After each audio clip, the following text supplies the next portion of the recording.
right. 1 second. I am just getting the TikTok stream open. We should have both of the YouTube streams live, and I think Twitch is live as well. I was watching on Twitch. Say hi. I'm slowly working towards 1,000 subs on Twitch. I think I'm getting pretty close actually.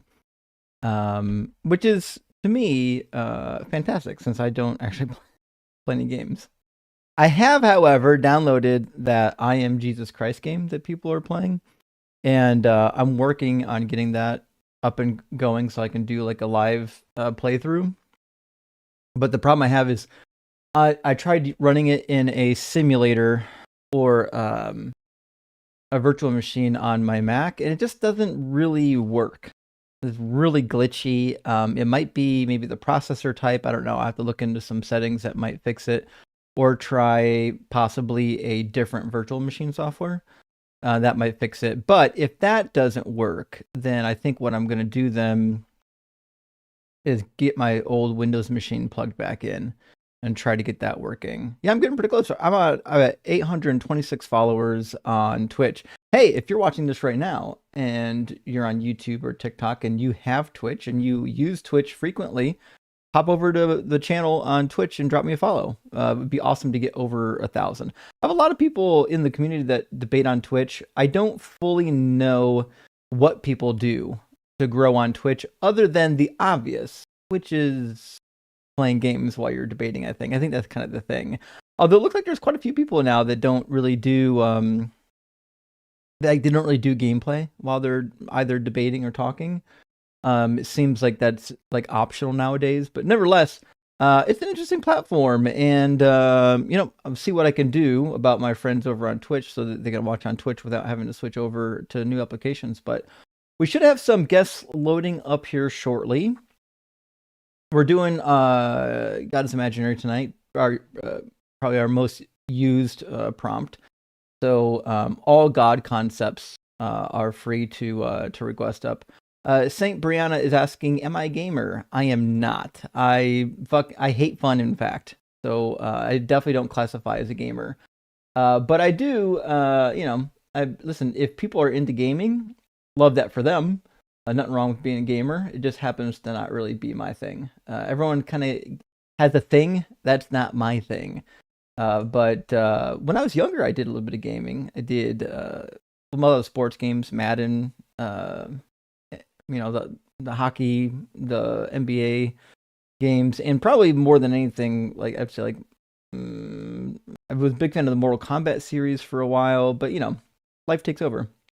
Nevertheless, we got some super chats. Let me go through some super chats. As always, friends, we'll read the super chats live on stream in between guests as much as possible, and then anything left over typically gets read at the end of the live stream.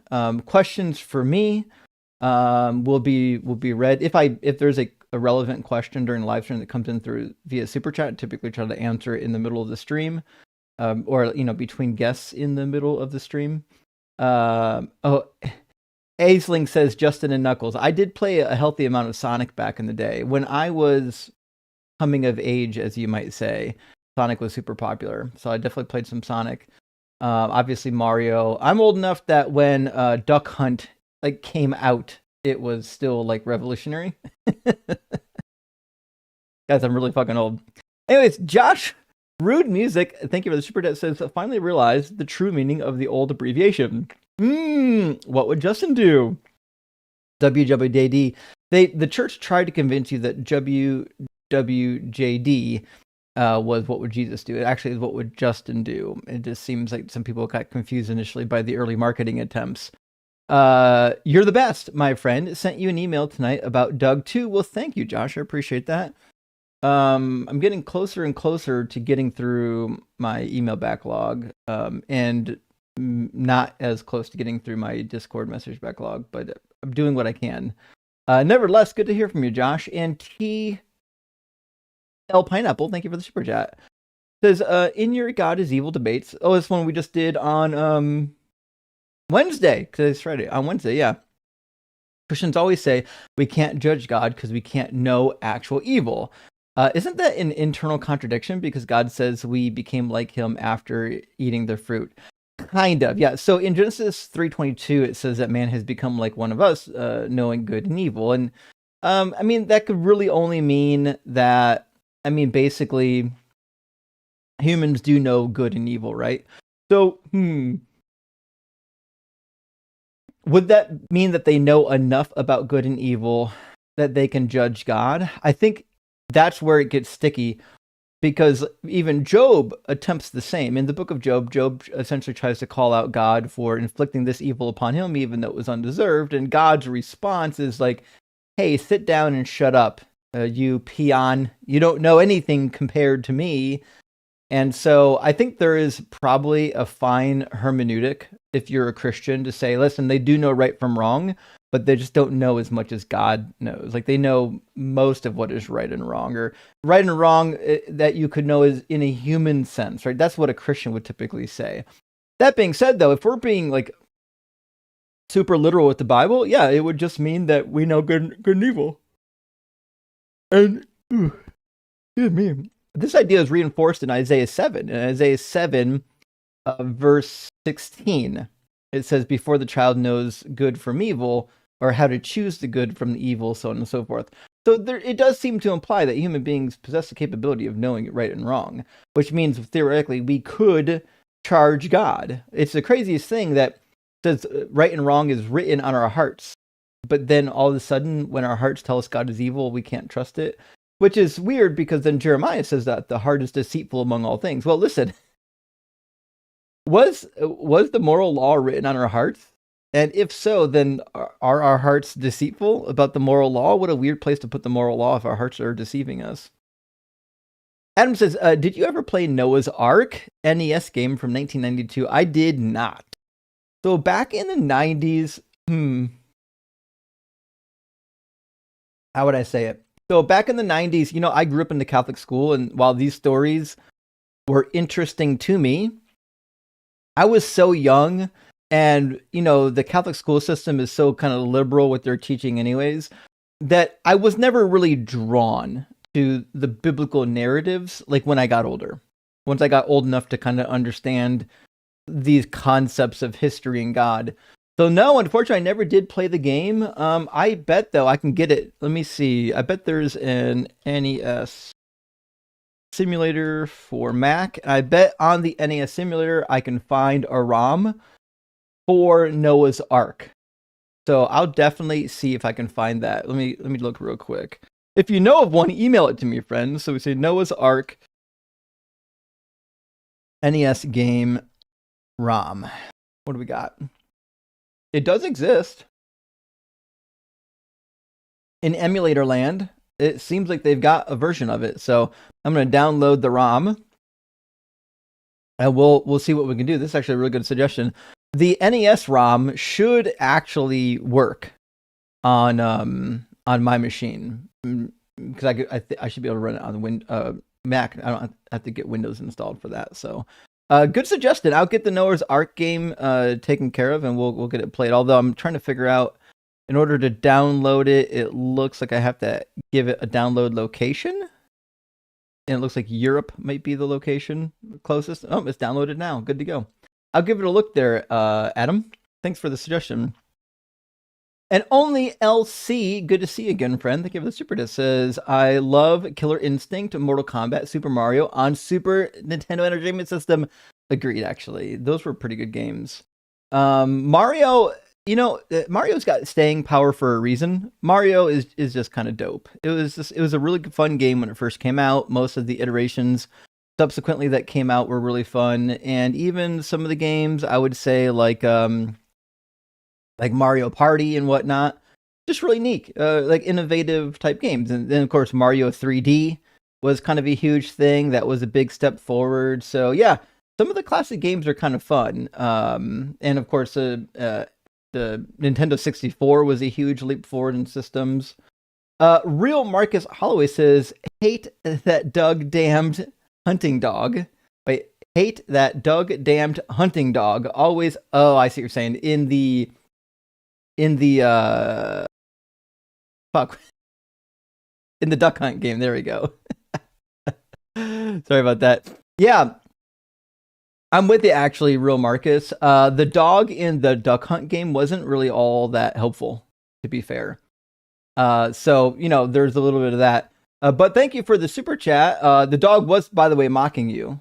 Rock hard for Doug, simply wet for Sharon, and gay for Justin. Well, thank you. And I definitely don't believe that. Let's see. I definitely don't believe that the dog was necessary for the game, except for maybe to be a distraction to make the game harder, because the dogs didn't really add any value to Duck Hunt, And Texas Panhandler, great to see you, my friend. Hope you're doing well, and thank you for the super chat. It says another DZ love connection made. I love to hear it. I was hoping we would hear really good updates after your rendezvous. And it sounds like that is the case. Having a great time. There's no one else for me at Base to Shara. This love is in the air. I don't even have a sound effect for this. How about this one? Amazing. That's what I like to hear. Listen, we're a community for a reason, friends. If there's somebody in the community that tickles your fancy, nothing wrong with reaching out to them and getting to know them better. Politely and kindly and safely, and love to hear that for you, Texas Panhandler. And if I had to guess, and I'm not a betting man, but I am a guessing man, I'm going to assume Base to Share is going to have some feedback for us sometime tonight as well. Congratulations to you. And PW says, how come I'm just hearing about the talking honky and fire snakes now? Interesting. If you want me in the club, start with that, not morals. I have no idea what you're talking about. I think what you mean to say is the talking donkey and fire snakes. And fire snakes are really cool. So it's important, if for those who don't know what he's talking about, the fire snakes are basically the seraphs, or in plural, seraphim. And so the seraph isn't just like a snake individual. It's not like an angel individual. This goes back all the way to probably Egyptian lore, where the seraph is like a fiery serpent with wings. It's like a flying serpent that like has got fire as part of some of its natural capabilities. So yeah, I mean it's a really cool piece of imagery, and a lot of people don't really know the lore. Like they don't really know that a seraph is so cool because it just says seraph. It doesn't say like fiery serpent inside of the Bible, which they could say that.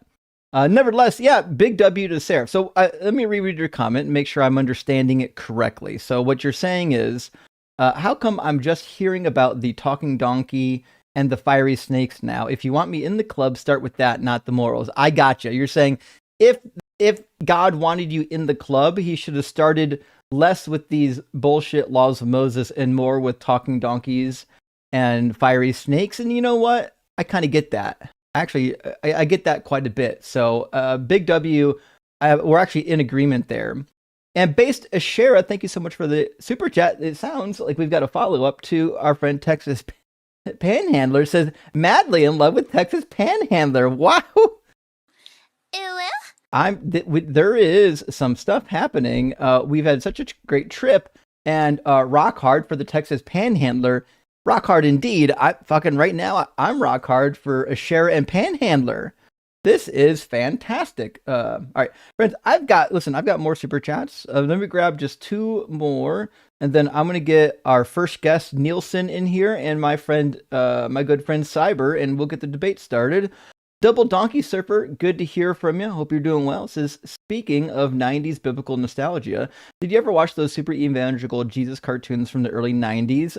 Sonic the Hedgehog was my jam. Up, down, left, right, up, down, left, right, hold A, press start. I actually forget some of the cool cheat codes other than the Konami cheat code. That was legendary. That being said, I did watch a couple 90s cartoons. There was like Bible Man. In fact, I'm going to do a Bible Man spoof soon. And then there was another one with like a time-traveling robot. What the fuck was that? I don't even remember what that was. But yeah, there were some really weird ones about that time. And you know what? It is what it is. All right, last super chat. We're going to get some debates going from Jameer Trent Horn, and by the way, thank you for the super chat. Jameer says Trent Horn and Alex O'Connor debated. I saw that, and I'm so sad I couldn't watch it live. I was busy. Alex cooked Trent on there being miracles in every religion. Trent argued God makes miracles in other religions to bring people to him. Is that biblical? No, it's not fucking biblical. And if I was Alex, I would have played the same cards. I would have said, listen, miracles are abundant. Even fucking resurrections are abundant. I would have trotted out all of the resurrections and demonstrated how they were nonsense. I didn't watch the whole debate. I don't know how well Alex did, but I know this. Trent was fucking brave for picking a topic that is virtually unwinnable. Oh, Superbook, that's the name of the show. Thank you, Superbook. Listen, I haven't watched a lot of the apologists, but I've seen a little bit of Trent and like a little bit of Mike Winger over the couple years. And those two, I feel, first of all, they always bite off more than they can chew, but they're usually kind and respectful. So I would give both Trent, like someone like Trent and Mike, lots of credit for both being respectful and also taking on the more challenging topics. Because to be fair, that is kind of the crux of the religion. If Christ is not raised, then the religion is false and there's no point in believing it. But also, even if Christ was raised, it doesn't mean the religion is true, which is the part that they never realize. But nevertheless, let me grab Nielsen and Cyber, and we're going to get Bible Guy in here too. We're going to have a foursome now. I think we've got everybody loaded up. Welcome in, friends, and welcome in, Nielsen. Nielsen, are you at least 18? I'm 27. Sure. And are you a believer? Mm, I'm I'm anti-theist. I'm not a theist.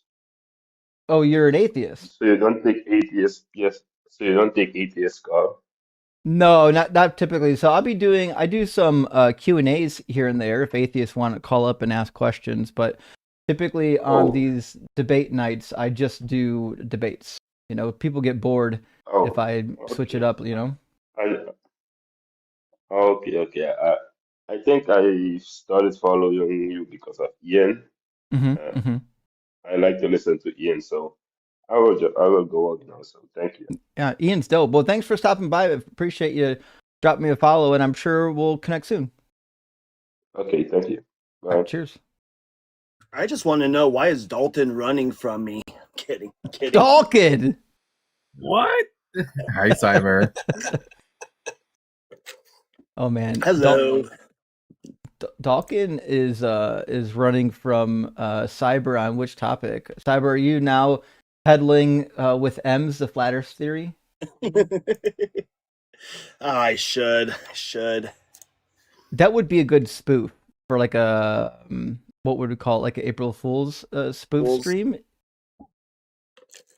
Crystal was telling me all about her Bibles that you signed and stuff, and now I told her I'm gonna get Justin to sign my ass, and I'm gonna sell that on eBay. Oh fuck yeah, I'll do it. Let's go. Double the money. I did. So for people who don't know, let me go ahead and say it. Crystal might pop in sometime tonight with like, I guess maybe would say like an announcement or a piece of information. But when I was down in California for our West Coast meetup, she brought some Bibles, some old Bibles of hers to sign, and so I signed them, and she's going to be auctioning them off to help her pay for a new computer, and because she wants to be able to stream to multiple locations, like what we're doing, and she really needs a new computer to do so. So that being said, the reason why I'm bringing it up is because, hey, listen, friends, like we're all part of the same community here. We need to be supporting each other. Crystal, I've never seen Crystal ask for money. She's always done her own thing to raise it herself and to be self-sufficient. Even like a year and a half ago, we did a fundraiser for her. She didn't ask for that. I just decided we were going to do it. So, friends, if you love and appreciate Crystal, highly recommend going to her Discord server, following, put notifications on that. She's got a tab in there for the Bible auction. And if you're interested in one of her classic Bibles signed by yours truly, get involved in the auction, or you can just donate directly to her to help her get a computer that is worthy of building her stream and her platform. So you have to start somewhere, and I think this is a good place to start. Also, if you're watching on YouTube or Twitch, you can use the link on the screen, tiny.cc/DZ Live, to participate in the discussion. You don't have to have TikTok, and you don't have to sign up for anything to get involved in discussion. If you've got a God belief, we're more than happy to hear about it, no matter what that God belief is. Even if it's a wacky off-the-wall one, like I'm sure Dirk is watching right now, and he worships the sun. And we've talked to Dirk a couple times, and I'm still halfway undecided if he's real or if he's trolling us. But nevertheless, if you got a God belief, pop on up, and we'd love to talk to you. If you're watching on TikTok, you just hit that guest request button, and we'll get you into the guest queue, and we'll be able to talk about whatever it is, God-wise, that you believe in. But with that, friends, I do have some super chats, so I'll fill some space here and read some super chats while we're waiting for some opposition to load up. And remember, your Bible tells you kind of have to. So, 1 Peter 3:15, always be ready to give a witness for the hope that lies within inside. That's inside of you. Probably a better way to say it. And so, definitely load up if you want to talk about your God. You've got people here that are familiar with your background, most likely, and we can engage in it at a relatively sophisticated level. Chris, my friend, thank you for the super chat. Says Rock of Ages, still a rollin', keep a rollin'. It's been a minute, actually, since I've heard that song. I feel like eventually we do need to get a theme song for the quadrinity of rocks. I just haven't done it yet, so maybe we'll work on that. I did also, I keep forgetting, I want to reach out to Pinkbeard, aka artist formerly known as Sebastian Cole, and see if I could utilize one of his songs. I have to pay for the copyright on it, I'm sure, as like an intro outro song, because I love it. If you haven't heard Pinkbeard's albums yet, make sure you get on iTunes and do that. The Knights Who Say Knee, thank you for the $5 super chat, says, now they might go back to, I know, to Deshaun Watson. Perhaps Doug can provide clarity. Nice draft, though. Rock hard for Doug. Fuck ice and boo bees. Just cuz. I think we're in agreement on basically all fronts there, Knights Who Say Knee. And yes, for those who haven't heard the horrible news and are a fan of football, the Cleveland Browns are considering going back to a predator fucking quarterback in 2026 and giving him one last shot. I have no idea why. It is the true definition of sunken cost fallacy. They wasted so much money on this absolute loser that they feel like somehow even though he's got 1 year left in his contract, that they need to find a way to utilize him. Let him the fuck go. Buy him a hotel room and let him watch from the hotel room. We don't need a predator behind a center. And Atlas, my friend, thank you for the super chat. Hope you're doing well. It says can't watch live today, but wanted to tithe, say hi, and say thank you. Well, thank you, Atlas. I really appreciate that. Hope you're doing well. And let me grab just one more super chat, and then I think Chewy is going to be our first guest. Connor, thank you for the $5 super chat. It says working on a new project will take time, as they do. But here's a hint: 1, 2, and 3 are in, but 4 is right out. So obviously, it's going to be a Monty Python related joke. Maybe the Holy Hand Grenade of Antioch. Hope I can get it to you at some point. Slante. Well, thank you, Connor. Do let me know how it's progressing, and looking forward to seeing it. If it indeed it is a Holy Hand Grenade of Antioch, I think you'll have quite a few people interested in seeing it as well. But let's grab Chewy and see where we can get here. Welcome in, Chewy. Are you at least 18, and do you believe in God? Chewy. Oh, my bad. My mic was up. Oh, that's all right. I can hear you now. All right, I'll start over, I guess. I'm in my 40s. Sure. I believe in God. And what was the other thing you asked? That it? My next question would have been, which God do you believe in? The God that created everything. The one true God. So, Allah? Allah just means God in Arabic. Okay, so Aramaic, Shiva. or whatever. You believe in Shiva and Vishnu? Just the one that's true. Marduk. No, just the one that's true. Definitely Kronos then. There's definitely a God, regardless of who's right or wrong about it. Whatever religion's right or wrong, there's definitely a God, and that's the one I believe in. Eru Iluvatar. Okay, so, So, you don't believe I in came up Jesus because of the then? prompt, actually. I definitely believe in Jesus. Jesus was Oh, God, so you're for a sure. Christian? Yeah, Jesus was Yahweh. Yeshua was Yahweh. Well, that's not true. But anyways, it sounds like you're just a Christian then, right? Yeah, by my understanding of Christian, not by the understanding of Mormons or Jehovah's or. Okay, weird that you wouldn't just say you're a Christian. So, what do you think is Uh, the best argument for God's existence? And I would say preferably the God that you actually believe in. But if you want to give an argument for a generic God, we can work with that. That's fair. It is weird though that you think that a person, especially one who would classify himself as like a basically historical Christian, wouldn't answer in the way that he chose. Well, I mean, you either are or you are not a Christian. That's all we Yeah, need to I know. never said either. If you're I part said I of believe in the one true God. Oh, that doesn't tell us anything. So if I'm It asking tells you enough, though. which God Do you guys believe in a God? it actually doesn't tell me anything, right? Because a God could be like literally the rock behind me on the You guys- shelf. You could okay. say that you believe in that God, right? So when I ask you what God you believe in, I'm trying to get some detail about what you believe about God. That's like the starting point. So it just sounds Well, like right you're a away, Christian, right there would tell. Yeah, for sure. But which is that makes weird me that usually you when wouldn't people just want to say like, yeah, no. So what I would say to that is, it sounds like you got your fishing rod and you're like trying to bait something and bring it in, right? No, That's what, I'm just I don't need to. I'm just I don't trying need to to get give you you all to the be information. honest. Well, let me ask you guys a question. Hypothetically, if it was hypothetically true, let's say hypothetically, it's true that there is one God that created everything. Therefore, nothing I said would be wrong, right? I said I believe in the one true God that created everything. Right, but we're asking you to give you some characteristics about that one true God, and the easiest way to know Okay, I can give you characteristics.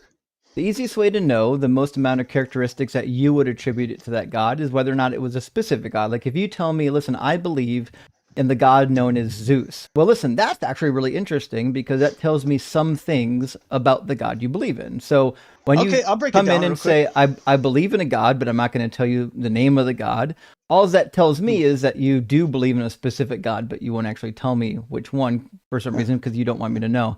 It's neither here nor there. Huh. You've now given me the Okay. name of the God that you follow, and now we can proceed. So my question, Yep, Yod-Heh-Vav-Heh. which I assume you're getting ready to answer, is what do you think is the best reason, evidence, or argument for God's existence? Well, I think you could test all the text, right? You could look at the Quran, look at the Bible, look at the Hindus' 3 books that they have. I can't remember all 3 of their names, so I'm not even going to try to cite them. Right? We could look at all these texts, these religious texts around the world. We could like see if there's any formula to achieve what these books teach, right? Does it give something we can see that is not of this world as evidence, right? I think the Bible does that. It says it'll give you the Holy Spirit. So unless you've never received the Holy Spirit, I wouldn't expect you to understand that end of it, but that is supernatural. It's also spiritual. I actually have a spirit of Doug, which I wouldn't expect you to understand because you don't have the spirit of Doug. And the spirit that's of cool. Doug actually told me that the spirit of Yahweh is bullshit. Well, that's fine, but Yod-Heh-Vav-Heh would tell you that only a fool in his heart says there is no God. Well, that's Doug not already what told Doug- me that only a fool would follow Yod-Heh-Vav-Heh.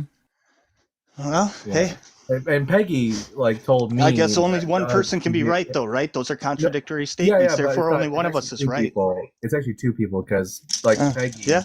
the spirit of Peggy is in me, and she also confirmed to me what Justin said. So it's actually Well, bro, I'd stay as 2 far away against from the Justin. peg as you can, man, as a man. Why? But that's your choice. We got I a don't know, pleasure man. center right there. Something about it. Is it scary to Something you? about it.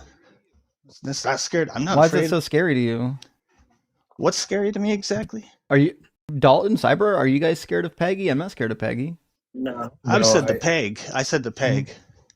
To Which Peggy. yeah, seems no, to be, which I guarantee that's- all 3 of you would Sounds say like that's just fine. sounds like your mind's in the gutter now. We said Peggy. I mean, I am human, so I'm capable of being in the Wild. gutter. That's possible. Dirty Christians. Okay, so Dirty Christians. well, let me Bro, clarify one thing real unrighteous. quick, which is you said that Sure. the text, the holy texts, are evidence. By text, did you mean just the Bible I didn't or actually all say of them? that, but I believe it. I believe that, but I didn't say it. You said that. I literally wrote it down as you were saying it. That's why I'm asking clarification. Which text? I actually have pictorial memory, which- so I well, didn't say that. That's but auditory, not pictorial. So you're barking That's up the fine. wrong tree. So which text do you think is true? Is it the Bible, the Quran, or all of them? it seems like you guys want to go down a trail. I just wanted to deal with the text that you had in the background, which is now gone, which is your God is imaginary. The text is still in the I background. didn't know think that you're what this confused was about was where an you're at. Hold up. I didn't know what this was an interrogation of my doctrine, right? I thought what this was about your topic, which is your God is imaginary. The text is still there. The text is still there. Oh, how come I can't see it? All I see Because is you're the obviously boxes.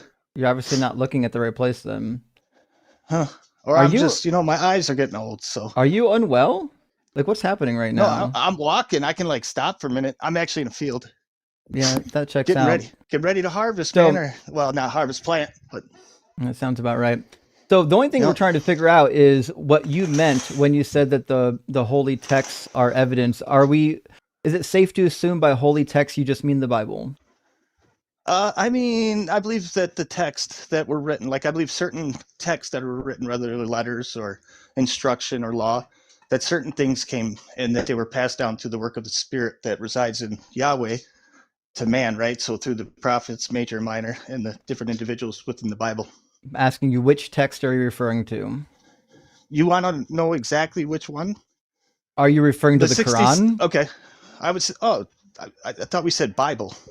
No, I've been asking you to tell me which book, and you wouldn't tell me. A Bible, obviously. If I'm a follower of Christ, the Bible. Well, that's not You know that. obvious because there are Christians who think that the Quran is inspired too. So when I Yeah, I ask you wouldn't call them very Christians. easy, specific questions, well, they call themselves Christians. Okay, I don't know what Tell you're me going to some- call them. I can only tell What? you what they would tell me. And so You I'm went to not seminar, asking right? you to. I didn't go to seminar. I went to seminary. So Same damn shit. are Anyways, you let me ask are you a you question about sober right now? I am. I'm still walking though in the field. I find this dude, very. I'm like I working. find this very unbelievable. Hold on. Let me find a place to sit real quick, and then You're I'll gonna try need to sit calm down. You're gonna want to sit down. All right, hold on. And quick question: since you're walking in a field, what's on your feet right now? Do you want me to turn the light on? My bare feet, actually. That's how I walk. Can Well, you hear you're it? going to need some better boots for this hike. Apparently, What's that? you need some better boots for this hike. Dude, I'm in my backyard, my backfield. That's where I'm at. I don't know why I need boots. Oh boy. I don't live in the South. I don't have rattlesnakes. I'm in the Never- Midwest, it's- man. It was You never can walk in mind. your bare feet. Do you guys not walk around your bare feet? It was a metaphor for the discussion we're having. Don't worry about it. Mm-hmm. You'll clear it right over. Okay, so what do you think is a good reason to believe in your God? My God specifically? Yeah. Well, I would say common sense. Can you be more specific? Because my common sense says that your God doesn't exist. Oh, well, that's fine. I think your imagination is imaginary. My imagination is quite literally imaginary. That's what the word means. I'm asking you to give me a reason to think that God's not imaginary. Oh, I doubt I could convince you. But I what I would say about it is you could research the book, the Bible, the Oh. 66. You could start there. Look at I the have. the What Apocrypha about- if you'd like. I've never heard. Well, I of know. this book. And What that- is this book you speak of? You said you were a Christian, right? How So long were you Christian? I know it was a long time, 30 Shoot, years. I want you to focus, right? So you said if Yep.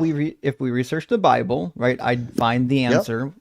I have researched the Bible. What is the answer I should have found? Well, if you were saved, you should have found the Spirit of the living God that says He will come to you. Comforter will come. He will teach you all things. Well, That's why that you're not would- supposed to call any man rabbi or father.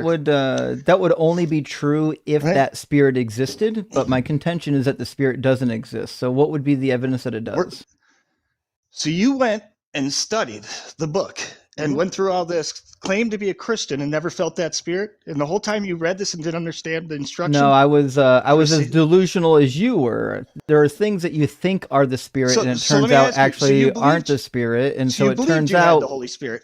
So it turns out that anyone can convince themselves that they have the spirit, and it's literally just being convinced of something. It actually isn't demonstration that the spirit itself does exist. Let me ask you a question. If somebody claims to have Yeah, the go ahead. spirit, what would be the testable evidence that they did? Well, I mean, I could give you an example from yesterday when I was with a group of believers in Christ Mm-hmm. on here, actually. I think there's about 6 of us all together during the time over the course of, I'd say, an hour and a half. But individuals would come into the box, right? Like we knew who was saved and who was not. And I don't know those people personally, but I knew by the work of the Spirit inside them, right? It was mean- obvious and evident. I mean, you formed an And you know what's opinion. crazy? So what I'm I asking. didn't form opinion. We all like. So we what knew I'm in the asking, spirit. We yeah, were because in you one guys, you didn't know in unity. the spirit, you're all just part of the same cult. If you go to like a group of Catholics, Well, I they're mean, going that's to your personal opinion, but I intuit think that your you're, imagination's getting the you know, best of you that right you're now. not going to be saved either, right? So the Right, problem like, that I you would have just say here to is that, basically you're since just you're gonna saying insult the people who that already your agree with imagination, me, once again, is the being very people who already imaginary. agree with me. So the Yeah, evidence that your the whole Holy posse, Spirit you get like exists is 600 that for the people last, what, 3 who years? I've known agree you from with the beginning. me You know what my agree other with me. profile is, Justin? Dude, why are you crashing out right now? I have no idea I'm who just you asking, are, but because I'm I know how guessing you play, dude. I used to guessing you talk come to you up about 4 or here. 5 years ago I'm quite a guessing bit. you come up here and crash out a lot. I don't crash out. I just know You're your doing it game. right now. I know you're very deceptive, manipulative Oh yeah, person. what's my game? I know these two guys have been back. It's Justin. No, I know the blonde-haired girl that. Hold up, I'm not done. I'll give you my profile name. Tell me. You would yeah. never take me on. Listen, hear me I'm out. For taking on years, right you wouldn't now. take me on. I have no idea who you are. 'Cause I Take me told on right now. everybody you're bullshit, dude. What? I'm sorry. Who are you? What's that? Who are you? I'm a guy you wouldn't like if I told you my profile name, and Tell me. I'd have to make another Tell one me. to get on your account again. Tell me No. who you are, coward. I'll tell you when the wrong? conversation's done. That's my word. You won't tell me anything after the conversation's done because you'd be gone. Well, it just means you wouldn't be able to control Sounds the like whole you're conversation just anymore. afraid to tell me who you are. I'm Are you not afraid to somebody tell you that who I am. came and said like a bunch of misogynistic I and definitely racist wouldn't bullshit? trust you with my children, so That's that what you know, it. there That's is what it reason sounds not like to give to you all my me. information. That's what it sounds like to me. What's your other profile? What's that? I What's said your I'd other profile? tell you when the conversation's done. I give my word to that. You won't. Unless tell you me cut now. me short or you're rude, then I probably just won't give you anything. Go ahead and tell me now. I really don't have to listen to a damn thing you say. You can boot me if Yeah. you don't like it. Well, you can cry all you want. Everyone just knows that you're a coward now. Are you lonely? What makes Like, a man a coward? What, Like, do you not have any friends? You need to come on like atheist live streams coming and from cry. a guy who's been on TikTok 5 years attacking something he doesn't believe in. That's fucking funny, dude. Real funny. And you're not sober. Like you're slurring your words No, right no, now. I'm serious. Like, Let's think talk you need about this. you need I to seek remember professional 4 help. years ago, that blonde-haired I girl think that what you she need was at your to house seek for a while. professional help. Actually, Maybe it's your don't. wife. You guys both. Actually, you don't guys have. spent 5 years I d- attacking Jesus Christ. I think You've it's been gained nothing. 3. You've lost 3 ground. years. It's The been 3 Christians years. on this platform have planted It's more actually been. seeds than you guys can It's take actually away. it's been 3 years. It's gotta hurt to know more The- people are planting seeds than you guys It can actually take away. actually hurts to know that no one watches Christian live It streams. hurts That's to why know they're that all your here whole watching life mine. is based around something In fact, you do not do me a believe in. You're favor, a coward. everyone you who are a coward. everyone who's like benefited from my live stream and has left their toxic religion, put a 1 in the comments. Let this guy know that people are actually Like I watching. said, it doesn't matter. Let this guy know that people are actually watching my live stream and it's actually moving the needle because this guy obviously doesn't know better. Dictator. He Dictator. actually hasn't been paying Coward. attention. Coward. Imagine Coward. crashing out on somebody else's live stream and then when they get I'm not muted, crashing. I'm just telling everybody. when they get muted, Imagine calling somebody Yeah. a coward when you won't even disclose your name. that's pretty crazy. It's weird. All I these don't really people like they want Demons. like suicide by mute buttons Demon. so bad. They want to come in and yell and shout so that they Possessed. will get muted Possessed. on purpose. That way Nope. they can run around and say, "Oh Y'all are no, possessed. they muted me. They wouldn't. They were terrified of me. I They got nothing muted better to me." do. I love it when they accuse me of having nothing better to do That's when it. they're on my live stream. Just so we're clear, you obviously have nothing better to do than me. Like I'm up here actually doing my job, and you're not doing your job. You're up here like just acting like a child. So it sounds like you got nothing to do. Huey, do you think you're being a good representative of Jesus right now? Do you guys think Mm-mm. you guys are good representatives of anything? Yeah, I'm not Mhm. representing anything. Yeah, what are you a really. representative of? You atheism. guys are some Myself. of the biggest assholes I've ever seen on I'm TikTok. a honestly. representative of That's the why Bible you're here crying? guy. You guys are deceptive. You're manipulative. Oh, You guys yeah? dog How walk about- and gaslight the shit How out about of everybody. we do dog walk them? That's for All sure. You're you've getting done is dog walked take the yourself. arguments of 2,000 years So of historical. we're still waiting for you to history present an and argument that would theologians prove us debate people. wrong. Prove us wrong then. I mean, there's nothing that's going to prove you wrong. You've Well, already it sounds told like me you don't in the have past anything that You then. would never ever go Sounds like you don't back have to anything that then. question. Chewy, maybe I can bring this back to topic. All right, go ahead. So yeah. So you were talking about, if you read the text, if you pray and do these things. So we Don't can tell go me to. what I said. Just ask well, me hold the on. question. So we can go to the Book of Mormon, right? In the Book of Mormon, in Moroni chapter 10. Why don't we just go to Now, Islam then?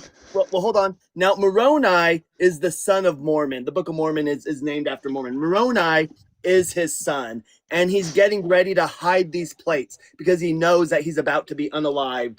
And he gives a final plead out to the people who find this in the future. And so starting in Moroni chapter 10, verse 3, behold, I would exhort you that when, this is speaking to us in the future, that when ye shall read these things, if it be wisdom in God, that you should read them, that you would remember how merciful the Lord has been unto the children of men from the creation of Adam down unto the time ye shall receive these things and ponder it and in your hearts. And when ye shall receive these things, I would exhort that ye would ask God, the eternal Father, in the name of Christ, if these things are not true. And if ye shall ask with a sincere heart, with real intent, having faith in Christ, he will manifest the truth of it unto you by the power of the Holy Ghost. And by the power of the Holy Ghost, ye may know the truth of all things. Now, this is one Do of you the believe in the Holy passages- Ghost? First Well, of all, hold on, do you hold believe on. in the Holy Ghost? Hold on. Do you believe in the Holy Let me Ghost? finish. Don't interrupt that. You wanted me to go. So this is a passage that Mormon missionaries use. They exhort you to read the Book of Mormon in its entirety. And to do this is called Moroni's Challenge. To do Moroni's Challenge. Now, this passage tends to be the one that converts people over to Mormonism. So have you done this? With the Book of Mormon itself? Yeah, with the Not Book with of the Mormon. Book of Mormon, but I would say with the Quran, with the Hadith, so with also with like a lot of the Jehovah's Witnesses, and just because I have in-laws that were all my in-laws were primarily Jehovah's Witnesses, so I know the text to some degree. I mean, I don't know it like I know the Bible, but what is your point? Yeah, so my question is that you were saying that, just if you're a real Christian, you would have prayed and you would have felt this. I But didn't actually say listen, that. Like I hold said, on. if you got a question, Why ask it. do But you don't. ask a question and then interrupt? Like you ask questions and then you interrupt. You guys are a bunch of So we have another dictator. text. We have another text that says the exact same thing to know whether or not Mormonism is true, to know whether or not Joseph Smith was a true prophet. Have you done that? Dude, how did we start talking about the Mormons? Why don't I trust Islam, which was like, Are you- what? Are you going to answer the question? Sounds like he can't track. He doesn't know why I'm asking. Yeah, Yeah, let he me can't ask you track this: at all. how much do you know about You don't Mormons? Are you answer Mormon? questions I'm with going to a answer the question. question, but I want to make sure I'm on the right doctrine here, right? Okay. So, do the Mormons believe Jesus was God in his incarnation, or did he become God? They believe he is part of. So That's not answering my question. Stick to the point of the question. You know what I I am meant. answering the question. So they're not Trinitarians, right? They don't believe that there's 3 in 1. They believe Jesus is God, that Jesus was God. But God, you have like God the Son, who's Jesus, God the Father, but they're distinct persons. Like if I'm at a party, I talk to God the Father, and then I go talk to Jesus. But they all hold the divine. You're avoiding my ability. question altogether. You're missing the point. Was he? He actually No, he's not told part of the you Trinity. Was he the answer God to in your Mary's question. womb? He told you the answer to your question, which No, is that just answer my question. he is God. He's just Answer- not part of a Trinity. If you were busy listening rather than crashing out, you would have heard it. In fact, I'm pretty sure everyone heard the answer that he is God. He's just not part of the Trinity. This is not traditionally what Mormons believe. They never believed that he was born God. That's not what they believe. They believe Incorrect. through the So the Mormons actually believe that Jesus is the Jehovah of the Old Testament. Yeah. that has nothing to do with my question. My question is, No, he had do to they have been believe? God. Hold up. If he's the God of the Old Testament, then he had to have been God before he was born. Well, the Mormons I've talked to on here would probably disagree. Are you guys Mormon? You said you're Mormon? No, Nope. I live in Mormon Central. So I was neither married of you to are a Mormon Mormon, for a but the number of Mormons in the years. world are telling me this, and I've been on here like 5-6 years, and that's what I've heard from the Mormons. So I can speak from the Mormon side. Like I said, I haven't studied their book. If you want to talk about Islam and that's fine. Since you want to jump from book to book, which I don't even know how this is fruitful Chewy, in any way. It's fruitful. If you stop crashing out, you'd see how it's fruitful. So Cyber's actually just drawing a parallel between your claim of the Holy Spirit and what the Mormons claim of the Holy Spirit is, right? Mm-hmm. So you're saying that if, in fact, my religion is true, you'd be verified through the Holy Spirit. And I asked you, how can you verify if somebody has the Holy Spirit? You said some bullshit like, well, you would just know because you would be in one accord. Well, that's adorable, but the Mormons have the same belief and the same practice. They believe that they have the Spirit, and they believe that they can act in one accord to tell who is the true revelation. So Cyber's is drawing a direct parallel to the nonsense that you said, showing that that answer isn't an adequate answer because it can be applied to the Mormons as much as to the Christians. And any answer that can be applied to two, what you would say are diametrically opposed religions, can't be a good answer to the question. Do you kind of see where Cyber was going with that now? All I see is you spouting out a bunch of shit out of your mouth, honestly. So it's over your head then? You couldn't No, I'll grasp tell you it? what you said. Like I said, I just don't believe your opinion on the situation here. What I think the I'm situation sorry, is Cyber, did I This doesn't want to mischaracterize... answer. Cyber, did I mischaracterize your point, or did I understand your point correctly? No, That wasn't my argument. You still manned it good. wasn't Yeah, my I thought argument. I'd still meant that pretty good because I was listening. Well, let me maybe ask a better question. I'm going to ask a very easy, super wasn't easy my question argument. that anybody with the Holy Spirit would be able to tell me. So, Of course, because again, the person with this is just a yes or no, right? So, in the guy order without the to enter the without the kingdom of heaven, do I need to be Tool. baptized? by the Holy Spirit, by Holy Spirit fire, you do. No, by water. By water. Let me ask you this: since you guys have all the questions, I'll ask you one back. Just If a it yes or was no. true that- Do I No, need no, to no, be no, baptized no, with no, water? no. This isn't a yes or no question. In all It The actually quiver in is his kind of a voice yes or is no so- question. Yeah. quiver in his voice is so. In fact, I bet Dalton and Cyber both know where I'm going with that. They're both and toads. they'd be able to tell me the answer too. So I'm just waiting for you to tell me, Chewy. Whenever in you're order done talking, ladies. In order to enter the kingdom of heaven, do I need to be baptized with water?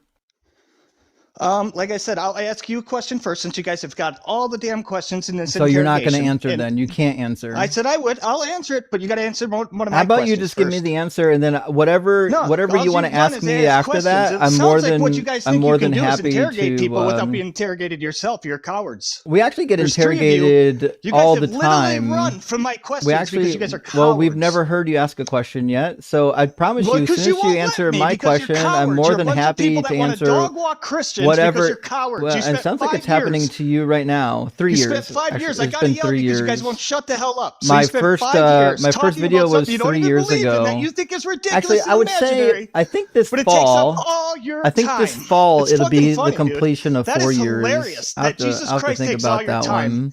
And one day, It is I'll actually spite kind of you funny. about, and you will confess that Jesus Christ is...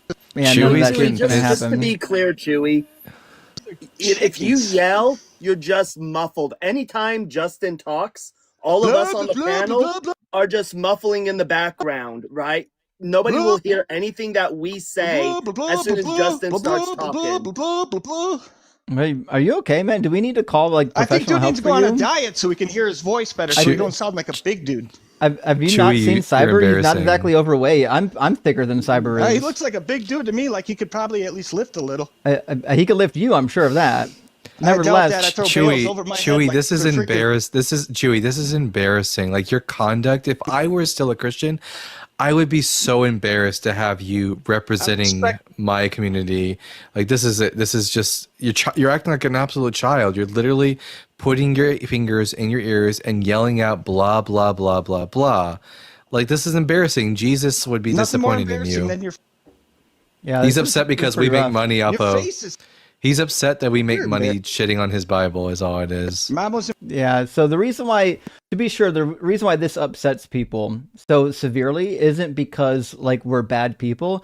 It's because our existence terrifies you. It means that you could be wrong, right? You're this thing that I'm you definitely like so dearly, this not wrong. afterlife, seeing your loved ones again. Not The wrong. fact that we could be right demonstrates that you are terrified of the probably inevitable be right. consequence that your You're not God even close doesn't to right. exist. So then maybe my God you not stand. only exists, Maybe you're not you even can. close to right on Maybe you anything can answer said the today. question then. Right, Use right the- after you use answer the- mine. use You the can't power of the answer a Holy question. You guys are Spirit. cowards. You guys haven't Use the answered power a of the single one of Holy my questions. Spirit. I've answered at least 20 Use of the your power of stupid-ass the Holy questions. Spirit. As You you tried to didn't. dog walk me down your scripted trail because you're a bunch Well, of damn it cowards. seems and your it seems faces like are you've all already ugly as been hell. dog walked already. You guys look like you guys all It's came out of okay, prison just yesterday. You're so dirty prison? and ugly. And to I be look like I clear, came out of you haven't prison? answered questions. Hell yeah. I went to jail. I was locked up for a while. I know what Yeah, idiots that look checks like. out. That does I check don't- out. Yeah, I don't was think an idiot once anyone in would my ever life. say that I look like I just got out of prison. Yeah. Look I at mean, me. Yeah, you guys look like a bunch of men. To that be are kinda fair, scruffy. I don't know. Like you haven't seen light in a long time. I'd Like you hold can't Dalton's get a lady pocket. you don't. But That's you're all I'm horny as hell. saying. Gotta watch the ladies. Dalton, you Probably let me can't hold your say- pocket? You're gonna 100%. You can hold my pocket, pocket, Justin. What Fucking no A, means, all right? right, You're the well. type of men we teach no to, right? No means no. Well, you're the one that went to 'Cause you got prison, bad not behaviors. us. Just to be clear, you're the one that went to prison, not us. How about So I it get one question? sounds- Let's see if any of sounds you like- three can actually answer it genuinely. I tell you what, I've been waiting for you to answer mine so I can answer yours. I've answered at least 100 questions. My You- question is, can you you mean guys like answer one? I'll maybe- answer maybe one 2 or question and I'll give 3. you guys 3. Oh, that was for his, all- that was yeah. his one question, For and the your answer is trinity of yes. I can demonic answer a power here. question, but that That was your is question. true. You used it up. So I'll make you a deal, Chewy. I'll allow you Sure. to dodge my question in order. I don't usually for- make deals with the devil. Well, today's the day. So I'll answer your one question on one condition. What you're going to have to do is you're still going to have to answer my question afterwards. The question that I asked you was, do you need baptism to enter the kingdom of heaven? Baptism by water. That was my question. So when I'm done with yours, I still require an answer to that question. And then on top Yes. of it, you have to tell me what your other TikTok profile is.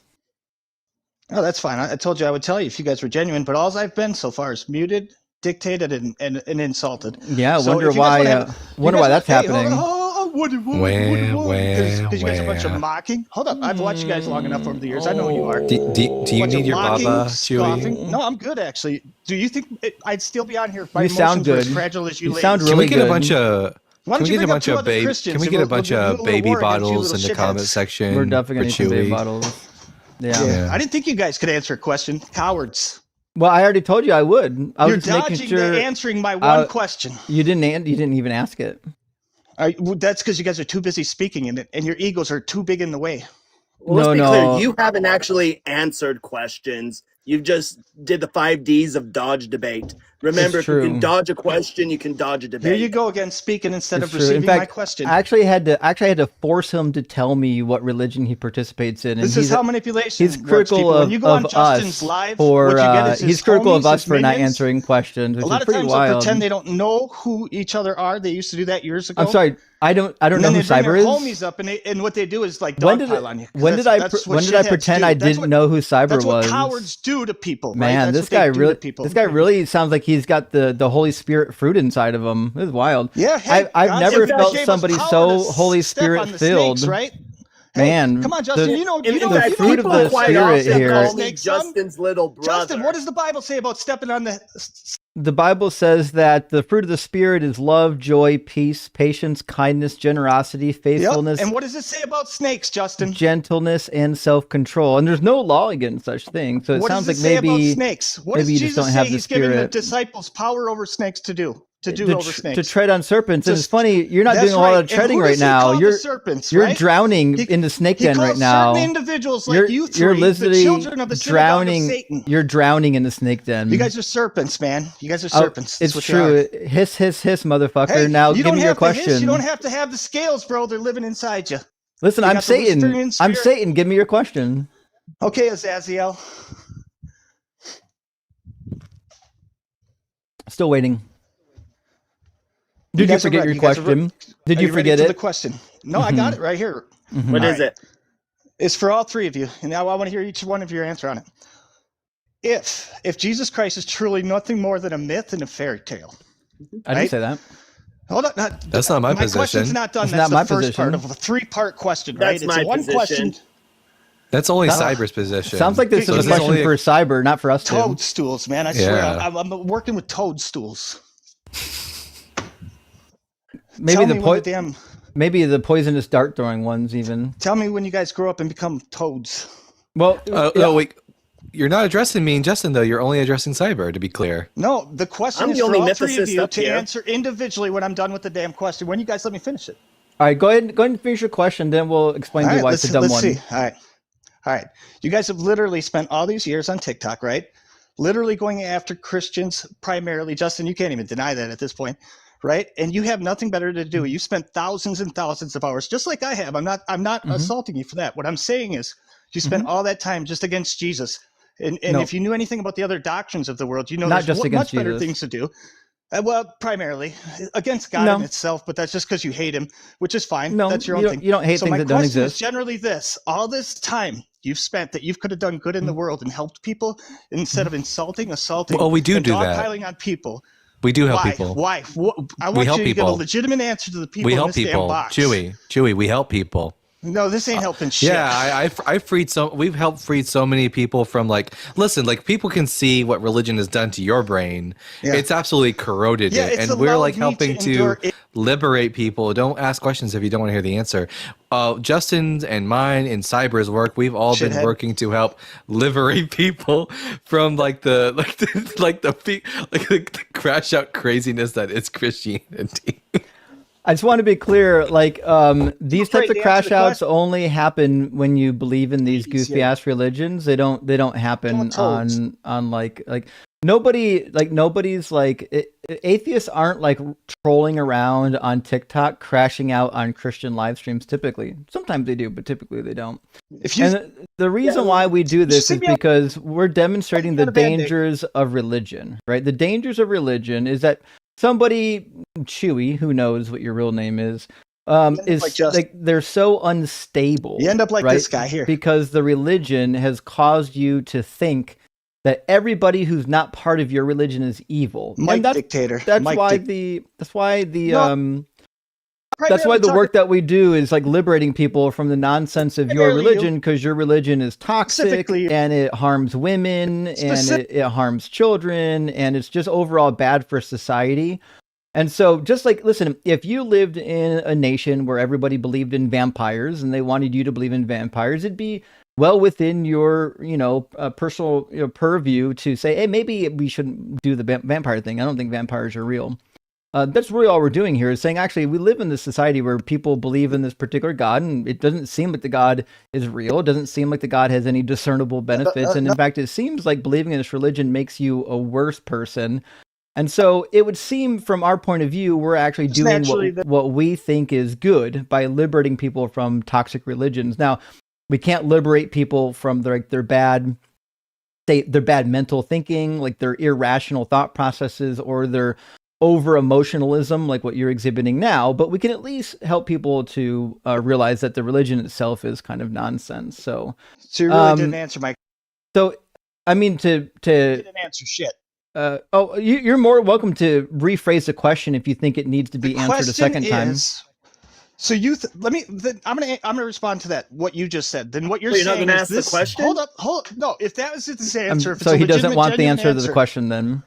No, Sounds like he doesn't want the answer to the question. I'm gonna expound on your answer. Well, you just said it wasn't an answer. So did what I you're answer the saying question or is not? There's nothing better for you to do for humanity or good. Did I answer the other than question sit or on not? here, mock and scoff other Did people's I beliefs. 'Cause did you're I a dick. answer the You're a question dick. or not? So I did what? answer the question then. So What's that? so now you're crying that You I did- did answer the question. You just don't like the answer. I don't think you answered it genuinely. It would be like if you asked me, do I So the answer to the And- question is pretty simple, which is, namely, we don't believe that your religion is true. And even if all we ever wanted to do was tell people what we think is true, we're within our right to do so. Even if religion was benign, there's nothing wrong with standing up and saying, actually, here's my opinion on this particular matter. And it just happens to be that people are listening to our opinions, which is why we're moving the needle and you're not. That's why Christianity is slowly decreasing and atheism is slowly increasing, is because we're living in a world of information, and information is fucking up Jesus bad. And I'll go ahead and According answer. 'Cause to you your wanted own to hear dumb from all and three of us. biased Chewy, you wanted to opinion. hear from all three of us. You want to hear from all three of us. All right, So- so hold on, that's Chewy. fine. Can I respond to one at a time? His answer or not? Sure, So, go or ahead. Am I just listening to your damn script? Okay, thank you you. said Let you me- wanted let me all res- three of us to I answer. do. I want you guys to. Now he next. I doesn't. want to respond. He doesn't want all three, obviously. Oh, so you guys, It's weird because it's weird because I said something, and then Justin got to speak, and now Cyber doesn't get to speak. You didn't make retorts assholes, about and you think me. you're actually doing humanity good, but There's you're only actually one. just a bunch There's of only one dicks. asshole here that I can see. Yeah, look at the new son of a bitch. damage. You can't So see me listen, because unlike my face is not on there. this you shithead dipshit. here, I do see and three this dipshits toad in over front of me, here, Just to be, I believe.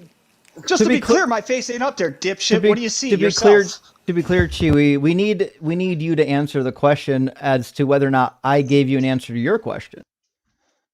I was very specific. Let's see if everybody in the chat knows. Who did I ask all three?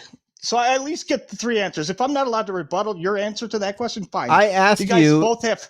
Yeah, if, I said I would if you after all think three of you I answer. So answered there's your two more people who question. need to answer. I Well, would say that you answered. It's weird because the other two were trying to answer and then you stopped them, right? It seems like maybe you're confused, right? So you asked me a question and I answered it, and the other two were going to answer and you stopped them, and then I asked you, hey, did I answer your question? And you're about to say yes, and then you started complaining that the other two didn't answer your question, which is weird because it seemed like you were preventing them from answering your question. So maybe we can ask a better question. Did you want to hear the answer from the other two or no? Well, let me say it like this. I would love to hear you guys' answers. This is so good when we do it this time. Oh, well, that's easy. You respect okay. this. Look, all right, Cyber, what's your answer? Yeah, so unlike shithead down here and toad over here, I'm a mythicist. And I believe that we ought to believe in true things. We ought to have justification behind the things that we believe in. And if we don't, and we just follow things blindly, then those lead to atrocities. True. Dalkin? Yeah, like we're like over here like working towards like freeing people from like the slavery of religion. We see like the thing that like if religion does this to you, it turns you into someone like Chewie, and the sooner like more people can deconstruct and get away from this really nasty like mindset, the better off, the happier they'll be in life. Yeah. Were those sufficient answers? So none of you actually answered my question officially. You kind of, but I'll answer your question to the same rate in which you answered maybe, mine. Okay, Justin? maybe you can. No, I'm going next. I'm going to. Maybe you can rephrase your question. If you think our answer didn't address your question, go ahead and rephrase your question, and we'll be happy to give you a more here's the maybe direct answer or an answer that you would enjoy. No, and actually ask the question and don't here's side how water tangent. baptism leads to salvation, right? Wait, red is blue. Do you remember my question? Yeah, it was about water baptism, whether or not you needed that for salvation. Yeah, so it's a yes or no. Water is blue, yes or no? That's water actually appears blue. None of you guys the way that light reflects through it. What was my question I asked you guys? What was my question again? So your question was something akin to... Because I heard every one of your answers, and none of you answered. So your question was something akin to, if the Jesus stuff is all made up... without knowing. If the Jesus stuff is all made up and all mythology, then why do you spend your time on the internet trying to debunk or to debate something that you don't even believe in? That's about the question that I heard. Did you have a different way to phrase that? There was a third part. I said there were three parts. I specified that from the beginning. The third part matters. If you leave that part out, then you didn't answer my question. What's the third part there, buddy? Instead of doing something good for humanity, right? This is good for humanity. We already explained that. Hold up. So we explained to you that this is good for humanity. Now, it may not be what you think is good for humanity, but it is what we think is good for humanity. And I think you're actually proving that today. You're proving that getting rid of this religion is, in fact, good for humanity. So it turns out we did actually address your question. You just didn't like the answer. Based on what moral ground? Based on what moral grounds? The same moral ground that you think you have. The only difference is we don't believe in a fictitious moral ground. So now you believe in the Bible. We don't believe in a fictitious moral ground that's subject to somebody's mind. We believe we believe in the moral grounding that comes from our own internal thought processes, which is actually kind of what your moral ground is. The only difference is your moral ground is rooted in a mind that doesn't actually exist, which is also a dictator, by the way, too. Dictator. Let me ask a question, because this is going to be a key difference. Hold on. This is going to be a key difference in our moral standing here. I do not think, Justin doesn't think, Dalton doesn't think that it is ever acceptable at all to grape children. We don't think that's ever acceptable. True. Do you, in your moral grounding, do you think that it's ever acceptable? My moral ground, like I said, you guys are fucking... Oh, you're not going to answer that one. He's not going to answer that one. No, I will. I'll answer this. Here, you guys didn't answer a damn thing I said. Not a we damn did, thing. but you just didn't like the answer. That's fine. I'll take your bullshit answer. So, do you think that it is No, ever morally How many acceptable? questions do we get for each other? Am I answering his You haven't now? answered a single one of our questions. I'm trying to answer the baptism one. Ready? Well, we're Yeah, waiting sure, for go a real ahead, answer. answer the baptism. On what? The baptism one or what? Which It's a one do you yes. want an answer for? It's a yes or no to the baptism question. It's not a yes or no. It is. Well, then let me ask you this about baptism. It's not necessary. No, It is. Oh, you're saying No, so it isn't. baptism's not necessary then? not water baptism. Spirit baptism is necessary. The spirit baptism of the Holy Spirit fire. That's Well- what's necessary. Well, how do you? Someone hasn't read the Gospel of John. Go ahead, I bring up the know. verses. Let's go Yeah, through them. how do I know you wanna- I know square you want to use every John freaking 3:5, which it says, from Jesus' own words, "Truly I tell you, no one can enter the kingdom of God without being born of water and spirit." What does it mean to be born of the Yes, water? and that comes after this conversation with Nicodemus, does it not? Isn't that the one right after the Yeah, conversation? but I'm asking you what water means. Oh, no, that matters, because when you know the context, you know Actually, he just got done well, explaining to actually, you Nicodemus do know that the you have to be born context. of What I'm water asking you and right now is, He's what does talking water about mean? The womb, the water in What the does belly. water- It's a physical birth and a spiritual So birth. you have Figure to it be out. physically born again? Oh my gosh, you're an idiot. I You have to be- I love that. You're an idiot, dude. I love that Pretending you don't know. your You mom- pretend I you're know so smart on the Bible, the but only you avoid- waters that Chewie are familiar with are the tears that he's crying right now. It's hilarious. That the actually tears you is guys probably definitely are the gonna use to case. baptize to hell. So I think the problem that you've got here is if you like I just hope they simply cool you in read the fiery the pits passage. of hell, man. I can't wait for a little bit of heat. It's cold where I live. It's cold as shit. We Me need too. some good flames. Yeah, I mean, it's real funny when So the flesh I is think- burning off your I bones, think the son. problem that you have, well, there's no flesh in hell. It says, Jesus answer him, truly I tell Right, you, shalom. no one Depends can on what see. you mean by hell. Are you talking about shalom? Says, no one can see the kingdom of God without being Paradise. born from above. And Nicodemus said to bosom. him, can anyone Three Having- firmaments. how can anyone be born after having grown About the old? supernatural So son. Nicodemus does actually address being born in the womb. So he says, how can anyone be born after having grown old? Can one enter a second time into the mother's womb and be born? And Jesus said, very truly, I tell you, no one Give can me my enter other the kingdom profile of name, God man. without being born of the water Leave it, and man. the You ain't getting spirit. it. What is born of the flesh Leave it now, and man. what I'm done is with this shit. born of this. Oh, you're done now? Give You don't my want to read word, the man. You don't want to read the Bible? I've already read that over and over. What I don't want is you to interpret the Bible for me because you're the worst fucking interpreter, and all you've done in all your Well- life. well, in then the how last come- 6 years is, well, how come listen, it's so- I'm going to give you the profile how come name it's after so- you shut the fuck How up. come it's so difficult I'm for done you with you to guys. just answer I'm no my longer basic throwing my pearls to questions? swine. How come oh, it's are so you about to run away, difficult? Chewie? Yeah, that's what you He's are, gonna swine. run. It sounds Are you like he's ready? It was running. Chewie the Sith Slayer. Do you remember the first time you met me? You're talking G- to me? g- After Nope. that, you always that's because No, that's you're not exactly what you memorable. said every time I came up No. after that. You wouldn't take me anymore. Didn't 'Cause you're a didn't fucking coward. didn't remember You that spent name your once. whole life attacking something No. that you don't Chewie, believe I'm in. sorry, when you could have bud. been You're feeding just the not- poor, You might. helping the I mean, broken. Chewie, you're just another crazy in the band of crazy we usually deal with. Like, you're not memorable. Sorry, bud. Not Like at we won't even all. remember you 5 minutes after this. Yeah, in Cowards. fact, the amount of people that crash out on this Codes. live stream are Fucking- so common that like Chewie the Sith Slayer wouldn't remember that at all. In fact, the amount of people that have Star Wars like monikers in their names are abundant. So I have no idea why we would remember yours in particularly, especially if all you did was come and crash out. You want me to Although I would say it is I want me to fun when remind you you- get crash outs like yours You want me to because then remind we you to get to come- clip it. So now You're that we afraid. Dalton gets Cow- to have a heyday with you. Oh yeah, we're absolutely gonna clip this and have a heyday with you, buddy. Cowards. It's gonna be a wild ride. You're gonna be in the collection of the 2026 favorite crash outs, maybe even depends. It depends on how good the crash out gets. If you've got more left in you, got more crash I out hope left you in play you. it all. I hope you play It it might all, son. actually, it might actually make the top You're 10. a coward. You You're a think coward. You think you have it in you? You think you have the Coward. top? You got mute top and 10 dictate material in people's you? opinions. You're You a got bitch, top. dude. You You really think are. you got top 10 You're material one in of you? the children of the seed of the serpent. You I am. I'm a devil of Satan. It sounds like he's got top 10 material in him. I could be wrong, but child of the serpent. Doesn't the Bible say something about having no unclean speech in your mouth? yeah, Yep, in you're a child of the Colossians. swearing. serpent. In You want me to Colossians. tell you the words that Christ actually used in the Well, Greek? Are you ready for it? you're not. Can you do you're it not without crying? Christ. No, he definitely wanna can't do do it without that, dude. crying.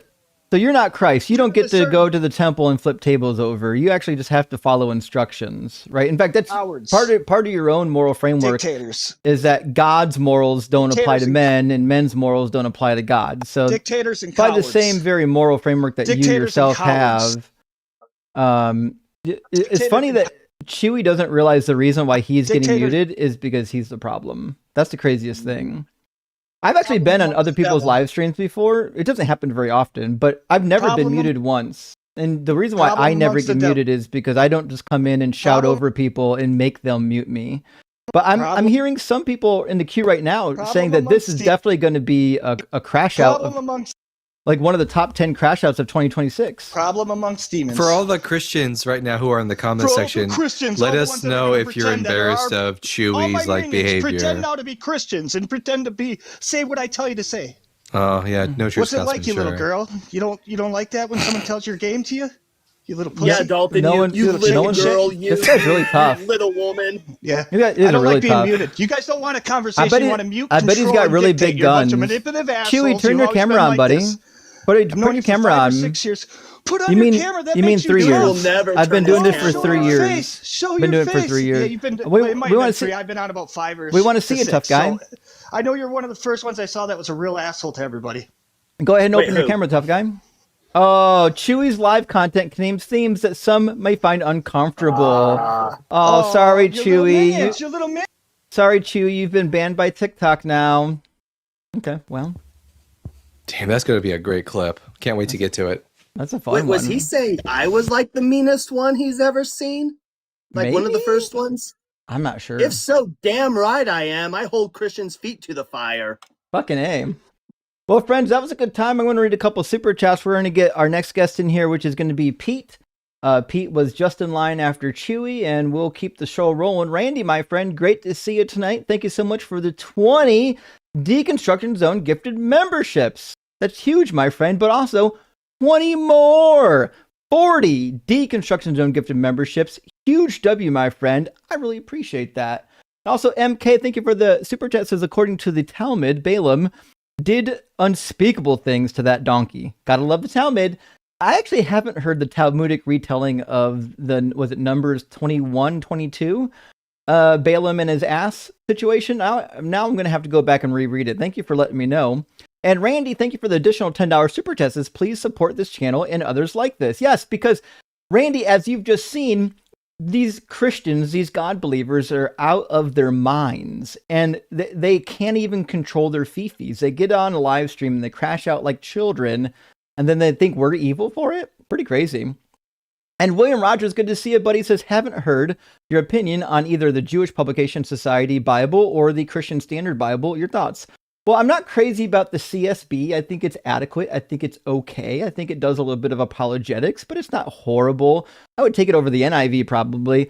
I would, however, say that I prefer the Jewish Publication Society. My only complaint is there's a lot of occasions in the JPS where they smooth out difficult passages.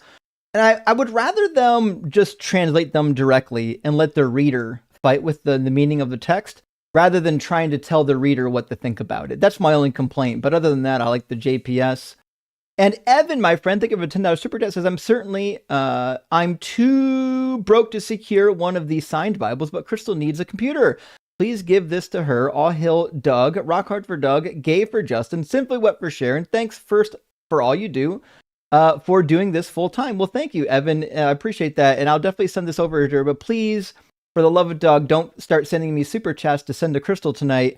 30% of that super chat is going to be taken by TikTok, and then I have to pay taxes on top of it. So please, if you really want to give something to Crystal, her Cash App and PayPal, all this stuff's in her bio. Just go to her profile and give her the stuff, friend. And she's in chat. And she is in chat. Yeah, you don't have to send that shit to me. In fact, speaking of Crystal, before we move much further, let me get her up here. Danger says, our newest cartoon is out now, The Mason Jar Incident. We are a secular charity and we are almost 1,000 followers. Well, thank you, Danger Aware. I'm glad hear the update is going well. And I know we haven't connected recently. I promise we'll get around to it. But thank you for the update. And Crystal, welcome in. Listen, don't send me that. The next time we see each other, buy me a cup of coffee. I got you. Okay, but don't send me that. But I will, while I'm here, tell everybody about the Bible auction because, listen, I had the fun opportunity a few weeks ago to meet Justin, and I thought, what a fun way to raise money for my upgraded computer than to bring some Bibles and have Justin sign them for me. I figured if Trump can sign Bibles and he's never read one, we should definitely have some signed Bibles by Justin, who has. So they are very cool Bibles. All of them are vintage or antique. They are different. They're not just, we have a hardback. We have one that's like 100 years old that has a zipper around it. Another like one that's really kind of grungy, beat up. It's really cool. If you want to bid on a Bible that is signed by Justin, head over to my Discord. The link is in my bio. And if you, for some reason, don't want to use PayPal, DM me first. I just would rather go through PayPal. It's just easier for me. But they just start at $20 each, and that includes free shipping in the United States, because I'm just trying to have a little fun here. I thought this would be something you guys would love. Like, who wouldn't want a signed vintage Bible from Justin? How cool is that? So go check out my Discord. The link is in my bio, or DM me if you're not on Discord, and I'll help you proxy bid. And Justin, thank you so much, but just buy me a cup of coffee next time we're together. I got you, friend. Don't send I me. got you. I know about the fees that you have to pay, so don't do that. Anyway, thanks so much. See you later. Thanks, Crystal. Crystal, go over to Crystal's server. It's actually in our live chat right now on our Deconstruction server. So check that out. I'm gonna head out too. I've been doing this since 10 in the morning, but I had fun with that crazy caller. But hey, you have a good night, y'all. Thanks for coming up. Good to see you, buddy. W. Dalton, he came in at the right time too. Got a real fun caller in there. Well, friends, I'm going to grab our guest Pete left. So I'm going to grab exactly 7 super chats before we get super buried in super chats. And then I'm going to grab Elaji Kamara, who appears to be a Christian. And then we'll keep the conversation rolling. Stray says, still have gift for your diabetic friend. Oh, for Sean. Discord DM. Oh, you sent it over Discord. I'm so sorry. Okay. Let me write down a note. I'm sorry. I've got like 100 Discord messages I haven't read, and if you sent me data, I apologize. I haven't gotten it yet. Let's see. From Stray to Sean, also known as Mr. Morpheus. I'll write a note on my sheet to go to Discord after this and check for your message. But you've got some help on that for Mr. Morpheus. I won't be able to hold on to it forever or for more super chat reminders because I've lost 1/3 of my income. Fuck. I'd love to help him. I'm sorry, Stray. I'll get it taken care of. I did talk to him recently. So, he's also in our Discord as well. Mr. Morpheus is. You can probably find him directly there, but I'll pass your information along. I'm sorry about that. And Travi, thank you for the super chat, says, hey, Justin, I got into a pretty heated debate about numbers 5 that end with the other person telling me to unalive. What's your perspective on it? Also, new name for Dalton is Baalton. Rock out for Doug and gay for Justin. Good name, actually. So my position has been pretty clear. It says that if the man suspects the spirit of jealousy comes upon him and suspects that his wife is cheated, just take him to the priest and they're going to drink the potion, and the potion is going to make their womb swell up and their thigh rot. Or you could say fall away. There's a couple ways to interpret it. And it just means that whatever's inside of them is going to come out. It's going to discharge. And possibly in the future, they won't be able to conceive again. But if they're innocent, it says that they can go on to conceive. So it sounds to me like what's happening is they're going to discharge whether they're guilty. And if they're innocent, nothing's going to happen, and they'll be able to give birth and to conceive. So I guess I don't really know, without getting like super specific, I don't really know what the point of contention is. The reality is, if a woman is already pregnant when the man brings her up on charges, and remember, there's no rule. There's not like a rule that says, well, you can only bring her up given this particular occasion, right? If a man suspects that a woman has been unfaithful, no matter whether she's pregnant or not, he can bring her up on charges. And if it turns out that she's guilty, then what's inside of her is going to be miscarried or aborted. That's just what's going to happen. So, Sarah Wilhelm says, hi, Justin. Was hoping you could shout out my beloved Jeff, aka Eek orbs for his birthday. Well, happy fucking birthday, Happy Jeff. birthday. I wish I had a happy we could do this one. Happy fucking birthday. He's a big fan, and I know it'll make his day. He just finished the Old Testament in his NRSV updated edition using his secret Bible decoder ring. Fuck yeah.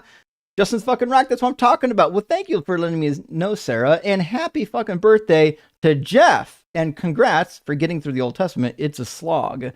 And Birdkeeper Mikey, good to see you tonight. Thank you for the super test. This guy is the reason why what you're done is good, or what you're doing is good. Christians and Christian nationalism keeps people from seeing truths in all the things going on. And we have this orange goof in office. Rock hard for Doug, gay for Justin. What a goober caller. It's true. If we've learned anything from that call, it's that what we're doing actually is good because of assholes like that. And Zach Penetroff says that guest was only let out of prison because of the Geneva Conventions got involved, forcing him onto the prison population without any way for them to escape his insanity was legally a form of inhumane torture. I don't know what he went to prison for, but if I had to say, whatever it is, it had the moniker aggravated with it. I don't know what type of aggravated thing he did, but I'm sure it wasn't good. And Drew, my friend, thank you for the $20 super chat. Says people like Chewy need to take Valium before he calls in. I know. That guy could definitely handle a therapist and maybe a good prescription, if I had to guess. And Drew with another super chat, thank you so much. Says, and clearly Chewy hasn't read 2 Timothy 2, 24 through 25. Rue. There's a bunch of passages in the Bible that talk about like, hey, this is the type of behavior you should have. But if you go to 2 Timothy, it says, the Lord's servant, that's Chewy, must not be quarrelsome, but kindly to everybody, an apt teacher, patient, correcting opponents with gentleness.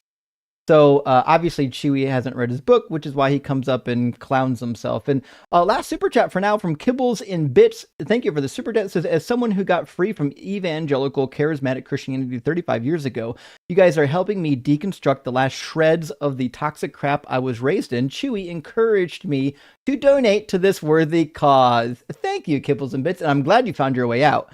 There's a lot of people that are still stuck. They're locked in to these toxic religions, and it's hard for them to find a way out. We give them the information they need to get out. So I'm going to grab Elaji, and then I'm going to grab after that Anonymous from the YouTube queue. But I hope I pronounced that name correctly. How you doing, Elaji? And how do I pronounce your name correctly? I'm doing good. My name is Alaji Kamara. I'm from Gambia in Africa. Sure. And are you at least 18? Yeah, I'm 19 years old. I'll be 20 next month. Sure. And is it safe to assume that you're a Christian? Yeah, I just converted to Christian like 1 month ago. 1 month ago. I live in a Muslim country and my family is Muslim. So they abandoned me after I converted to Christian. Boy. So you jumped out of the frying pan right into the fire, huh? Yeah. So well, nevertheless, let me ask you a basic question. What would be a good reason to believe that God exists? And since you converted to Christianity, we'd be most interested in an argument for the Christian God. Are you Christian? No.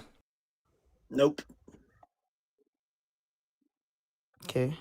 Did you think that we were? You're Muslim or what? What's your religion?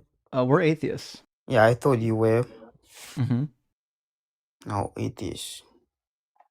Okay. So, I have I was having a Muslim Christian friend who told me about Jesus, and then he'll be telling me about Bible words, those encourage me to become a Christian. Sure. Well, let me say a good My English question. is not very good, so I apologize on that. Well, your English is better than the last guest, and he was a native English speaker. So what do you think is a good reason to even believe in a God at all?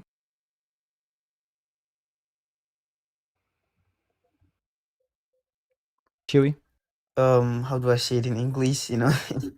My English is, I don't know how to say some words in English, that's the problem. It's Mm. not I learned English in school, so it's not very, I don't know how to say some words in Well, English. That's the problem. it sounds like, and don't take this the wrong way, you might not be the best fit for what we're doing here if your English is poor, because we are going to be debating some topics. And in order to do that, you probably do need to have a good handle on the language that we're using. So nothing wrong with you, but I think we'll have to move on to someone that's got a better handle on the language, okay? All right, thank you so much. Cheers. Best of luck. Hang out in chat and listen. Yeah, please do listen. And to be fair, like if you have to pick between Christianity and Islam, I guess I'd pick Christianity. But like, really, you don't need either of them. They're both kind of a waste of time. So, you know, you can just abandon both of them. I'm glad he figured out that Islam isn't true, though. Mm-hmm. Okay, let's get Anonymous from our YouTube queue, and welcome in Anonymous. Hello. Yeah, how you doing, Anonymous? Good. Anonymous, are you at least 18? Yeah, I'm 27. Sure. And do you believe in God? Yes. Sure. Which one? God, just a normal Christian one. Gotcha. So you're Christian. All right. What do you think is a good argument or a good reason to believe in the Christian God? So you would say that God is like really hard to prove in the heliocentric model, right? I would say God is difficult to prove in any model of the universe. Right. So that's why not only, but I think the Earth is flat, right? And I have one good proof, which I'd like to bring up. If the Earth being flat is proof of Christianity being true, it would also be proof that the Egyptian religion was true and that the Babylonian religion was true. Like all these ancient cultures believed that the Earth was flat, so it's actually not evidence for Christianity. Right. I was just thinking about that like 5 minutes ago. So it wouldn't prove this God specifically, but it would be like a good start. Why? Well, how would God create the flat Earth world? He would have created it the same way he created the sphere Earth world. I'm not sure what that is. The Earth, being a ball, would be a sphere. He would create a sphere the same way he would create a flat Earth. It just... Oh, sorry, I thought you said spirit. Like, wait, did you want to hear my proof? Or nah. No, we just want to know why your God's real. We don't care about the flat Earth model. There is somebody you can talk to though about that, Dr. Blitz. Yeah. Tell you what, we'll just grant you the Earth is flat. Right. Why should we believe in God? Let me just tell you the thing. It's called a sunset fader. No, we're not interested. The Earth is flat. Tell me why we should believe in God. It disappears above the horizon. That's adorable. The Earth is flat. I disagree with you. Why should we believe in God? But didn't you just say before it's evidence of a God? No, I didn't say that. You did. So again, I can grant you that the Earth is flat. What does that have to do with God? Well, what do you mean? Didn't you say that? I can grant you that the Earth is flat. It still doesn't mean that God is real. Give me the argument for God being real. Did you never consider this point? Well, I don't see how you could get it in atheism. How could you not? What prevents you from getting a flat Earth in atheism? Like say gravity, for example. You can't get a flat world with gravity. Why not? I've literally had no one explain that, even try to explain that. I'm asking why. Why can't you get a flat object with gravity? If we believe in the flat Earth model, I don't believe gravity exists. No, we believe in the flat Earth model. We don't believe gravity exists. True. This guy shouldn't believe in gravity at all. I can explain it if you want. Like, you believe in gravity? No, like it's just relative density. Yeah, we agree. It's just density. So what about God? It's not density, it's relative density. Same thing. Tell me where God comes in. It's different. Well, where's God come in? He made the world, the flat earth world. Yeah, prove it. Well, that's the thing. This is like you take everything into account. You never thought about this yet, have you? Okay. You get He's you get a never reason got for past the God to really flat shut Earth it down. portion. He's been shut down on flat Earth so often that he's never got to the part where it validates God's existence. I've just never really debated like in this sort of section, but I grant that. you just take it as like a conglomerate of information along with all the other physical proofs like Noah's Ark and There's all the no Noah's Ark. testimonies and- Pardon? There's no Noah's Ark. It doesn't exist. You were talking about the one on top of Mount Ararat, correct? It doesn't exist. Yes, the Juniper site has nothing to do. There's no wood up there. It's not a boat. There's no The remnants of an studies that ark. have been, studies It's that like have been the done purple have shown science. that it's made out of limite, which wood never petrifies into. I don't remember that. Did you read I remember the? seeing some pretty good evidence on it. Did you read the geological reports? Remember, this is just one part. But of- did I still you think it's real. did you read the geological reports? I'm not sure. I only seen a little bit on it. Okay, so you haven't really looked into it then. So what else you got for us?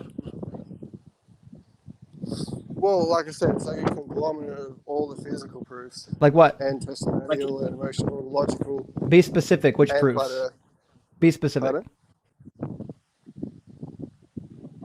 Can I give a flat earth proof? I already agree with you. Earth is flat. I'm trying to figure out why God is real. But you can't agree because you can't get it in atheism. Why can't you? Contradicting your worldview. Why? Where's the contradiction? Like gravity can't make. There's no Flat gravity. It's just density. Yeah. Try again. No, in the heliocentric model. Why? Why can't we don't have believe flat? in the heliocentric world model. Yeah. We're atheists. We don't believe in the heliocentric model. Duh. Wait, so you're claiming atheism in a flat Earth world? Yeah. What we're saying is there could be That's atheists ridiculous. who hold to a That's flat ridiculous. Earth.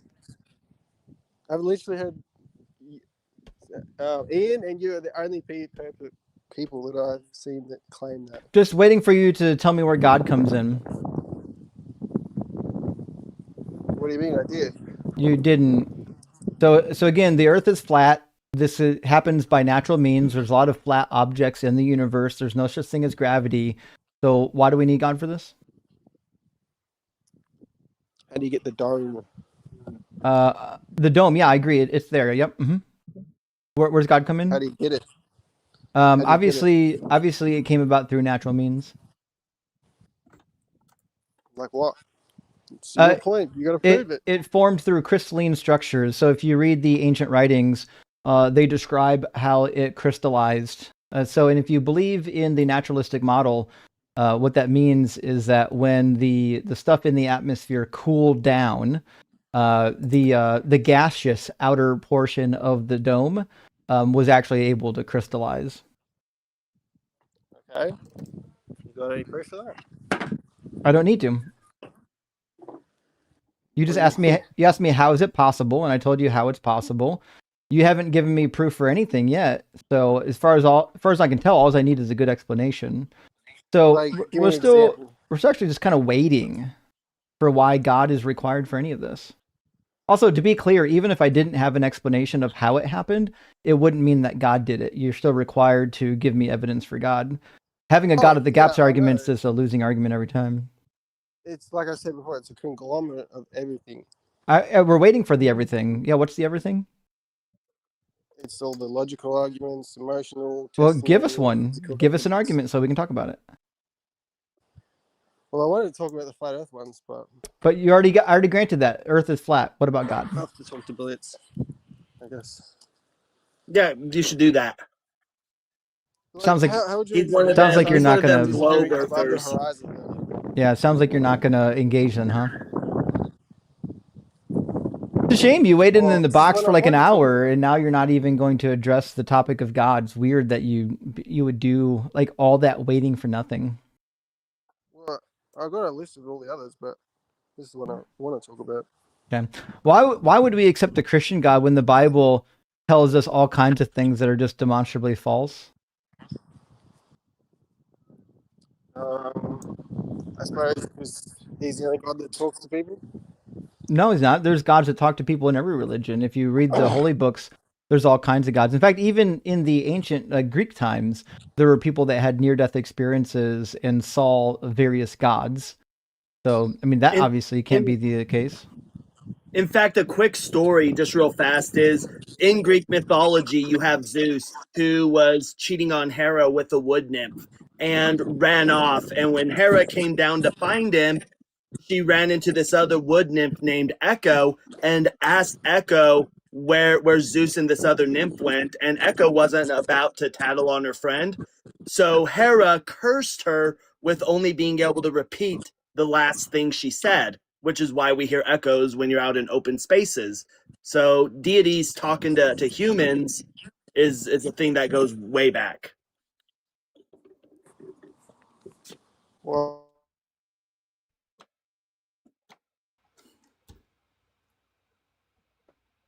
Oh, we lost him.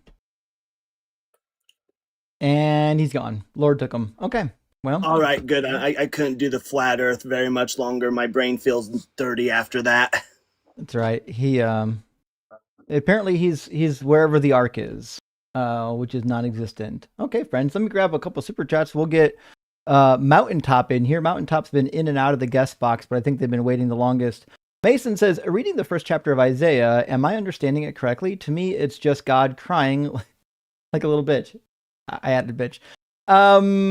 Maybe. Yeah. I mean, a lot of the prophets are just God crying. Like, they're not listening to me. Oh, boo-hoo. And so, I'm going to go and fuck them up, right? Yeah. I mean, that's pretty common for the prophets. And Uvu Lagan says, Fight of Gods is a fighting game where you can fight as Jesus. Oh, I've heard about this. Santa, Zeus, Anubis, etc. to see who is righteous and who is not. It's on PC. Rock hard for Doug and Simply What for Sharon. I did hear about this, and I got to be honest, I would like to play it. I just haven't been able to get around to it. You got to remember, my schedule's so busy.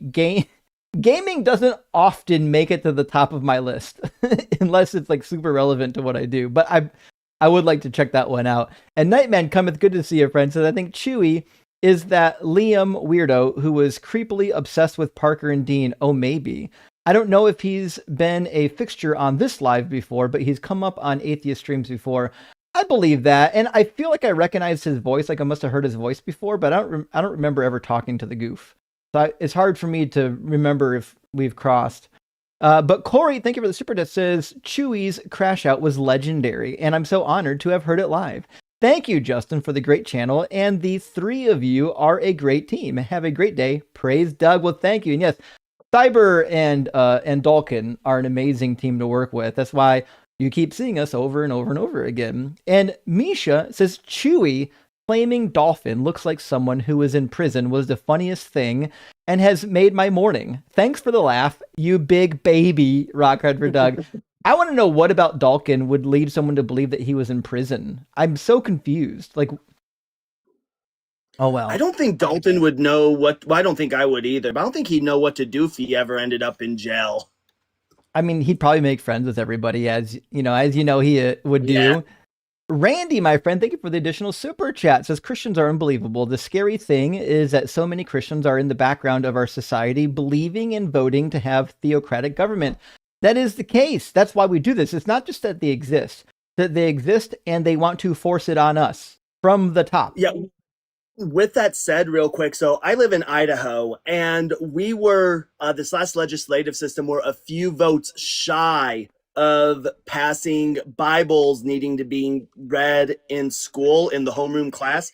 The only reason why it didn't pass is because the area I live in is very Mormon, heavy Mormon centric, and they use the KJV. And on the western, northern side of the state, they're not. They couldn't agree on the Bible translation that would need to be read because that was going to be put into the law. That's what prevented it from passing. Had they agreed on what Bible verse to read, it probably would have passed. It's true. And Misha, good to see you, friends, is listening to your old streams and learned that you have a twin. Have you considered doing the funniest thing 3 days after you pass away, O Messiah of Doug? We're not going to be doing that, and my twin will never make it on this stream because I don't think he's ready to be open with where he's at with his belief system. But yes, I actually do have a twin brother. And Tracy, formerly Iantu, I knew it was you, friend. Thank you for the super chat. Says, imagine Chew Toy Chewy thinking the Holy Ghost would live inside that potty mouth. And isn't the Holy Ghost supposed to help you to be a crash out pit king? No. And in fact, this is one of the funny things. If you go to 1 Corinthians 7, there's a really funny thing that happens in 1 Corinthians 7, where Paul is like, when he's talking about like what we would say are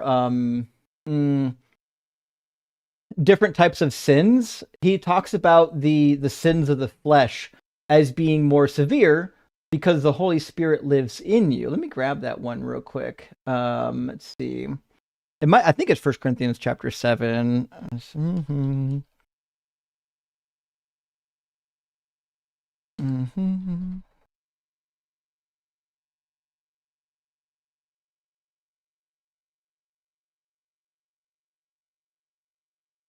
So it's either 7 or 8, right?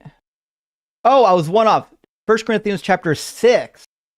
Sometimes my memory only works so well. But yeah, in 1 Corinthians 6:18, he says, do you not know that whatever is united to a prostitute becomes one body with her? For it is said the two becomes one flesh. But anyone united to the Lord becomes one spirit with him. Shun sexual immorality. Every sin that a person commits is outside of the body, but the sexual immoral person sins against the body itself. Or do you not know that the body is the temple of the Holy Spirit, so on and so forth?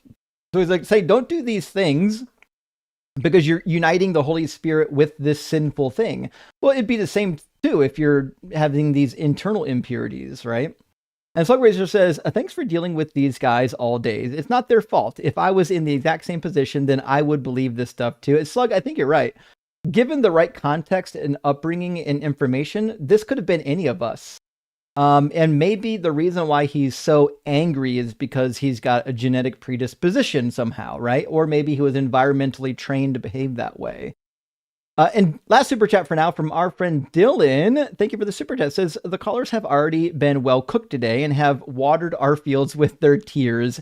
As a glutton, I must ask, may we have another? Rock hard for Doug. You know we're going to get another. The night's still young. It's only 7:42. The amount of callers that are left to come on this stream are abundant. So let me grab Mountaintop and we'll get another discussion going. I'm going to grab Chet while we're at it as well. But welcome in, Mountaintop. Are you at least 18? I am. And do you believe in God? I do. Sure. And which God do you believe in? The Christian God. Okay. And what do you think is the best evidence or argument for the Christian God being real? So it depends on what you consider evidence, because you know, the witness of the Holy Ghost is evidence to many people. So, but you might not take that as evidence. Well, I wouldn't, because people who claim to have the Holy Spirit disagree with each other before. And so that can't be good evidence, because you would think that the Holy Spirit is leading people in all truth, which is what it says in John, that they'd all be in agreement, but they're actually not in agreement. So maybe something better than that. Well, I think, how do you think the Holy Ghost is supposed to work? Maybe that's the issue. The Holy Spirit is supposed to lead. In fact, it says in the gospel that he is only going to say what he is told to say. He's going to basically relay it from the Father. Now, the problem that we have here is we have no testability to know if the Holy Spirit is there, if the Holy Spirit's doing that. It's always going to come down to some person saying, no, I have the Holy Spirit. I speak for God. So unless you have a way to demonstrate who is really with the Spirit and who isn't, it's kind of a stalemate argument. It's kind of a useless argument. So when I look at the Holy Spirit, I don't take it as, you know, if I'm filled with the Holy Spirit, I'm going to be completely like a robot. I'm just going to relay a message. I don't believe that. I believe the more righteous you live, the more you practice what you preach, the more you understand the scriptures, that stronger that link with the Holy Ghost will be. So yeah, someone might have a little bit and someone might have a stronger connection. And so that person might say, yeah, I feel the Spirit. But then you might have a person that's literally like a prophet that is just overwhelmed with the Spirit, and they are able to do maybe some of the stuff. I don't believe in seeking signs. I think it's actually okay. What I want to get to is explain why everything isn't so black and white. What atheists want, they want everything like just lay it out, give me the bullet points, like this is why it's true. Right. And You're gonna tell me what I want? well, I mean, in general, right? You tell me, you talk about Christians in general, so I'm allowed to generalize a little bit as well. Well, I can tell you what I want. I want anything that is somehow true, whether it's an argument or a piece of evidence, or it could even be like I don't know, like a text that is saying phenomenal things that it wouldn't otherwise know somehow. Like, for example, if there was a text that like was 3,000 years old and it perfectly described quantum mechanics, I'm like, fuck, that's really special. But you don't really have anything like that. Well, I mean, we kind of do, and well, Like if you were to read, like, just pick up a quantum physics book and like not really know all the science that led up to get to those conclusions, it might not even make sense to you. Like, it doesn't matter. Like, you have to learn precept upon precept to understand. Okay. So what about the Bible would lead us to believe that it's true?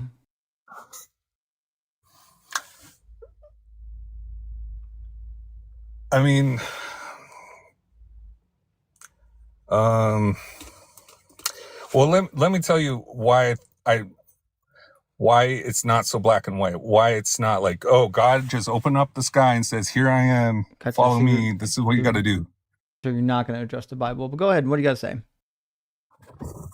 The Bible is basically it's men, and especially like the prophets, trying to understand God the best they can with the amount of spirit they're able to obtain in the time period that they are in. Mm-hmm. And the reason God just doesn't open the sky up for everyone to say, "Here I am," is because, you know, like even in our court system, we recognize, like based on your knowledge, based on your age, based on, you know, how things happen, it will be the degree that you're judged, right? So, you know, if you have like premeditated, like all of that stuff's taken into account when you're judged, right? So if you're like young and ignorant, you're not going to be judged as hard, right? So it's actually a form of mercy.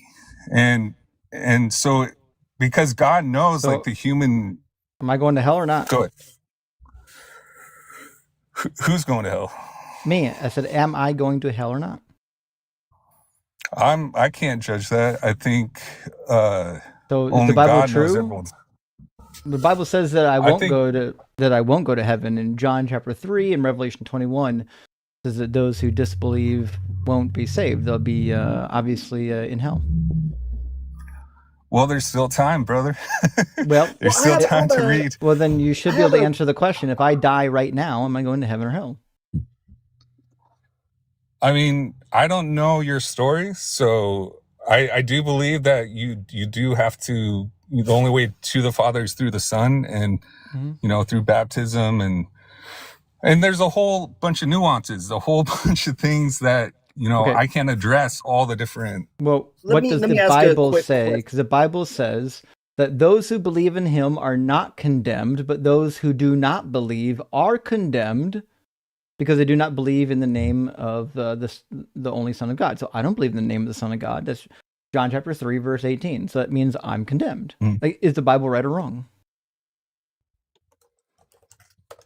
So, I mean, if you are with your heart believe that he's, I mean, you're condemning yourself, really. That's what it comes down to. Gotcha. It's not God condemning you. Okay, so well, no, I didn't condemn myself. I don't believe in this thing. So then, by your own words, then somebody like me, yes, I would be going to hell because I'm going to die, and I don't believe in the sky carcass. So that just means that I'm going to hell. God condemned me to hell. I didn't condemn myself to hell. Now, if God knew that showing up to me would in fact uncondemn me, I would in fact believe, then it seems like the fact that he isn't showing up is kind of on him. He knows exactly what it would take to convince me, and he's chosen not to do it, which means it's something that he's got to deal with. So I don't find this to be a very compelling talking point at all. Mm-hmm. Well, I think you might have a little too much confidence in yourself because you're still human, and even if you saw God, you would still be tempted to rebel. And if you did rebel, like look what happens to some of the prophets. So what? It's like all they're forgivable. under greater condemnation. It's all forgivable. No, because God judges on the heart. So if you know that he for sure exists, if you know he for sure exists and you still rebel, like I don't know it's going to be a greater sin. I don't know what judgment means to you. Like either you're going to heaven or hell.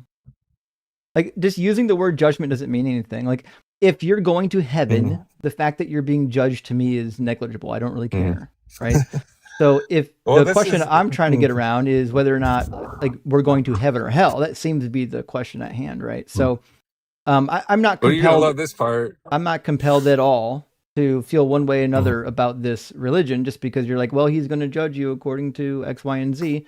But he's obviously not. He's going to judge you based on whether or not you believed the right thing and whether or not you acted in accordance with that belief.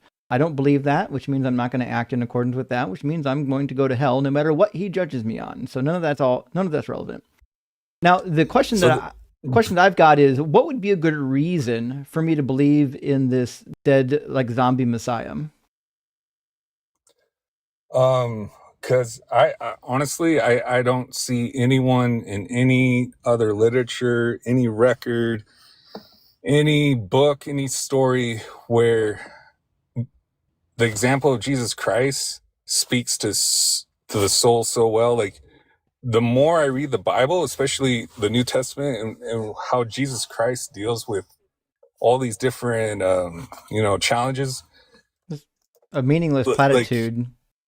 Listen, it's great that you love the teachings of Jesus. I love some of the teachings of Jesus too. I also love some of the teachings of Buddha. It's meaningless to me. We don't even know if he said those things, by the way. So the question, I would like to push back. I'm not intrigued. I'm not intrigued by whether or not you like the teachings. I want to know whether or not the book is true. What were you going to say, Cyber? Yeah, I was going to say, I'd kind of like to push back on like the example. We have a case where Jesus has been traveling. He's hungry. He goes to a fig tree. He knows the fig tree is out of season, knows it's out of season, and it doesn't have fruit on it. And he knows it doesn't. And then what does he do? He curses it and causes it to wither. He throws a tantrum. Is this a good example that we should be following? I wouldn't say a tantrum. He's trying to get a point across. What point? So he's talking about bearing fruit. Well, he's basically, it's just I see it. It's going to throw me off with it being out of season, and there's a whole bunch to it. And I'm not the greatest when it comes to recalling scripture, to be honest. But I read it like an hour a day, every day, and okay, that's fair. What about in Luke when he says that you can't follow him and love your mother and father at the same time, that you have to hate your mother and father and then come follow him? And he kind of doubles down on this when his family is trying to talk to him and he's made aware that his family is trying to get in touch with him. And he says, who's my family? They're not my family. You guys are my family. They're not. Yeah, so that actually I read that like maybe a week ago about how he even said like Jesus Christ would also like pin the son against the father against the son, stuff like that. And It's to like hate your family is right, like in some translations, but the actual more accurate translation Don't do it. would be what? You're gonna make a huge blunder. Don't say it. That's a lesser love. Show me in a single lexicon where it says that. It's I see, and I should like I normally like I try to take notes and everything, and I'm in my car right now. But if I literally looked all this stuff up like last week, and it's literally it's a lesser love. It's not like you hate your family. It's like you love God as number one, and then everyone else is number two. Oh boy, have you bothered to look up the Greek word? Yeah, I mean, I don't have everything on me, but I this was like a week ago. I went through. Which lexical resource told you that it meant love less? I can, man, if I had my computer, I could pull it up. But it's, because if you and go I know to the Thayer's Greek lexicon, which is free and abundant, just says it means to hate, to pursue with hatred, to detest, and to be hated and detested. Okay. Yeah, I'm there's it's yeah, I can't pull it off the top of my head, but I with translations, yeah, I need to have my notes, so I can't back it up at this moment, but another time I'll be able to bring receipts for sure. Sure. The only thing I would point out, if you're talking about translations, and especially if you don't know the language, which it appears that you don't, you kind of have to lean on the lexical resources. Like you can't just say it means this because I heard a pastor tell me. You actually have to lean on the lexical resources. Well, you didn't look it up in the lexicon, obviously. So, okay, I mean, if you give me 5 minutes, I could get the receipts.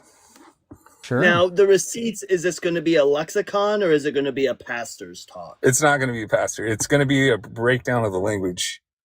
Mm-hmm. But I have to get off my phone, and I because it's like I'm just learning some of this stuff, and yeah, it's very fresh, so it hasn't really stuck. I like to like make sure I know what I'm talking about, and then it sticks. So it's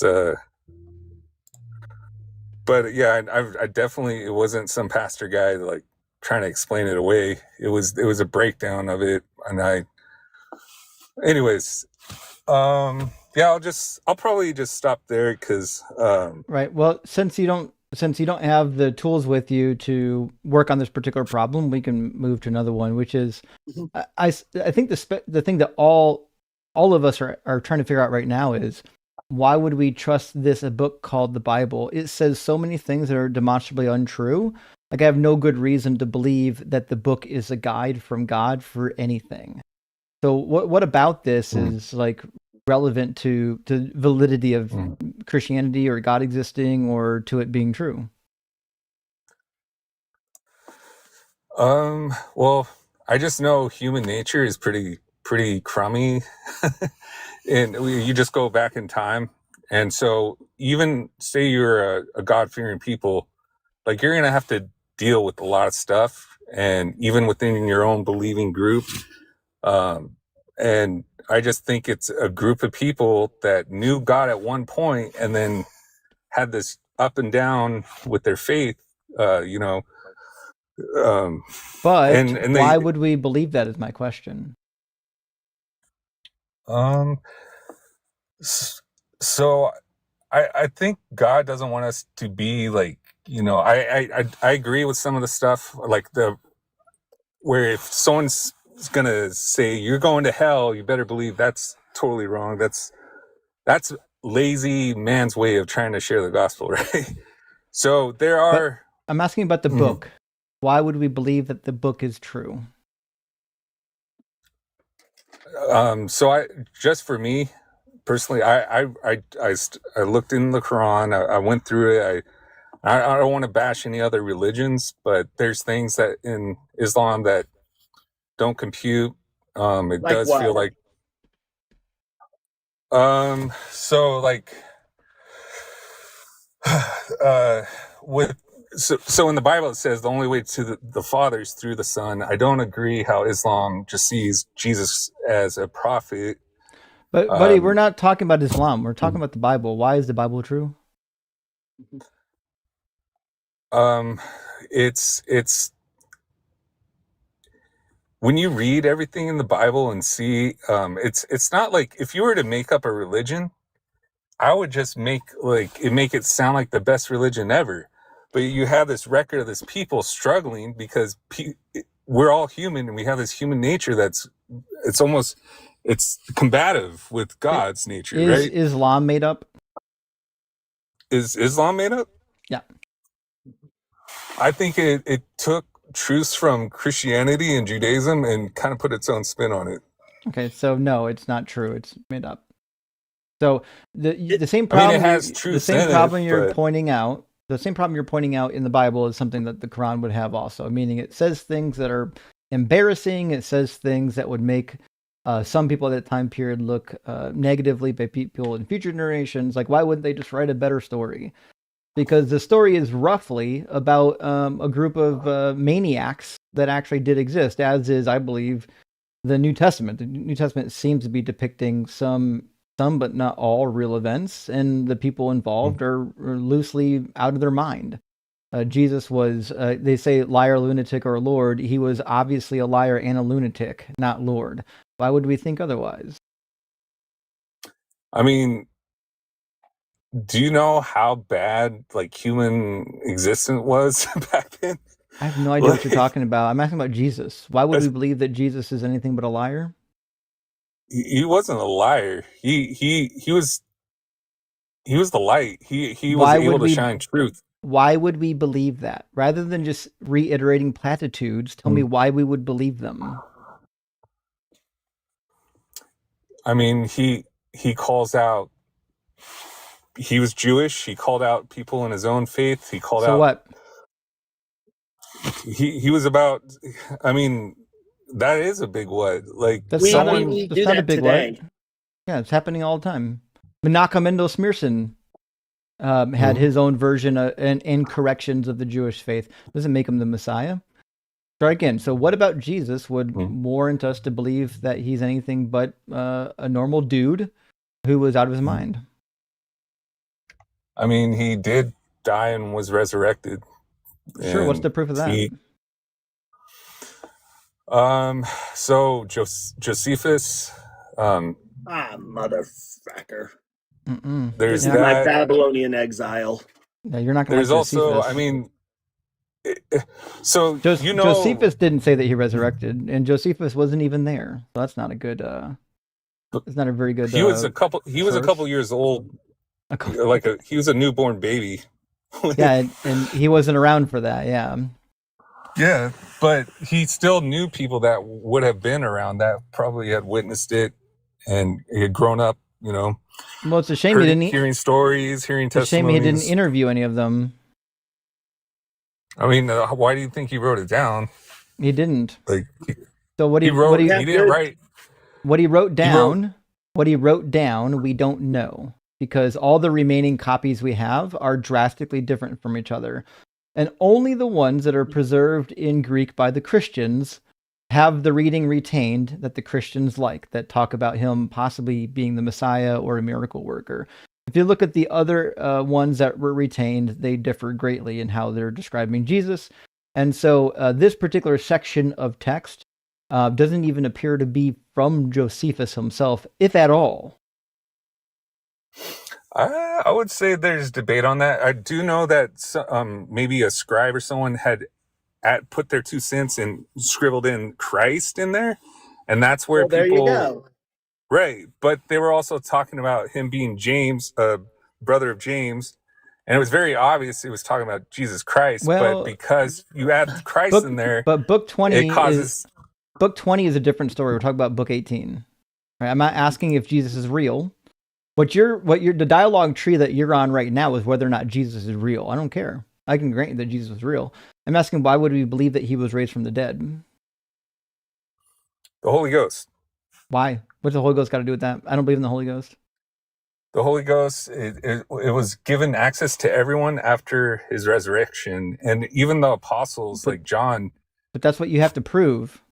Yeah. Like you're trying to justify a miracle claim by using another miracle claim. You have to figure out how to justify the first one before you move on to the second one.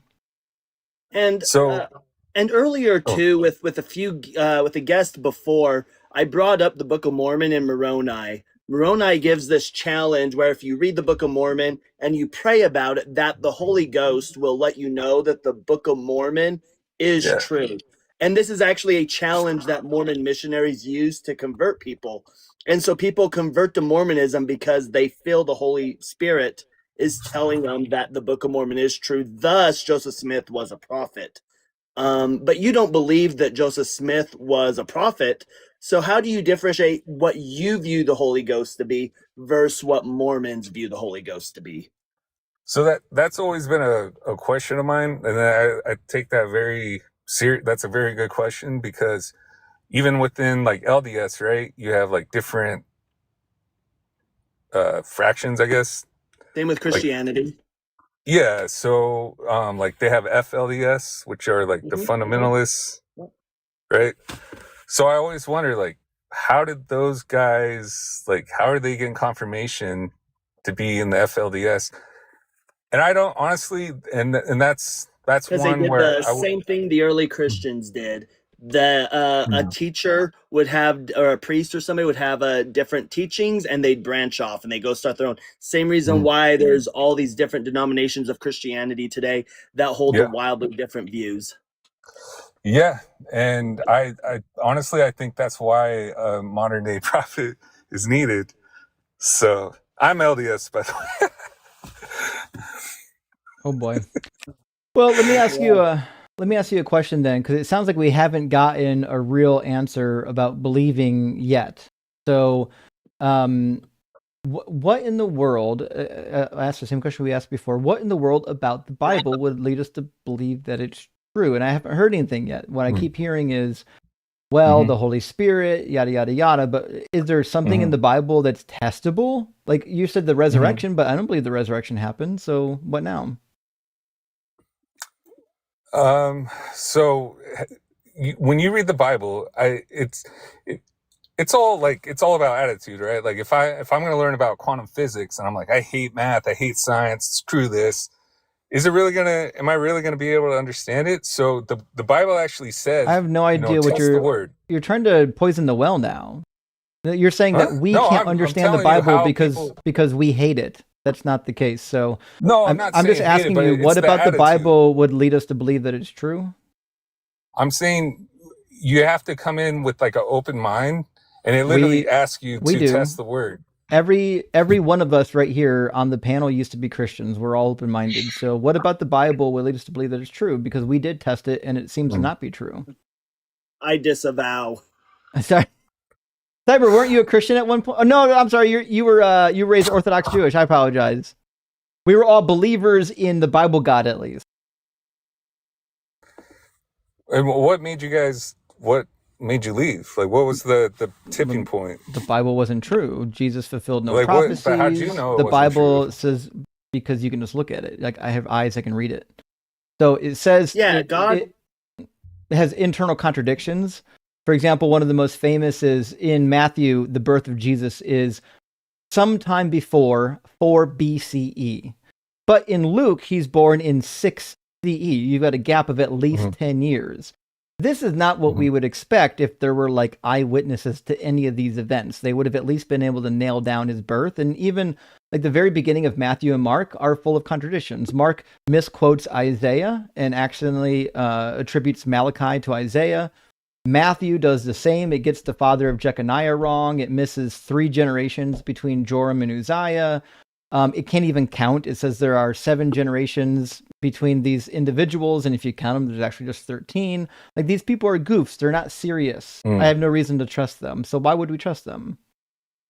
So I believe you've seen it even in modern day where people, sola scriptura, right? Like they treat the text very sacred. And, there's thousands of years that transpired. There's wars going on. There's destruction. People are, when anyone goes through a conquest, they burn the libraries, they burn the books, What does they this kill all the mean? teachers. What does any of this mean? I asked you, how can we know the Bible is reliable? And you're just telling me about the destruction of libraries. Yeah, because I'm saying that they did the best they could with the records, and who knows, like, what was destroyed, especially in the New Testament, like the early persecution and everything. But like, buddy, I don't know what this means. Everybody who preserved a book was doing their best. What does this have to do with whether or not it's true? Because most of the early converts were poor. It was mostly based on oral tradition. So what? So by the time stuff got written down, things maybe had gotten a little jumbled. So then we shouldn't trust it. You and LDS have a special, like, not special, but a little different take that we can trust it as far as it's translated correctly. Why? And why would we even trust that? Because God's true. And I have a quick question for you, because I think this will illustrate something with LDS theology. What is your view on exaltationism, that God was once human and then was exalted and became God? And likewise, you as a human, if you go through the temple, enter the celestial kingdom, that you also can be exalted and become a God. What's your personal view on that? So I think in the New Testament, it says that we can be joint heirs in Christ. But you believe that you can become a God? To the exact, like, Heavenly Father will always be the Father, right? And if I take part in his divine nature, I'm not replacing him. I'm not the number one guy. That's not what I'm asking. That's not what I'm asking is, just like God was once human, he didn't replace his God. He's joined with his God. Do you believe that you'll get to create worlds like God the Father does? I believe there's a potential. How does it work? I don't know. Because you realize that this is something that LDS theology is actively changing right now. They're pushing hard away from that. They're going as far as in one of their primary songs where it said, "An earth made clean again," to saying "the earth," because LDS theology is quite literally pushing hard away from exaltation. And when you talk to other LDS creators who do lives and you bring this up, they're going to say, no, that's what the prophet said as a man. He didn't say that as a prophet. That's something they may have taught, but it was never doctrine. And so this is something that we see going on actively right now in the LDS church, but you hold that it is a possibility, that it's a potential. This is why, we fell away. This is why Justin is asking the questions. How do you know what you're receiving is the truth? So I always know there's always going to be an element of faith. It has to be, it's part of the recipe for this. You can't, like, I don't know 100% because you just say that's what you should have said is I don't know. Right? If he says, how do you know it's true? The answer should be, I don't know. I just have faith that it is. Because that's really what you're saying. I have enough evidence for me to say, well, what's just the like evidence? how I read history books and I know I have enough faith in historians about but what's the Julius evidence? Caesar. Huh? But what's the evidence? I mean, what's the evidence for Julius Caesar? Like, I'm trusting on people that know more than me. Do you believe that Julius Caesar was deified? Because the ancient texts talk about him doing miracles and being deified. We can believe that Julius Caesar existed. We can believe that Alexander existed. We can believe that these people existed without believing the mythological claims. I believe that Jesus existed. I don't believe the mythological claims about him. So I'm asking you not about the proof that these people existed. What's the proof of the mythological claims about them? So I want to know where I came from. I don't believe that we came from some primordial soup. Mountain, my friend, you're a nice guy, but you're gonna drive everyone crazy with not answering questions. So I got to move on to the next guest. Okay. Well, oops, sorry. Fuck, Chet. Come back, Chet. I'm sorry, I didn't mean to cut you, Chet. I love you. Yeah, listen, he was a nice enough guy, but I can only ask the same question so many times without getting an answer before it's time to move on. Sorry, friends. It just is the way it is. If you don't answer questions, we can't get anywhere in the conversation. Let me grab a couple of super chats, and we're going to get Quinn in here. And Michelle Hawk says, I'm only here for the cat cameos. Hail Satan. I'm sorry, Santa. Well, we should get some. The cats are napping in the other room. I don't see them, but they'll wake up here shortly, I'm sure, and find their way on in here to give us some excitement. And Digital Lumberjack, thank you for the super chat, friend, says, oh, what the fuck? Cyber lives in Idaho? My neck of the terribles? I mean, it's true. Although he's not Mormon. No. Just lives in Mormon country. So just to be clear on that. And Carnage, great to see you. Thank you for the super chat. Says the people are demanding to know if your hoodie is as soft, plush, and thick as it looks. And also where you got it. It is as soft and plush and thick as it looks. And I picked it up at a Target while I was in California at the California meetup. And I was unctioned by the spirit of Carnage Asada to do it. So, friends, if you want a big, plushy, oversized hoodie that's super comfortable, go visit your local Target. They may or may not have one. I can confirm the Target by me does not have one. In fact, I have it on good word that Carnage has a green one, and it's just as comfortable as the blue one. But you'll need to verify that with her, of course. And how did you end up buying that sweater in California from where you're from with the clearly in a hotter climate? So what it just happened to be when we were out there, it was getting cold at night. It was like 60 during the day, 70 during the day, and it was like 50 at night. I was like, holy shit. I didn't realize it got so cold in the desert during the nighttime. So I was like, I need something. And this is, they have different style out on the West Coast. They just happen to have this at the Target on the West Coast, not on so far in Ohio, but you never know. Maybe next year's West Coast trends will be Ohio's winter trends. Could happen. Never know. Mr. Timon says, what scriptures did Paul refer to in 1 Corinthians 15:3 if the Gospels were written yet? He wasn't referring to shit.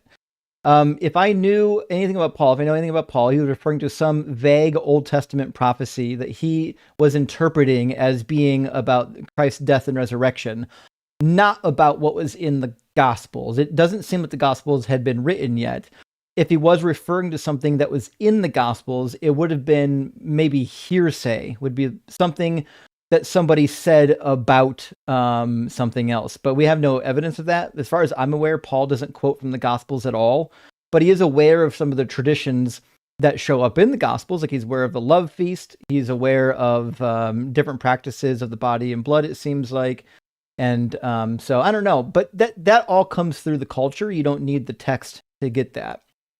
Joshua Everett says, we should put together a fund to commission a custom Pinkbeard intro-outro. I agree, and don't worry, we don't need a fund. I will be contacting him to see if I can get rights to use one of his songs for intro-outro. I got it covered, though, friends. Don't worry about it. And House 70 says, notice that Muslims are almost always reluctant to spell out their religion when asked, is there a holy book reason behind this? Well, part of it, there is something that is allowed within the religion that allows you to lie in particular cases, especially when it comes to like getting people into the religion, it seems like. So that's kind of where it comes from. And also if it's self-preservation, like if you have to save your life to, you can lie to do so. So it's not strictly as taboo as it would be in Christianity. Although I would say in Christianity, there's lots of instances where it's okay. People just don't know that because they haven't read the book. And William says, if it isn't the guy who destroys wannabe Bible scholars by being an actual Bible scholar, how are you today? Well, thank you. I would be cautionary with the word scholar. I do have an undergraduate degree and a master's degree in biblical studies, but my personal opinion is that you shouldn't call yourself a scholar until you've finished your PhD. So I don't refer to myself as a scholar for that particular reason. I will eventually be going back to school to do a PhD, but until I finish it, I don't know if you should call me a scholar. However, it is true that I'm well read and studied on the text, as is Chet and even Cyber as well, who went to school. Both of them actually went to school to study this particular field. And last super chat for now from our friend Porcelina says, nothing better to get through working overtime than listening to Justin cook Christians.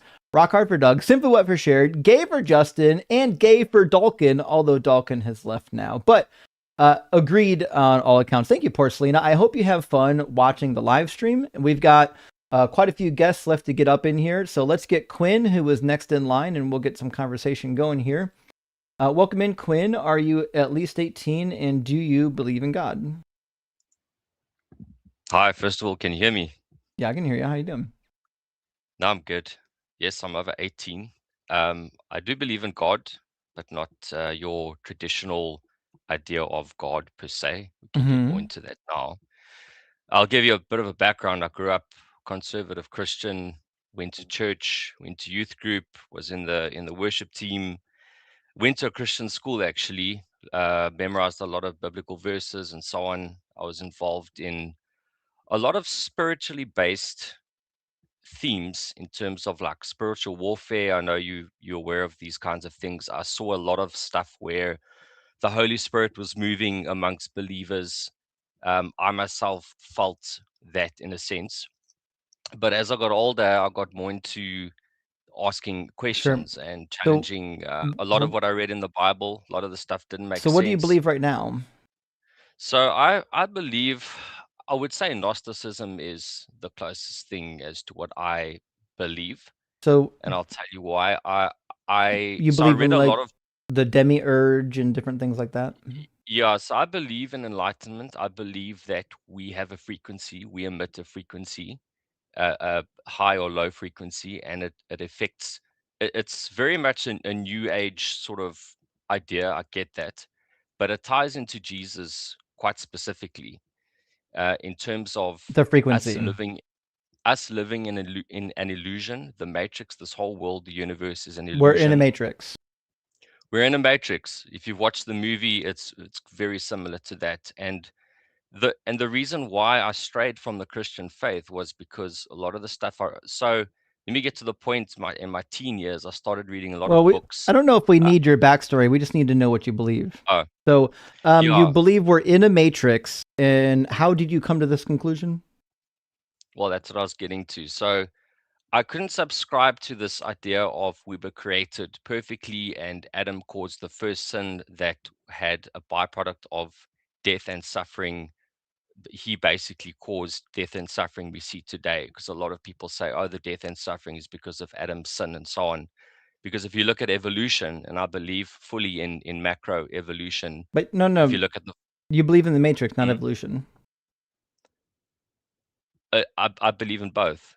I believe well, in both. If you believe that you're in a simulation or some kind of matrix, then everything that you're experiencing is probably just in your head, right? Well, not entirely.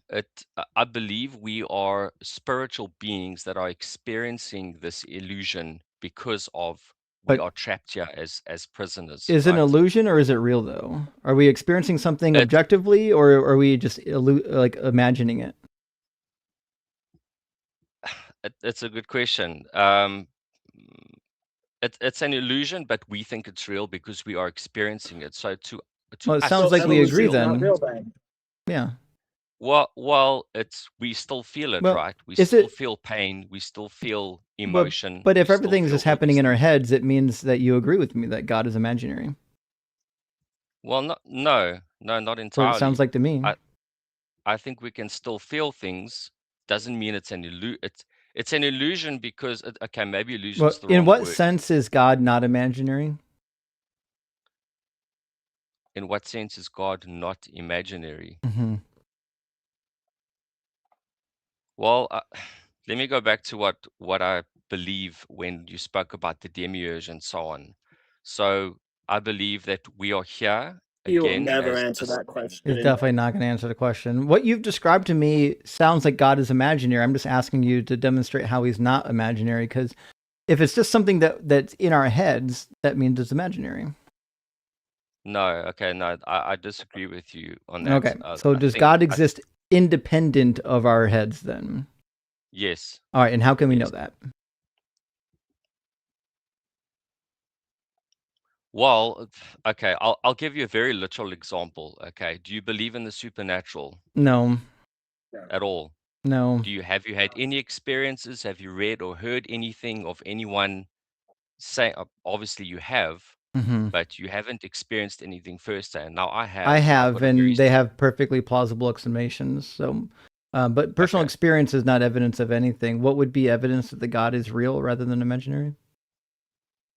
Well, I'm giving you from my personal perspective as to Personal why I experiences think. aren't relevant. People have personal experiences in every religion. It doesn't mean that their God is real. Okay, but you can't prove it other way as well. Actually, you can, because when we give people medication, Oh, they stop having these experiences. So the best evidence that we have would say that people really? are having mind experiences that are not part of reality. And also, they'd be contradictory. If somebody experiences being visited by the Egyptian gods, which I know someone who has, and if somebody experiences being visited by the Hindu gods, which I know somebody who claimed to have done that, and those are mutually exclusive with the Christian God, then they can't all be right. It seems to be that the evidence is that people are having breaks with reality. They're having psychosis. Do you think that's the only plausible explanation for that? Or do you think there's a common denominator for people, for religions or religions existing coming from a more older common source that we've possibly lost a translation to, or if we've lost context of because of our memories being wiped, being in this matrix we're living in? That's why we cannot Why really would our memory explain our be wiped? past for control, because okay, Who's doing if you this? look at the demiurge. So if we look, I The know demiurge. it sounds a bit Why is the demiurge doing it?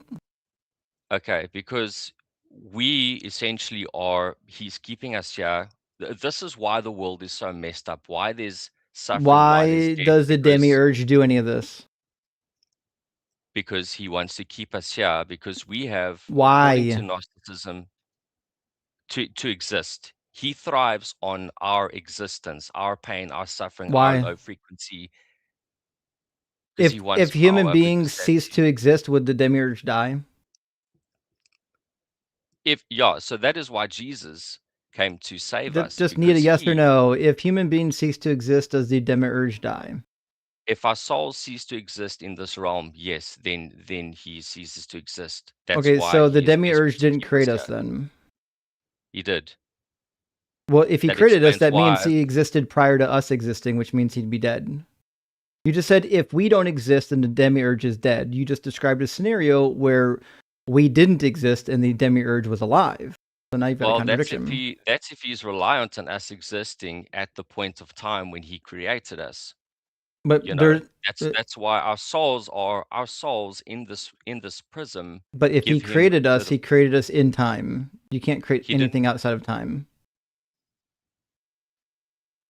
How do you know that? Because time is a sequencing of events, and all acts of creation are a sequence of events. You can't have sequencing of events without time. Okay, but if he's in a completely different dimension that's outside of time and reality, it's Well, then he can't do possible for him, anything. if he has the power to do that. He doesn't have the power to do anything. If he's outside of time, he can't do anything without time. How do you know that? Because it's defined by the word time. If time is what you need for a sequence of events, then God can't do anything. Any action requires a sequence of events, whether it's thinking a thought or creating something or even having a conversation. All of that happens inside of time. Okay, so let me ask you a question. Where do we come from? Why are we here? Where do we come from? What's your We explanation for everything existing? we evolved from the universe, and as far as we can tell, the universe is necessary and eternal. So, like, there's Okay, no such as thing far as as you can nothing. tell, but you don't know for sure, right? You don't Well, have the answer. Well, what we can say is what the actual evidence suggests. The evidence suggests that the universe has existed in some form forever. And it looks like the ultimate fate of our universe is a series of like bangs and crunches. So if the DESI data gets confirmed for the third time, that the expansion rate is accelerating, but less and less at each measurement, then it means that eventually it'll just not be accelerating and gravity will pull it back in on itself. And we'll have another series of bangs and busts, which is what a lot of people have been talking about ever since the last publication of the DESI data. And if that's the case, then our universe is just in an infinite cycle of bangs and busts. And as far as we can tell, quantum fields are fundamental. We don't have a way to create them or get rid of them. They just appear to be fundamental. So I don't really know why we would need something to create the universe if the universe just existed forever. Okay, but you don't know that it's been around forever, do you? You don't have those answers either. But Now, actually, that's what the I'm telling you reason, is we have scientific data points, and the inference of those data points is that the universe has never been in non-existence. There's never been a state where the universe didn't exist. You would need some sort of evidence to the contrary if that was the claim. So not only do we use, like, say, the DESI data, but we take like Dr. Sean Carroll's quantum eternity theorem, which states if there's any amount of energy in the universe, then the universe has just always existed. And a plethora of other things that we find through physics, through biology, and other things, we can infer that the universe has just always existed. okay, you can infer, but you don't actually know. That's the thing. You don't have Well, you don't hardcore either. facts. So we Exactly. So you can't. we have So to hard say you're an, you, evidence. We have hard so evidence. We so have hard atheism is evidence. actually a fake. End of the No, day. no, we have hard evidence for our position, meaning we have actual scientific data points and working models. You don't have that. You've got, I feel a thing, I think a thing. We're asking for actual evidence that would validate your position because we have actual evidence for our position. So what would be your evidence? But you just said to me that you don't actually have the answer. We have, Like those are No. evidences. you have some evidence pointing towards it, but you don't have conclusive evidence There's that the there's universe almost has no always such existed. thing as there's like 100% positive in anything. Like you can be 100% positive that we exist, and then we still have to deal with hard solipsism, which philosophically could mean that we're just brains in a vat, but we have to operate as though we're not. So you're asking Okay, but you're asking dumb questions. No one's asking, can we prove anything beyond a shadow of a doubt? We're asking, what evidence is there for any particular worldview? And it just happens to be that our worldview has evidence, and so far yours doesn't have any. So well, where you should it start out does. with is a null hypothesis at something doesn't exist, right? As at a neutral stance.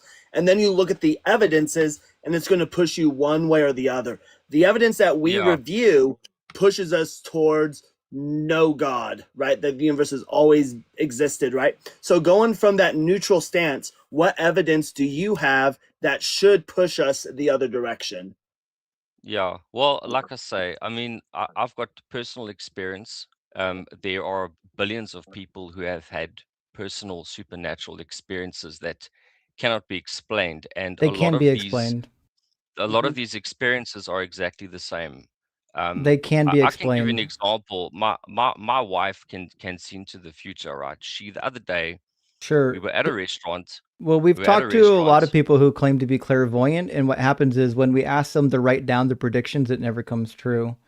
So that's great that you think that your wife sees the future, but again, we're just going to call you a liar No, until you I actually was write down the predictions skeptical. ahead of I time. was Let us I know was what those skeptical of predictions this are. myself. I'm sure you were.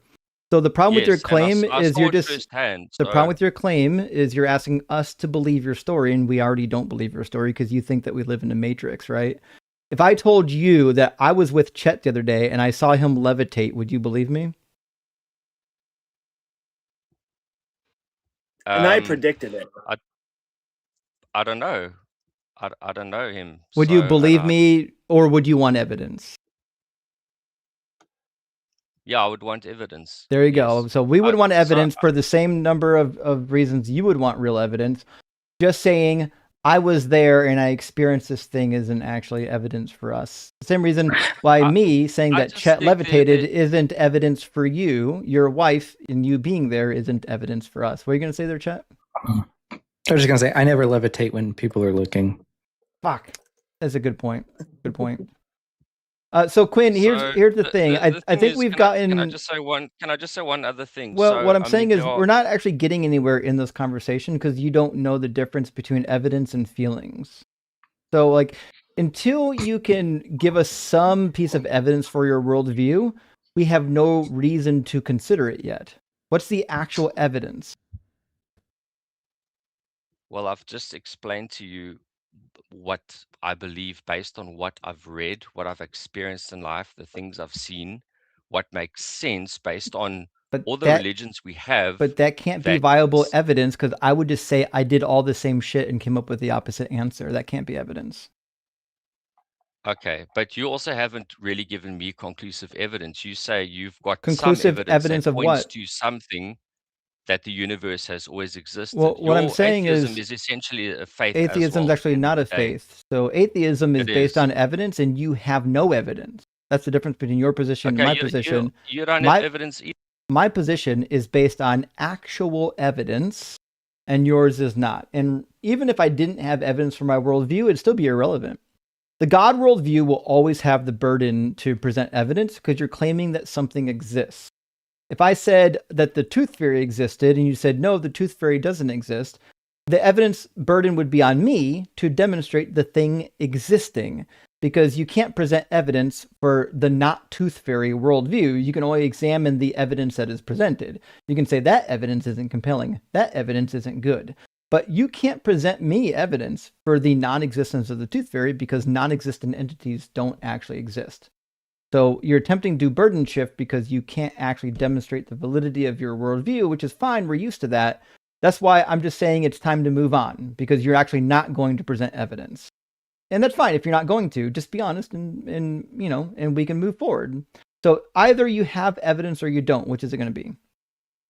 Well, I've just told you everything that I believe and where I am. So I'm not no. an atheist, but I'm not a Orthodox Christian, Muslim, whatever, believe in Islam, whatever.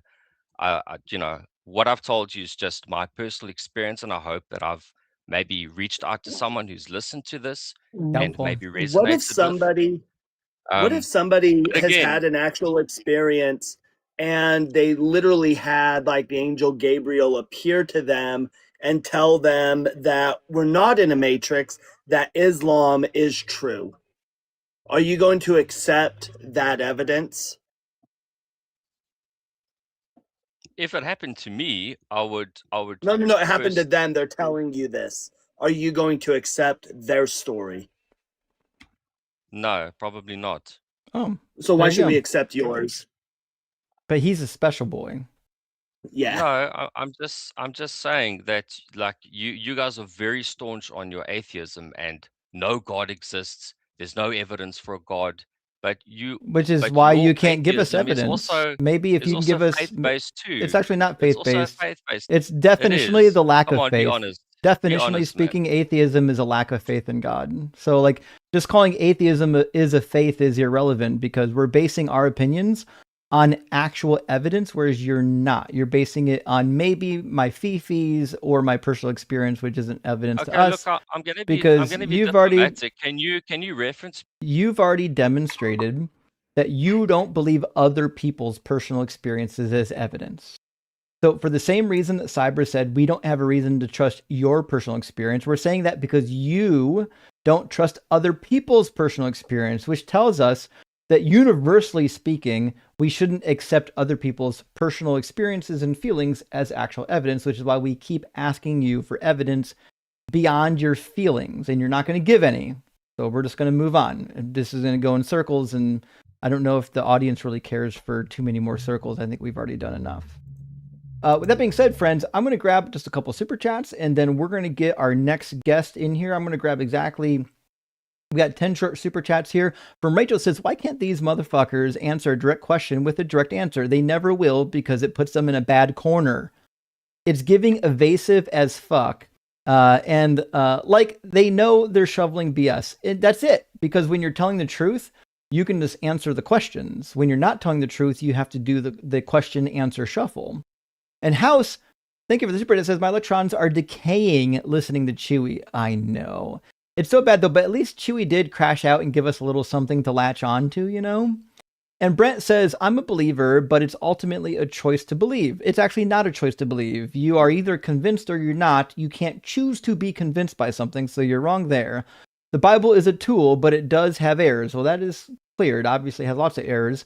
the earliest Christians universalists with no Bible. They were not. The earliest Christians absolutely were not universalists. I have no idea where you thought that came from. It certainly didn't come from history. And Tracy, my friend, thank you for the super chat, says, hi, Big Papa. Well, hi to you. Oh, and Dolphin, and hello to Cyber. We lost Dolphin, unfortunately. But good to see you again, buddy. And Valentine says, could you do a rage view of The Chosen? I don't know what a rage view is. I think you mean review of The Chosen or The House of David. I haven't seen either yet. Or maybe a Christian movie like Reacteria from Valkai. Please watch The Promised Land. It's funny. I did watch The Promised Land, by the way. It was really good. But the reason why I don't do a lot of movie reviews is a lot of times there's huge copyright issues on YouTube with doing that. You kind of have to find movies that are in the open domain, and you have to fight with the copyright laws to even do that. But there are some really cheesy Christian movies that you can do it with that I've been meaning to do. We just haven't done. Hopefully we'll be able to get around to that. And Black Bantha says, why do these people call in? Can't they just believe what they believe and that's it? Or are they trying to confirm their own delusion? I think it's a mixture of that. They want to confirm their own beliefs, but also they're compelled by their God to witness to others because the goal of all these religions is to cover the world and to dominate everybody. And unfortunately, in order to do that, you've got to convert the non-believers, which happens to be us. And as you've seen, they don't have a good reason to believe. And Shop Boy says, I'm not crashing out. He says, crashing outly. That is my favorite thing. When they shout that they're not crashing out. I'm not crashing out. You're crashing out. You know, sure. Whatever you got to tell yourself, buddy. Storm Chaser Noah, good name, by the way, says, what does Jesus and cherry lollipops have in common? They're both red, edible, and on sticks. Oh, fuck. That's fucking fantastic, by the way. That would be the case. Love you guys. Keep it up. Well, thank you for the joke. I really appreciate that. And last super chat from Osprey says, this guy sounds like he's 4 light beers deep. That's 100% the case. Pacing furiously in his yard and on the verge of tears. LOL, chill Christian vibes. It does make me want to reconvert to Christianity, by the way. It really does. All these like really nice Christians coming up and speaking tenderly and graciously to us really does move the needle a little bit. But let's get in Nikolai from Korea and have some more God discussion. Welcome in, Nikolai. Are you at least 18 and do you believe in God? Yeah, I'm above 18 and I believe in God. Awesome. And which God do you believe in? I'm an Orthodox Christian. Fantastic. And what do you think is a good reason to believe in the Christian God or God at all? Because it leads to absurdity and the impossibility of the contrary. Here we go. I love it. All right, so go ahead and provide an actual argument for that. I can open up a notepad if you really need to like do notes or syllogisms or whatever makes you feel good. I don't really care about syllogisms. I'm just saying that. Well, then go ahead and give me your argument. Well, the argument is that in order to ground certain objective realities that we can all agree on and live and make sense of reality, we have to have something outside of it that grounds that. Like what? Like what needs grounded? Logic. Why? Well, because if logic is just illusory, then you even asking the question is irrelevant and therefore intersubjective. Well, I didn't say it was illusory. Why does logic need grounded? Well, because then it's mind dependent. It is mind dependent. Logic is a language that we use to describe the behavior of the universe. And you're just saying, well, it must be transcendental. It must have some weird independent existence. Why would we believe that? How do you make sense and real of it? quick too. You can't hold me to a standard. Like your standards and real quick arbitrary. too. I didn't hold you to a standard. Go ahead, Cyber. Let me run something by you real quick. Asking so for this is like evidence what is a standard. It's not. Hold on real quick. Ahead, So this Cyber. is what's called Tang, like the transcendental argument against God. So I would say that logic is grounded in difference. The fact that A has the properties of A, and if it had any other properties, then it would be object B. And if you're to ask me, well, what grounds that? If I just say, well, the impossibility of the contrary, right? That doesn't get us anywhere. And you can't get around the impossibility. No, It's actually that's false because again, the reason that God can ground it because he has certain attributes that allow him to ground it. Your view would be just well, it exists because it exists. It's just No, that's your No, view. my thing is logic is grounded No, in it's not. difference. The fact that object, yeah, it is. Item A has the properties of item A.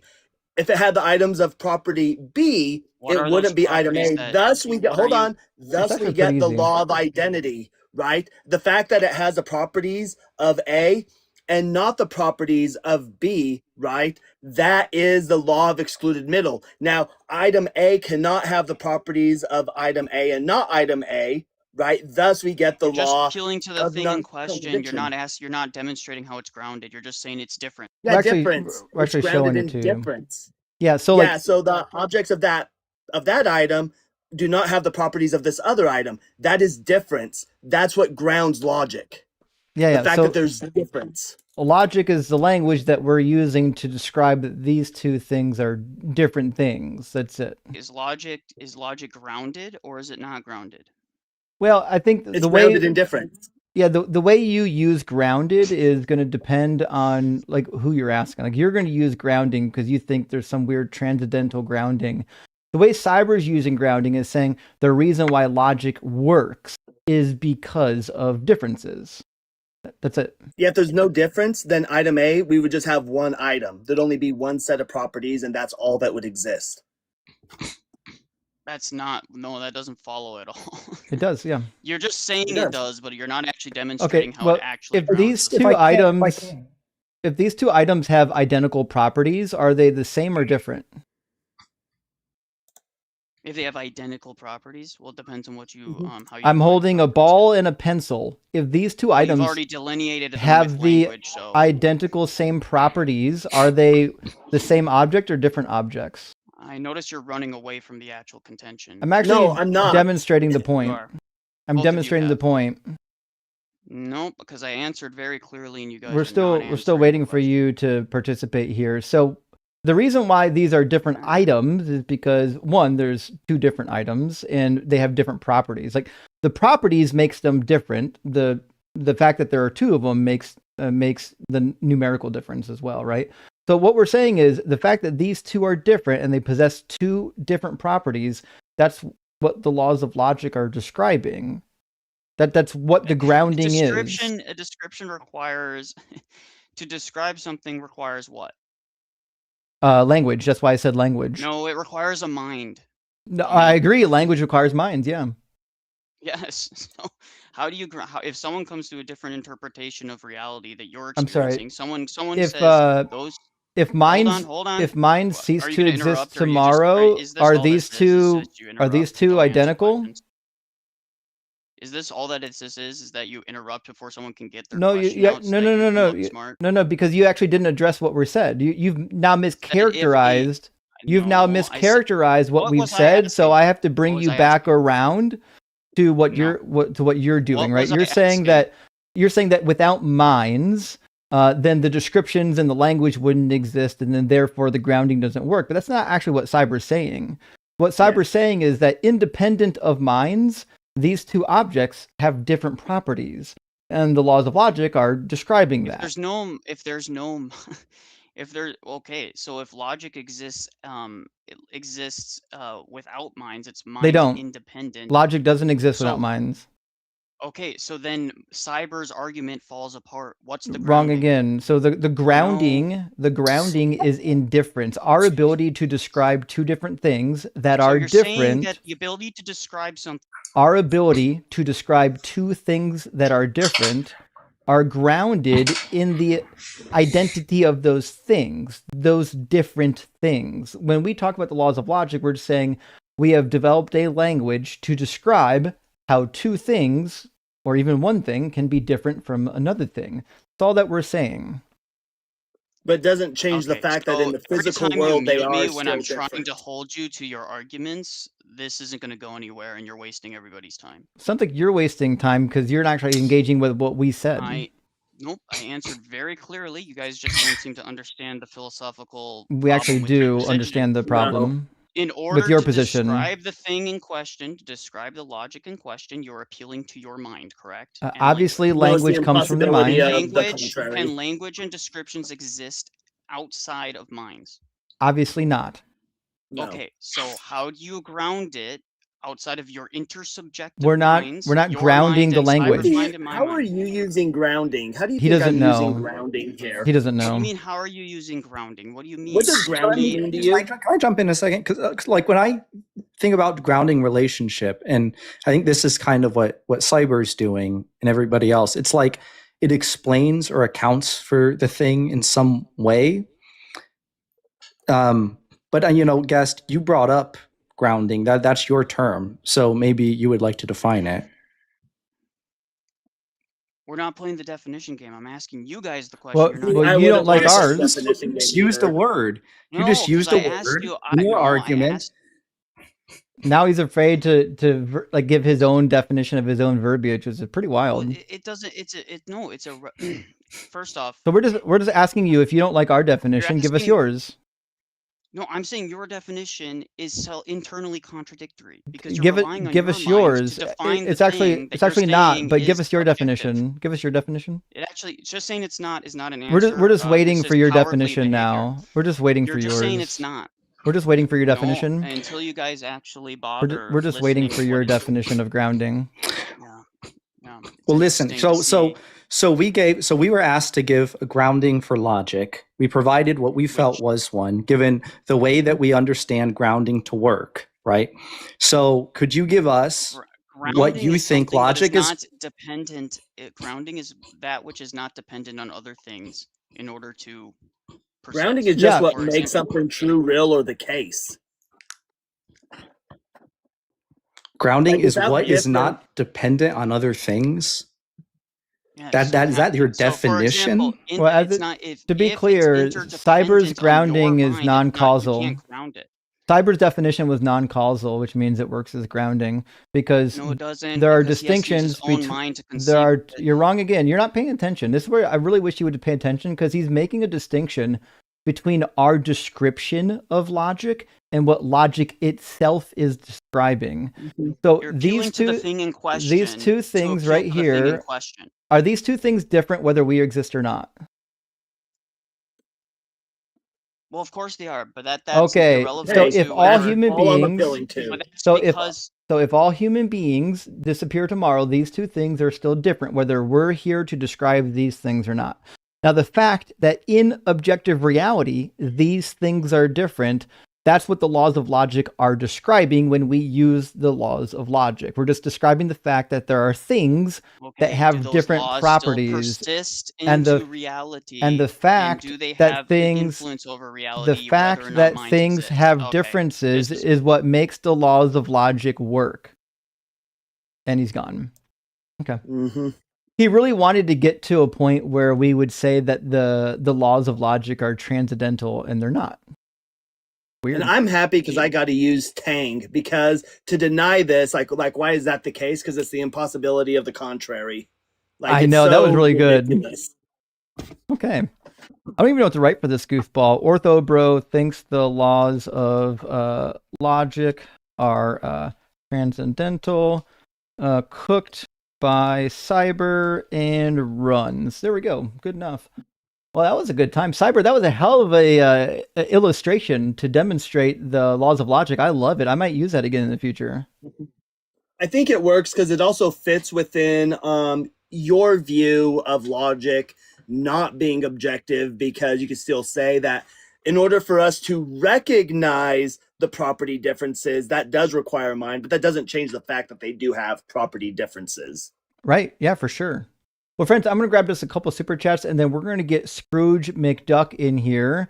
And then I think after that was Jonah in the queue. Guitar Atheist, good to see you, friends. Christians are the reason we have a child rapist as president, and that is the case. In fact, if it wasn't for Christians, that Epstein fellow wouldn't, friend of Epstein wouldn't be in the White House. And Guitar Atheist says, Trump is no different from any other Christian I know. That seems to be the case. Anytime a Christian was going to go to bat for a president like Trump, that tells me that there's really no distinction between the Christians and Trump. And again, Qatar Atheist says, Justin, you're a scholar in my eyes. I guess the scholar is relative, perhaps.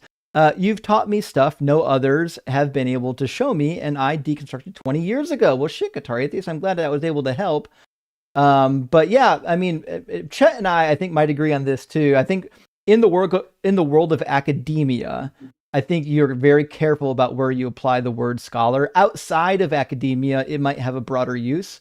But I would say inside of the academic world, they try to keep that mostly for people that have achieved the higher levels of academic education. Guitar Atheist says, humans are the only animals that believe they're above death for some reason. It's true.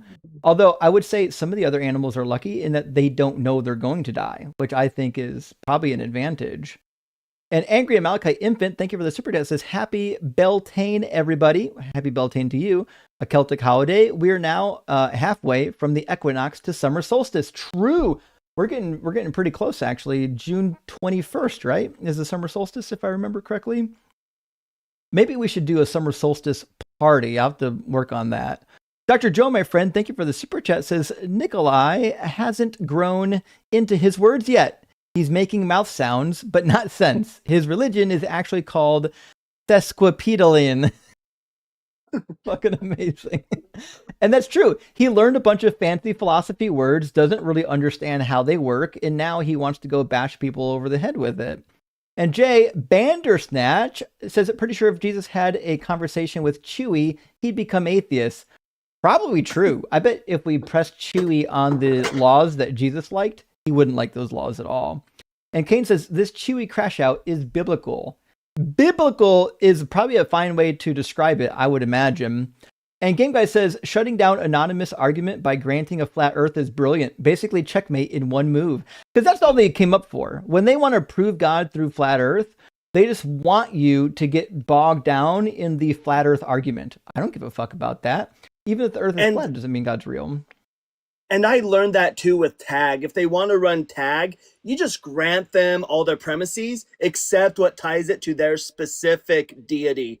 Because they're not used to it. Flat earthers and people that are running tag, they're so used to getting into the arguments over like the first premise and stuff, that as soon as you just grant it to them, you immediately take them off their script. They can't run their script and they don't know what to do and they flounder. It's true. And that's all they have is a script. They don't have anything for real. Friends, I'm going to grab, I think, 5 super chats. I apologize. I'm trying not to get too buried. I'm going to grab just 5 of them, and then we'll get Scrooge McDuck in here. Reverend Nate, good to see you, buddy, says, I'll make a deal with the devil. Justin, how much would it cost to get a mini basketball net for your stream? For Donkey on the Clowns, I should actually get, I don't know where I'd put it, but I would love to get a mini basketball net, even if it's just for fidgeting while I'm on live stream.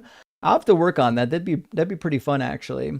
And Slow TDI says, oh, he can tread on snakes. Now for step 2. Hey, guest, you got any bleach? Oh, shit. That'd be fun. It says in Mark 16:16, if I remember, that they'll be able to drink poison and nothing will befall them. And then Mower Don says the Bible tells us to be innocent as doves and as wise as serpents. So what's bad about serpents? Caller or Christians? Well, they don't know. They've memorized particular forms of rhetoric, and that's all they've been able to get past. FF Privateer says George Lucas nailed Chewie in Star Wars. Indeed, every word Chewie spewed out in Star Wars was 100 times more rational than the Christian Chewie. Golden shit, gay for Justin. I know I should get Chewie for the soundboard for these exact types of guests. And last super chat for now from our friend Mr. Morpheus says Sermon on the Mount, blessed are the etc. is fake. The alteration only works in Greek. If Jesus spoke Aramaic, it wouldn't work. It was added. This is a fair point. There's a number of items. I haven't looked exactly into this issue, but there's a number of items in the New Testament that seem to only work if these texts originated in Greek. And I don't really have a good reason to think that Jesus was speaking Greek a lot.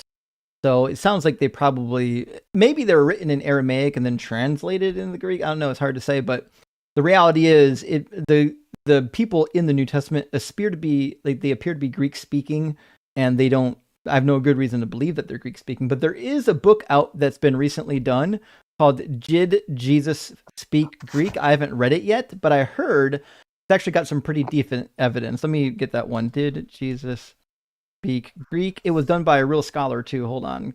It's a book. Let me find the book.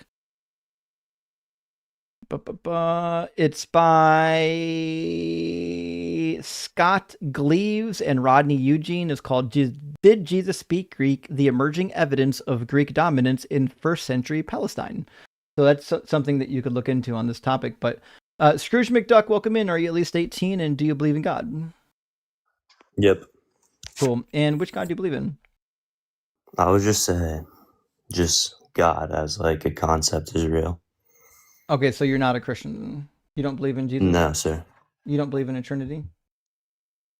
I don't really know. I'm just sure there is a God. Could you just say real fast then that Jesus isn't the Son of God and he did not unalive for our sins? Okay. He isn't. And what else? What did you want me to say? He didn't unalive for our sins and he's not the Son of God. All right. He's not either of those things. He's not the Son of God. Can you say it? Kid, do you want me to tell you why I believe in God now? I just want you to say that you don't believe Jesus is the Son of God. Okay. I don't believe that. No, I need you to say it. Okay. I don't believe Jesus is the Son of God. Awesome. Fantastic. And you don't believe in any specific God, which I think would be a lot of fun if that were true. I'm sure it's not. But what's your argument for God and why is it tag? I would say, what do you mean tag? Well, I just assume you're going to run tag, but go ahead. Okay. So, I would say, like, about two main reasons. I'd say the more interesting one is there's really a lot of unexplained stuff that happens in the earth. And Like what? Such as the supernatural. And I would say the most interesting one is, are you familiar with, like, missing 411 cases? Yeah, people go missing. That's it. Yeah, we agree that people go missing. Like, unexplained. Yeah, that happens all.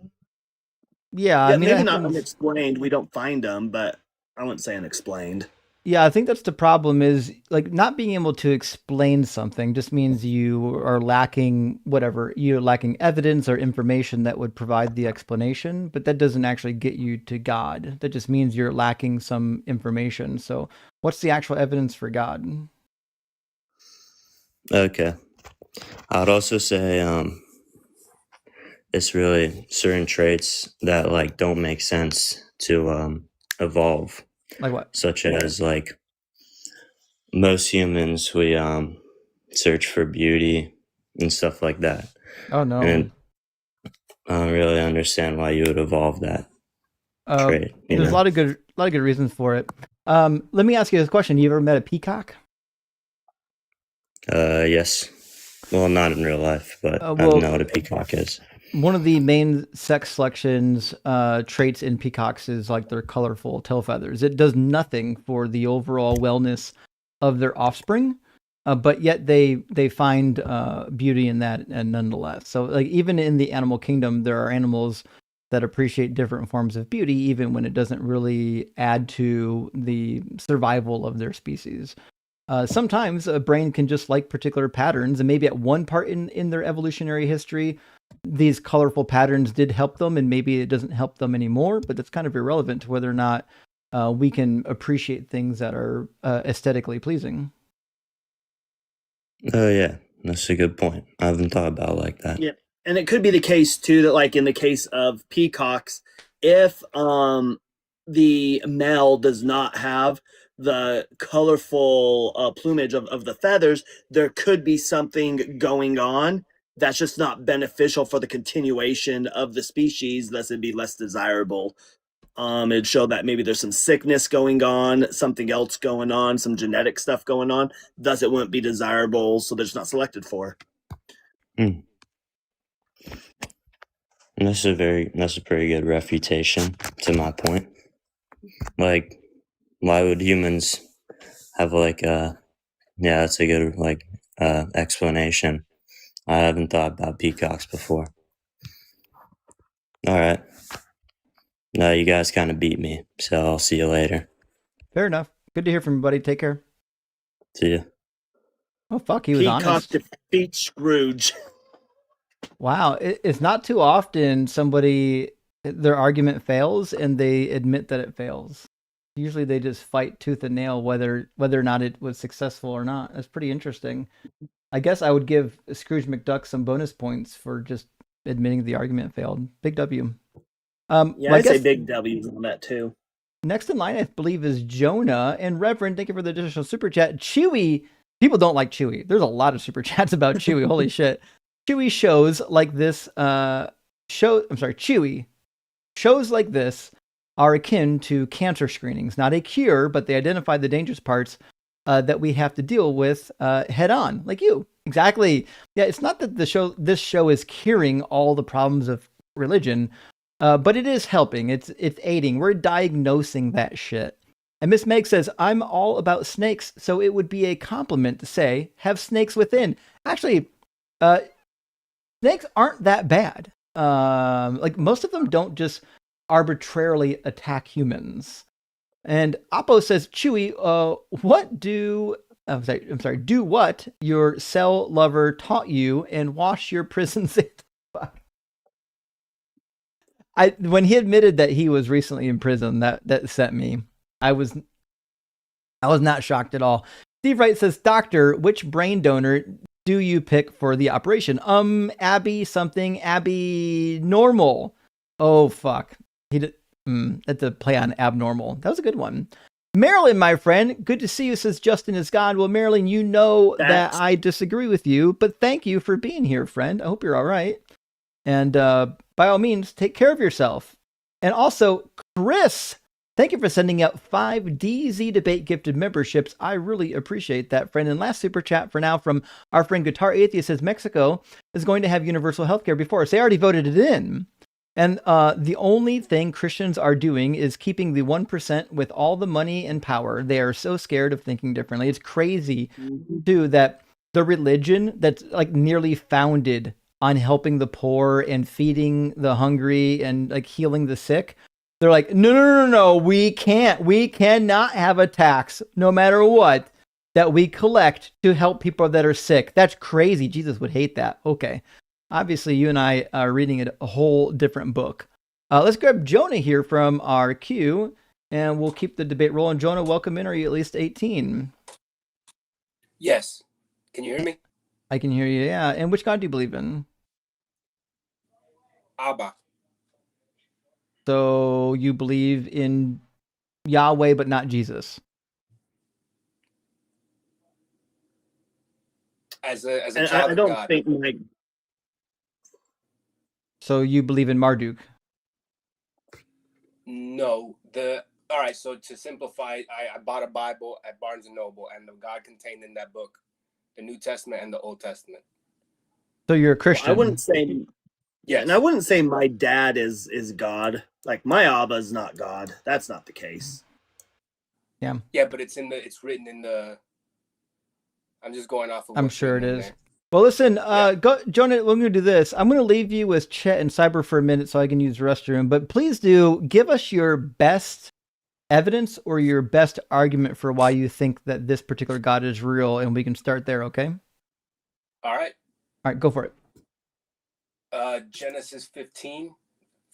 It says, Then the Lord took Abraham outside, look up in the sky and count the stars if you can. That's how many descendants you will have. And then, hey, I don't know. I just Googled Jews in the world, and it says 15.7 million. Do you know, according to Jewish and Christian tradition, do you know who wrote Genesis? I have no. I think it's Moses, but I don't know about that. Yeah, Moses. So when Moses, who is writing this, is it the case that his people at the time are fairly numerous? After the Exodus, you're saying? Yeah.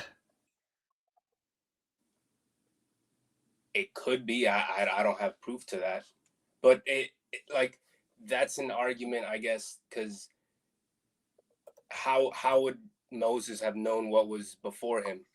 You know, that's the hard part. Because according to the tradition, God is telling him the story. All of Genesis is God telling Moses the story leading up to where they're at, right? And so if we take a look at what the estimates of people would have been at the Exodus, they estimate, because it talked about how 600,000 men left on foot, but that's just the men. We're not taking the women, the children into account. So they estimate that if it's true, there probably was around 2 million people that are leaving, like if true. So if Moses is, in my view, I don't believe Moses existed. But it's the case that when Moses is receiving this, he sees the people out there, right? So he could have just been like, hey, look how numerous we are. I'm just going to write this in as a prophecy to tell the people there, because we just came out of Egypt. Look how numerous we are. And in fact, it's even more explicit than that. If you go into Deuteronomy chapter 1, verse 1, right, we have, these are the words which Moses spake to all of Israel on this side of the Jordan in the wilderness. Now, if you go down to verse 10, it says, the Lord your God has multiplied you, and behold, you are this day as the stars of heaven for a multitude. So we know for a fact that Moses saw this as having already been fulfilled in his time. That's true.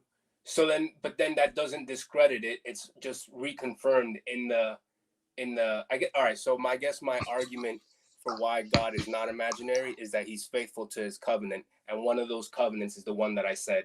I looked at it as like an indefinite, like, because he makes it, it's like in depth, like always true. Like it's not going to not be true.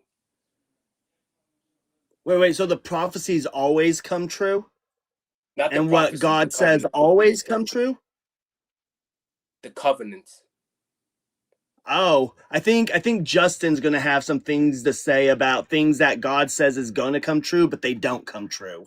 Yeah. No, not things that are going to come true, like the covenants that he makes. So the one with Noah, the one with Abraham, the one with David, and then the yeah, I guess you're right. Like the new covenant is the one that's prophesied. It's not like directly stated. The covenant with David seems to have failed as well, because he says that there's never going to cease to be somebody on the throne of King David, and there absolutely was a ceasing of a king on the throne of David. Well, I consider Jesus as the last and everlasting king. But he never sat on King David's throne, not even once. In fact, he's not even qualified to. He wasn't born from David's line. He didn't come from David's body. And he comes through a cursed lineage. In Jeremiah, it says that none of Jeconiah's descendants will be allowed to sit on the throne of King David ever again. Yeah, but doesn't Luke establish? Luke establishes the genealogy through Nathan, which is not a viable route for Jesus, because the 2 Samuel 7:12 says that it's going to go through Solomon. But also, neither one of these genealogies go to Jesus. They end in Joseph. So if Jesus didn't come from the body of King David, then obviously he isn't fulfilling the prophecy.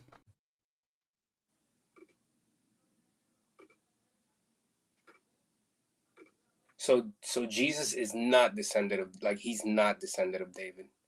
No, not according to the text. According to the text, he was adopted by a guy who might be descendant from David.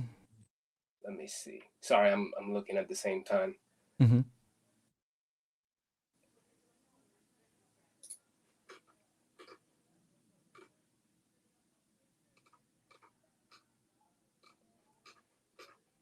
Wait, I just...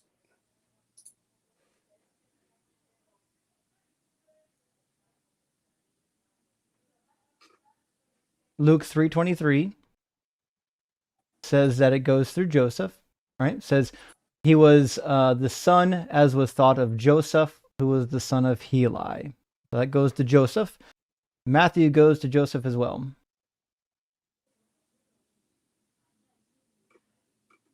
Yeah, so he's not like directly Right. David, the son of Jesse, and then Nathan. Yeah, it's not Solomon. Right.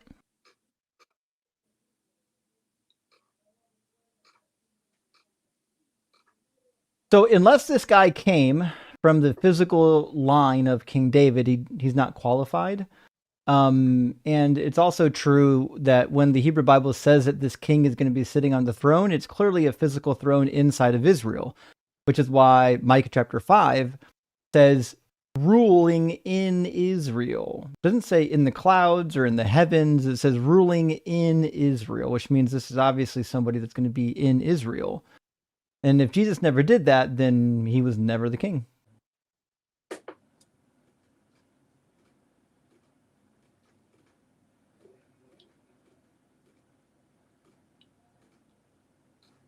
Yeah, but they wrote it like it's documented that they wrote it and they put it on the sign, like they put it on the No, it's not. On the cross. They were mocking him. You think mocking somebody for not being a king makes you a king? But he wouldn't not be there if it weren't true. No, that's not true at all. They killed him specifically because he wasn't the Messiah or a king. But then why would they, like, just because they did it mocking? In fact, they said he claimed, and then he said, and then Pilate was like, I wrote what I wrote. Yeah, so mocking him. To mock him. Like if you just read the chapter, they're not doing it because they think he's a real king.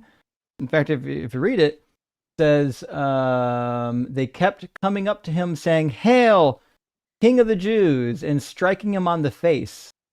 They're striking the dude on the face. You don't walk up to the king and strike him on the face. They're mocking him, bro. I understand that, but that doesn't. So like King Louis during like the French Revolution, it's like he was a king. And they executed him. Well, he was a real king who actually served as king. Jesus never did. You can be a king and be killed or disposed of, but Jesus was never even that. Jesus was some guy who people said he was going to be a king. He never was a king. And then they murdered him. And as they murdered him, they were mocking him because he wasn't an actual king.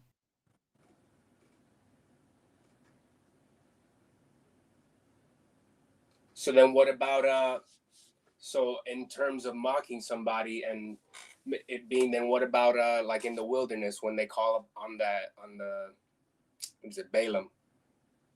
I mean in Numbers 21, why 22? are you pivoting? What's that got to do with Jesus? Because, yeah, right here, he blesses Israel. Like they go to mock him and instead they bless him. And it's like, that's what happened with Jesus. Well, I think you're confused. Balaam's not a king.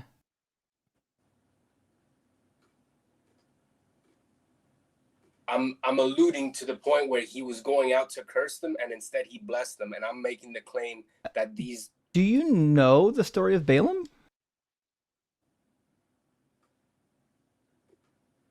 In the story of Balaam, there's this guy named Balak. And Balak is like, listen, these Israelites are really fucking scary. I need to call on someone who specializes in cursing and have them get cursed so they don't come here and fuck me up. So he calls on Balaam, and Balaam is like, yeah, I'll go do it. And then God stops him and says, no, you won't do it. In fact, you won't curse them. You'll give them a blessing. But this has nothing to do with anyone's kingship, except for maybe Balak. Yeah, but I'm saying that you're saying that they were punching him in the face. Yeah. The point, yeah, and that they were doing it to curse him, like they were the king. to mock him. By doing that, they blessed him. No, we're doing it to mock him. They made it true, even though they didn't mean to. They were doing it to mock him. Yeah, and then by mocking him, like they made it real. Like they actually didn't. So Balaam didn't mock anybody. Balaam uttered a blessing. Yeah, but my point is what they meant. They did it to curse. I brought my like right here. I'm looking. Balaam didn't utter a curse. Balaam uttered a blessing.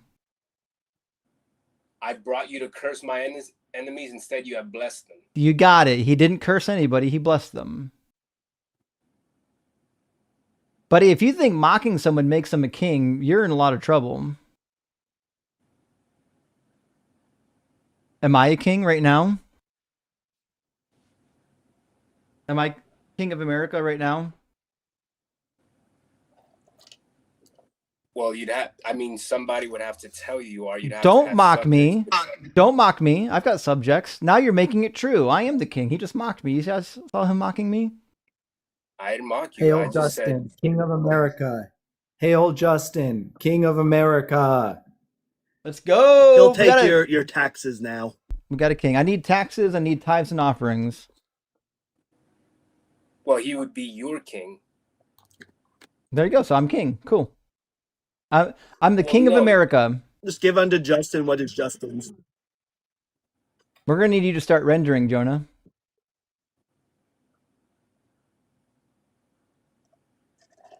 All right. Well, the whole argument that I have is again that God is faithful to the covenants that He made.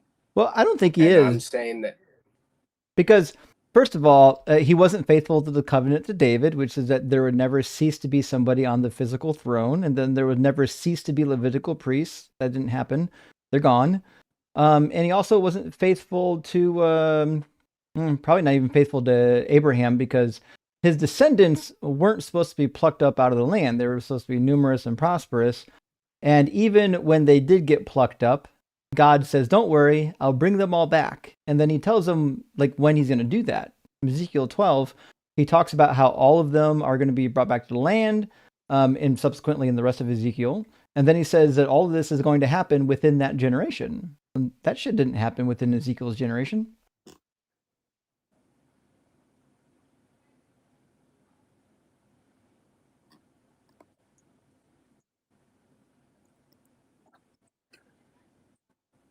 In fact, we get many prophecies where he's going to reunify the tribes of Israel, and there's going to be peace, and that doesn't happen. it seems like something cyclical. Like they go and like especially like after the kingdom is split, like that's probably why I stopped reading a bit of the Old Testament. It's like they go, they follow, then they fall away, and then he curses them, or not curses them, but punishes them in some way, and then has a prophecy of restoring them, and it's just a cyclical thing until Jesus, and then like until Micah, right? And then or Malachi. Well, it's a cyclical thing. Well, what I'm referring to is a promise in Ezekiel 36 where God says, I will take you from the nations and gather you from all the countries and bring you into your own land. I will sprinkle clean water on you, and you shall become clean from all your uncleanness, and from all your idols I will cleanse you. A new heart I will give you, a new spirit I will put within you, and I will remove from your body the heart of stone and give you a heart of flesh.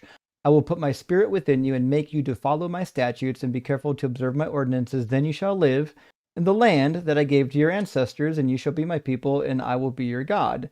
And this is supposed to go on forever, which he'll reiterate later. Now, the problem with this promise is all this was supposed to happen long ago. In fact, earlier in the same book, God says to Ezekiel, what is this proverb of yours that the land of Israel is saying that the days are prolonged and that every vision comes to nothing? Tell them, therefore, thus saith the Lord God, I will put an end to this proverb.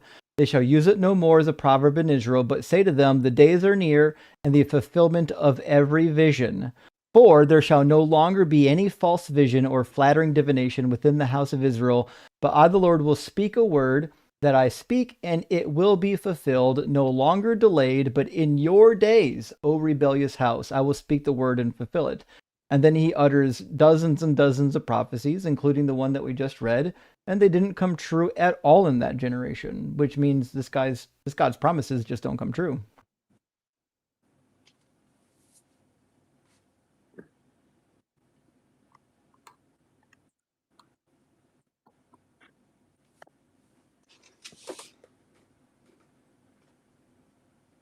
Well, so the argument that I have is that they aren't fulfilled. Like again, it's a cyclical thing because he doesn't fulfill them fully because they're going to fall away again for whatever reason. And then he lied? He doesn't give like exact prophecies. He did though. He quite literally told you what he's going to do. He says, I will bring them from the nations which they were scattered, and I will bring them back to this land. And what's that supposed to mean? Okay. In fact, exactly what it says. in fact, the But reasoning at why the time, the reasoning why this is going on is because the Jewish people are like suffering, and God has viewed that the suffering that they have gone through is done, and so He's giving these prophecies to say, hey, the suffering, whatever you're going through now, is about done. You've about paid for the reasoning why you're where you're at, and I'm gonna redeem you and bring you out of your situation, and then it just never happens. but doesn't, so sorry, just I'm kind of trying to learn as well. Like Ezekiel takes place during what point in history? So Ezekiel is prior to the Second Temple. So Ezekiel most likely was written during the Babylonian exile. That seems clear from the text itself that he's writing from the land of the exile. He's mostly writing about what he says is going to happen when they return from exile. And then it didn't happen. Okay, so most of the prophecies are interpreted to be after, like, to rebuild after that immediate exile, right? Like from Babylon, and then like they raise up Cyrus, and then they go back, right? Yeah, but the problem is they raise up, but God raises up. The prophecies did not come true, is what I'm saying.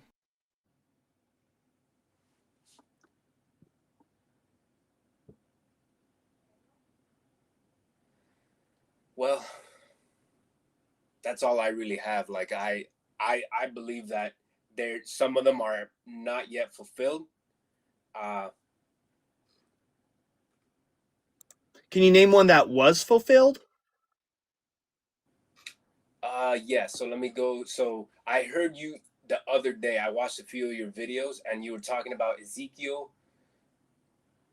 All right, so Ezekiel 45 is the one where it's Cyrus, but then two before that on 43 is the Savior of Israel. That one hasn't been fulfilled unless you count Jesus. Well, I'm not, sorry, I worded that wrong. I believe that Jesus is going to fulfill this. But How? Then this,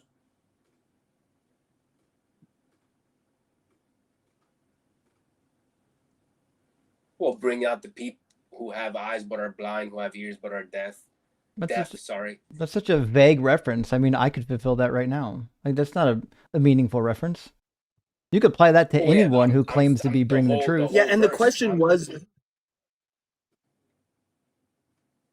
well, but the question was, can you find one that Jesus did fulfill in its entirety? So that's the thing. There's now we're getting some. All right, so none of the prophecies in their entirety have been fulfilled. Right. I agree with you there. But the covenants haven't been. It's like an en passe. It's like they haven't been broken, but they haven't been fulfilled. They have been broken. I'm saying that sorry? They have been broken. I already told you. The promise to David was that there would always be somebody on the physical throne, and for a long period of time, there has not been.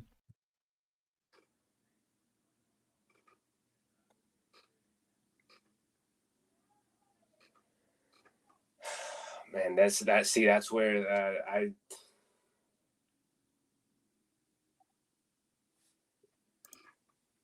Could there theoretically be like, one look, in if the we future? Because look, if we can do like partial fulfillments, well, Justin and I have both rode donkeys. Like, we can go through and cherry pick a bunch of the prophecies. We can even find non-prophecies and say, hey, look, we did this. Right? This is why complete fulfillment is important.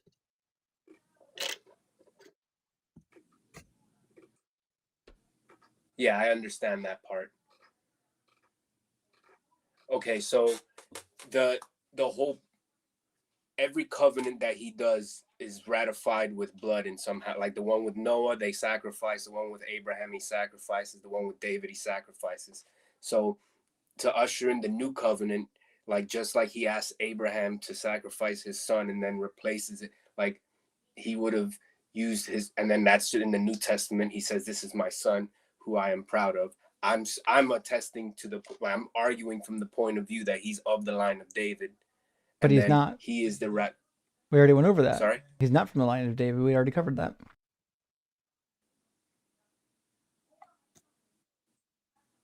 Like, you can't just wish him to be from the line of David. He actually has to be from the physical line of David. He's just not.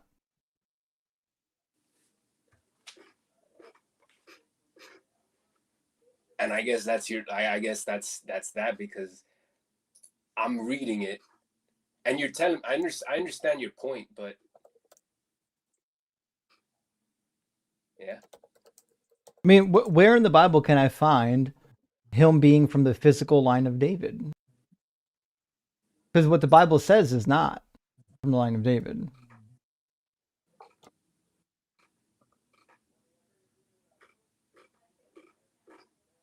And if you read the one of the promises made to David, like Psalm 89:29 says, I will establish his seed, that's the seed, forever, and his throne as long as the heavens endure. That throne isn't established forever. There's been a vacancy on that throne for a long time, and Jesus wasn't from the seed of David.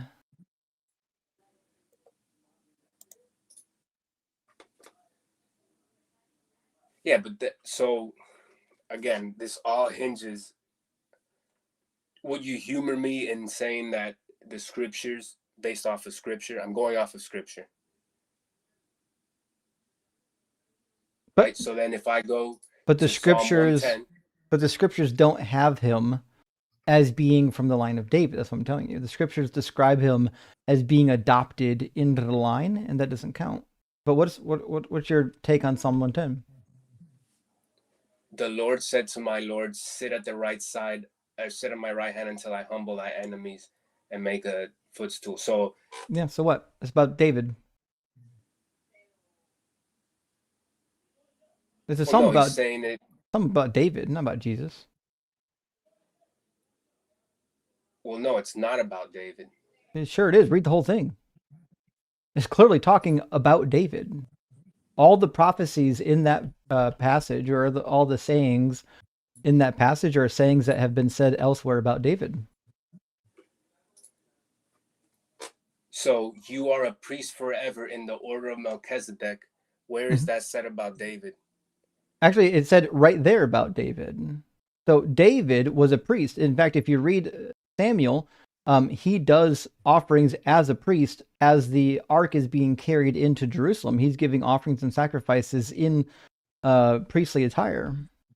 And to say that he's a priest according to the Melchizedek line is just saying that he's a priest that's not of the Levitical line. The Melchizedek line is a reference to priests that are outside of the Levitical line. Yeah, like before the law was given, like they were just before that time. There you go. So when he says that David is a priest in the order of Melchizedek, it just means he can act as a priest of the Lord, despite the fact that he's not one of the Levites.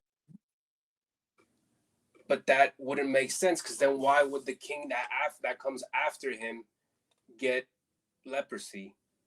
The king that comes after David? What are you talking about? Uzziah. Uzziah? That's way after David. What's Uzziah got to do with David? Succeeded David? Yeah, obviously Solomon.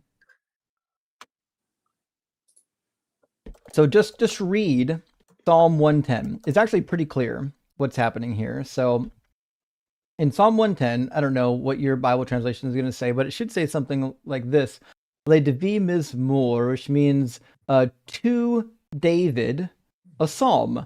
And then it says Ne'um Yahweh. And what this means is an oracle of Yahweh. This is not a verb, by the way.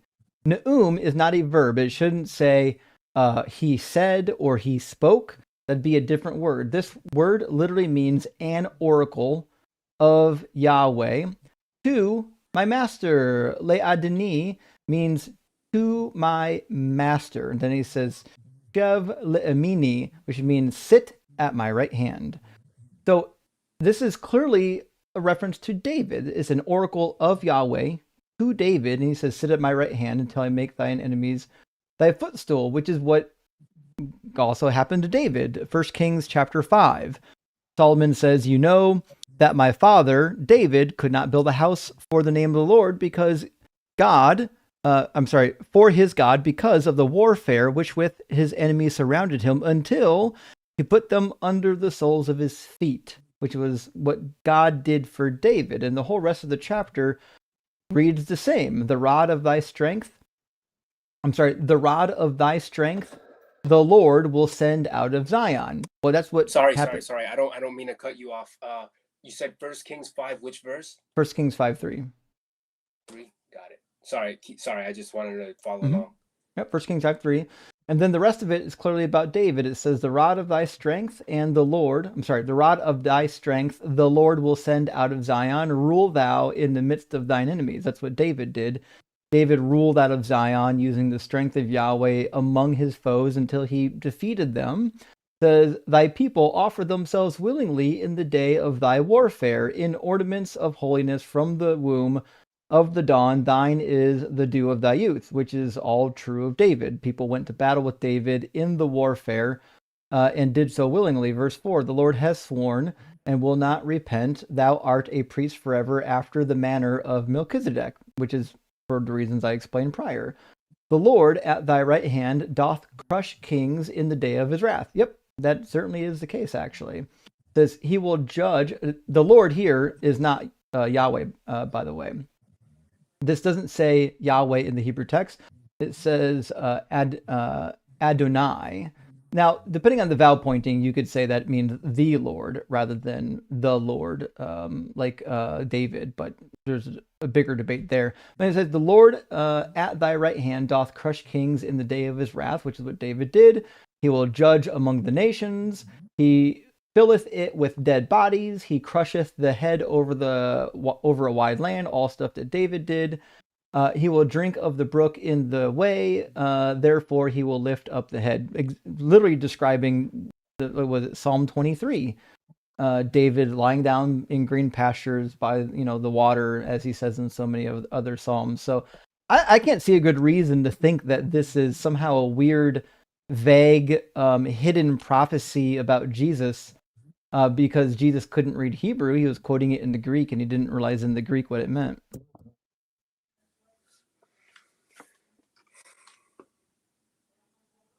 But see, you make a great point. I wish you went a little fast, but so if I go to 2 Samuel and then David's last words, no, where is it? David in old age. Right, in his deathbed, he's telling Solomon, do this and do that. So he still has enemies, even in his deathbed. So, but then to say that would say that the second part is wrong. I'm not implying that. David united the kingdom and put down the enemies. That doesn't mean that there was never another one that popped up. Surely there were.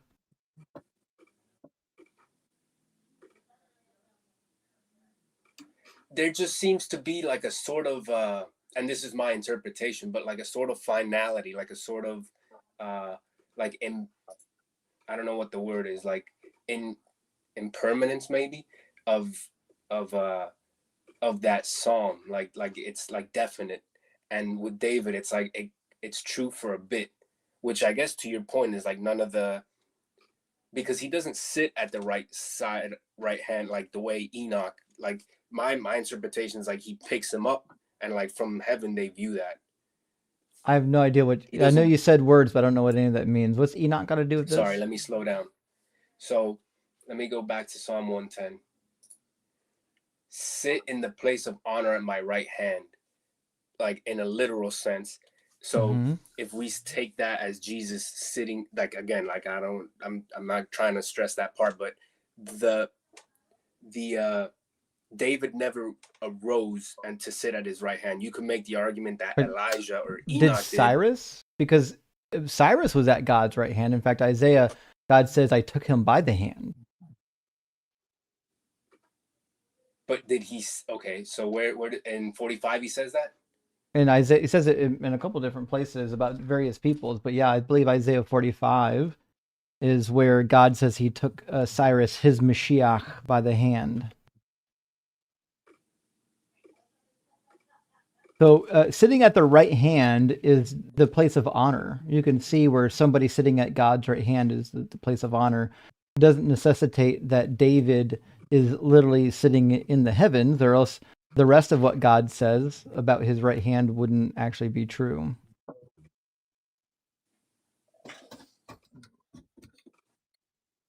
Yeah, but he's implying that there's like rest. Like after this, you will have like no like like again, it's like come sit here and that's it. You don't have anything else to worry about. But that is the case. Isaiah 45 says, "Thus saith the Lord to his anointed, to Cyrus, whose right hand I have grasped, to subdue the nations before him." This is military language. God grabbing the leader by the right hand, giving the place of honor, and defeating his enemies. That's what we would expect if this is about King David. Jesus didn't do none of that. He didn't rule in Zion. He didn't have military. No one went out to battle with him. None of this is actually true about Jesus. Not a single point.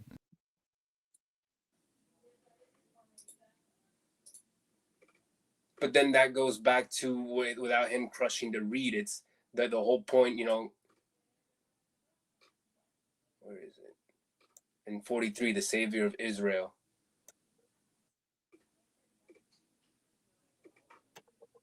I don't know what you're talking about.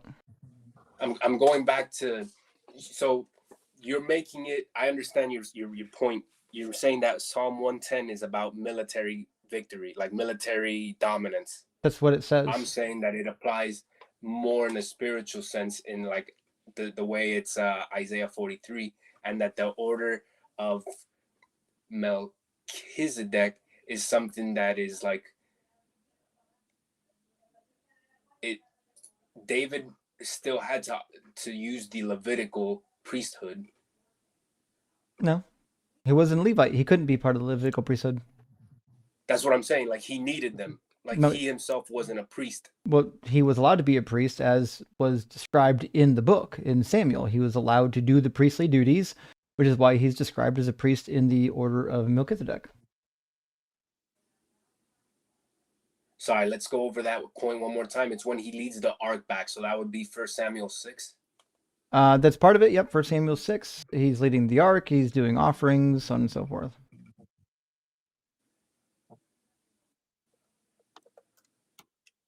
But he's not in the temple, right? Doesn't matter. Neither was Noah. Neither was Melchizedek. Yeah, but that's before. That doesn't count because that's before the Well, law. that's why he's a priest in the order of Melchizedek, not in the order of Levite. But David lived in the time of Levi. And just so to be he's clear, what? But you do understand too that there wasn't a temple during the time of David too, right? It was a tabernacle still, right? That's actually a very good point. No, there was no temple. Yeah, There they was had a tabernacle. The tabernacle, yeah. But it still had the same, like he couldn't just walk in and if he had like drank wine or something. He could. What do you think the rules still applied? What do you think? No, they don't. There's priests at Shiloh. Shiloh wasn't where the tabernacle was.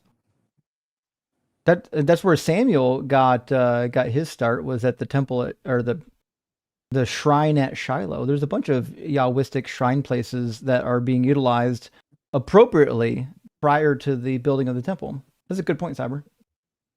Okay, yeah. So this is something that I would like to investigate a little more, because isn't that like in the time of Judges, everyone was building their own. That's part of the reason. Like the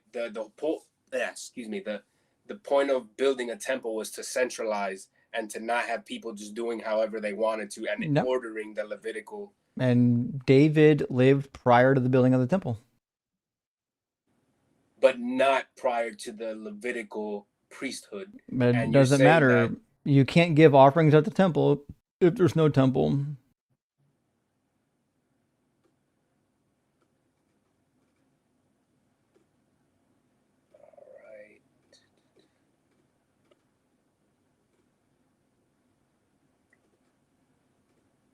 So David did exactly what a lot of people are doing. He gave sacrifices and offerings, 1 Chronicles 15, 2 Samuel 24.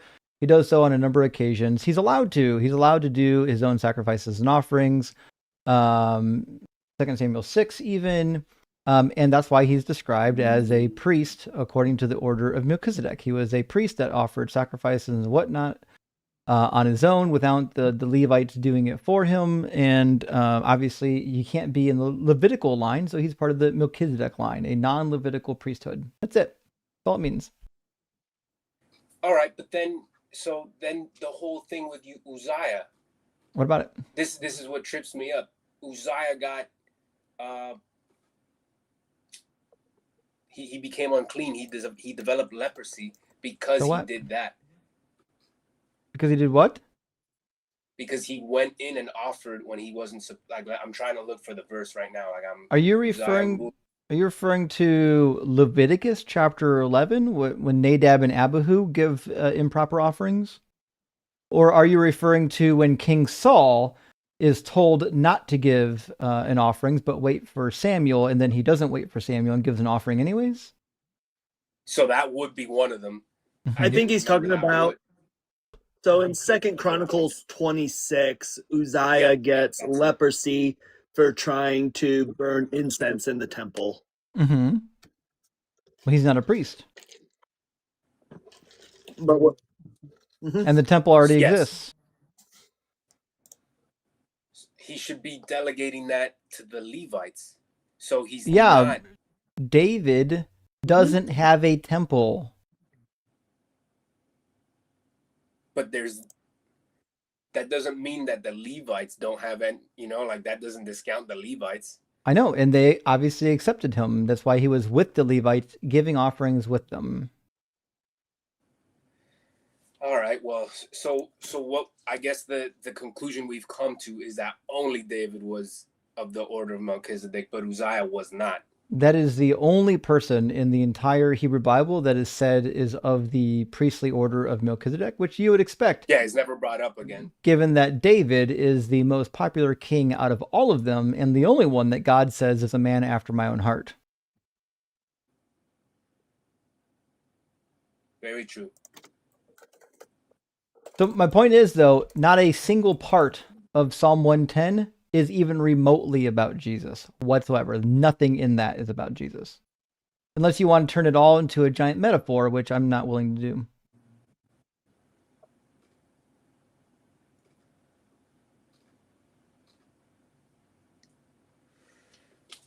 All right. So let's do this. We've got some more people waiting to get in. You've been pretty good faith. We really appreciate you coming up and having a chat with us. A lot of people get like really bent out of shape and like lose their minds. You didn't do that. So good on you. That being said, we do have some more people waiting to get in. So we're going to try to do that, but come back, look up some documentation. There are apologetics out there on Psalm 110, why it must be about Jesus. I've already read them. But go ahead and read them. If you find them compelling, bring them back, and we're going to talk about the next phase of Psalm 110. Sounds good. Thanks, guys. All right, cheers, buddy. And I would almost say too, this is for you, Justin. It seems that the only time David was allowed in the tabernacle is during times when the ark was captured. When the ark is present, he's not allowed in. True. That's a fair point. Okay. I like it. Well, let's do this. Friends, I'm going to read just a couple super chats, and then I'm going to get Suzanne in here, and I'm going to bring in Gretchen. I think Gretchen came to do some debating with us.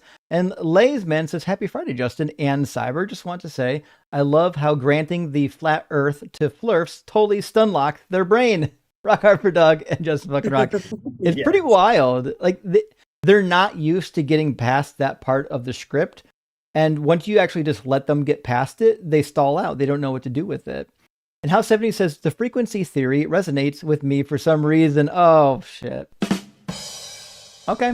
I see what you did there, House 70. Okay. And Peter says, your stream tonight is getting me through spring cleaning. Well, spring cleaning is important. I hope you get everything out. Also, my kitten, Filbert, is growing so fast. Oh, please do share pictures on the Discord. Never knew how incredible kitten cuddles are. They are the best. Kitten cuddles, puppy hug cuddles, baby cuddles. They're all amazing. And Space Lord, good to see you, buddy. Says LDS guy wore out at least one pair of tap shoes tonight. Replaced my main floor carpet with wood this week. Excited. Definite old man energy here. Listen, hardwood's the way to go. You can always lay down a carpet if you need something soft, but tearing out, you lay down a rug, I mean. Tearing out carpet always sucks.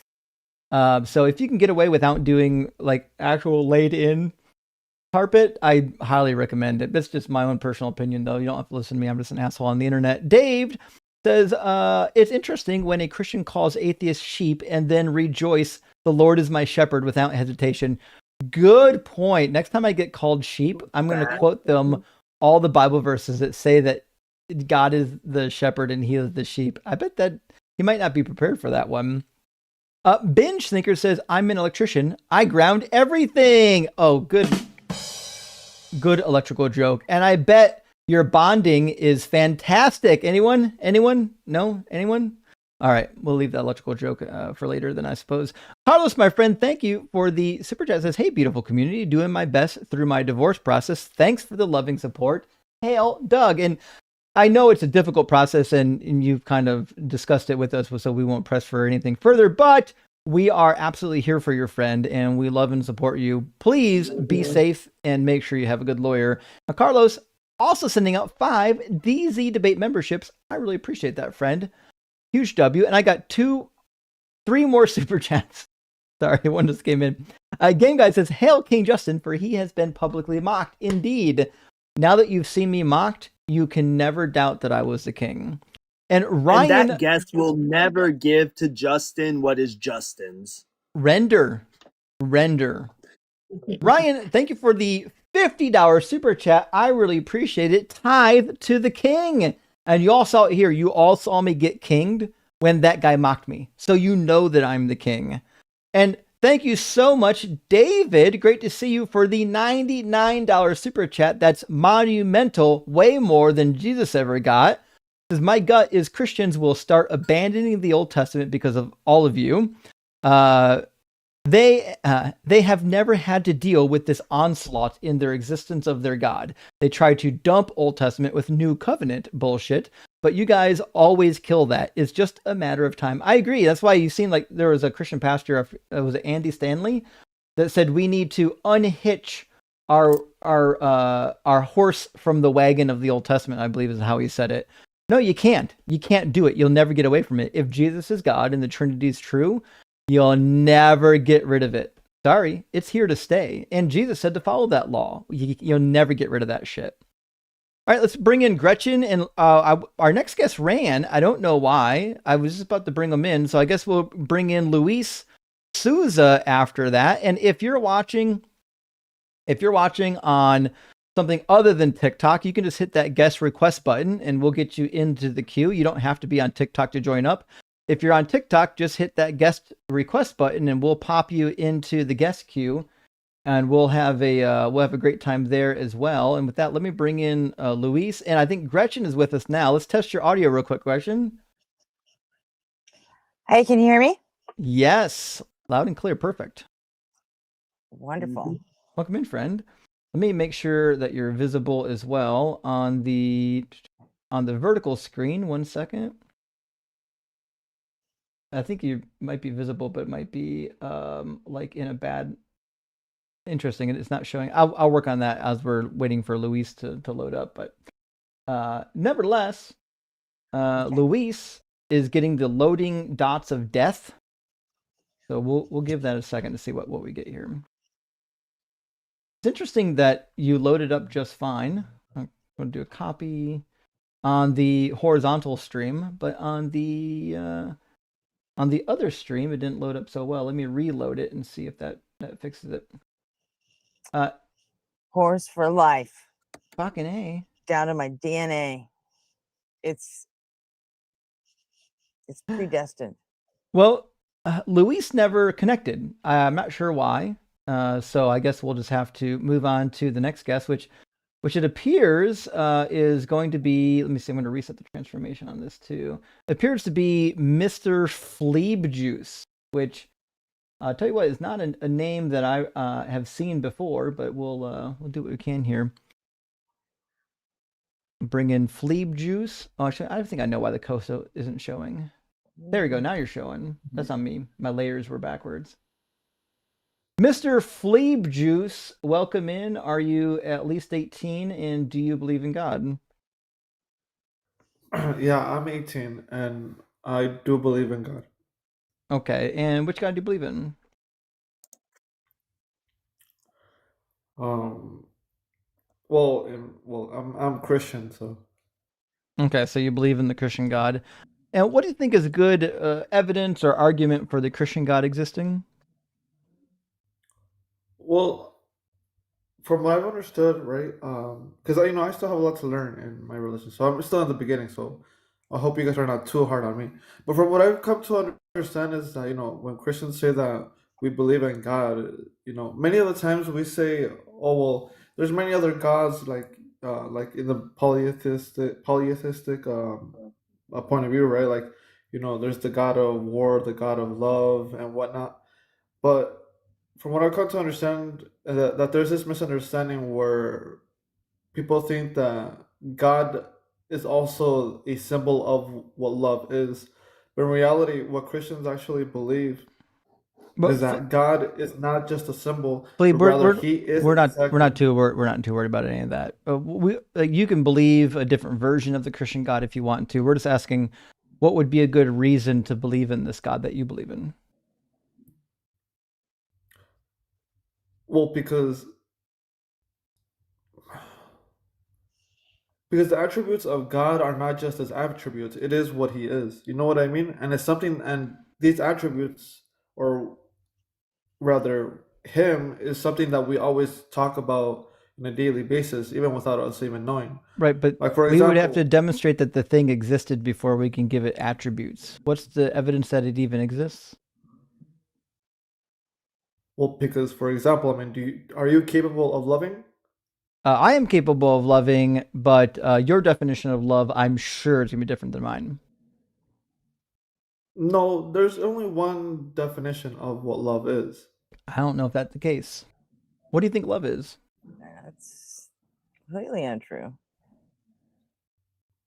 Well, I mean, and also my ability to love is feel looking for feelings love has is looking nothing to for do the with good whether of a the God other. has attributes or not. So I was still talking, sorry, but Well, she love was is already looking talking. for the Maybe you good of weren't the other. listening. Oh yeah, probably yeah. You're right. So listen, we agree that we have the ability to love however you want to define that. We're trying to figure out why that has anything to do with God. Because I could just say, well, Florperdorp is love, and that proves that Florperdorp exists. Adorable. You need something better than just defining your God into existence.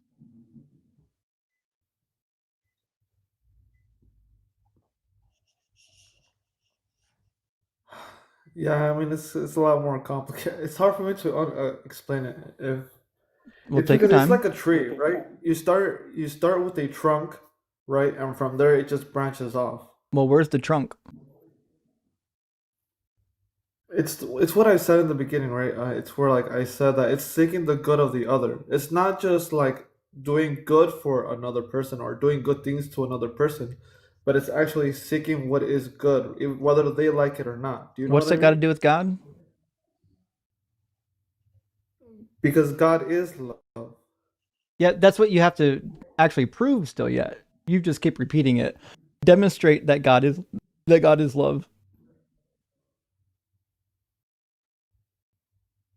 Well, it's because it's just gonna go in a circle. I mean, Yeah, because you're just when we defining say God into existence. It's Yeah. easy. I could define anything into existence. We need something better than you saying it's true. I mean, to be because it's fair, I something that mean, we Gretchen and I do both believe in Florperdorp, but we don't believe in God. Absolutely, yeah. But I also believe that love is a series of chemical reactions in the brain. So if you believe God is love, and I believe love is chemical reaction in the brain, then transitive property God is a chemical reaction in the brain. Fucking A, let's go. no, that's incorrect. because love isn't a feeling; it's an Oh, action. tell me how. That's why I said you seek the good of the other. It's not a feeling. It has no Well, love. not Absolutely according has to the nothing dictionary. to do with feelings. The dictionary says that love is profoundly tender, wrong. passionate affection. Affection. It's a chemical reaction. We can measure it too. That's incorrect. That you're talking about affection. The dictionary is incorrect. Jesus, we can't even rely on the dictionary now. No, because that's a misunderstanding in the worldly sense. I mean, we So, forgot what love. why would actually we is. accept your Because if we're only definition as relying on opposed our- to like if we're- the dictionary definition? Because if we're only relying on our feelings for what love is, then that's just Yeah, incorrect. but what I'm because it's asking you like is why saying- would we rely like on you're your excusing- definition rather than somebody like the dictionaries? Because if you define love like that, then it loses. Then my argument all doesn't its work. meaning. It'd be very inconvenient for my argument. So Because it I'm loses using the all word love the way that it's actually defined in the dictionary. You can complain So to the you're dictionary all following- you want about that, but your argument's with the dictionary, not with me. So then love absolutely doesn't exist then. It does, yeah. Hold on, It's a have you strong read- affection or... Go ahead, Cyber. Yeah, I was gonna say, have you read 1 Corinthians 13 on what love is? 1 Corinthians chapter 13, verse 4 through 7. Love is patient. Love is kind. Love is not envious or boastful or arrogant or rude. Nowhere not- here does it say. No, it doesn't say it's an action. That's not God at all. Those are actions. Envy is an action? It says it's not envious. Is envy an action? It says love. Mhm.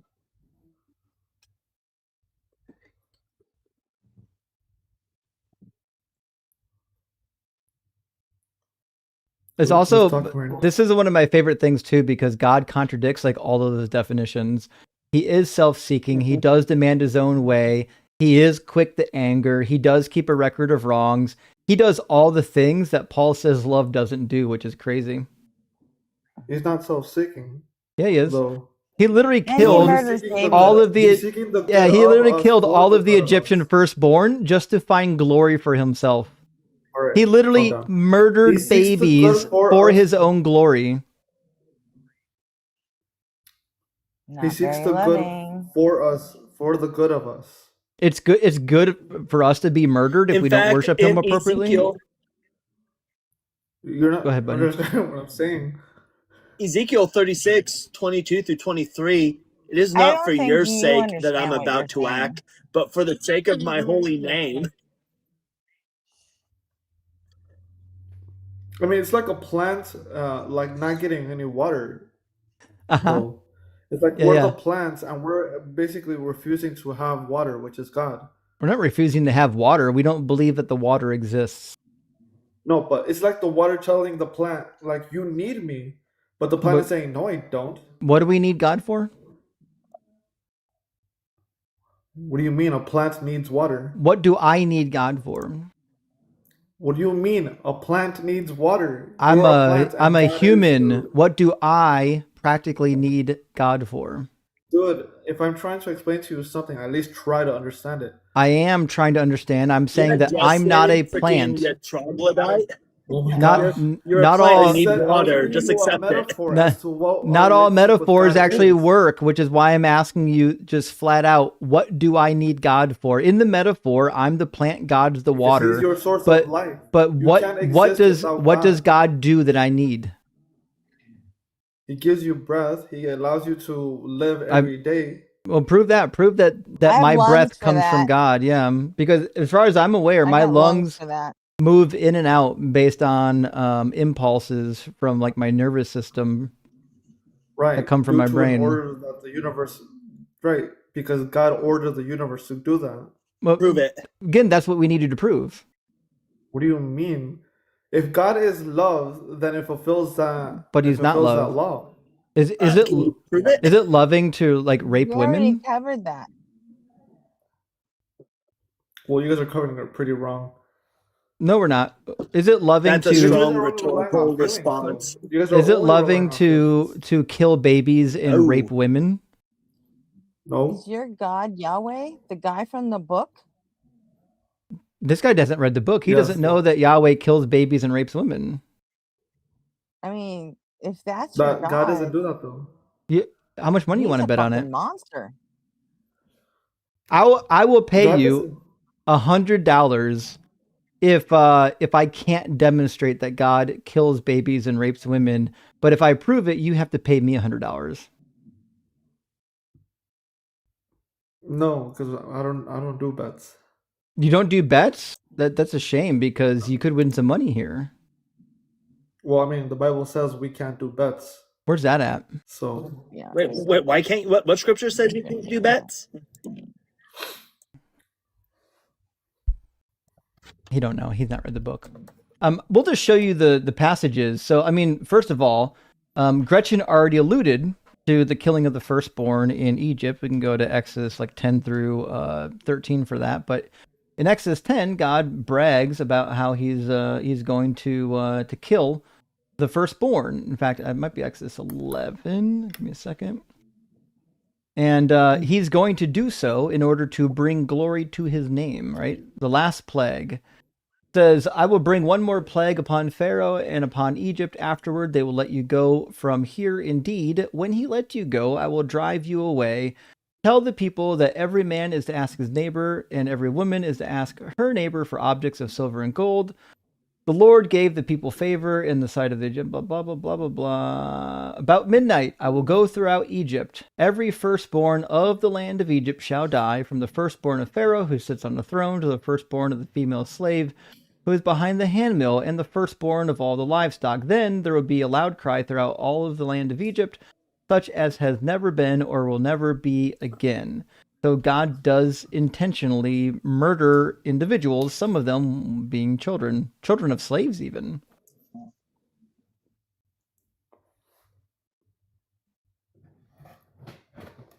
Did you not read this book? let me ask you a question. So you're not going to address the Can passage you answer just Justin's read? question? Well, it kind of leads on to as to what you're trying to ask. Do you believe that some people deserve to die? Again, that's a deviation. Are you going to address the passage? Do you think Yeah, that sure, you could see it that Do you way. think that You could see it that way. babies do you think that babies deserve to die? Well, no, just try to answer the question. Yes or no? Do you think people deserve to die? No, I don't think so. But that's kind of irrelevant. We're not actually just talking about individuals dying. We're talking specifically about babies. We're talking about babies, not serial killers. Try to focus up. All right. No. I said people. I said.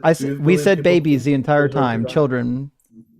No. I'm pretty sure I said people. No, you said people. We didn't, and we are the ones that asked the question.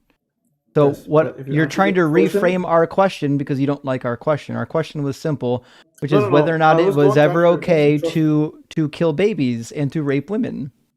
I didn't say My son. just to kill anybody. My son, just answer the question.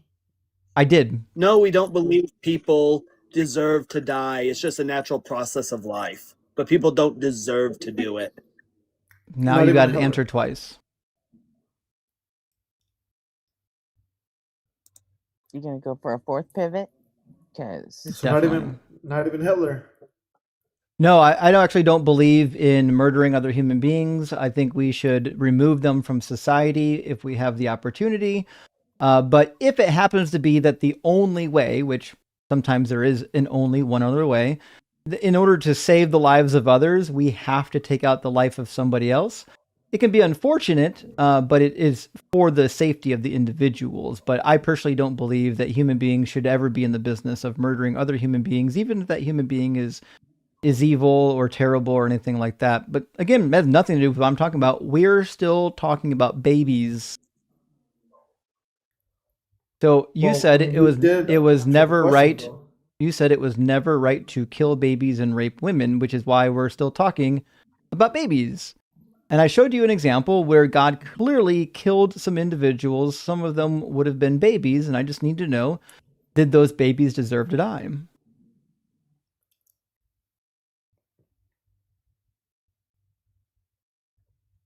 I mean, it's because That's a yes or no, my dude. That's an easy Listen, no. God is justice too. I I mean- mean, you guys have to understand that if God is love, then God is just too. I mean, he's the only one. That's certainly And not plus, the you answered the case. question What Well, did the already. baby? You What said did the babies do you to said deserve it? if the Those greater good fucking comes about babies in were that biting happening, nipples and then crying and keeping people then awake at night. You people have do to deserve murder the die. babies. So there you go. That's your So, answer. well, no one heard the answer because I was busy mocking you. The minute you start advocating for the God murdering babies and raping women, you can't really say that God is justice anymore, because what that would mean is that it actually is just to kill innocent babies. You don't believe that, do you? Well, I already answered your question, but you were too busy. Okay, mocking so me. then that means that you can't say that. You can't say that God is just if you don't think it's just to murder babies. But I answered your question, but you were just too busy mocking me, though. I mean, how Yeah, do you answer your and now questions I'm if you responding to interrupt me? you a second time. I'm responding to you a second time, and I'm hoping you're going to Listen, if respond you're to not gonna listen me. to the truth, What then I'm if you're not saying gonna is listen to that anybody, you then said it's that fine. murdering babies It's okay. is okay sometimes. Is that true? I didn't say that though. Okay, when is it okay to kill babies? It's never okay to kill babies, though. Except when God does it? Never. Only if God does it, yes. Okay, so then sometimes it is okay. It's okay. Oh, so it is okay. Not for humans killing other humans. I Only didn't if ask. God allows it. Well, God actually commands humans to kill other It's fine humans. for God to do it, though. So Wait, if what did the God, woman say? if she said it's fine for God to do it, Well, yeah, because if he is just and he's the one that created everybody, then yeah, well, of course it is. he can't be just if he kills innocent people. Yeah, just means He fair, can be doesn't just it? though, because you don't know Just what means is to come about. just means getting the I mean, what if getting the what punishment if that you like deserve, 1,000 that Hitlers you were to earned. be born through that offspring though? So that's a hypothetical that no one can answer. And the reality is, even if that were the case, God has alternatives. For example, God could literally change his heart so that it wouldn't become Hitler. He does that to quite a few people in the Bible.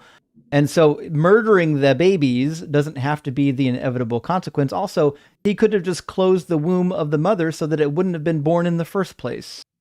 So if you're saying Yes, but God he can just can't interfere God with can free just will. that's bullshit. Killing somebody is interfering with their free will.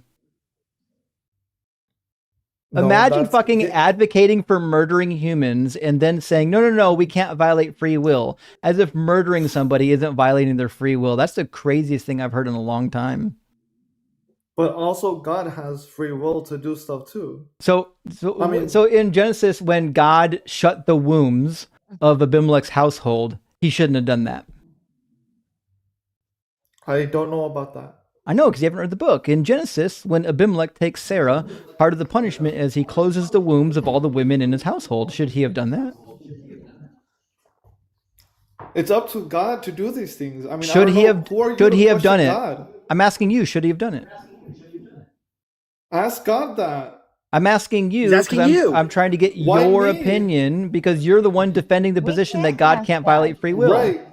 Right. But I'm Also, not God. hold on. Somebody has the live. Hold on. Somebody has the live stream playing in the background, and all I can hear now is it echoing. Who's ever playing it over the speakers need to turn the speakers down.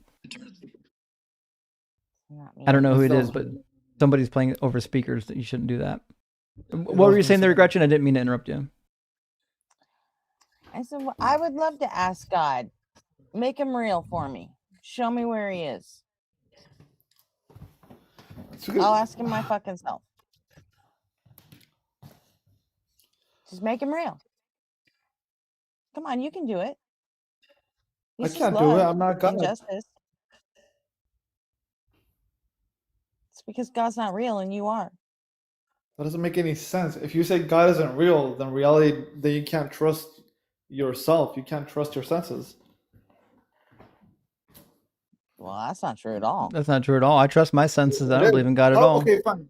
Prove to me that you This that might you be actually exist. the worst Prove to me tag. that you actually exist. It might be the worst tag argument ever. I'll say Listen, the same thing, Frisbee. I'll say the same thing that I say to everybody who goes down the path of hard solipsism. Hard solipsism ruins your position as well as ours. If you're saying you can't prove that you're not a brain in a vat, well, neither fucking can you. So going down that route only tells me that you're so desperate to prove you're God that you're willing to undercut your whole argument in an effort to undercut our argument. So hard solipsism will get you absolutely nowhere. Do you want to deal with adult territory or retreat to solipsism? I don't know what those definitions mean, but I know that God does exist. You certainly don't know that. You I believe it. actually do. You don't know it. You believe it. If you No, knew it, you could provide the no. evidence that would demonstrate that God did exist, but you Provide the can't do that. evidence.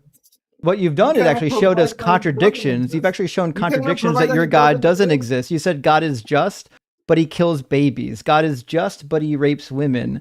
So what you've told us is that your God is contradictory. Every time So when justice is it's done, not justice when you rape women.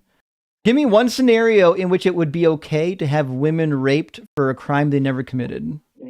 But that's not right, though. I mean, What it is it happens. then? It happens in the Bible. What? God causes it.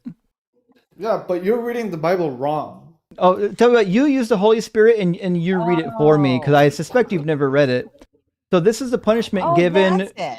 after I knew I David's was doing something wrong. after David's what did I betrayal do of wrong? Uriah the Hittite and the taking of Bathsheba.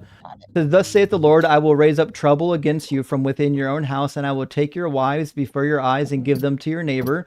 And and he shall lie with your wives in broad daylight, for you did it secretly, but I will do this thing before all Israel in broad daylight. So God literally has 10 of, if you keep reading in chapter 16, has 10 of David's wives sexually assaulted by somebody from within David's household. Did those women do the crime that David's being accused of?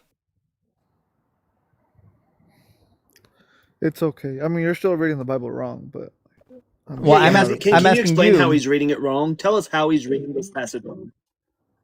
because you're reading it through the eyes of judgment. I mean, that's Tell me what's wrong about I mean, it. who are you? Tell who me are what I'm you doing to wrong. judge? Tell me what I'm doing wrong. You're judging God by your I'm own I'm aware. I'm asking you to read it for How me. should we read it? How should this read? Yeah, tell me how to, because the way I do it is I read a word and then I go on to the next one and then I go on to the next one and then I put them all in context and put into the context of a sentence. And the words just mean what they mean. It's real super easy. Yeah, all we're saying here is that the words on the page mean what they say.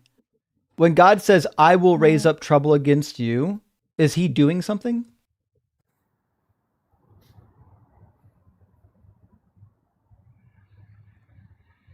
There's more evidence in the world. Frisbee, when God says, I am raising up trouble against you, let me retreat into another bad talking point rather than answering the question. It's really easy, Frisbee. He ran out of pivot, so he went to meta crybaby. That's great. I'm not even crying. When God says, I will Look, when raise you up tell us trouble we're against reading it you, wrong- is he doing something? I'm sorry. Say that one more time. When God says, I will raise up trouble against you, does that mean God is doing something? It means he's allowing something to happen. Nope. I didn't ask that. I said, is he causing something to happen?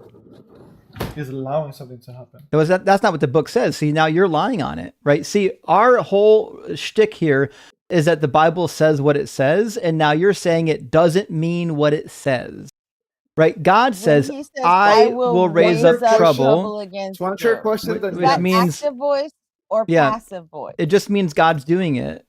Did they not teach you like subject to object verb agreements or anything like that in it's kind school? of both. I mean, it's kind of both. He's allowing it, but he's also. Does it say he's allowing it? He's definitely making it happen. No. Calm down. Let me just hear the second part. Yeah, that I calm said. down, But Justin. he's also doing it. Oh, yeah. If he's doing it, that means he's causing it. So Wait, what if does he's it doing- mean to be the cause of something? All right. I think I'm just done. So you don't know like basic words like I cause? don't know, because it feels like that's 3 against 1, and I don't think that's fair. Because you guys are all interrupting. Then. Oh, okay. Well, we'll say Gretchen and Cyber don't talk again. It'll just be me and you. Okay. I still need you to answer my question, or just run. He ran. Okay. Well, Yeah, of course he did. He didn't run because you two were here with me. He It's not ran like we were because bringing up additional points. yeah, he hated the fact that we just asked him basic questions about causation. Okay. Words are really hard for Christians. Like we really need to bring back hooked on phonics for Christians. They can't handle it when you want them to read their book. Yes. That's it. It's very difficult. Well, friends, I'm going to grab a couple super chats. They need and then Veggie Tales brought back. Oh, before maybe. you do super chats, can I beg everybody to go sub to Async Network, please? Yeah. Well, tell them where to find it.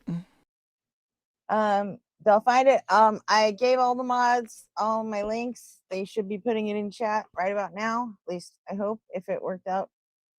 You know, all my machinations were coming to fruition at the right time. Have them posted up in the Discord too. Okay, guys, post it in the Discord too. But yeah, Gretchen's got her own channels on YouTube. Gretchen, are they listed in your TikTok profile? No, Okay. it's not in my TikTok profile. I never really did figure out TikTok so hot. Okay. And I get a lot of warnings when I get on TikTok. Well, we all do. Who'd have guessed with my attitude, right? But the YouTube channel is, I mean, it's mine, but it's really for all of us, you know. It's for, you know, we got one guy who wants to make funny shorts about God and atheism and all that. And we got Carnage wants to do a funny dating show kind of thing.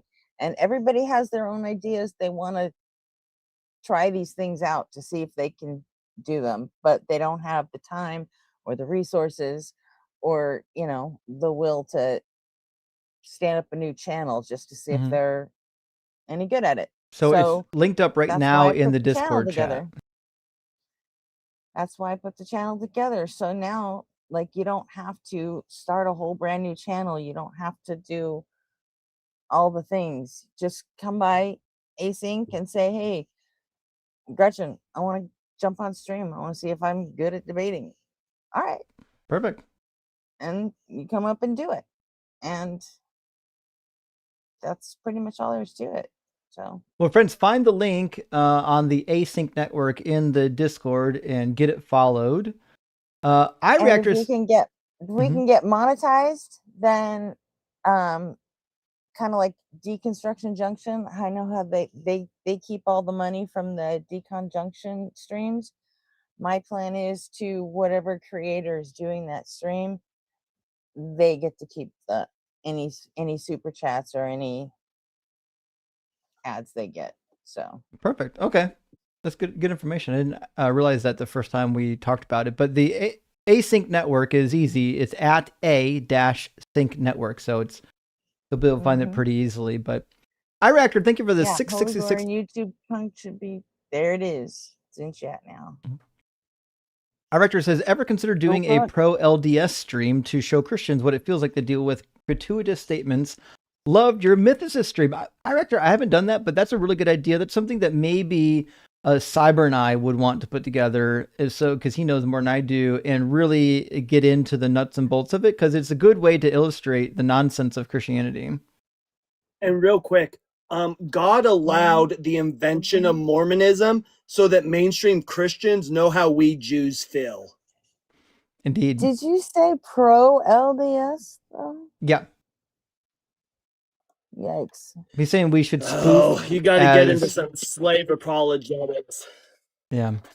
Zippel says, why did Abraham and Sarah pay a tenth to Melchizedek? Well, because back in the day, it was fairly common to give an offering to any priest that is you're giving an offering to. That's like part of how they get paid.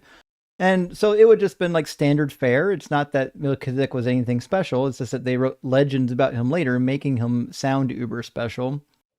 Misha says, love when we have a friendly woman on the panel because it exposes these misogynist weirdos. So bad when a woman knows more and corrects them. Also, as I type this, a kitty has appeared. In fact, although both the kitties were here for a while and now they're gone, but they'll be back still yet. The night is still young. But yes, we've seen quite a few believers get really bent out of shape knowing that a woman knows the book more than they do. And Scribbles by Janice, great to see us, says these lineage claims are funny. Caller thinks Joseph was descended from David, but also believed in Virgin Mary. Virgin. If Joseph was around today, he'd be on Jerry Springer hearing, "You are not the father." And that is 100% the case. Jesus did not descend from Joseph. That is just the case. And Lost in FRP says Satan was not okay with the baby paste, so he was exiled. Satan was just not the God. Hail Satan. Hail Doug and hail Sharon. Indeed, we might have, that last guess might have, we could have pushed them into baby paste a little bit, but we just weren't able to get there. But we got time still left tonight. And Slug Racer, thank you for the super chat, says if God is responsible for all things, that means he's responsible for all evil. The fucked up part is that God puts us in a situation where he knows we will sin and then punishes us like it's our own fault. In fact, it makes it impossible to not sin, even because Paul says in Romans we have the sin nature, which means we basically have to. He even says, that which I don't want to do, I do, meaning he doesn't even want to sin. And then he still sins because he's got that sin nature. All right, In friends. fact, we willingly take that punishment like it is our fault. This is case, friends. We're going to get Jersey in here from the TikTok queue, and then we'll keep the conversation rolling. Jersey, welcome in. Are you at least 18? Yo, what's good? What's up? Jersey, are you at least 18? Yeah. Sure. And what God do you believe in? God of the Bible, Jesus Christ. Sure. So you're a Christian. Cool. What do you think is the best evidence or argument for the Christian God existing? I would say creation, like who created everything around us. That's one. I don't think it was created. You don't think it was created? No. What's the evidence that was created? So all right, so let me ask you a question. You don't think anything with the naked eye was created? I didn't say that, no. For example, a car. I didn't say that at all. Who created cars? I didn't say anything like that. So human beings created cars. I know that human beings created cars because I've seen them do it. Did human beings create the water puddle in my backyard? So who created that? Humans created cars. I'm asking about the water puddle in my backyard. Who created that? God allowed it. Did humans create it? Did he allow it or did he create it? He created everything we could see with the naked eye. Sure. And how do you know that? Because our Bible says so. The Bible also says that the earth is flat and there's a dome over top of it. Why should we believe the Bible? Let me give you a form of evidence, right? And I believe that testimonies are a form of evidence. Oh, well, we don't. If you do, all right, that's cool. Because when you And go do you to court, agree testimony from other faiths? when you go to court, right, they ask you for a testimony. It's a form of evidence. Whether you believe it or not, that's cool. But let me get to my point. Whenever you do research on near-death experience, I have. whether you believe it or not, you can't find any other religion outside of Christian. Wait, all of I didn't them. finish. You see, you're not even listening to what I'm saying. So many lies in one sentence. What you're going to say. Okay, but you didn't even let me. What was I going to say, sir? So it is the case that when you take a look at near-death experiences, I want the host to complete what I was going to say. What was I going to say? Yeah, when we take a look at near-death experiences, what you're going to find is that they are culturally relevant. So wherever the person lived, what their culture is, that's what they're going to see in their near-death experience. That's not what I was going to say. That's not what I was going to say. All right, so what I was going to say was you can't find any other religion outside of Christianity where someone has passed away, flatlined, went to the afterlife, and actually seen their God. Only Christians have you'd be testimonies. wrong then. You'd be only Christians. You'd be flat wrong. There are hundreds of testimonies hold of on. this. Before you go in computer and start. There are hundreds of testimonies from people who aren't Christian. Not. In fact, the first near-death experience I ever even heard about was with one of my. We used to, when I was a kid, we were in like the Big Brother, Big Sister program. My big brother, his name was Ken. His real life brother, his actual blood brother, was dying of cancer in his 40s. Ken was the one who first brought up near-death experiences to me because I was asking Ken about his belief system because he wasn't a believer in God. All of his family were atheists. And I was like, well, if all of your family were atheists, how did you get to the point where you still believed in an afterlife, even though you don't really believe in God? And he goes, well, when my brother was dying, the really interesting thing happens, even though he was an atheist. Right before he passed away, he sat up in his bed and he was looking at the corner of the room. He sat up and looked at the corner of the room and said, Dad, what are you doing here? You're supposed to be dead, because his dad was already dead. And so this is an experience from somebody I know who was there that said, listen, my atheist brother had a near-death experience.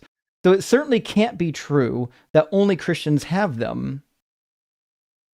All right. I guess you didn't hear what I said. I said Christianity is the only religion to where we have transitioned to the next life. Certain people transition to the next life, even outside of Christianity, even Muslims. They transition to the next life, seen Jesus, and came back and said a testimony. Hold on. So we have a case here. Only Christians. You can't find no other religion. I'm not talking about dream. Yes, only Christians see Jesus. Only Christians. Hold on. Only Christians see Jesus in the afterlife. We agree. Other near-death experiences, as Cyber has already discussed, are culturally relevant, which is why typically Hindus don't have near-death experiences and see Jesus. Now, what are you going to say, Cyber? Yeah, so you can look up, there's, I'm going to butcher this name, they're a researcher in Hinduism specifically. There's Satwant Pashricha, and then you can look up Ivan Stevenson. They have done extensive work on NDEs involving Hinduism.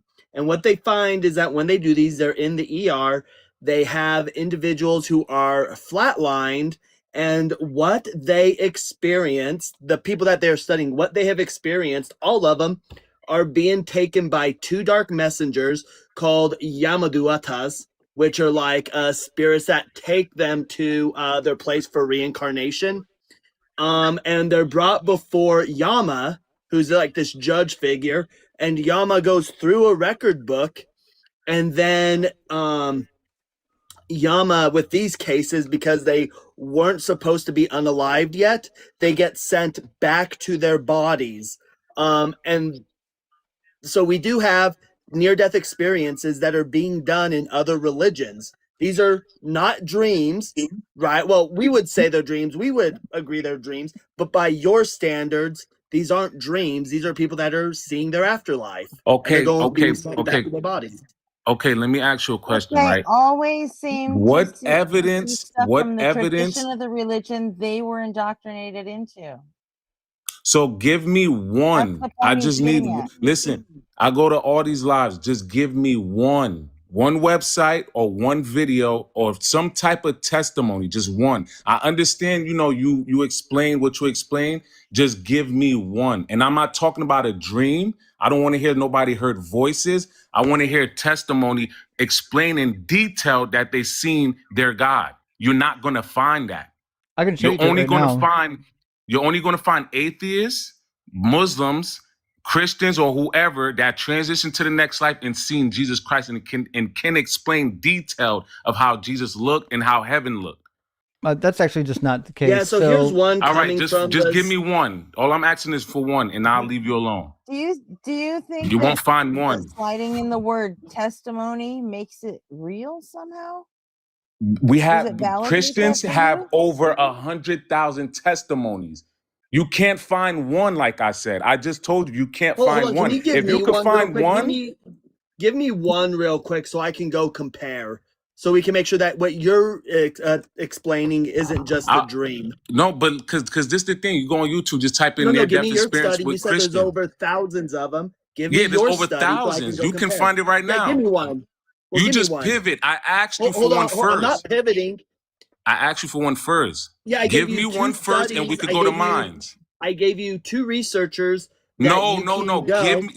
Pull up your screen and show us. I don't want to hear what you got to say. Pull up your screen and show, and I could pull up my screen and show you. We need I'm not going evidence. to ask you to pull up a screen. I want you to give me a name so I can look it up to make sure. I Because you just could be told you, using sir. ChatGPT. Just Yeah, go on so YouTube there's and type in. I don't know what the fuck YouTube has to do with it. We have actual like documentation from doctors and shit, right? So here's one from PubMed. This is 3 cases of near-death experience. Is it physiology, physics, or philosophy? And these weren't Christian near-death experiences that they're actually And they referring better to in explain here. their God. They better So it explain how their says, God looks. patient number 1, a 30-year postgraduate Hindu married woman with a 5-month-old baby with severe head injury was brought to the emergency room in Glasgow, a coma scale score of E1V1M2. She was operated for acute subdermal hematoma on left side. She was on a ventilator for 8 days and was unconscious around 2 months. Now, this is just a Hindu woman. Okay, where does it explain that where does it show that she explains she's seen her God? Do you believe that she experienced Jesus or a Hindu deity? Sir, where does it explain that I'm just asking you a really she's easy seen her question. God? Do you believe that she saw her deity or Jesus? Whether she's seen, that's why I'm asking you, where does it show that she explains she's seen her God, sir? Well, You're not going to find it. Unfortunately, this particular woman is not named. She's named as patient 1 inside of the medical documentation. You're not going to find it. I will. In the medical documentation, the medical, yeah, the cynical laugh isn't going to actually help you at all, right? You got what you're 2 people on the internet surfing. So what you're suggesting here is that this woman must have seen Jesus. Why would we believe that? Cyber, I'm gonna do you a favor, right? Go on YouTube and just type in. So you're not going to answer the question, because if you bothered to read the report, what was your question? If you bothered to read the report, it tells you some of what was claimed in the experience. It says Sabum had classified NDE into 3 types: out-of-body, transcendental, involving passage of consciousness into a foreign dimension and combined experience. NDE survivors have also reported viewing resuscitation efforts from the outside, meeting a being of light who helped them evaluate their lives, and finally deciding to return to life after going into a bliss of death. Vision of Christ and Yama. Do you think Yama is Jesus?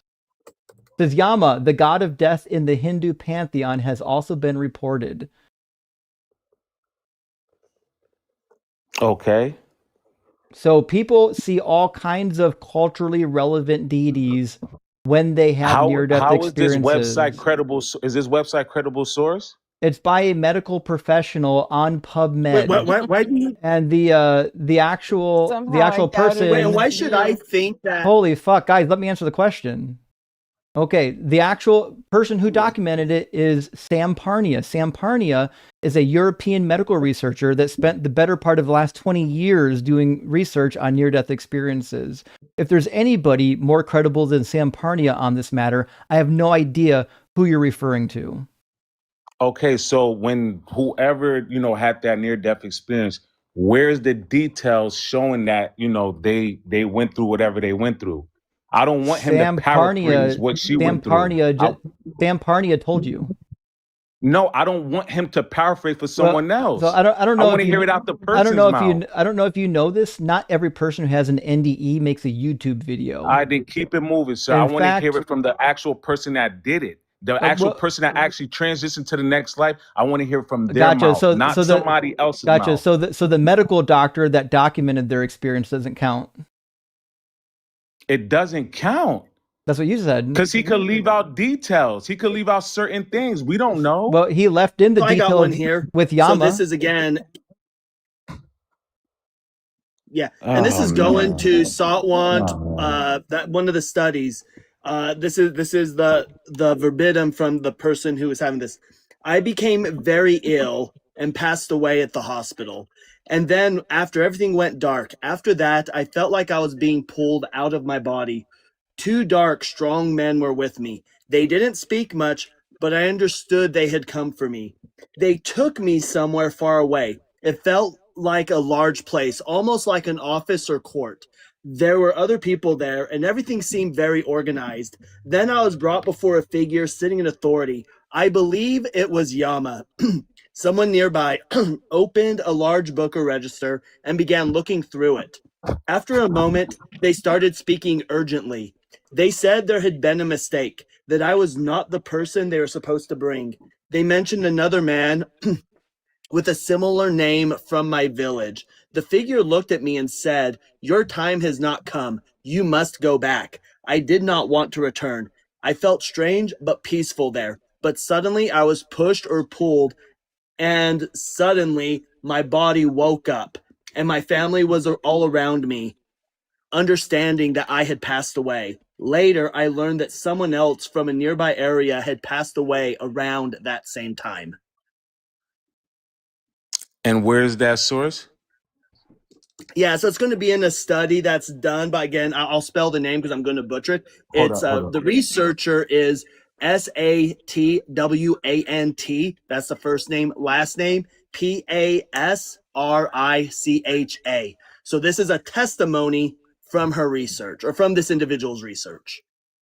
So this is somebody else's testimony, not the This is an researcher. experiencer who had the NDE giving their testimony that was recorded. And the person stated they believe that it was Yama. They wasn't sure, right? They don't know what Yama looks like, right? You understand that But every Hinduism Christian like knows an avatar. But every Christian, when they see Jesus, they don't say, "I believe it was." They know it was Jesus. This person wasn't sure who it was. They don't know it. This person wasn't sure who this DT was. They have no idea what Jesus looks like. They just believe it's Jesus. No Christian knows what Jesus looks like. It's just a feeling. So saying that they know it's Jesus is irrelevant. They have no prior knowledge to go on what they think Jesus looks like. What are you talking about? Every time someone explains Jesus, they say it's an automatic knowing. Once they see Jesus, it's automatic knowing. It's a feeling of knowing. It's not actual knowing. It's not a feeling. Because you have no actual evidence of what he looks like. That's why it can't be real knowing. It can only be believing that you know. Also, there's another guy, a Hindu, who documented his near-death experiments on his own website. Well, some of us are using a higher percentage than others, but according to this particular Muslim, Murli Menon, he had a near-death experience over 40 years ago, and then even wrote books about it. He says, "I had found my mission in realizing the immortal soul for myself, and my favorite shlaka from the Holy Gita was validated in my NDE." He's saying my near-death experience literally validated what was written in the Bhagavad Gita, which had nothing to do with Jesus. Where's your source, sir? My source is the guy's own webpage. So he has a book. So he passed away and seen his God? His name is Morley Menon. And the article he wrote is called Near-Death Experience of a Hindu. What is it? What's his name? Spell it. Morley, Murli, Menon. Spell Menon. Is it Mennon? Menon. He's authored like 30 different books and written all kinds of articles.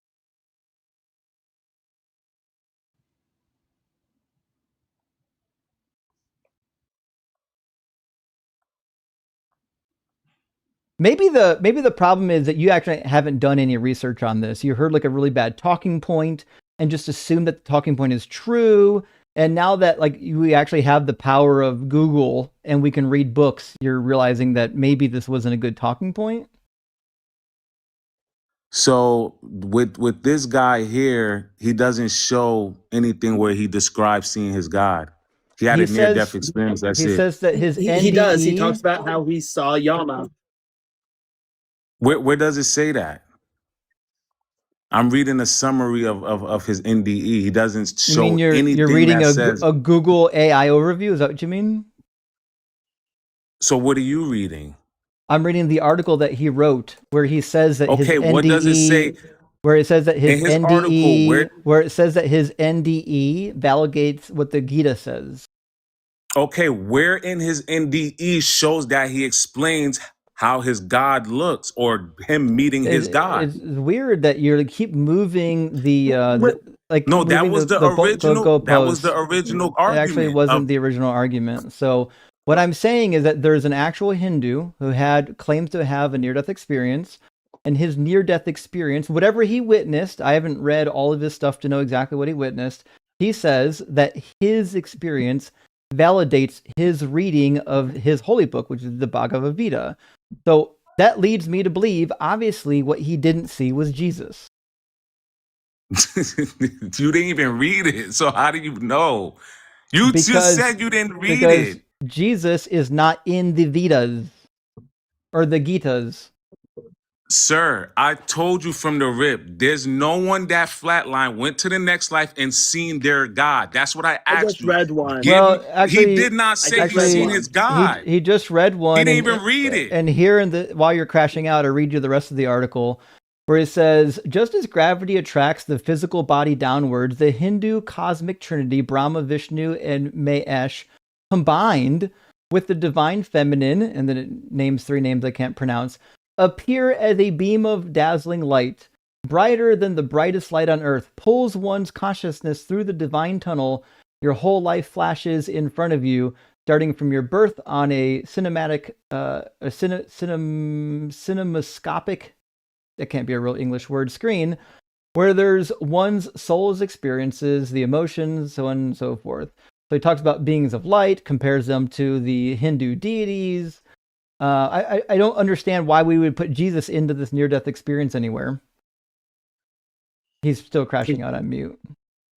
Not even say I was listening to you, but like I said from the beginning, no one outside of Christianity flatline went to the next life and seen their God. You just brought up a guy that explained a near-death experience. All he did was explain it. His near-death experience. Where does he say he's seen his God? I just read one to you. Told you. You did not read one to me. Yeah, we both did.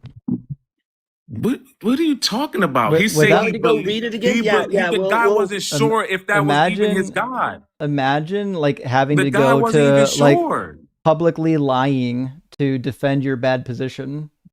All right. Matter of fact, Cyber, bring it up on the screen. Let me see it real quick. Bring it up on the screen. Cyber can't bring anything up on the screen. I'm the host. I guess.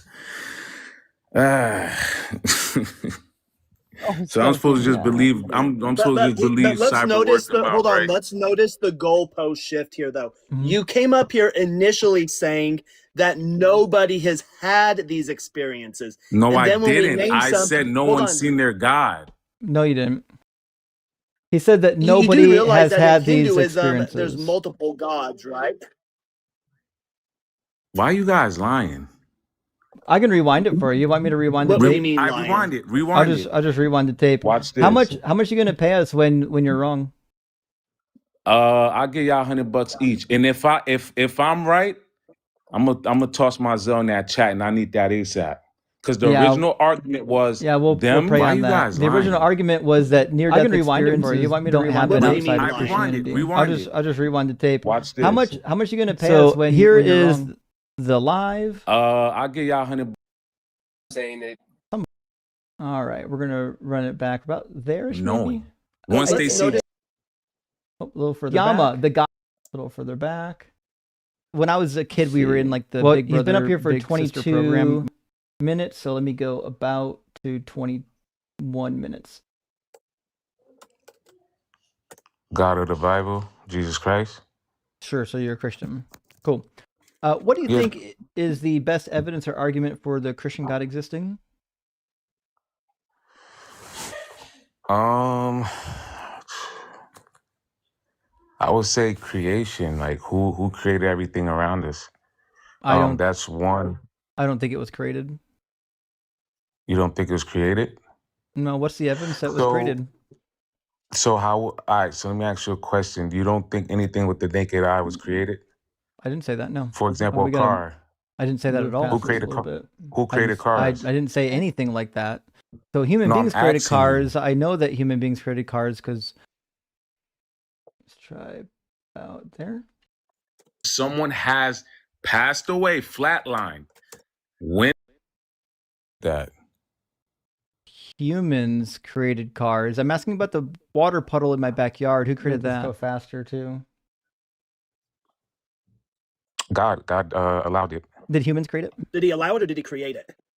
He created everything we could see with the Sure, naked eye. sure. And how do you know that? Because our Bible says so. The Bible also says that the earth is flat and But there's that's pulling a dome All over right, top of all it. right, Why should we let believe me the give Bible? let me give you a form of evidence, right? And I believe that testimonies are a form of evidence. Oh, well, we If don't. you do, all right, that's cool. Because when And you do go you to court, agree testimony from other faiths? when you go to court, right, they ask you for a testimony. It's a form of evidence. Whether you believe it or not, that's cool. But let me get to my point. Whenever you do research on near-death experience, I have. whether you believe it or not, you can't find any other religion I can. outside of Christian. Wait, All I of didn't them. finish. You see, There's you're not even listening to what I'm saying. so many lies in We one know what you're sentence. going to say. Okay, but you didn't even let me. What was I going to say, sir? So You it were is the case that when you take a No, look no, at no, no, near-death no. I experiences, want the host to complete what I was going to say. What was I going to say? yeah, when we take a look at near-death experiences, what you're going to find is that they are culturally relevant. So wherever the person lived, what their culture is, that's what they're going to see in their near-death That's not what I was going to experience. say. That's not what I was going to say. All right, so what I was going to say was you can't find any other religion outside of Christianity where someone has passed away, flatlined, went to the afterlife, and actually seen their God. Only Christians have you'd be wrong then. testimonies. You'd be Only flat, Christians. You'd be flat wrong. There are hundreds of Listen, testimonies hold that up. this. I want my So- money. I Well- want my money. Well, no. No. You said Jesus. Oh, yeah, you see? Here we go. So you specifically said Jesus. Yeah, you said specifically knowing So- Jesus. We gave you at least two testimonies of people who had near-death experiences and described seeing That their flatline God. and seen their God. Not Jesus. Seen their God. Did they say they seen their God? Yeah. Yes. Not Jesus though. I read one. Who where said the that? experiencer He just read it for you. Were you not listening? said they The saw guy Yama. said the guy wasn't sure. The way he read it, the guy wasn't sure who it was. every form of testimonies that Christians have or anybody that's seen Jesus are sure that it was Jesus. Well, you can be sure and be wrong. So no, also host, the pay up. Your also chat is the saying first pay up. one, and also it's on you to pay up.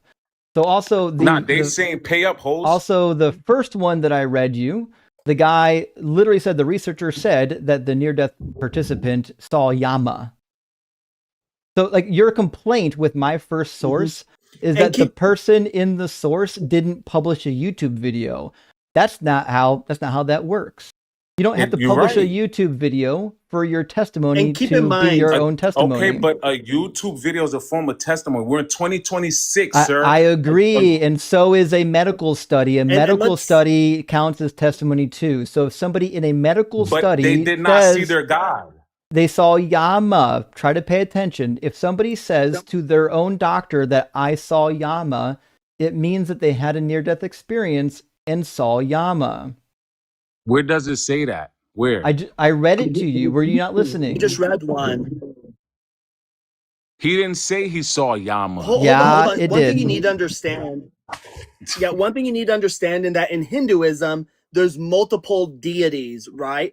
And so deities that are record keepers are Surya, who's the sun god, Varuna, who's associated with like cosmic law and moral order, Shani, who is like is in charge of karma, and this is a name that's really long, I can't pronounce, but they're the record keeper for all of these deities. So when they said they were in the afterlife, there's a plethora of deities that they could have been seeing. And they're saying, out of all these deities, I believe that the one that I did see was Yama. They can't be sure because there's a bunch of deities. And that I they told could you have to seen. show me the article. Just show it to me. That's all I want to see. I don't want to hear it from your mouth because you could be lying. I want to see it with my own eyes. It was on PubMed. Were you not paying attention when I showed it to you? It did not say they saw Yama. Yes, it did. Show it again. All right, I'll show again since you weren't paying attention. Hey, Justin, before you do that, I'm going to go start some trouble. Sure. You know, you've got 1,600 people in just this live, and I only got 38 new subscribers out of that. So I'm going to go to Mezzo, who just went live, and start a war and see if I can't figure out who's going to sub more to my stream. Fair enough. Fair enough. Channel. And I'll come Nice back and meeting let you you. know how it went. It's good to hear from It was Gretchen. Nice meeting you too, Cyber. Take care of yourself. Bye. All right, let me get back to the PubMed article. I should have documented the publication of the article. Mm-hmm. Mm-hmm.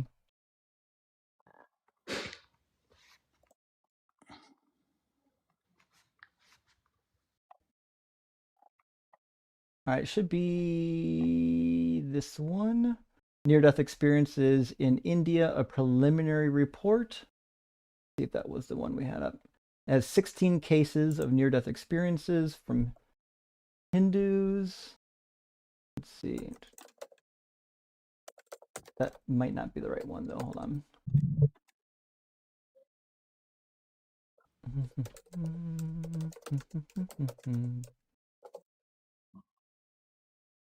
That's got to be the right one. All right, let me click on it and see if it loads. Although it looks like it's behind a paywall. That can't be the same article. That one looks like it's behind the paywall. Give me a second.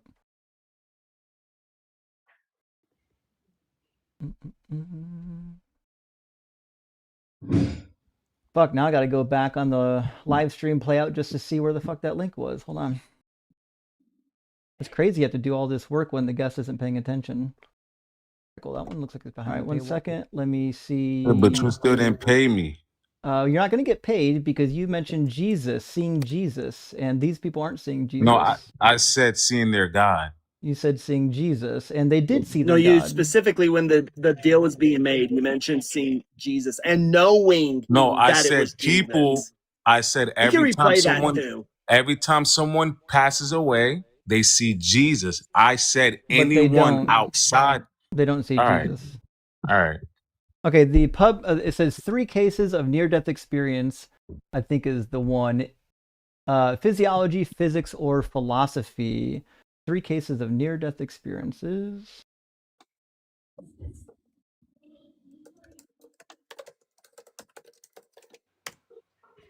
Let's see if it pulls up the same article.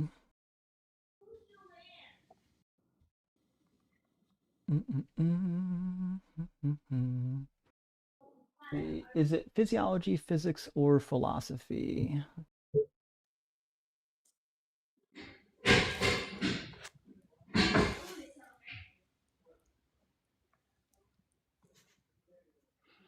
I could have ran through 4 testimonies by now. It's irrelevant. Testimonies are Crazy how essentially they're essentially it's useless. a form of evidence. It's It's a actually form of evidence. not a form of evidence for the Christian God. Yes, it is. No, it's So not. then in It's court they certainly should stop not. using testimonies as evidence then. In court, testimony is literally the weakest form of evidence, and the evidence that you But have it's for a the form of testimony, evidence at the end of the day. the evidence that you have for the testimony you're making is contradictory, which is why it's not good evidence. It has to be You can't has to be non-contradictory evidence for it to be considered good evidence. If you've got multiple like sources of evidence and they all contradict each other, then it doesn't really count as good evidence. All right, so the article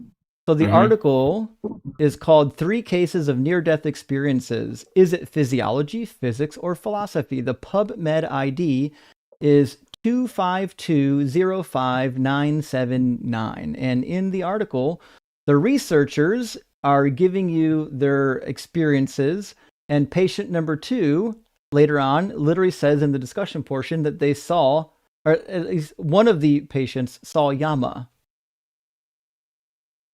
I'll give you the paragraph. Give me 1 second.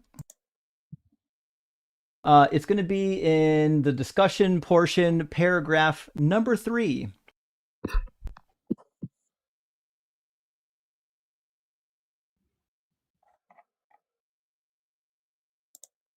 And it even links to the PubMed article for this. The PubMed article that it links to is Death, Dying, and Near-Death Experiences. That one, unfortunately, is behind a paywall. I can't get that one. Unless it's on Google Scholar. Let me see if it loads up on Google Scholar.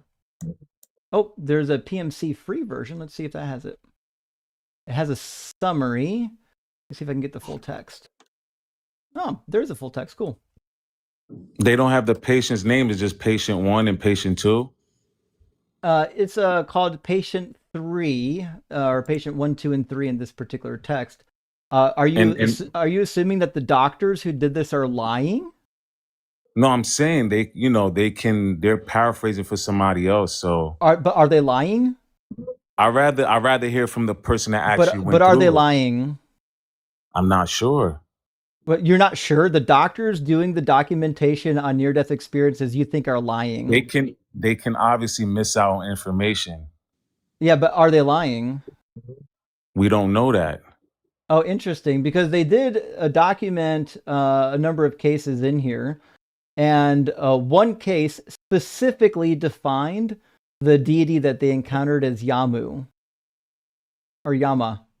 Can you pull it up? Can I see it? Yeah, it's exactly where I told you it was going to be.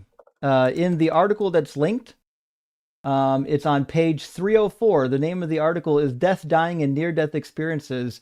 Preliminary report on surveying the need and developing the method, so on and so forth. And it's interesting because if you look at the names, they look like, I hate to, be classifying people, but Singh is specifically an Indian name. It's probably a report. Yeah, it's the Indian Journal of Psychiatry. So these are all Indian NDEs then.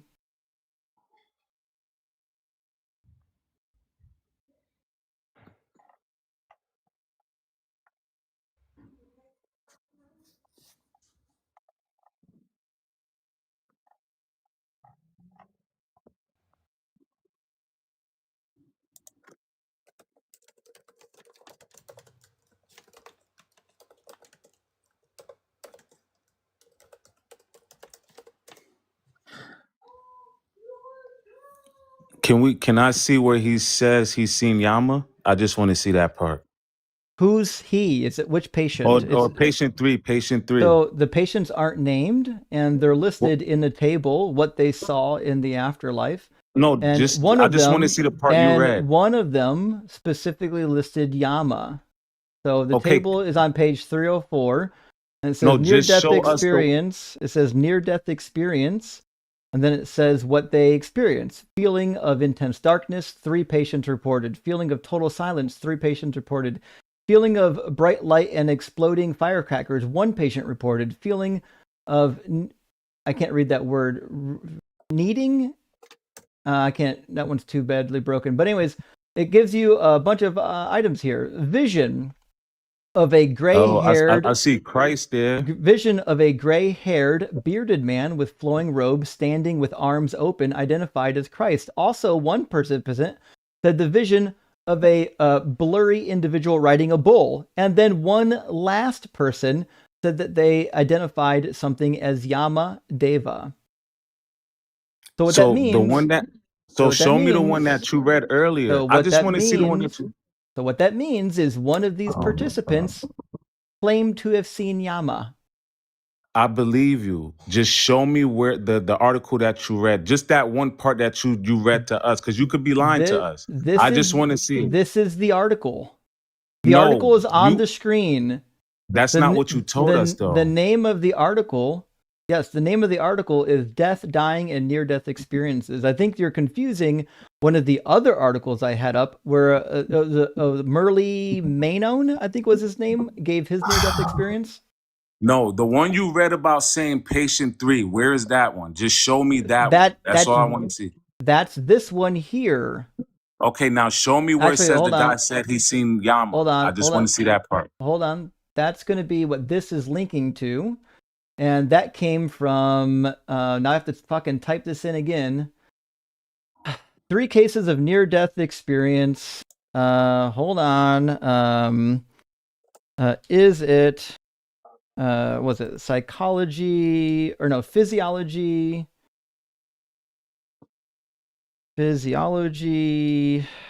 psychology, or philosophy? I can't type.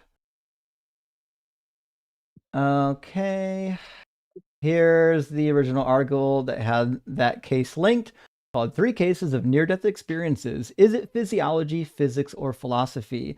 And in it, they list 3 specific near-death experiences. The one for the Hindu guy that sees Yama is linked to this specific article from the Indian Journal of Psychiatry. That's not So what I'm asking. You so told both us. of You so told us both of that he these said it. so I both see. so Now you both of lied to these us. so both of these are reporting the same incident. I believe you. You said patient 3 said such and such. Where is that? That's going to be in both of these articles. You could have just looked for it, and I didn't say patient 3. Sir. So Yes, you what did. I said is in the discussion portion of this paragraph 3, not patient 3. It says quite literally, NDE survivors have also reported viewing resuscitation efforts from outside, meeting a being of light who helped them evaluate their lives and finally decided to return to life rather than going into the bliss of death. Vision of Now, what Christ. does it say? He's seen Yama. Vision of Christ and Yama, the god of death in the Hindu pantheon, have also been reported. That report is linked right here in the 5th footnote. That 5th footnote goes to this study right here. This study gives You just you said Christ. this study and Yama, not the same individual. And if you Yama look, is the spirit of death. if you look at the table, Yama's the spirit of death. one person in the Hindu pantheon, one person said that they identified somebody as Yama. Specifically, Yama is the spirit of death, not God. Specifically, the vision of the person riding a bull identified as Yama. Yama is the god of death, not be God, clear- not their god. A god of death is still a god. To see their god if they don't make it past Yama. Are you? It's crazy. If they don't make it's it past that, Yama, they're not going to see their god. That's not their god. What this guy doesn't realize is that Hindus don't Yama have sent them back. Hindus Yama don't have is a spirit that comes in the afterlife. Okay. That picks them up. Just stop talking before you make yourself some even dumber. So in Hinduism, they have many god concepts. It's a pantheon of gods, which means they're never going to see the god. There is no the god. It's literally a pantheon, and one of those members includes Yama. They say they seen Christ and a Yama, so basically the Wrong. spirit of death is Yama. Wrong. It says they received a vision of a burly individual riding a bull who is identified as Yama. A burly individual riding a bull. When does Jesus ride a bull?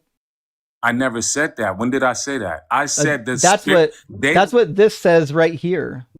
That is the spirit their own of death. testimony. It's not. It says a Yes, it vision is. of a burly look up who Yama individual. is. A vision of a burly individual riding a bull identified as Yama. Where can I find this in the Christian mythology? Look up who Yama is. I know it's the deity of death. We're not asking whether or not it's the deity of death. I'm asking why this is not specifically a Hindu experience. Yes, and the dude that explained that said he's seen Christ. No, and he didn't. No, he did not. So that's not the same person that was talking about that? Obviously, That's fucking seen not. Yama and This Christ? table is of different individuals being surveyed. It doesn't tell you which individual responded to what. What it says is one of the individuals had a vision of a burly individual riding a bull who they identified as Yama. That's what it says.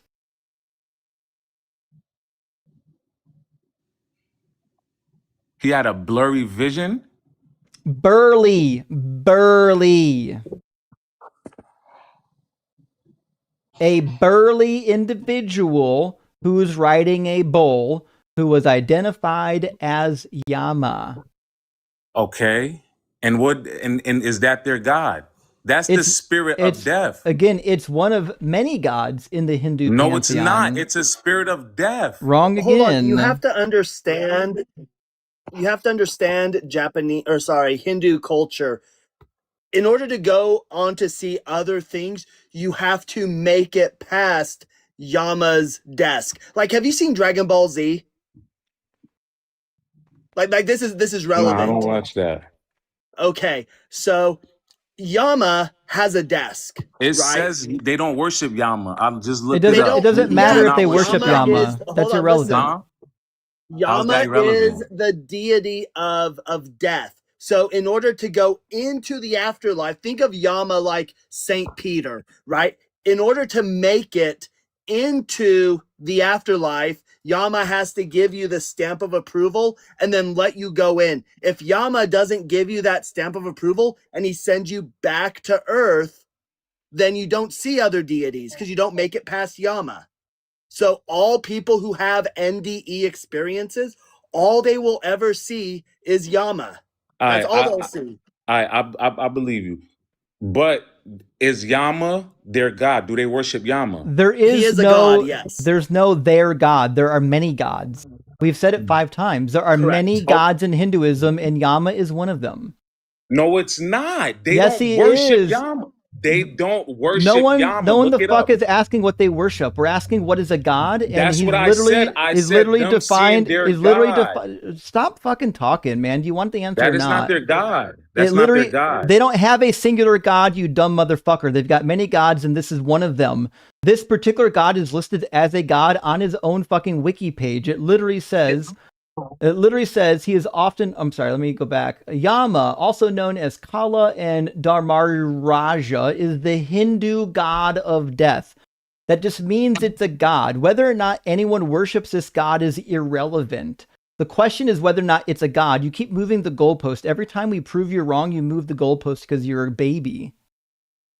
Let me ask you a question. Is Satan a And they God? do worship him. Is Satan in the They Bible do a God? worship him. According They to do worship Corinthians, him. yeah. They don't worship him in the same way they Okay. do like Vishnu or Shiva, but they do offer prayers to Yama for protection from an untimely death, for peaceful passing, and for favorable judgment after passing away. All right. So all right. they Hold up. He do just said. do some They Yama actually, worship, but it's not to the same extent Hold as up. like Hold up. Vishnu, Shiva, who are the avatars of Brahma. Yeah, the He said goalpost on according. wheels here is crazy. He said according to the Bible, right? Yeah, Satan he's is just a like, God. So if I and he's tell still you not I getting any worship points. Jesus, right? If I tell you I worship Jesus and I pass away and I see Satan, right? Is that my God? No, because your God specifically is Jesus. You but just Satan, don't understand. Okay. But Satan, hold on. They don't worship Hold the Yama. fuck on. So it doesn't matter. First of all, they do, you dummy. They do worship them. They're literally Show rites and us. practices dedicated to Yama. That's Show irrelevant. us. There's no main god. There's no like one singular entity within the Hindu religion. There are many gods, and you can worship multiple of them. The point is quite clear that Yama specifically is part of a Hindu religious system.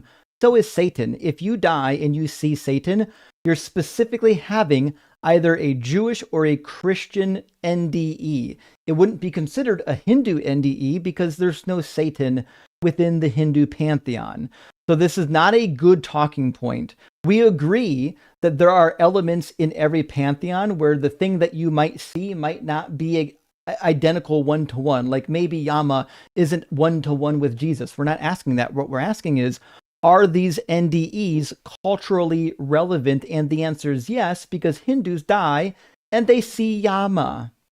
No one can read that screen. And that's what you're missing, Jersey. That's what you're missing, is that we're saying it's culturally relevant. So with it being culturally relevant, in the Hindu point of view, they don't expect to see Vishnu, Shiva, Brahma. In their culture, they don't expect to see these individuals.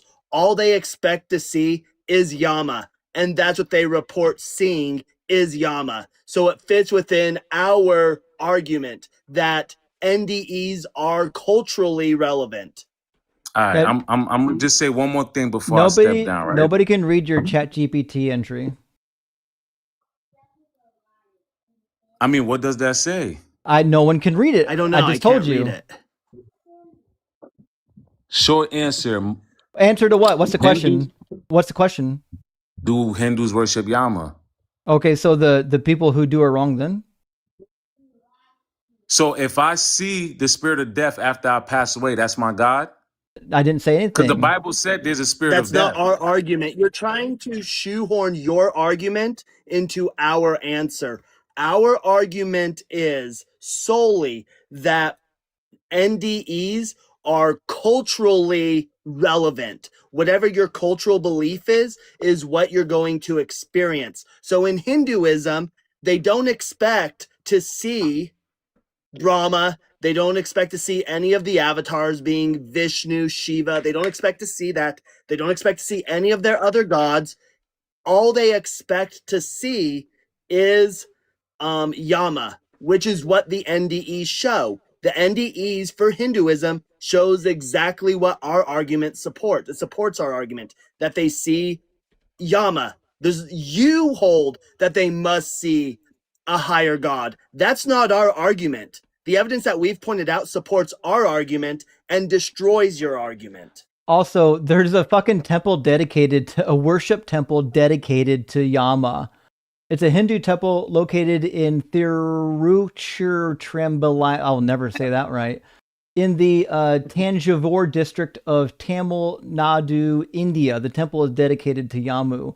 Sounds like a They fucking got a place Lucifer statue of. Sounds too. like a fucking place of worship, huh? They got a Lucifer statue too. Who? What that mean? Who? What do you mean who? People In worship. Texas, People Who the fuck worship is Lucifer? I guess. This has been the most embarrassing runaround for a nothing burger talking point, especially when we could have actually been debating the merits of Christianity rather than the merits of what you think happens when people have near-death experiences. What about Christianity would lead one to believe that it's actually true, regardless of what people dream when they almost die?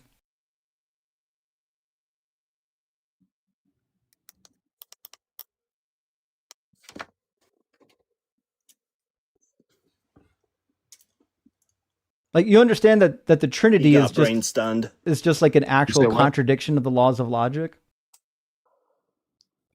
I want to circle back around to where you talking Yeah, about women getting I wouldn't raped. address that either. I would women getting absolutely raped. never address No, the no. Trinity if No, I I'm was. gonna go. I I'm would gonna go back avoid to that. that. I would avoid that like the plague. Let's Do talk you about the do you grape. believe in the You Trinity? talking about women getting raped, Do you? right? Oh, you want to talk about that? Oh, this is Oh not going yeah, to go we could well talk. for you. We could talk about that All because right, you twist the word. let's talk about whether or not these women get raped. Yeah, let's do it. Do you think the Yeah, let's women go. in the women that God causes women to get raped at all? Did he call for them to get raped? Did he cause any women in the Bible to get raped? Yes or no? No. No. So when he says he's causing it, he didn't actually mean that then, huh? Okay, so how did it happen? Was Absalom. So What according does to causing mean? Oh yeah, Absalom did it, right? yeah, that's right, and God caused it. No, he didn't. He knew He Absalom was did. going to do that. No, No, he didn't say that you at just said all. Absalom did it. He actually says he caused it. He caused Absalom Yes, to he do ca- it. Maybe He like, didn't. I He know didn't say I he know that caused reading is Absalom like to do it. Now very you're difficult lying. for a lot of people, and I get that. What? For those of us Okay, who where actually does it say that he graduated, caused Absalom to do it? Where I does can it just say that? well, I read it for you the first time. You weren't listening. We'll read it a second time. In 2 I Samuel, want to see where it says he God said, caused Absalom to do it. I will raise up trouble against you from within your own house. So who's raising up the trouble? God, of course. Oh, and did that trouble include the raping of the women? Yes. Oh, so that means God's caused it. So God caused Easy. it? He allowed it. Yes. No, Well, he you just said caused he it. caused it. He did not cause it. You said just said he No, Absalom no. caused it.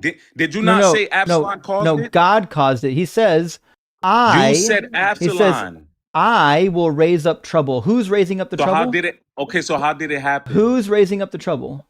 So how did it? I'm gonna go back to I mean, what you said earlier. pay attention because Now you're running. we've now caught you in another contradiction. You said that God raised up that trouble. Do you still agree with that? Yes, he allowed it. Okay, what does it mean to raise up trouble? What do you mean raise up trouble? What's it mean when he says, I will raise up trouble? What does that mean? He's allowing it to happen No, that's not what that means. Why wouldn't he just say, I'm allowing it? because he's paraphrasing it that way. He's not paraphrasing it. He's just saying something contradictory to what you're saying. He's saying, I will raise up trouble. He's saying, I'm doing it. I'm causing the trouble. You just said Absalom caused it. Now you're saying God did it. No, I didn't say that. I said God did. So what did Absalom do? Absalom did what God required him to do. Because remember, if God says, No. Now you're lying. If God says that Absalom's going to do this thing, if he says, I'm causing it to happen, Where does it say that? What that means is that Absalom didn't have a choice. So if God says, I'm causing this thing to happen, and he's using Absalom as his instrument, that means Absalom could not have chose otherwise.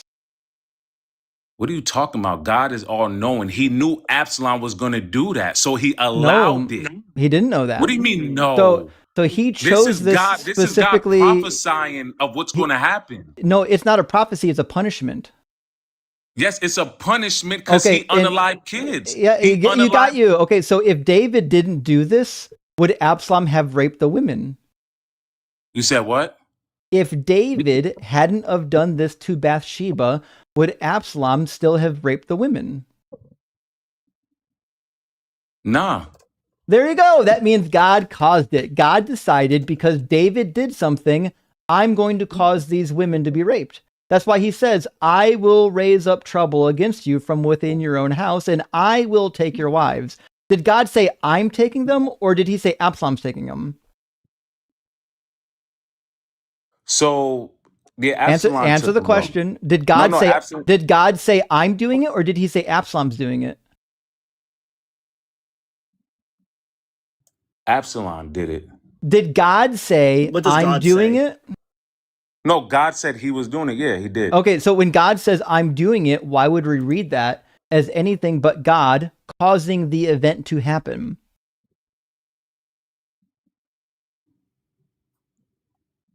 Okay, now I see what you're saying. So who is a filterhead? Ahithophel, I think you mean. Ahithophel is an advisor that shows up in a couple different chapters. In chapter 16, he advises Absalom to rape these women, which again was inevitable. Okay, which again is inevitable because God is causing it to happen.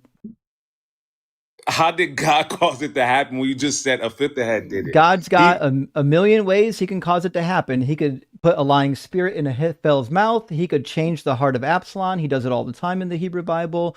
There's a million ways he could cause it to happen. The question isn't how did he cause it? The question is, did he cause it? And he explicitly says... This was already going to happen. He explicitly says that he's causing it to happen. And if it was already going to happen, that means God is lying when he says he's causing it, because then he's not actually causing it. No, he's basically saying this is what's going to happen in the future. He didn't say that. No, show me where it says that. Show me where he says that. What do you mean? Show me where he says it. That's what he's saying. Show me where he says, I'm going to allow this to happen. You just said a filterhead is the one that whispered in his ear and told him to sleep with the women. Ahithophel, was that God or him? It was obviously God. So he has no free will, right? Obviously not. When God says, I'm causing something to happen, it can't be otherwise because God can't be wrong about what he knows he's causing. So God says, I'm causing it to happen, which means it just must happen. So let me ask you a question, since you know that chapter. Why did Ahithophel tell Absalom to sleep with the women? Because he wanted to solidify the power, and again, because God caused it to happen. No. Solidify what power? The power behind the coup. Remember, Absalom's running a coup against his father. That's the trouble that was raised up inside of the household of David, because Ahithophel was an advisor for David, and then Absalom was a son of David, and they conspired against him. Okay. And you don't think Filterhead had beef with David? He had some type of animosity towards him? Oh, it's irrelevant. The question is, who's causing the thing to happen, and God takes credit for it. What are you talking about? He allowed it to happen. No, he didn't say allow. Say that. Yes, he did. Show me where he says it. Show me where he says he doesn't. Show me where he says he's allowing it rather than causing it. Because he said that's what's going to happen. And he says, I'm causing it to happen. This is where a little bit of honesty needs to happen here. The text doesn't say he's allowing it. God doesn't say I'm allowing it. He says I'm causing it to happen. In fact, if you were able to read Hebrew, you would see that when he says to raise up trouble, kum, it's actually in the causative verbal stem, which implies that I am causing the trouble to be raised up. I'm literally causing it. That's why it's translated, I will raise up the trouble. In Hebrew, it would literally read, I am causing the trouble to be raised. Okay. So God can use one of a million different methods he wants. Doesn't matter what his method is. He's saying that he's causing it. That means whatever method he chose to use, He's responsible for the actions. Hold up, wait. Let me get that scripture.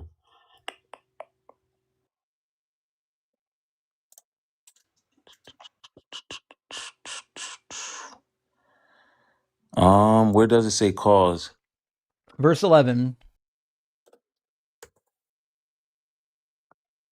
Where does it say cause? Verse 11, I just told you. It did not say cause. I was looking at it. It certainly does say cause. You're reading it in English. I told you in Hebrew. Were you not paying attention?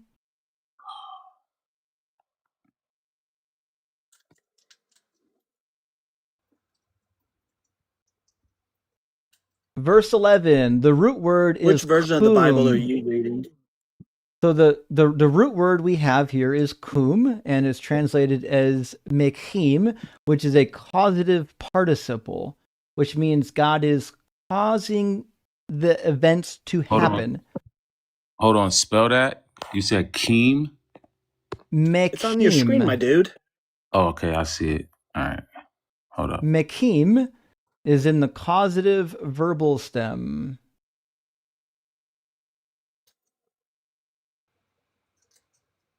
So it would be literally translated as, I am causing the uprising. I'm causing the trouble. No, and what's important here I'm too? looking it up. It doesn't say cause. It does in what version are you reading? Hebrew. Okay, where does it say cause? Show us cause. The word is Where right does it say here. cause? The word is right here. Mekhim in Hebrew literally means causing to raise. It's in the Okay, causative. where's the cause? Show me cause. It's in the word. Can you read Hebrew?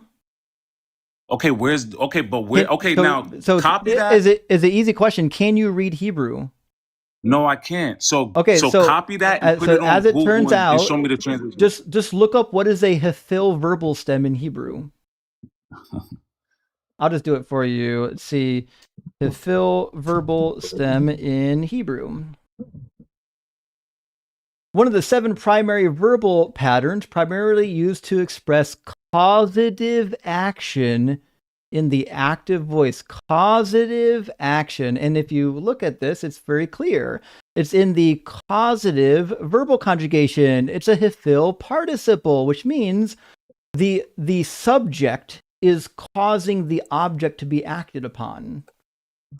So I looked it up. It says to rise, to stand up, or to arise. I don't see. That's what the root word means.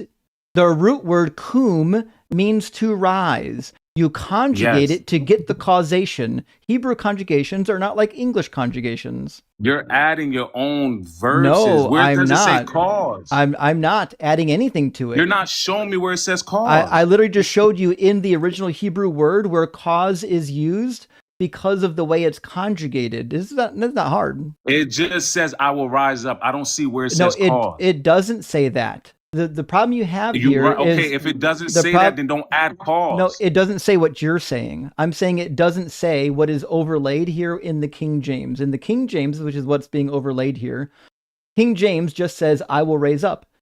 I'm not defending the King James translation. I'm saying this actual word is in the causative stem, which means there's causation happening.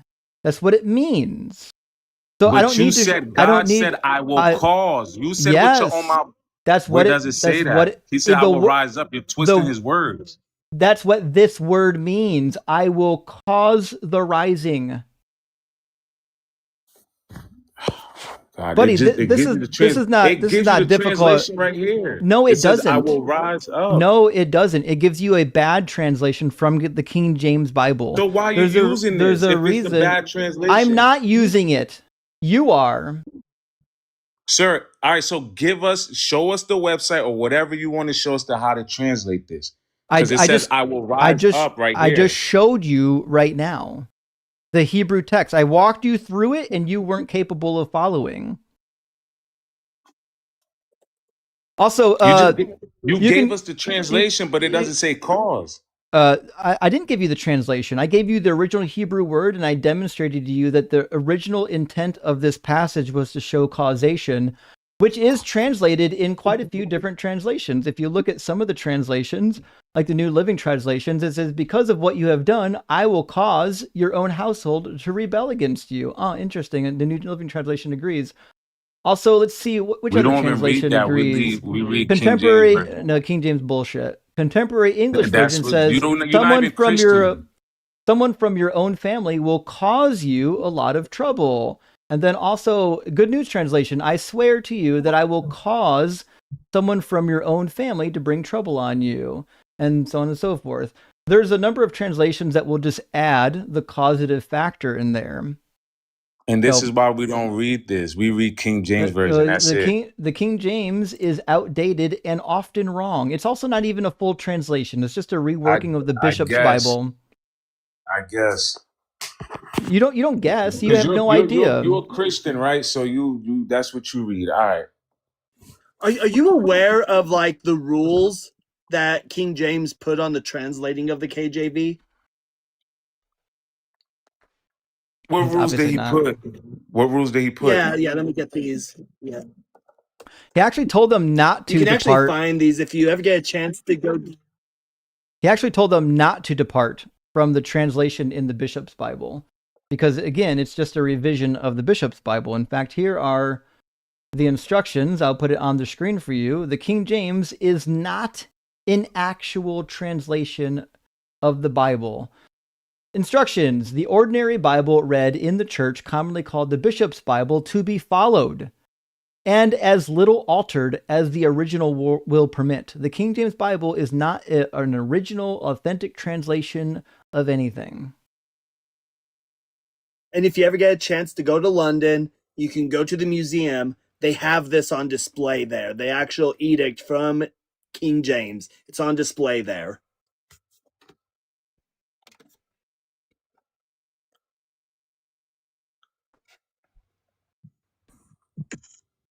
Jersey, have you ever considered that maybe you don't know that James much? version is the most accurate version as far as Based, the Hebrew based on translation. what? You don't even know Hebrew. You're right. I don't know How Hebrew. could you possibly know it's the most accurate translation of the Hebrew without knowing any Hebrew? I mean, I did my research. You definitely didn't do research. If you did research, you would have learned Hebrew. Why would I I mean, because in order to know, cross-referencing doesn't mean anything. To know if a translation is good or bad, you actually have to know. No, I didn't. You just cross-reference. I don't think you even know what cross-reference means now. So cross-reference has not anything to do with what you're talking about.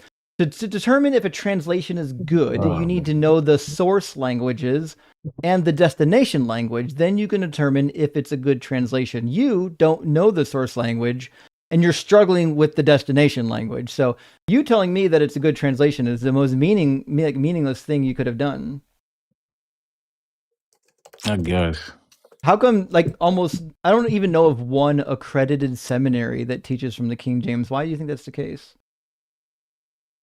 So you didn't cross-reference, right? No, I didn't. Why do you think that's the case? All right. What does cross-reference mean? Cross-reference is when one verse references another verse, which I wasn't doing, and you don't need to do that for translation purposes.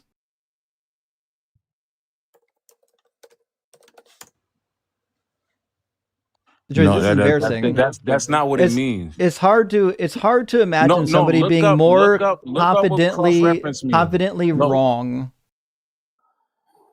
Cross-reference is when you basically get another related passage, source, or section to get a better understanding of something. Yes, to get a better understanding. No, that's not what cross-reference means. So what does it? All right, look it up. Let's Cross-reference see what it means. is when you just link two different sources. It's a cross-reference. Whether or not you use one for additional meaning is irrelevant.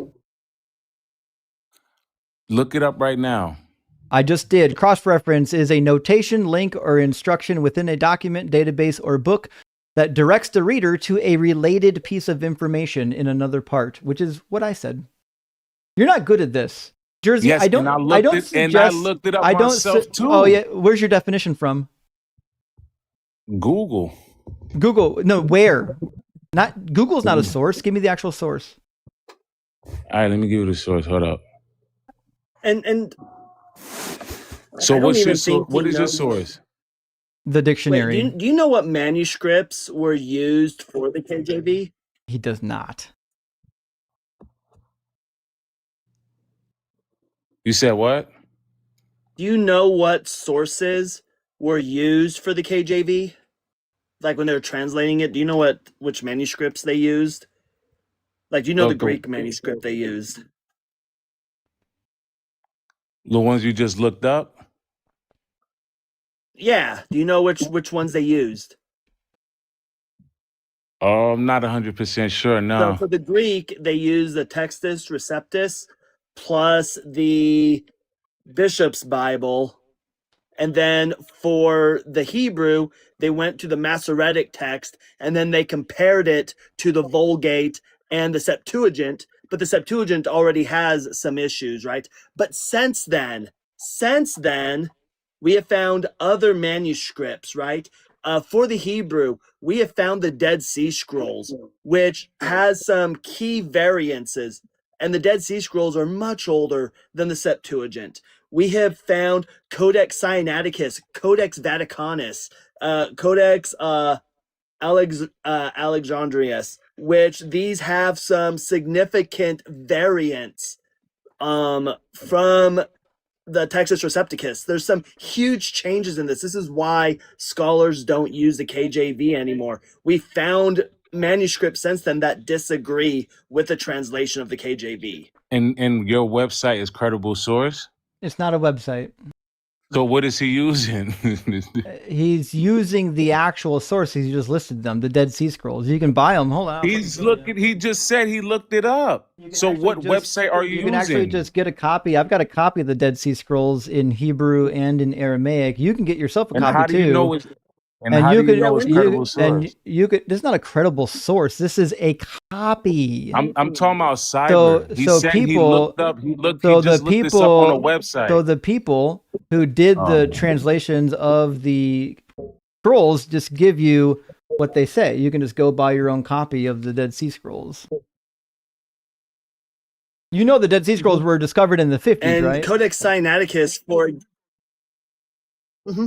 You're aware of that, right? Say that again? The Dead Sea Scrolls were discovered like less than an entire generation, like in the middle of the 50s, man. Was it 54? Okay, that's nice. How's that going to help me? He's looking all this stuff up right now as we talk. I don't know what you're talking about. This is common knowledge. No, I'm talking about cyber. I don't understand what this is relevant to. Okay, so the Dead Sea Scrolls had a period of discovery between 1947 and 56 is when most of them were pulled out. So starting in the 40s, most of them were pulled out by the mid 50s.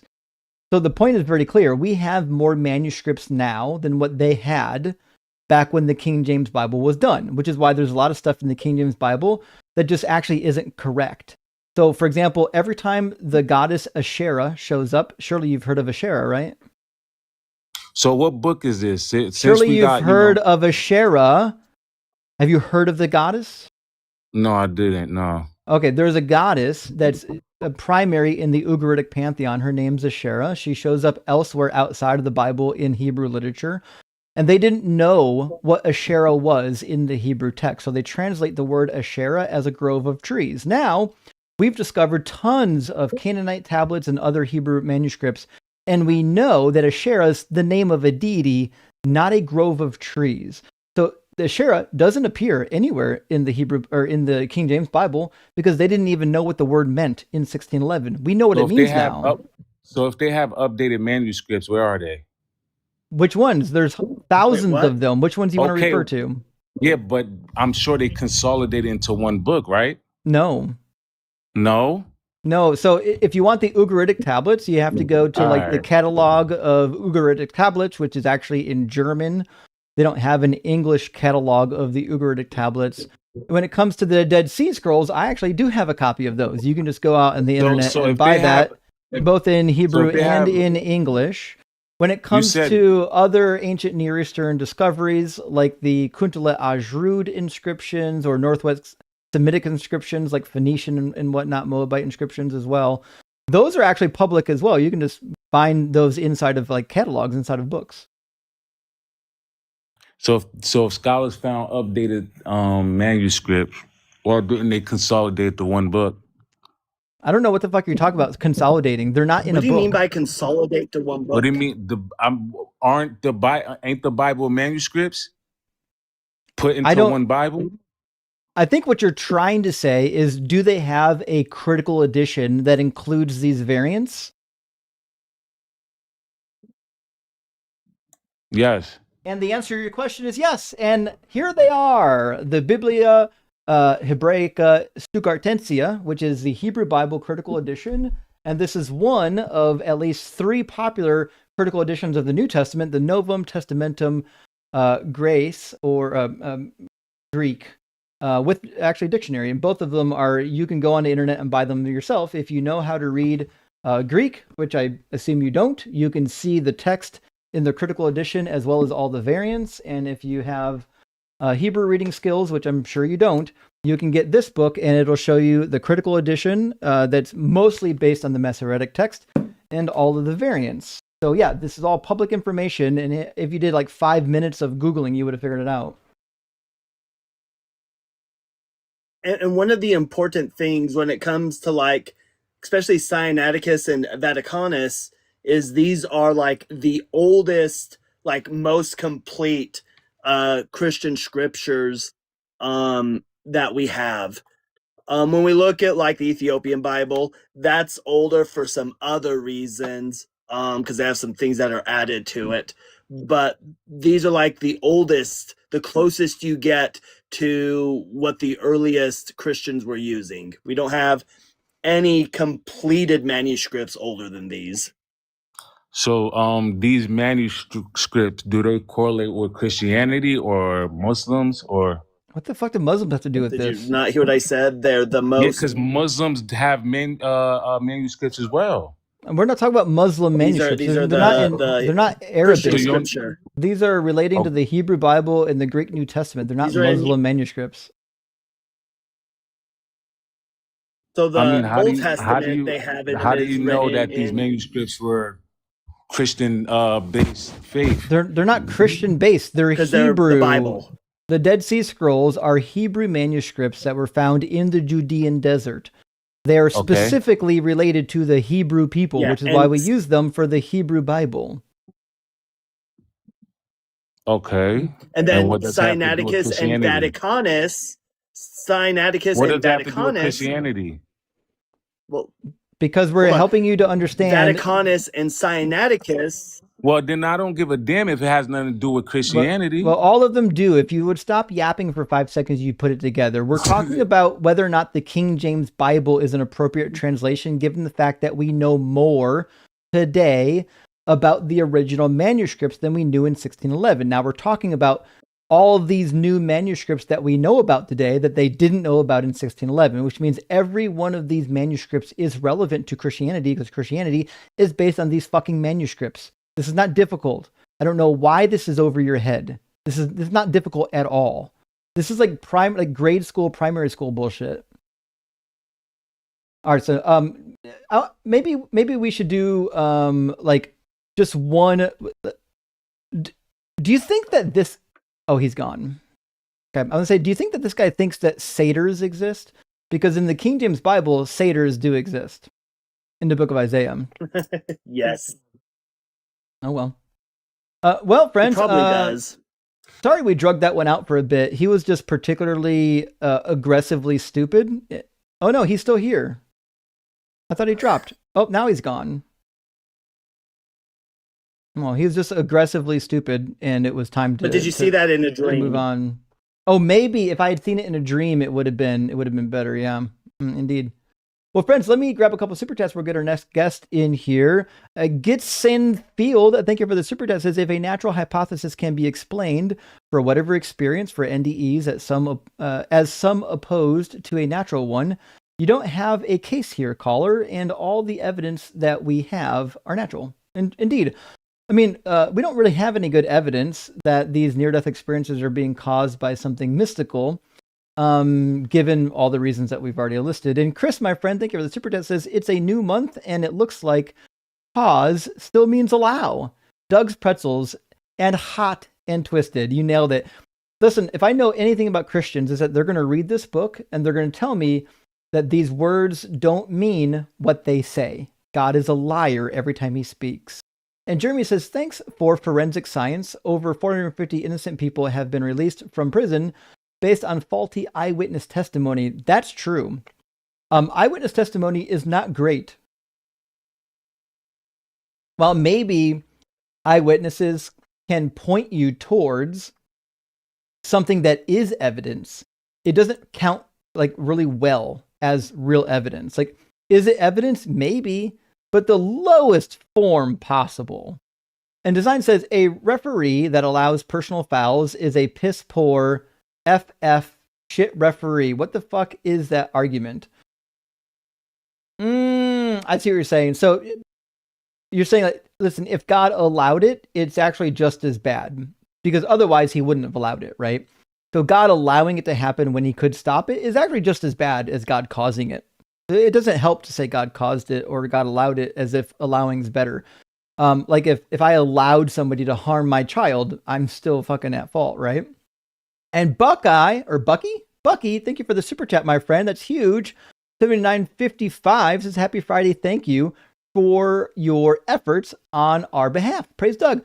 Bucky, I got you, friend. And we're going to do everything we can to, crush the nonsense and the illogical, asinine, cruel, vindictive deity that shows up in the Christian Bible and also Islam and, everywhere else. We'll do what we can here. But anyways, that guest ran.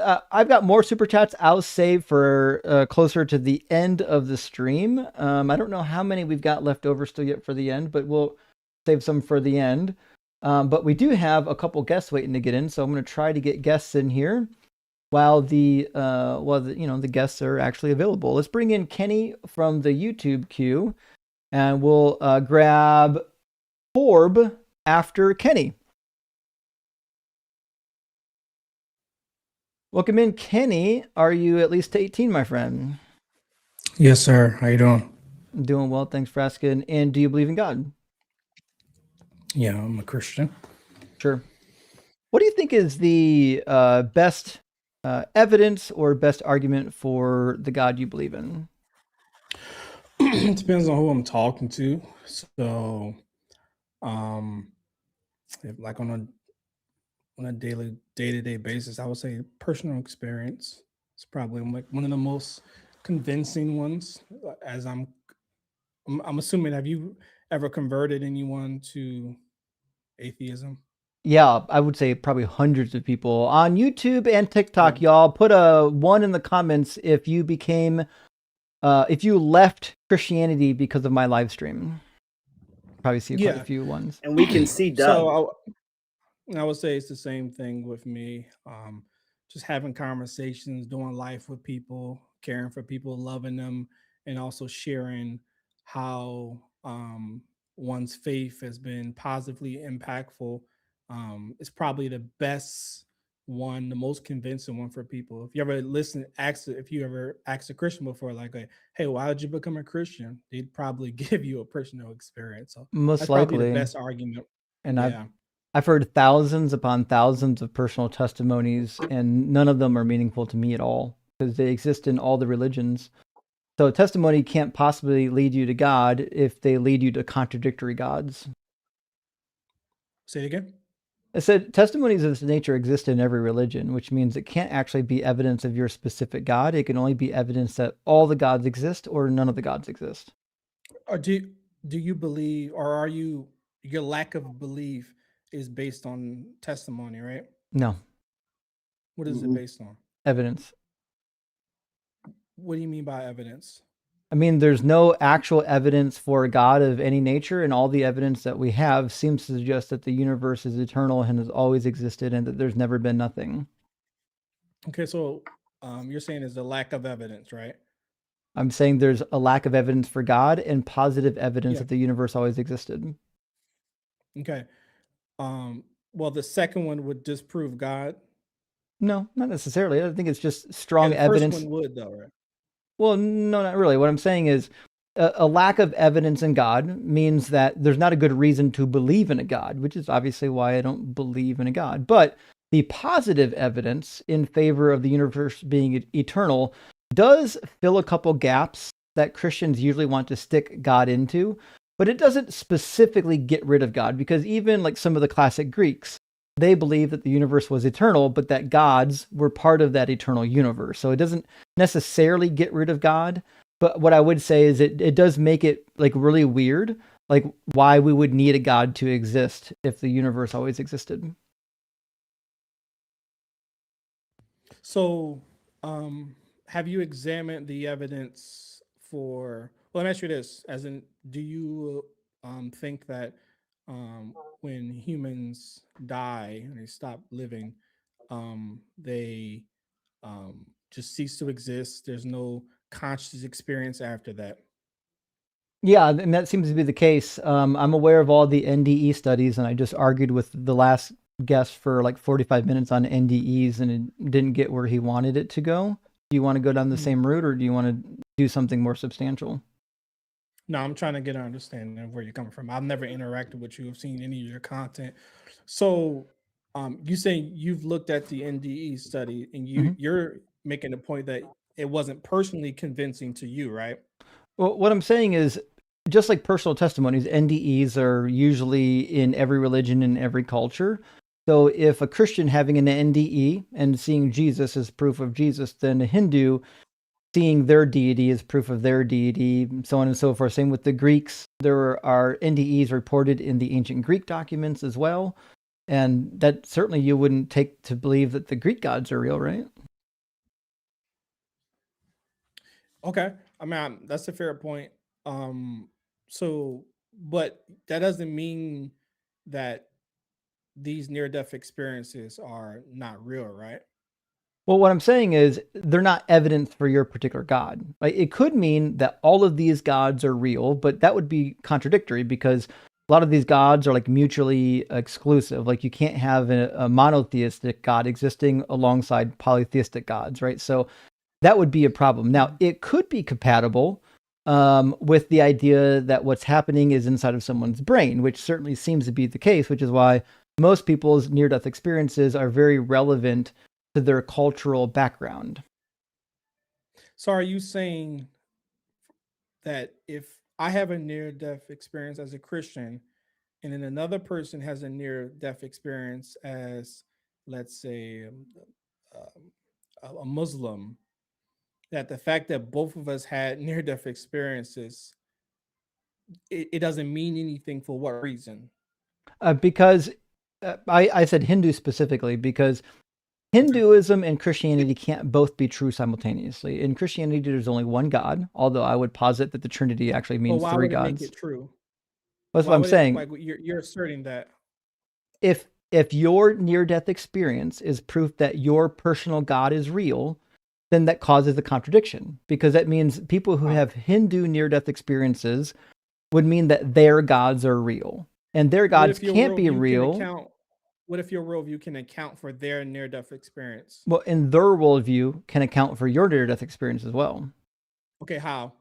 Because in their worldview, there are many gods and many spirits, some of them malevolent and some of them not malevolent, which means they can just say whatever they can just say whatever God you experienced is one of these malevolent deities in our pantheon. Yeah, that's not true. Yeah, they Not could. true at all, They can definitely say that. contradiction for them.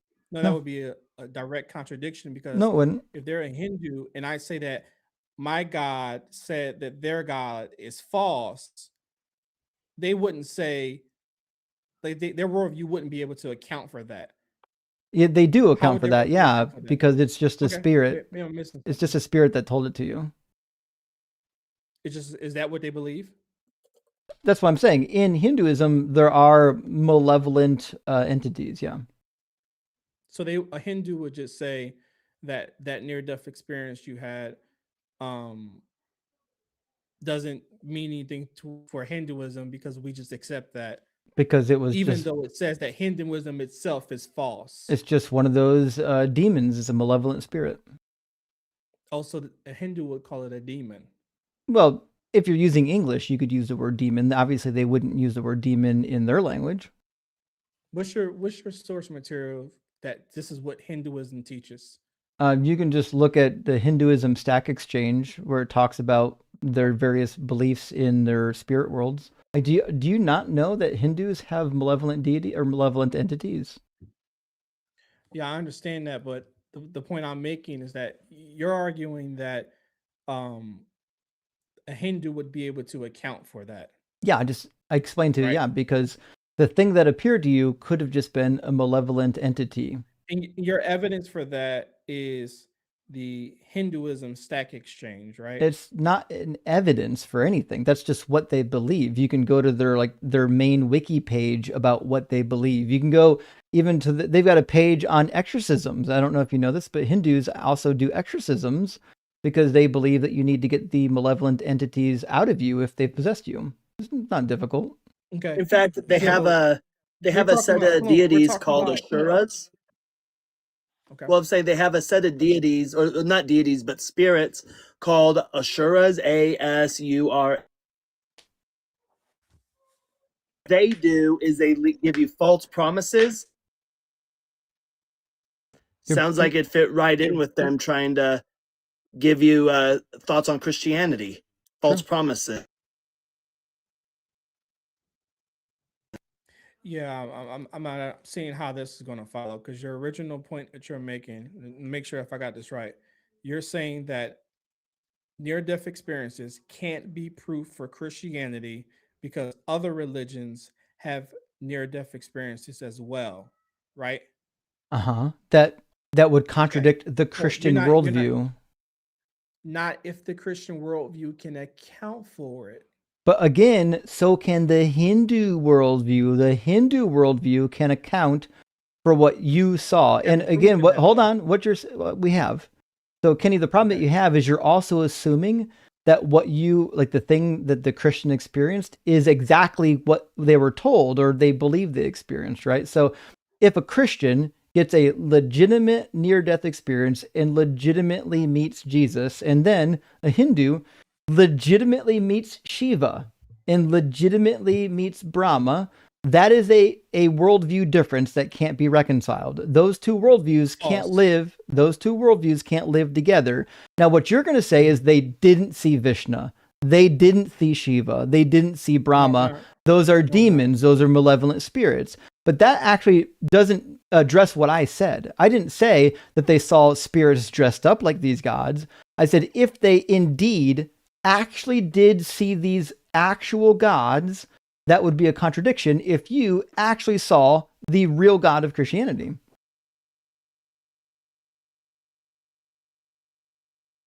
No, that's not true. That's not what you were saying earlier. You were saying the fact that they have this experience within itself, the fact that they have that experience means that the experience that a Christian has cannot be evidence for Christianity. Was that not what you said?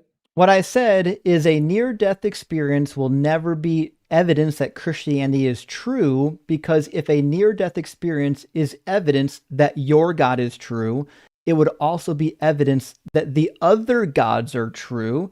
And then I brought up Hinduism. If it's true that me having a near-death Hindu experience validates the Hindu deities, well, that would mean that the Christian deity doesn't exist, because the Christian deity can't exist within the Hindu pantheon because it's a monotheistic deity. So both of my examples are assuming that two people have legitimate near-death experiences. That would be a contradiction. Okay. So if a Hindu person actually this is what you're saying. So if a Hindu person actually were to see one of these gods, that itself would disprove Christianity. Yes, because Christianity is monotheistic. Okay, so let's just assume for a second, just logically, right? Let's just assume that a Christian has a near-death experience, right? And this near-death experience is substantiated in some way, right? And a Hindu has a near-death experience that is also substantiated in some way. Both of them are having near-death experiences. Mhm. How is the near-death experience that the Christian just had invalidated by the fact that a Hindu had a near-death experience? Because they can't both be true, right? So if one religion is strictly monotheistic and one religion is polytheistic, what that means is they can't both coexist. You can't have Yahweh existing here and then other Hindu deities existing here. Either Yahweh is the only one true deity or Yahweh is one among many, but it can't be both. It's false.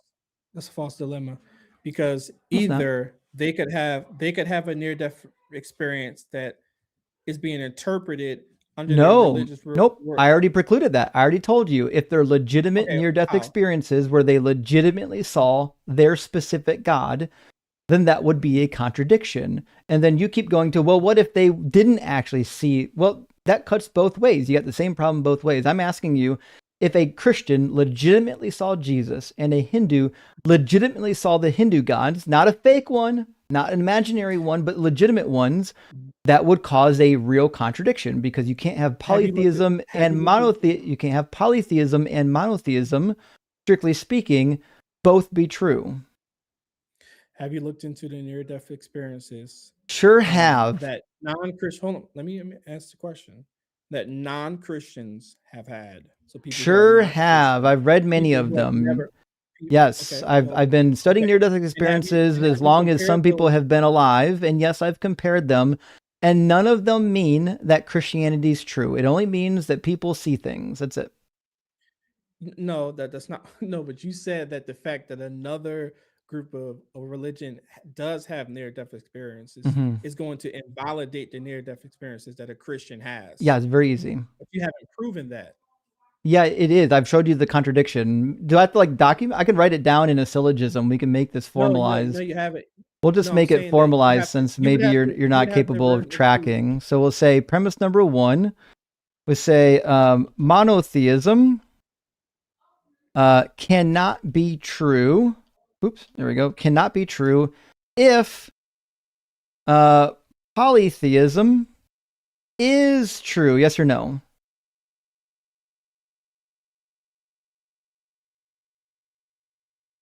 No. Gotcha. Okay. So then premise number 2, let's assume that the person has a near-death experience. So we would say premise number 2, a Hindu, let me capitalize that, a Hindu NDE validates polytheism. Yes or no? Yeah, there's a problem with this from the beginning, though. It's just a yes or no. Yeah, sure. Okay. So if the answer is yes, then what that means is the conclusion, which is that Hindu NDEs validate that monotheism is not true. Boom, easy. Logical, valid sound, the whole thing. So I would have to grant you, let me ask you a question. You agree that I would have to grant you that the experience that the Hindu encountered is in fact a legitimate, like they actually encountered a real Hindu deity, right? I would have to grant that. And I would have to grant you the opposite, which is why this is a non-starter. No, it's not, because you made the claim. Here's the problem with what you're saying. You are the one that made the claim that and now you move the goalposts. Just because you have a Christian that reports a deity, a Hindu that reports a deity, because they both report a deity, the Christian deity is invalidated. That No, I was didn't your say that. original argument. Nope. Yes, you did. No, Right? no. Okay, I so you said, wanna restate your argument. I said both of them would be invalidated. Only one of them could be true. You can pick and choose which one you think is true, but you can't have both of them true because it would result in a contradiction. Yeah, so just because you have contradictory interpretations, it doesn't invalidate. They don't automatically invalidate each other. That's not logically Can following. contradictions I'm not understanding why exist? you're saying that. Yeah, of course they can. Name one. But we're not arguing. But you're arguing. Name a again, contradiction that exists. Hold on for a second. You're arguing that. So you're not going to name one. When you, no, I'm actually going to finish responding to your Was To it's your actually point, kind of critical. you Either made either you made the contradictions point. can exist or they don't. If contradictions Here's a can't exist, then my here's a argument contradiction. stands. Christianity and Hinduism both of them cannot both be true. That would be a contradiction. You No, agree? that's not a contradiction. So A contradiction would Christianity that be posits Hinduism, monotheism and Hinduism that posits. Hinduism and Christianity are both true. That would be a contradiction. Okay, maybe I didn't say that right, but that's what I meant. Yeah, they can't both be true. Okay, so if Hinduism and Christianity can't both be true, Mhm. can they both be untrue? Both of them can be wrong, sure. You got it. yeah. Okay. So my argument is very simple. Having an NDE cannot just validate your religion automatically because you have one. So in Hindu, NDE doesn't wasn't my argument. I automatically never even argued that. validate the Hindu gods for the same reason that the Christian NDE doesn't validate Christianity. So how would you demonstrate that the Hindu NDEs are somehow fake, which is what you would have to do? No, I wouldn't, because I'm not arguing for NDEs. I'm just responding to. I asked you a question. Have you looked into them? You made the argument that. Now you're saying you didn't make that argument, but I think you did. So I'm not going to have to go back and forth on that. You made the argument that Hindus and Christians both have near-death experiences. Both of them can't be true. Therefore, we can't take the experience of a Christian having a near-death experience because it's immediately contradicted by the near-death experience of a Hindu. Yeah, because if all you're using is doesn't personal logically test, follow. is not the logic does follow. Because Okay, if all you have now to now demonstrate the ad hoc validity of the now. religion, Adding something to keep making your thing I didn't add unfalsifiable. anything. I'll just say it again. You were about If to, all though. you have is your own personal experience to That's not validate all your the near-death religion, experience is. that's what an NDE is. It's a religious No, it's not. experience. Who If said all you you looked into have, NDE is? if all you What are you have is talking the about? experience, I'm sorry. Who experiences the NDE? Wait a second. Wait a Who second. Wait a experiences second. it? So, So people having no, NDEs no, no. aren't experiencing it? Holy fuck, you just undercut your whole argument. Guys, you heard it here. If you have an NDE, you're not having an So, experience. sure, I'll let you go ahead and do that as an ad hom. So again, That's not an ad hom. An ad hom is when you make fun of somebody in lieu of giving an argument. you're not giving an argument. So there you go. So if a I person just has a did. near-death experience, let me respond to what you just said. If a person has a near-death experience, meaning that they die, let's say hypothetically a person dies, Mhm. right? They're dead for 5 minutes. Mhm. Okay. And let's just say hypothetically, there's a doctor in the room, there's 4 nurses, there's parents that's at the outside, and this person's dead for 5 minutes. During that 5 minutes, they are pronounced dead. Mhm. Okay. The doctors have conversations with the nurse. The parents are outside having conversations. Let's say the doctor goes out and talks to the parents, and then that person comes back to life and to recount all the conversations that was had, which there are plenty of near-death experiences that are Mhm. like that.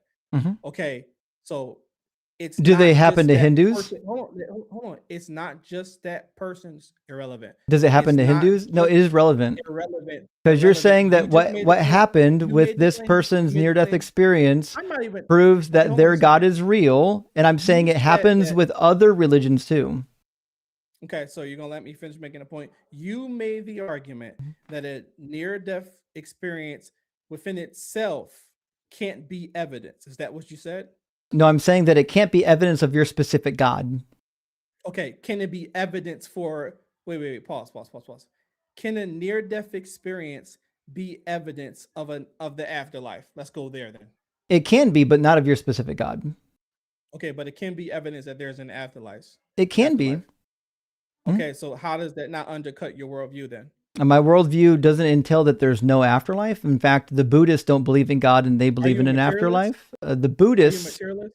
the Buddhists are atheists and they believe in an afterlife as well. I actually don't have Are to. you're not? Are you a Buddhist? I actually don't have to not believe in an afterlife to not believe in God. So as it Are turns you a out, I Buddhist? actually don't believe in an afterlife for many of the reasons that we've probably already touched on now. But no, You I'm said lack not of a evidence Buddhist. earlier. What I'm saying is that my lack of belief in the afterlife is also the same thing that I would point as like the lack of evidence for the afterlife is also the same reason why I would not believe in an afterlife. But even if I did, let's say I was convinced that we have an afterlife, it still wouldn't mean that your God is real. Your God's obviously and demonstrably not real. Sure, and you have I can no evidence for I that. What you no, I do can prove it. what you did just admit to No, I can prove is it. that you can account. Hold on, let me respond to what you just said. You can account within your own worldview for an afterlife. So let me ask you again: are you a Buddhist? No. Okay, so under your worldview, not a Buddhist worldview, under your worldview, how would you account for an afterlife? I don't know if you weren't listening. Buddhism is a subset of atheism. So the I'm talking about atheistic you, though. worldview allows for Buddhism to be true. Do you believe in the afterlife? I personally don't. In fact, if I found Okay, good, if I you found said good, because of lack of evidence. if I So found how good would your evidence, worldview if I account for that? found good evidence for the afterlife, I'd I'm be a trying to figure Buddhist, out what and that evidence is. How can your I'd still worldview be a account for Buddhist, it? and I would still not believe in your God. Okay, how if I'm trying to provide you evidence, but I'm asking you, how You can your haven't done own that yet. worldview account for this quote unquote evidence? How can your worldview account for it? Because you can just sit there and dismiss it all day because your worldview can't even logically account for Why it. can't it logic? No, So you again, just answer the told me question. contradictions can exist. Your You worldview is said that. contradictory, No, not I'm mine. asking you. Okay, I'm asking you. How does your worldview account for a near-death experience? Well, the near-death experience in my particular worldview is that it's just phenomenon that's happening in the brain. People believe that they're leaving their body and they're not. And we've done lots of studies using deep brain stimulation, mushrooms, DMT, where we've triggered people who claim to have out-of-body experiences, and then we ask them to do things while they're out of the body, like turn around and tell the auditor what's behind you, right? And it turns out nobody ever can. So in all of the laboratory tests that we've ever done for out-of-body experiences and near-death experiences, nobody in an actual like laboratory setting has been able to validate the thing that they claim is happening. And we've tried. We've done tons and tons of studies on this. And until there are in fact reproducible like results from a controlled study, I have no reason to believe that this is anything but a hallucination. Okay. Well, I appreciate that you just, it almost sounds like there's a contradiction that you're in right now. What's the and I'm about to prove contradiction? it to you. I'm about to prove it to you. Yeah, I can't wait. You argued earlier that a near-death experience can count as evidence for an afterlife. Mhm. Okay. So then I asked you, how can your worldview, which I would assume, I don't know what you are, that you're some sort of strict materialist, how does your worldview account for an afterlife? I just And told you brought you. up Buddhism. I just told I said, you. are you a Buddhist? Are you a So Buddhist? I just told you, and you wanted me to answer not as a Buddhist. So I gave you a not a Buddhist answer. In the not a Buddhist answer, my particular worldview, there is no afterlife. Okay. I didn't ask you if some atheist compatible religion, what they believe. I'm asking about I you did and just your tell worldview. you what I did believe, and know. I don't believe in an Okay, so afterlife, that and I means just not. told you why I don't believe in an afterlife. It's like you weren't even listening. Okay, but so that means when I asked you earlier, can the near-death experience count as evidence for an afterlife? Your answer should have been no, it cannot. No, in But the you said it atheist could. worldview, it can. In my particular worldview, I don't have any reason to believe in it. Okay, so you are an atheist, right? Yeah. Okay, so under your atheist worldview, it cannot account for an afterlife. No. In atheism, it can. In my I didn't ask particular you about atheism. I asked you in about my you. particular worldview, I've already told you, no, there's no reason to believe in an afterlife. No, you didn't. Okay. I just told This is the I've told you like contradiction. 3 times. You weren't even listening. No, you didn't. No, you didn't. Maybe you didn't learn to The maybe original you question I didn't learn asked to you, listen in I school. said, the original question I asked you So was that I'll just can your clarify since worldview, you're really confused on the whole thing. My personal view is that there's no afterlife and that NDEs are not evidence of an afterlife. In the atheistic worldview overall, there are atheists who would say that there is an afterlife and that NDEs could count as evidence for that afterlife. I've answered for both worldviews now. My particular worldview is that no, there is no afterlife. okay, so earlier, and we can move on from this, right? I don't want to annoy the hell out of you, right? Earlier, it seemed as though, and I could be wrong, maybe you'll keep this up and I can go back and watch it and correct myself. I asked a question about you. I said you. I said, can your, meaning what you believe as an atheist, not what other Yeah, atheists and then I told you. believe, what's compatible with atheists. And my question was, I already told you. I explained it twice now. I know you have, but let me finish how you originally answered, because it seems as if you've shifted, and Nope. I'm trying to point this out. I didn't shift. I gave you the answer for me personally and for the atheist view overall. Yeah, but your answer for you personally originally was that it can account for an afterlife. No, it wasn't. You asked about the atheist worldview, and I gave you an atheist worldview. You didn't ask me about me personally. What do you personally believe? We were talking about atheism, and I just explained to you that atheism in general doesn't preclude an afterlife. Now, my personal worldview, like my personal belief at least, doesn't involve an afterlife. Okay, so going back to the original point, no near-death experience that I can communicate to you can never be substantiated because you don't even agree that it can even, like, under your worldview, it can't even account for it, right? No, it can't account for it. It's a hallucination. Okay, so I'm referring to the afterlife. Your worldview can't account for the afterlife being something that exists. But you mean my worldview or my opinion? My opinion is that there's no evidence of an afterlife. The atheist worldview does have like variants that include an afterlife. I'm just saying my personal belief is that until there's evidence of an afterlife, I am going to continue not believing in an afterlife, and I don't believe that near-death experiences are evidence of the afterlife. Okay, so I think you're saying that if you were a Buddhist, that's what you're saying. That's how you're answering that. That was pretty clear from the beginning. Okay, so you're saying I would have to first, so under your current worldview, it cannot never count as evidence for the afterlife. But in my worldview, under someone else's worldview, it could, right? No. I'm saying in my worldview, if there was evidence for an afterlife, I would just start believing in the afterlife without the God. I would become a Buddhist. So my worldview includes my own personal view and also the views of the Buddhists. It just happens to be that I'm not a Buddhist. But if it was proven that there was an afterlife, I'd just be a Buddhist. Okay, so all right, so you're not a Buddhist, but you could be one. Like, is that what you're saying? That seems pretty obvious, yeah, if there was evidence. If there was evidence for what? If there was real evidence of an afterlife, that would mean I'm a Buddhist. I understand, but your worldview can't account for that, though. Yeah, it can. So okay, how? Can you show me, like, so what type of evidence would count? Well, first of all, we need proof that the consciousness actually does exit the body. So when we do laboratory settings and we give people DMT or deep brain stimulation and they report leaving their body, they could actually do something outside of their body to validate that. They could go into the room next to them and tell them what's in that room. They can turn around and see what's behind them on the wall. They could actually validate that their consciousness is leaving their body in a real laboratory setting. Not like, hey, I woke up from this near-death experience and here's what happened, and then just hope somebody believes me. I mean, in a real controlled setting, we need actual proof. And all the proof we have shows that this is something happening in somebody's brain, not something happening in real life. Why would that be the only thing that constitutes as proof? Well, I wouldn't say it's the only thing. I didn't say that's the only thing. Well, okay, so the amount of putting words in my mouth is crazy here. You would be depending on sense data, right?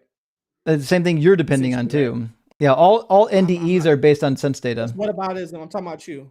That's what about it. We're critiquing your worldview right now, so don't bring up mine. I can't wait till we talk about your worldview. You are not going to like when I talk about your worldview. Even if I was wrong, even if I was wrong, it wouldn't do anything for your argument, right? If you're wrong, my argument. No. If you're wrong, my argument remains the same. It just happens to be that you're demonstrably wrong, and you don't want me to prove it. I don't want you to prove it. So are you uncomfortable right now, or are you fine? No, I do this all day. This is what I do for a living, bro. Okay, so let's finish then. I'm still waiting. Can you repeat back what you just said about how your worldview can account for it? The atheist worldview can account for an afterlife. In fact, it would be similar to what the Greeks posited, which is that the spirit is still made of a substance. It's not completely immaterial. They believe that there was a finer substance. We might even say something akin to like a quantum substance that they believed existed that accounted for the spirits. Now, it might be that that is the case, but we have no evidence of it, which is why I don't believe it. I know, but when I asked you about what would count as evidence, you basically just said sense data, right?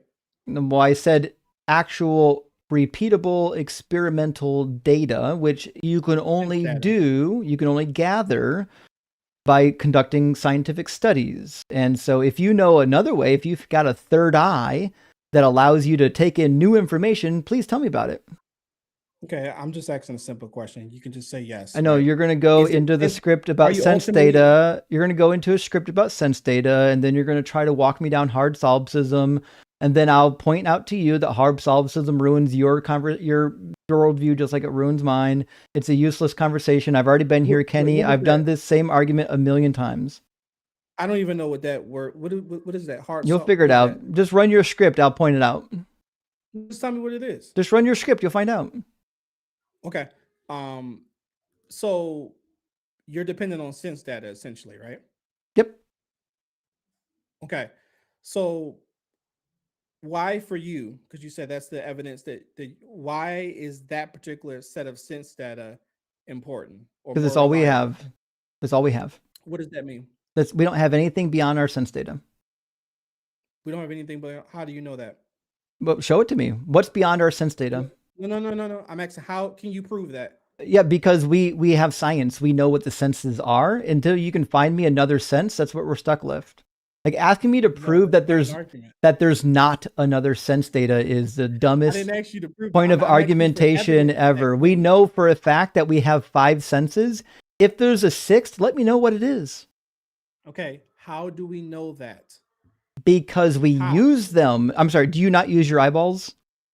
No, that's not what I'm asking you. Wait, do you wait? How do we know? Let's do a couple points of agreement here. Do you agree that you and I both have eyeball sense data? How do you know that your sense data? I'm proving it to you right now. Just pay attention. Stop being a coward and pay attention. Do you and I both agree that we have sense data in our eyeballs? How do you know that it's I'm demonstrating it to you right now. You're asking 2 different questions. You've already moved on from the first question because you're terrified. Do you want me to answer your first question or your second question? Answer both. Okay, well, let's go to the first one. Do you agree with me that we both have eye data?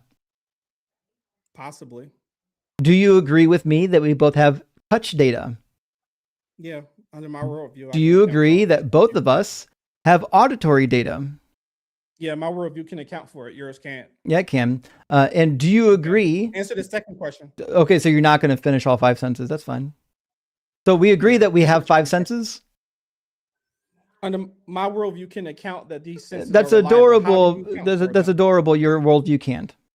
How do you account for it? So again, I can account for it because we have data. Like, so for example, if I said the grass, if I said that the grass is green, and then 4 million people also said the grass is green, and then we put like a spectrometer on it and said, actually, we're looking at the way that the photons are being absorbed and reflected off the grass, and it turns out it's within the green wavelength. We would have a lot of data showing that actually grass is green. That's how we use data. Okay. You have to interpret the data, right? Sure, don't you? Okay, so... Wait, do you? That's irrelevant. He'll never answer. He's terrified of answering questions. Just to be clear, Kenny, you have the same problem I have. All of your information is coming from your sense data, and it's not a problem. Okay, so you have to interpret this data, right? So I'm asking you. Wait, how do you? How do you know? Wait, do you? Do you? Do you? From the question. Do you? No, I'm actually giving you. I'm giving you the problem with your question. The problem is both of us have to interpret data. Count as evidence under He your won't. worldview. How do you know it's reliable? He's so stuck on his script. I just told you how it's reliable. Did you hear my answer? No, I didn't hear it. Can you say it again? Yeah, it's because we can set up repeated tests. We can observe the same phenomenon in a dozen different ways. If I ask you what color the grass is, do you know how many ways we can determine that? Okay, so are you arguing? Okay, so you're not going to answer the question. Gotcha. Okay, no, so no, I'm wait, responding to what you just do you said. believe that I have the capacity to know what color the grass is? Dude, you cannot, like, you don't like being internally critiqued. You don't like it at all, and it's quite evident. I'm helping you to understand. I'm helping you to understand the problem with your you know where this is worldview. going. I've heard your script a million times. I'm showing you the problem with your script along the way. That's fine. So let me go to the next point. Your sense data ends in hard solipsism, which is a problem for you too. Just get there faster. Okay, I understand. But you want to explain to me what that means? Yeah, well, you'll find out when you get there. Okay, so under your worldview, you're saying that this evidence, this sense data is reliable. So that constitutes as evidence, right? What I'm saying is our sense data is testable. So reliable is one of those amorphous terms. Like, what does it mean to be reliable?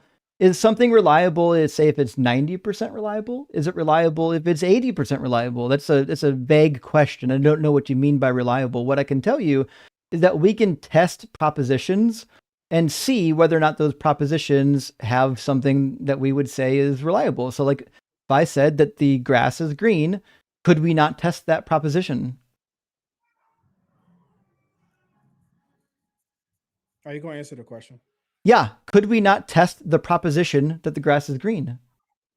Yeah, that you testing it is not telling me why that sense data that you have to interpret is reliable. So See how you're just again, not answering the question. So again, if we Why is it put a like a spectrometer to see How do you know it's reliable? do you not know how spectrometers work? It doesn't matter. It doesn't matter what I know. You don't know what spectrometers do? Holy fuck. So a spectrometer isn't actually the sense data. The spectrometer is actually measuring the individual behaviors of light. Who interprets it? Well, obviously you're going to have a readout. You can have an auditory. So you have to interpret the data that it's so giving again, you, right? no, you're not interpreting the data. The data is being calculated for you. And there's about a dozen different ways. Fuck, it could write it in Braille. It could write it in Braille for you. It could auditorily say it to you. It could write a script for you. But the instrument itself is the thing that's measuring the light behavior. Okay, so what is that showing? Is it showing some form of consistency or something? Yeah, what it shows is that we've got multiple methods for knowing the color of grass. You can use your eyeballs. You can use manufactured instruments. There's so many ways you can do it. So when a million people all say that the grass is green and nobody disagrees and our actual scientific equipment agrees, it just means that we have good, reliable reasons to believe that the grass is in fact green. Okay, so your sense data plus your reasoning is bringing you to truth. Right? I'm asking you, plus independent verification. Okay. That's all going to go be under sense data and reason. So what are you talking about? No, the light sensor. The light sensor is not sense data. The light sensor is telling you what it has done. Has it measured the behavior of the photons? Yep, sure did. That's all it's telling you. Okay, you have to interpret to come to any of the conclusions you just came to. You have to interpret all of that. You don't have to interpret that. Sense data. No, you don't. You don't have to interpret it? No, the device itself is going to tell you what it detected. You're not interpreting what it detected. It's going to tell you. It's telling you. It's telling you what it detected. How? Through how? Obviously through all of our senses, which is again all you got. Okay, so you have your senses plus your reasoning, and my question I'm asking you and independent verification.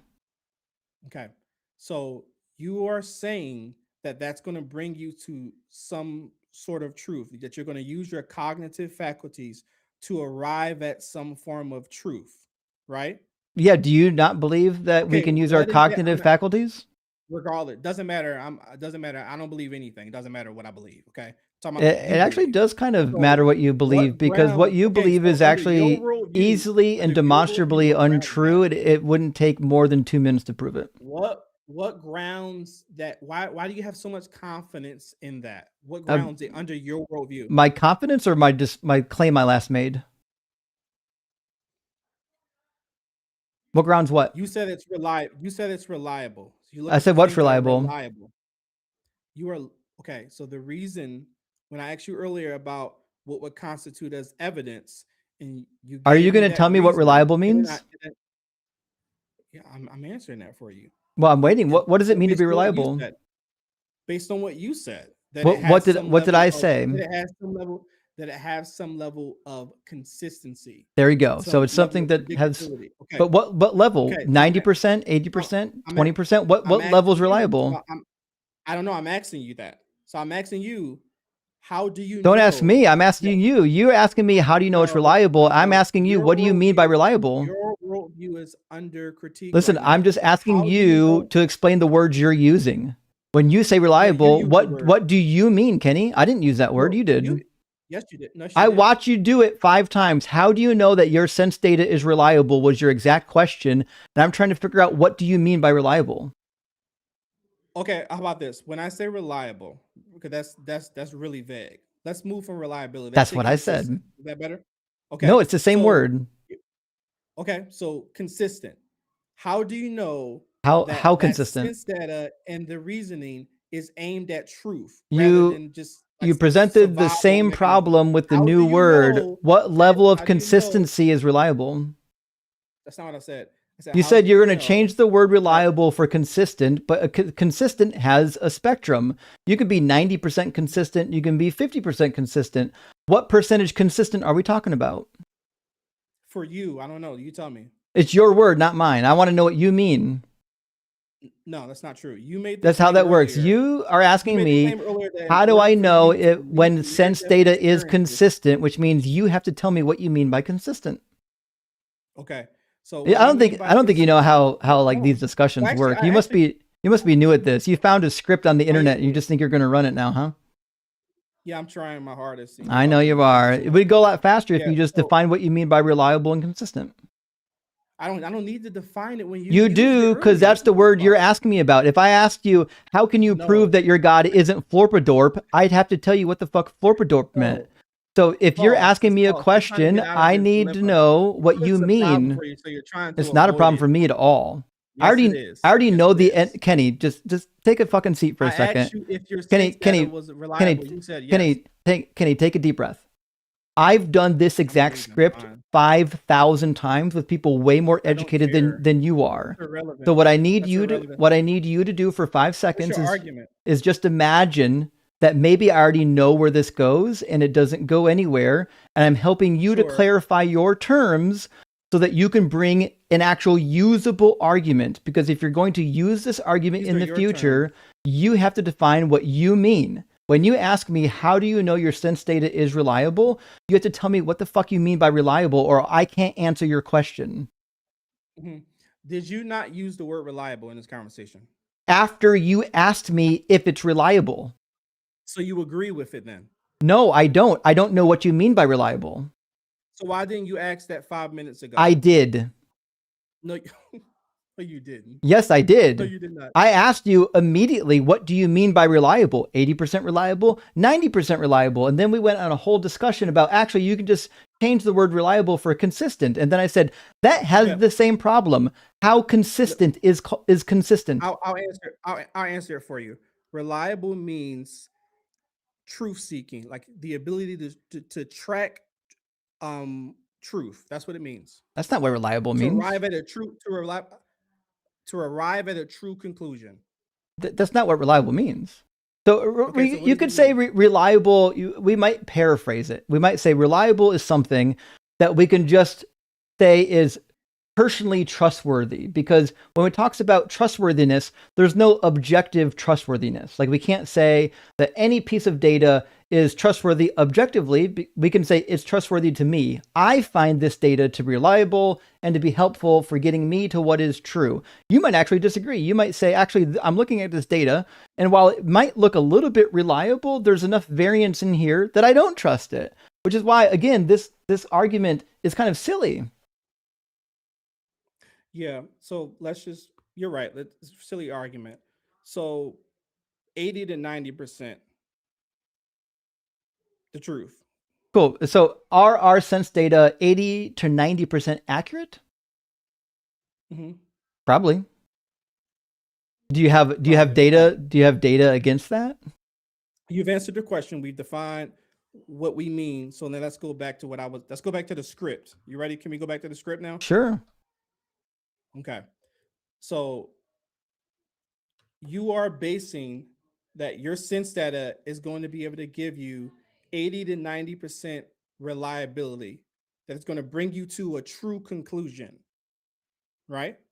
I don't know what you mean by conclusion. Like if I'm asking my sense, I'm gonna tell you what I mean. The grass is green, right? That's a true conclusion. And you're saying that, well, we have ways to arrive that the grass is green, right? yes, the proposition that the grass is green is a very reliable, true claim based on all the measures we have to measure. Okay, good. So let's go back to what I was arguing earlier, right? You have your senses and you have the reasoning, right? How do you know that is aimed at truth rather than it just being sort of useful survival mechanism? How do you know that? Because it wouldn't be useful for survival if it didn't deliver truthful results. If your survival depended on you finding food and it didn't find you food, then it wouldn't be leading you to anything that's true. Okay. So let me respond to that for a second. So you're arguing that. Is this your first time running the script? You want me to fast forward it? No, you don't need to. You can just let me. I'll fast forward it. So the question you want to ask is, is it possible that your sense data could be wrong? The answer is yes. It's possible that anyone's sense data could be wrong. No, that's not the question I'm asking you. You should. That'd be the better question. Under your opinion, but I don't really care about what you're saying. It'd get you faster to the end point. The end point is that you shouldn't trust your senses. Okay. The end point is your worldview can account to why you should trust it. That's the point. Okay, how? Yeah, because it is reliable and calculatable. We can actually do calculations demonstrating. Reliable? What do you mean by reliable? Because you used the word reliable. No, you just used it. I did. I literally just responded to you using the word reliable. You said reliable is something like 80 or 90%, and that's fucking fine with me if that's the way you want to use reliable.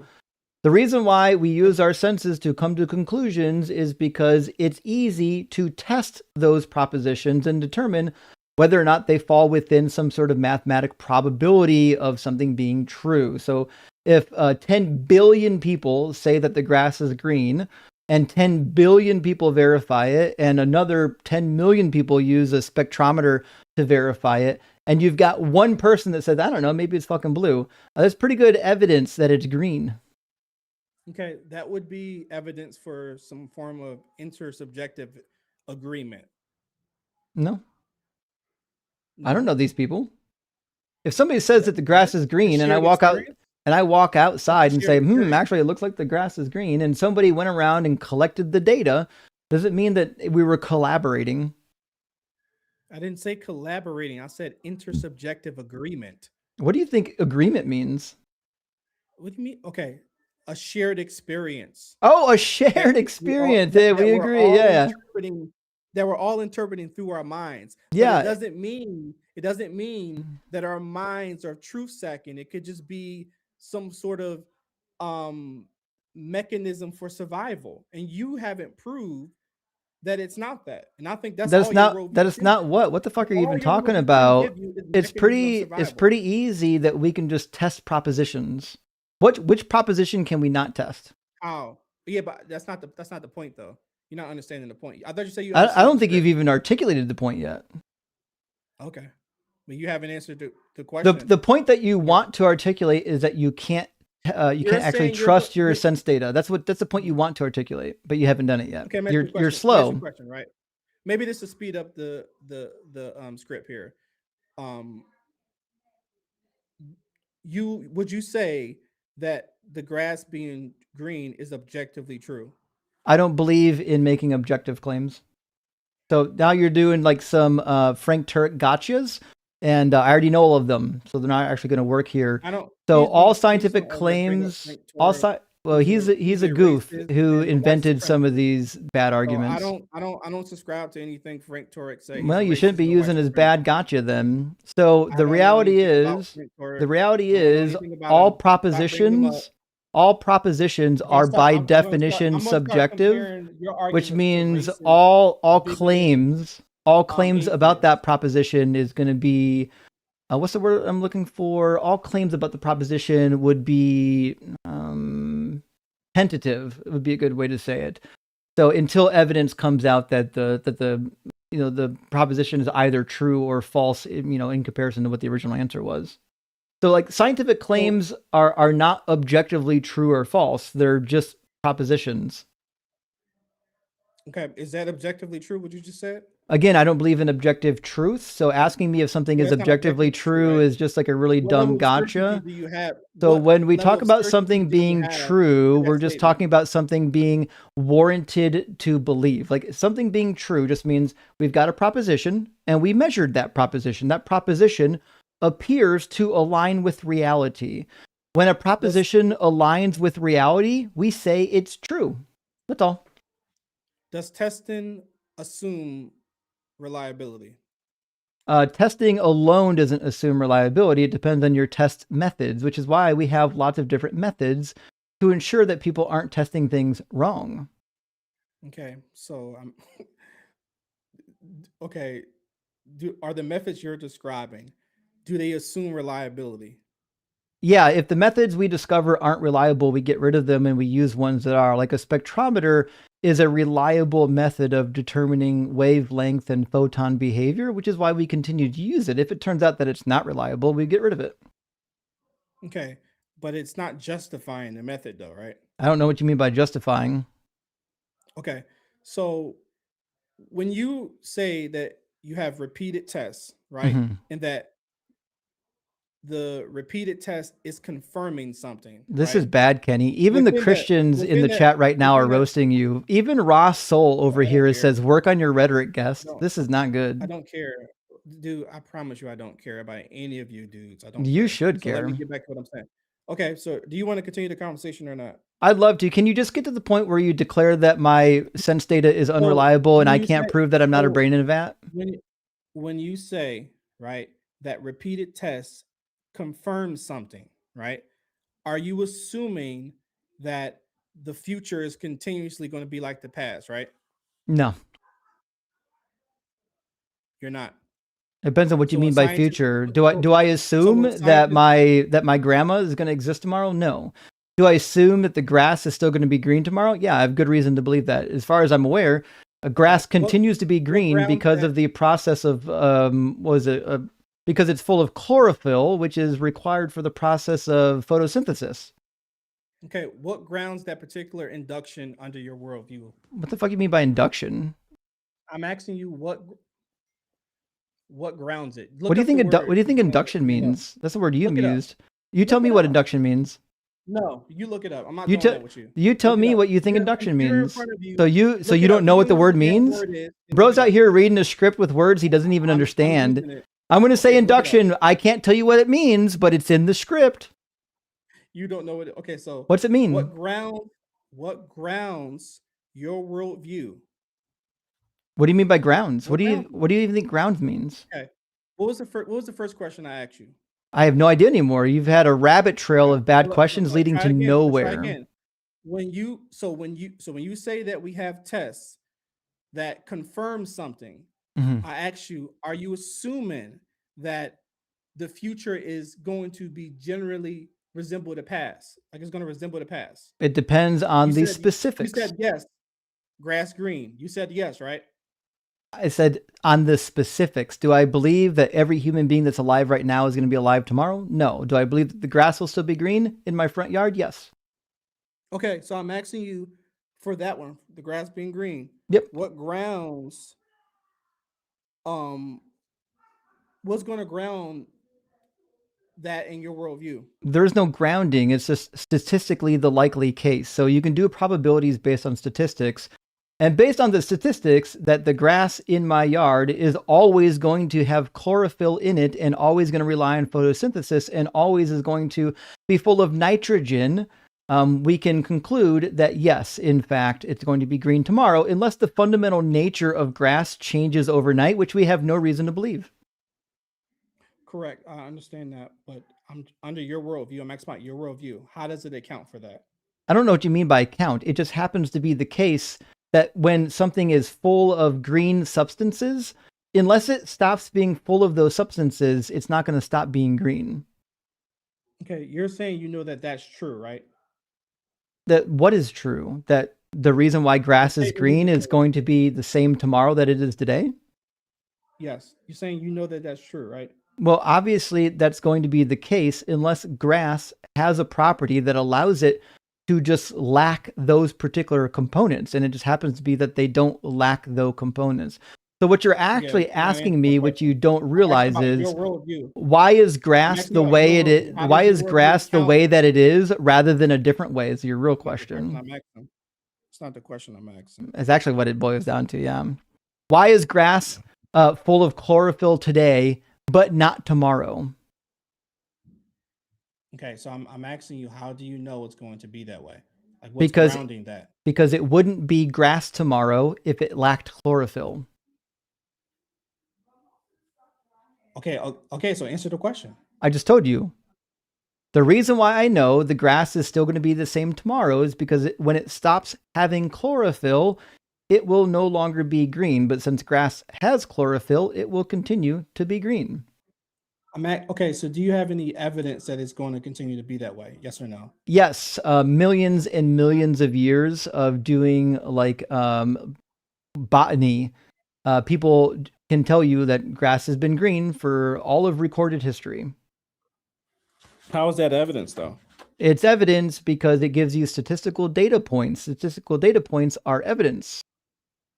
And then that brings you back to the original problem. Imagine thinking NDEs are evidence, but not literally looking at grass. Maybe this guy needs to go out and touch some grass. I didn't make that argument. That's definitely the argument you started in. No, I didn't. This is the longest, most painful version of my worldview should never be critiqued, but only your worldview I've ever engaged in. You should make this go a lot faster. We can move on to my worldview if you want to. I actually want you to finish this one. You just need to get there quicker. I've already made my point. I don't think you've made a point yet. And I'm satisfied with my point. You should not be satisfied. That's not even the Christians here think that this is a bad argument. This is your audience that's biased. Is it not my audience? Rossol hates me. Rossol, put an H in the comments if you hate me. That doesn't like me at all. He's not my audience. He hate watches me. And he's up here telling you that you're an idiot. Why is that relevant? Because your point was that he's my audience. He's not my audience. He's a guy who hate watches me. He's watching you right now. Your point was that these people agree with me because they like me because they're my audience, and he doesn't agree with me, and he doesn't like me, and he doesn't hold biases because he doesn't like me. Do you not think that your audience is biased, dude? Not Raw Soul. He doesn't like me. Real. Yeah, but you said your audience. You said I said Raw Soul specifically. Yeah, but you also said the Christians, right? Yeah, that's Raw Soul. Oh, so you just talking about him? Actually, we'll do this. Hey, Christians, put a big C in the comments if you're a Christian and you think this is a bad argument. See how many we get here. I don't care if they think it's a bad argument. Christians think all types of things. We'll get some. I'm sure we'll get some Christians in here with some C's. But the reason why this is a bad argument is because, one, you're delivering it wrong. Oh, there's one from Keith. Keith thinks this is a bad argument. He's a Christian. So does Hart. Hart thinks this is a bad argument. Jack thinks this is a bad argument. A lot of Christians here think this is a bad argument. So the reason why this is a bad argument is, Kenny, is because you didn't do the script correctly. You've got the wrong script. This is the popular script. It's run by Darth Dawkins, by Matt Slick. is literally read by every presup apologist on the planet. We've all heard it. Nothing new is in that script. You just happen to run I it don't know any of wrong. those guys. I'm sure you don't. So the reality is your script wasn't proper to begin with, which is why it didn't even land in the point where you needed it to land, which is that your sense data is unreliable. And if your sense data is unreliable, then so is your worldview. That's where you should have been going with it, but you didn't go that way because you don't know your own script. Now, the reason why I know that your worldview is suffering from the same problem is that you only know your worldview to be true using sense data as well.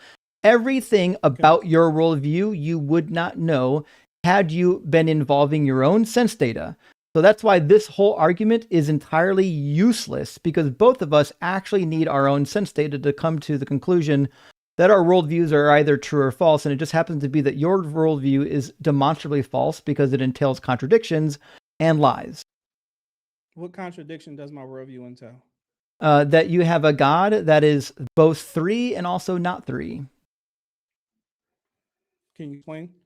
Do you believe in the Trinity? There's different forms of the Trinity, but yeah, I would overall subscribe to the Trinity. Sure. And do you believe that Jesus is 100% God? 100% God. I wouldn't put it in the percentage. Is he fully God? I would say he's God. Yeah, he's fully God. Yeah. Okay. Is fully not 100%? Yeah, but I just don't see the point of saying What's it mean to be fully? You know fully means 100%, right? I understand. I'm just saying I wouldn't say it that way, but that's fine. It doesn't matter if you say it. It's just true, isn't it? Sure. Okay. So if you're 100%, that's not how typically we refer to it, but that's fine. It is. He's 100% God. Go ahead. Okay. So what that means then is that if Jesus is 100% God, and I'm going to draw a diagram to keep track of this here. So we've got a thing, and we're going to call this God. And we're actually going to say that also this thing is 100%. So here's a thing that is 100% God, correct? What do you say? Everything that is God is in this circle so far, right? Okay. Okay. So what that means then is inside of God, you've got, we're going to do inside of God. Well, inside of my circle that I'm drawing. We'll get to that wasn't maybe the best way to say it. But inside of this circle that contains all things God, we're going to say that it also contains the Father, Jesus, and the Holy Spirit, correct? Mm-hmm. Okay. Now, what that means is that we've got a serious problem, because if I ask you about one particular thing, and I'm going to ask you about the body of Jesus, is Jesus's body God? I don't know. I don't know how to answer that. I don't understand what you mean by is his body God? Well, He's if God. Jesus is 100% God, that means his body must be part of that 100% God, correct? Yeah, I don't know if the Bible teaches that Jesus like his flesh body or his divine nature is like a physical body. Does Christianity teach that? So Christianity teaches typically the hypostatic union, which is that the Godhead or the Godness was joined to the non-Godness, called the hypostatic union. Now, the problem with that is it means it invalidates the idea that Jesus is 100% God. It actually just means that Jesus is a demigod. He's part God and part man. And according to the Trinitarian doctrine, Jesus can't be a demigod because he's got to be 100% God. Yeah, I think the Trinity is describing who is God. And when you're talking about the incarnation of Christ, it's describing what nature the Son possesses. Does the nature of God change? So I think they're there are two different doctrines there. Would you agree that those are two different doctrines? No.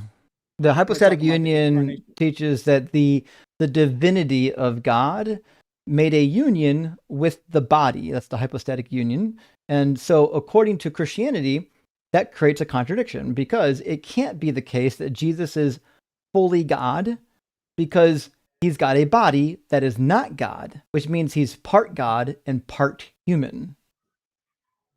Okay. But so the Trinity is one being, right? And it's well, three persons. that's the right? claim. So yeah, you're interacting with the claim, right? Yeah, no, I'm saying that's the claim. I'm going okay. to tell you why I don't believe it in a minute. Yeah, but that's irrelevant because you're saying that it's a contradiction. Not I'll show you the why you don't contradiction in a believe it. second. Go ahead. Yeah, but I don't care about why you don't believe it. We were. Well, I'm just going to show you the know, contradiction. Okay. So the claim is, right? Kenny, we're losing you. Give me 1 second to see if you got three red bars. Give it a second to see if it catches up. Okay. I think it's stable now. Say it again. So the Trinity is one being and three persons. That's what they say. Mm-hmm. Okay. The Son is, or the incarnation, is talking about how the Son takes on human nature, right? Mm-hmm. Okay. So that would mean that his body is not the divine essence. If he's taking it on, his body is not the divine essence, right? You got it. Okay, so respond to that because I don't understand how that's a contradiction, or how is that saying that he's not God if he decides to take on flesh? Does God have parts? Again, what do you mean? Does God have parts? Again, So I just described to you. You're talking about what? We're talking about who God is. There's a heresy. There's a heresy called partialism, which declares God doesn't have parts. So if you're saying that the body is a part of God that he took on later, you've just fallen into partialism. I don't think so. Yeah, that's what it means. Want me to give you the definition of partialism? Yeah, go ahead. Okay. Partialism. Partialism suggests that the Father, Son, and Holy Spirit are not fully God individually, but are three distinct parts or components that combine to make one God. It violates the Orthodox Christian doctrine of the Trinity, so on and so forth. It was declared a heresy way back in like Theodosius II's reign. So partialism is this idea that God has parts. He's not divinely simple. Now, listen, you could be a heretic and adopt partialism, and that's fine. But what that means... Yeah, but I'm not saying that he has parts, though. Okay, is his body not a part of God? Yeah, so that's a trick question. Okay, so does Jesus have parts? So what I'm saying, I'm not saying that the divine nature has parts. That's what it would have to be if it's partialism. But does Jesus have parts? You're trying to pigeonhole me into a view. I'm just asking you to demonstrate what you mean. I'm asking you, does Jesus have parts? The human body is not a piece of the divine essence. I'm not asking you about the human body right now. I'm asking you, does Jesus have parts? Okay. The human body is not a part of the divine essence. I didn't ask if it was. I'm asking. I'm not asking that. I'm asking, does Jesus have parts? No, Jesus does not have parts. Okay, gotcha. So then, not the way you're trying to ask me. Okay, so Jesus doesn't have parts, meaning Jesus isn't part human nature and part divine nature? Jesus is, so when you say parts, let's go to percentages. What do you mean? Do you mean like 50% and 50%? Any part, anything that's not 100%. Yeah, but that's not what Christianity doesn't teach, that Jesus is 50% God and 50% man. I'm aware that's the problem that you're facing right now. It doesn't teach that his body is part of the divine essence. It teaches that it teaches that the Son of God is fully divine by nature and fully human by assumption. By assumption? I don't think that's the word you wanted. But listen, the reality is, if Jesus is 100% God, what that means is that his body must also be part of the 100%. No, it's a part of the 100% that is human. But then that would be a part. You just used the word part. No. So you just said Jesus. You just said Jesus part is part human and part God, which means Jesus has parts, and Jesus can't have parts because Jesus is 100% God. Okay. So when I say Jesus is God and man, do you understand I'm making a distinction between the two, right? Yeah, that's the problem. Yeah. The distinction How's that a is the problem How's that a problem? because you've described parts. So the question is, we'll say Jesus is God, premise number one. Premise number two would be God has no parts. Okay. So what that means is that the conclusion, Jesus has no parts. It's just how that works out. It's the law of identity. So if Jesus is God and God has no parts, that means Jesus has no parts, which means you can't then say that the body was part of Jesus. Yeah, so I'm not saying, so this is what I'm saying. The divine essence does not have parts. I didn't ask you about that. I don't know why you keep bringing up the divine essence. I'm not talking about divine essence. Okay, but that's what I mean by when I say I'm asking you God. about Jesus. You're referring to Jesus. I'm asking about And Jesus. I'm saying that he is assuming flesh or humanity. Yeah, that means Jesus has parts. So Jesus is an identity, right? The identity of Jesus. And Jesus's identity makes up both a divine part and a non-divine part. That's called parts. And if Jesus is God, he can't have parts. He could be a demigod, but he can't have parts. Okay, so how is this not making sense if I'm saying that when we're talking about Jesus assuming at one point, Jesus in the incarnation, he's assuming flesh, right? Yes, that means he has parts. Okay. Disposable But that's parts. the conclusion. Okay, I don't understand how that's Because he no longer has a how- body. It means it's disposable. no. The Wait, incarnate does he still have the body? Son, no. Well, then it's disposable. He got rid of it. The son takes on human nature. You agree, right? So that means God has two natures? No, I'm saying that. Well, if Jesus is God and Jesus has two natures, that means God has two natures. The son, yes. Okay, Yeah, so that's what that's Christianity parts again. teaches. Two natures would be part human nature, part God nature. It's two parts. So you're Yeah, but that's partialist not again. parallelism, though. Yeah. Okay, so let me look up the definition of parallelism because I Mhm. think you're misusing it. So let's just read the definition here. Let's read it here. Let's read the definition of partialism.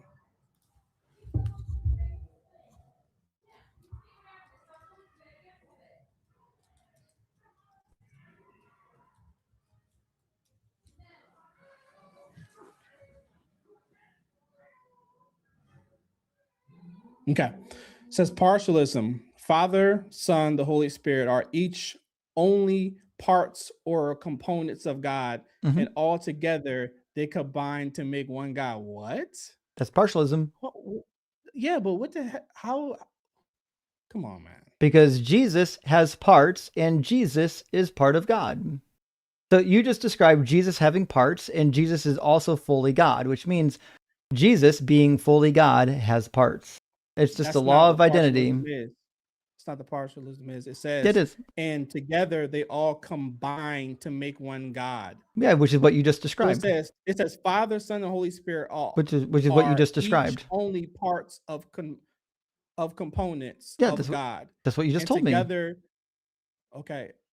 No, that's not what I just told you. Okay, Jesus has a body. That body is part of Jesus's identity, and God doesn't have a body, which means Jesus is bringing in a part that God doesn't have. That's partialism. Yeah, but that's why I'm showing you that there are two natures. That's So, parts. but you're Yeah, I know, but that's no, it's Wait, not. the You're natures would be parts. You're treating the divine nature as if it's just a part. But you have to, because Jesus is 100% God. Okay, so this is what you're saying. You're saying that the Father is a part, the Son is a part, and the Holy Spirit is a part. No, I didn't say that. What I'm saying is that you can even just say that the Holy Yeah, but Spirit and the Father are not parts, but you would have to conclude that Jesus does bring in a new part, Yeah, but because that's not Jesus has a partialism body. is, though.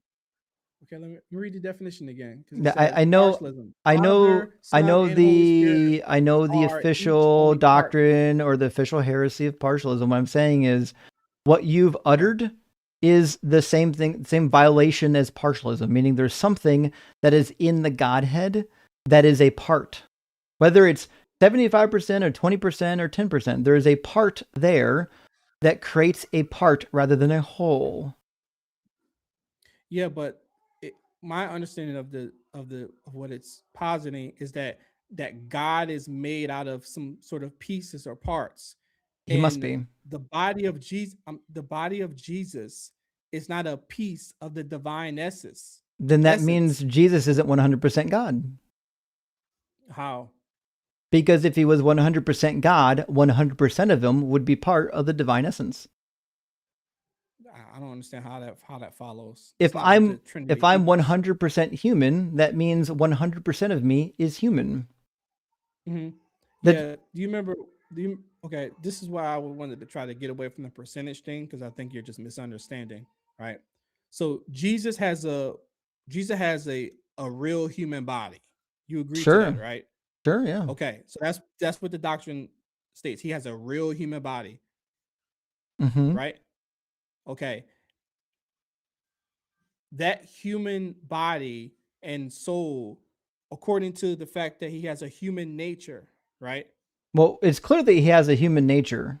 It's actually not clear that he has a divine nature yet, given that he lacks some of the indispensable characteristics of that divine nature. For example, he's not omniscient, he's not omnipresent, he's not. It's not what the Bible teaches. It's not Yeah, it what is. Christianity teaches. Yeah, it does. That's what Christianity teaches? Yeah, Matthew 24:36, he doesn't know stuff. Yeah, but that's not okay. So has Christianity? Wait, I should have asked you. Do you think that God's essential attributes include all knowingness?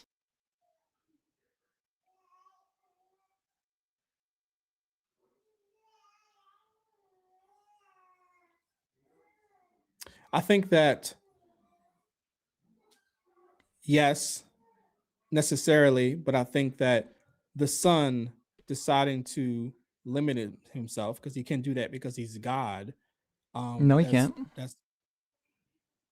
He can't. So either you're all knowing or you're not, right? If you're not all knowing, then it just means that you're not all knowing. Now you can say he's limited himself, but the reality is, even if he limited himself, he would still be all knowing. He would just, for some reason, Technically, he would. Yeah. He would just, He for is, some though, reason, is he not? he would just, for some reason, not be accessing that memory. But you can't be all knowing and then not all knowing. You either are or you're not. Okay. Well, I don't think Christianity teaches that Jesus is not all knowing. Well, he says so in Matthew 24:36. He says, about the day or the hour, no one knows, neither the angels of heaven nor the Son, but only the Father. And he actually validates that he's not all knowing, because in that same chapter, he predicts when his second coming is going to be and flubs it. Okay. Do you want to pull that up and go through it? Yeah, Matthew 24. He also does the same thing in Matthew 10 and Matthew 16. So in Matthew 24, the relevant verses are going to be 29 through 34. And he says that the end times and the judgment is going to happen within that particular generation. And I'm sure you've heard this before and you think that you've got a fix for it, but I know that you don't. It says, immediately after the suffering of those days, the sun will be darkened, the moon will not give its light, the stars will fall from heaven, and the powers of heaven will be shaken. Then the sign of the Son of Man will appear in heaven, and all the tribes of the earth will mourn, and they will see the Son of Man coming on the clouds of heaven with power and great glory. He will send out his angels with a loud trumpet call, and they will gather his elect from the four winds, from one end of heaven to the other. From the fig tree learn its lesson. As soon as his branches become tender and put forth his leaves, you know that summer is near. So also, when you see all these things, know that he is near at the very gates. Truly I tell you, this generation will not pass away until all of these things have taken place, and those things did not take place. Okay, so let me respond to that for a second. And maybe this is not the right way to respond to it, but let me just give it a try. So, did Jesus, under the story, under the claim, right? Does Jesus die? It seems to be the case. Did Jesus sleep? It seems to not necessarily be the case because according to 2 Peter, or maybe 1 Peter, he actually descends into Sheol when you get the herring of hell. So it's not clear that his soul sleeps, only his body. No, I'm talking about, okay. Does he hunger? Oh, he certainly does hunger. Okay. Do any of those things apply to God? Yeah, which is good evidence that he's not God. I'm asking, do any of those things apply to God? Well, kind of. It depends on your view of God. So if you were talking about the classical talking about ancient the Near Bible. Eastern gods, well, yeah, even in the Bible God, he does get hungry. In fact, he eats in Genesis 18. Okay, so does he need to eat to like live? No, it doesn't appear that he needs Okay, to, so he but doesn't need to eat to live. it does say that the angels eat. In fact, they eat the bread of heaven, it said. Yeah, but I'm talking about God. God doesn't need to eat to live, right? Actually, not clear. It's not clear. It's not clear. There's some Christianity. there's some verses. There are some verses that would intimate that that's your God does interpretation. I'm eat. not asking about your interpretation. And there are I'm I asking didn't. about. You are asking me about my interpretation. I'm saying No, that I'm there are not. some I'm asking you to do an passages internal critique. that intimate whether or I'm not asking you to do an internal intimate critique that shows God that does in fact eat, and some that he doesn't. It just depends on which passages you're going to. Mhm. Yeah. So the question I asked was, does he need to eat to live? Is that Uh, what Christianity teaches? Again, I'm telling you from the Bible, it's not actually clear. It's not clear if God needs to eat to live. Yeah, because he refers to the offerings as his food in Exodus. In fact, that's why he's got 2 daily offerings in Exodus that are both described as meals. Food? Yeah. Is he food? Yep. Okay. Can God die according to scriptures? Let's talk about God dying. So according to like the Hebrew Bible, like smaller, lesser gods seem to be able to die. In fact, in Psalm 82, he talks to Yahweh? in Psalm 82, he Yahweh die? talks to the council and says that they're going to die like men. Now, does that mean that God himself, like Yahweh, couldn't die? We don't really know. It just seems that he's the most powerful according to the Bible. And if he's the most powerful, maybe he could die, but I don't know what's going to kill him. So you don't know if Christianity teaches that. I didn't say anything about Christianity. I keep saying the Bible. Yeah, but that's okay. So are you doing an internal critique, or is this just your like personal opinions? I'm about just what the talking Bible about the teaches? Bible. I didn't say anything about what you Oh, specifically I don't care about believe. that then. Well, you don't care No, what the I thought Bible you were doing says? an Holy fuck. No, I'm saying I don't Jeez, care oh about your Pete. This interpretation guy of the doesn't care about Bible. what the Bible says. This is wild. Yeah. Imagine being I a thought Christian you and not caring what the Bible says. Sure. I thought you were doing an internal critique though. Is that not what you're doing? Yeah, on Christianity at large, not whatever version you pretend to hold. I don't really care your like specific version of it. Although I would say like if you didn't believe in the Trinity, obviously we wouldn't be talking about the Trinity, but we are talking about a Christian that does believe the Bible, don't you? So to the questions I asked you, can you tell me what Christianity teaches and not your personal opinion? I didn't say anything about my opinion. I said the Bible. Yes, you And did. That was so your personal opinion. I didn't say That's my your personal opinion. opinion. I didn't say my opinion.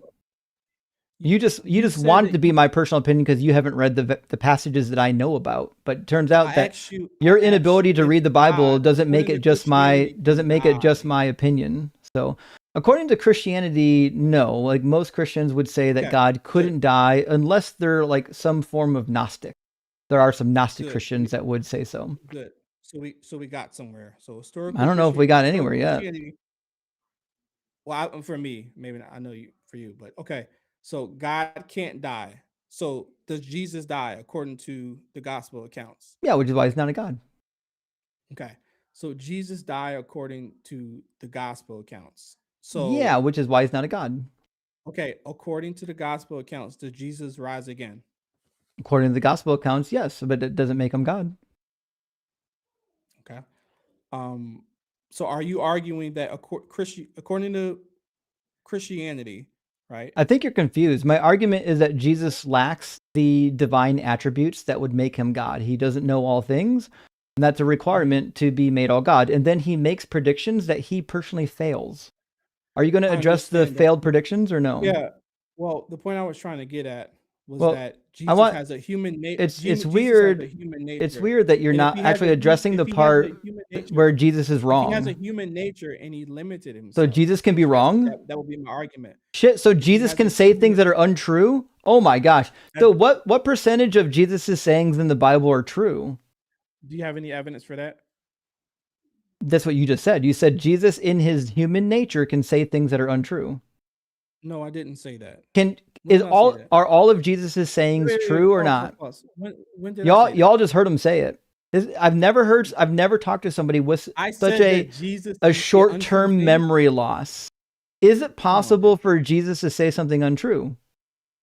Now you're just lying. You're just making stuff Is up. I'm not gonna it possible continue the for conversation Jesus if to you're gonna say start something lying on me. untrue?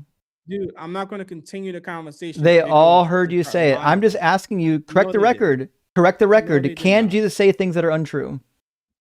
There's no need for me to correct the record because I never said that. I need you to answer the question. I don't give a fuck what you think you said. Can Jesus say things that are untrue?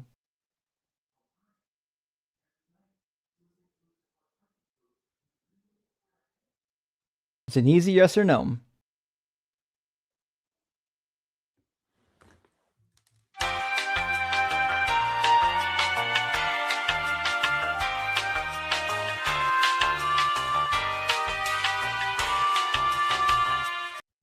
You got the answer? Yes or no?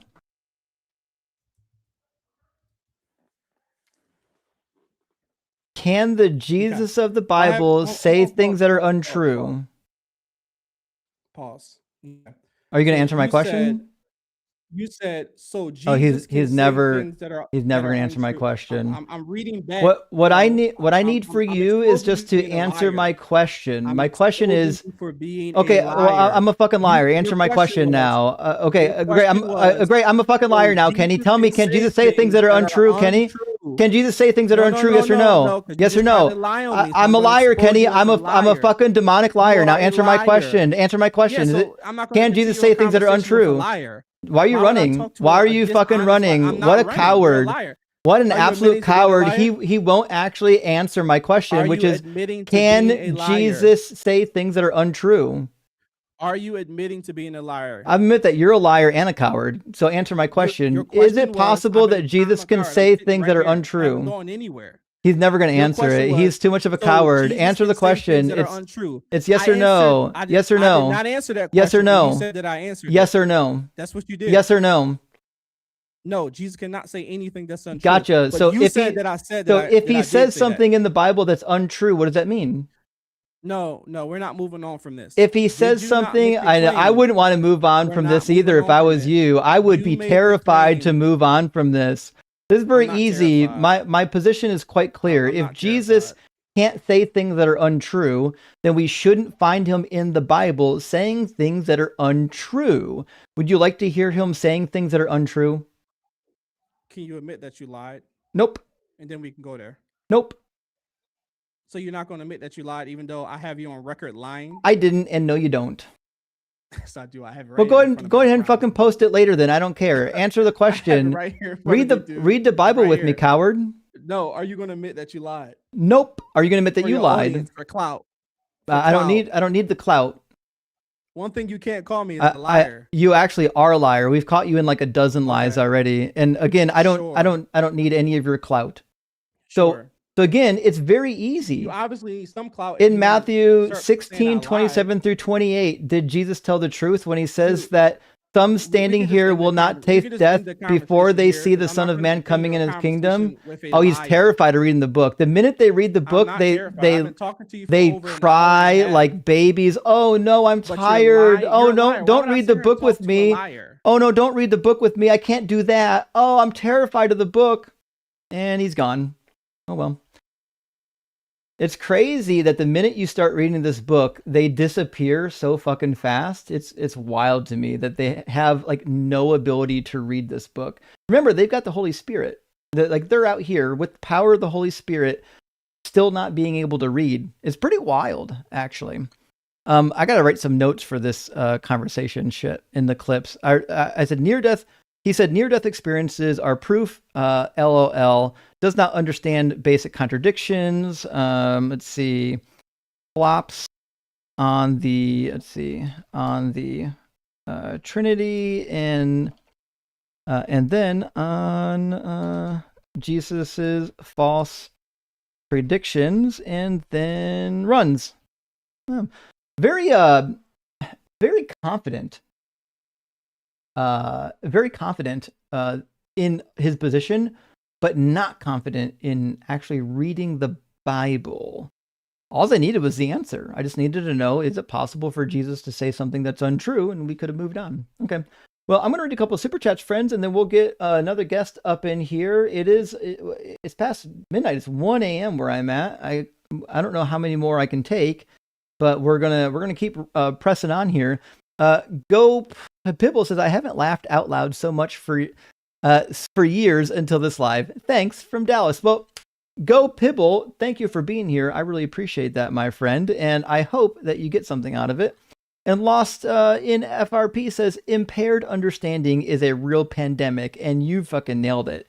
Not only did this guest have impaired understanding, he actually couldn't even remember the words that left his own mouth. And Philo, thank you for the super chat, says, my father taught me the best thing about banging your head against a wall is that it feels so fucking good when you stop. That is true, actually. My father never met Kenny, but was obviously referring to him, and I believe that to be the case, actually. Kenny is a special case, for sure. But you know, he cooked me. He got my worldview cooked, even though he couldn't articulate how. Still Attack says, this is the first time I have heard a guest say, yes, I'm running a script.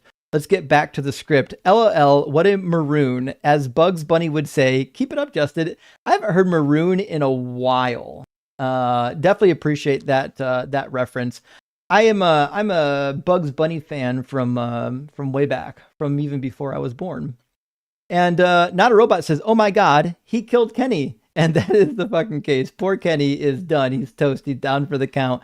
And Philodragon, good to see your friend, says, accounting comes cheap and mere assertions get you nowhere, Mr. Presupper. You nailed it. Remember, my worldview can't account for sense data, whatever the fuck that means. And Mason says, in the name of Doug, the Father, Justin, and Son, and Sharon, the Holy Spirit, I rebuke the spirit of not listening. Indeed. Listen, it's one thing if you don't listen to me, but at least listen to the words that come out of your mouth. Like, at least know what you were talking about. Although it's preposterous that he came in talking about NDEs after hearing the last guest. Like, did you not listen to the last guest? He couldn't have. And Only LC, good to see your friend, says, first, words don't mean words, but now Hebrew doesn't mean Hebrew, even though he doesn't know Hebrew. Totally, dude. The gall and the arrogance of these people. That was referring to Jersey, by the way. Imagine not knowing Hebrew and then telling me that the KJV is a superior translation of the Hebrew. Is that a real question, Cyber? You know he's reading KJV trash. Yeah, we actually did know it. We did know it. We'll read the rest of the super chats in a minute. I got time for at least one more guest. We only have one guest in the queue that actually looks like they're super ready to go, and that looks like Ren. Happy Humanist, thank you for the galaxy. I appreciate that. Ren has got a good connection, 3 green bars, got the camera and the microphone plugged in. So we're going to grab Ren from the YouTube queue and hopefully get some conversation. Ren, I have one important question, though. Are you at least 18? I am. Are we Nice good to go see then? you, Justin. Hey, good to meet you, Ren. Ren, do you believe in God? I do not. Oh, you're an atheist. Well, I'm a deconstructing.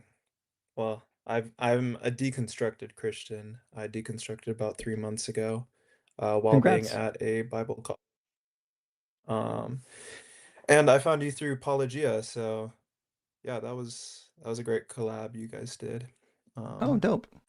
But I have some questions for you, because I'm not really sure how to respond when Christians bring up these things, and I think you're a very smart man, and you might have some good answers for me.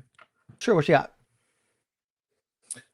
So how do you respond to religious experiences that are like really specific? Like in my mind, I have like dreams. Like I have family members. I come from a charismatic background, and I have family members who report having dreams that give very specific details the next day, and they'll show me their recordings. of their dreams, and the details are crazy. And I'm like, oh, that's kind of weird that those details do match up. I'm not really sure how to respond to those. Well, I don't know the experiences that you're referring to, but what I do know is we would like refer to these typically as like premonitions, and they happen in all kinds of religions and even to atheists. So let's imagine a worldview where premonitions are true, they actually do happen. That doesn't actually vindicate any one particular worldview. It literally just means that premonitions happen, right? We can talk about like why premonitions happen, if they're a naturalistic phenomenon for the premonition. What I can say is the studies I've read on premonitions all have the same fatal flaw, which is that people who claim to have premonitions, when they ask them to like write them down, one of two things is true. One, they stop coming true. Like people with premonitions stop having them come true if they have to record them ahead of time. Now, if they do record them ahead of time and they come true, they almost universally are vague enough that almost anything could fulfill them. Very similar to like what's the word I'm looking for? Like reading the astrology charts or things like that. So I think that's kind of the two issues with premonitions is usually they're too vague or they could be applied to anything or many multiple things. And so they're not all that convincing. Plus they happen regardless of whether or not you're religious or what your religion is. Okay. Yeah, I mean that's how I would have responded to. I would have thought like, yeah, this happens in every religion. So what? So do you think it's just possible that like every now and then there could be like a really detailed example that doesn't seem statistically possible, but it just happened? I think it can happen. So have you read, excuse me, have you read the Sibling Oracles? Mm-mm. So there's this really interesting series of texts referred to as the Sibling Oracles. And there's a lot of really interesting predictions in there, similar to like the predictions made by Nostradamus, but more specific typically.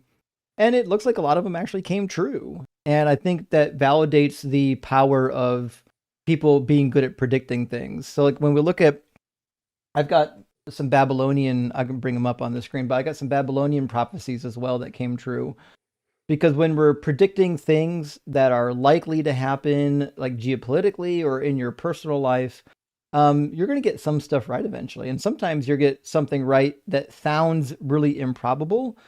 But I think one of the other problems is that they actually get a lot of stuff wrong, which is another hallmark of Yeah, if you guess enough, eventually something's going to stick. that makes a lot of sense. Okay. Thank you. I have Mm. more questions if you have time for it. Sure, yeah, I'll take another guest after you, but I mean, it sounds like you're a Okay. recent deconstructee, and I want to be as helpful as possible so you don't get Yeah, pulled thank you. back into this nonsense by these believers. It does feel like delusion, but you don't realize it when you're in it. Hmm. Um, how do you respond to mathematics being used to try to prove God? I don't know I what. found it's kind of like fine tuning, and I'm not really like basically the idea that I've heard from a Christian before is the fact that mathematics describes our universe so well that that's seemingly kind of built into the existence of the universe, that that order somehow points to a creator. So I think the reason why mathematics describes the universe so well is because we designed mathematics to do that. So, for example, if I said, I'm going to describe this ball as green and hard and crystalline, maybe a little bit translucent and with a gray dot on it. That's a very accurate not translation, very accurate description of this thing. It's not because my description or my words are inherent to the universe. It's because I decided to use words that would accurately describe this thing. And we can use numbers in the same fashion. The numbers that work to describe this thing accurately, we keep. Like, oh, those mathematical formulas work. The ones that don't work, we get rid of. So the reason why math matches reality is because we're actually designing math specifically to describe our reality. We're inventing the math. Okay. How do you respond when a Christian says, did 2 plus 2 equal 4 before we invented math? Because equals is an evaluative question, right? So if you say, does this color equal green? That's an evaluation, right? right? So anytime we're doing addition or mathematics, we're actually evaluating something. That's why we have the equal operator. And so are we asking 2 plus 2 equal to 4? That evaluation can only take place if, in fact, human beings exist. The notion of 2 and 4 and evaluations, none of those would exist without humans. So it's kind of a nonsensical question, right? Oh, I've never heard it that way. That's a good way of putting it. Thank you. Yeah. That's really good. And how do you respond to people saying Christians have better morals, specifically in regards to cheating on a partner? Well, I would show them that that's not actually true. And in fact, there's a lot of studies that show that women stay in domestic violence relationships a lot longer because they're married and they're Christian, but they have a higher rate of extramarital affairs, meaning they don't want the social stigma of being divorced publicly, but they still want to be with somebody else. So sometimes they sleep around.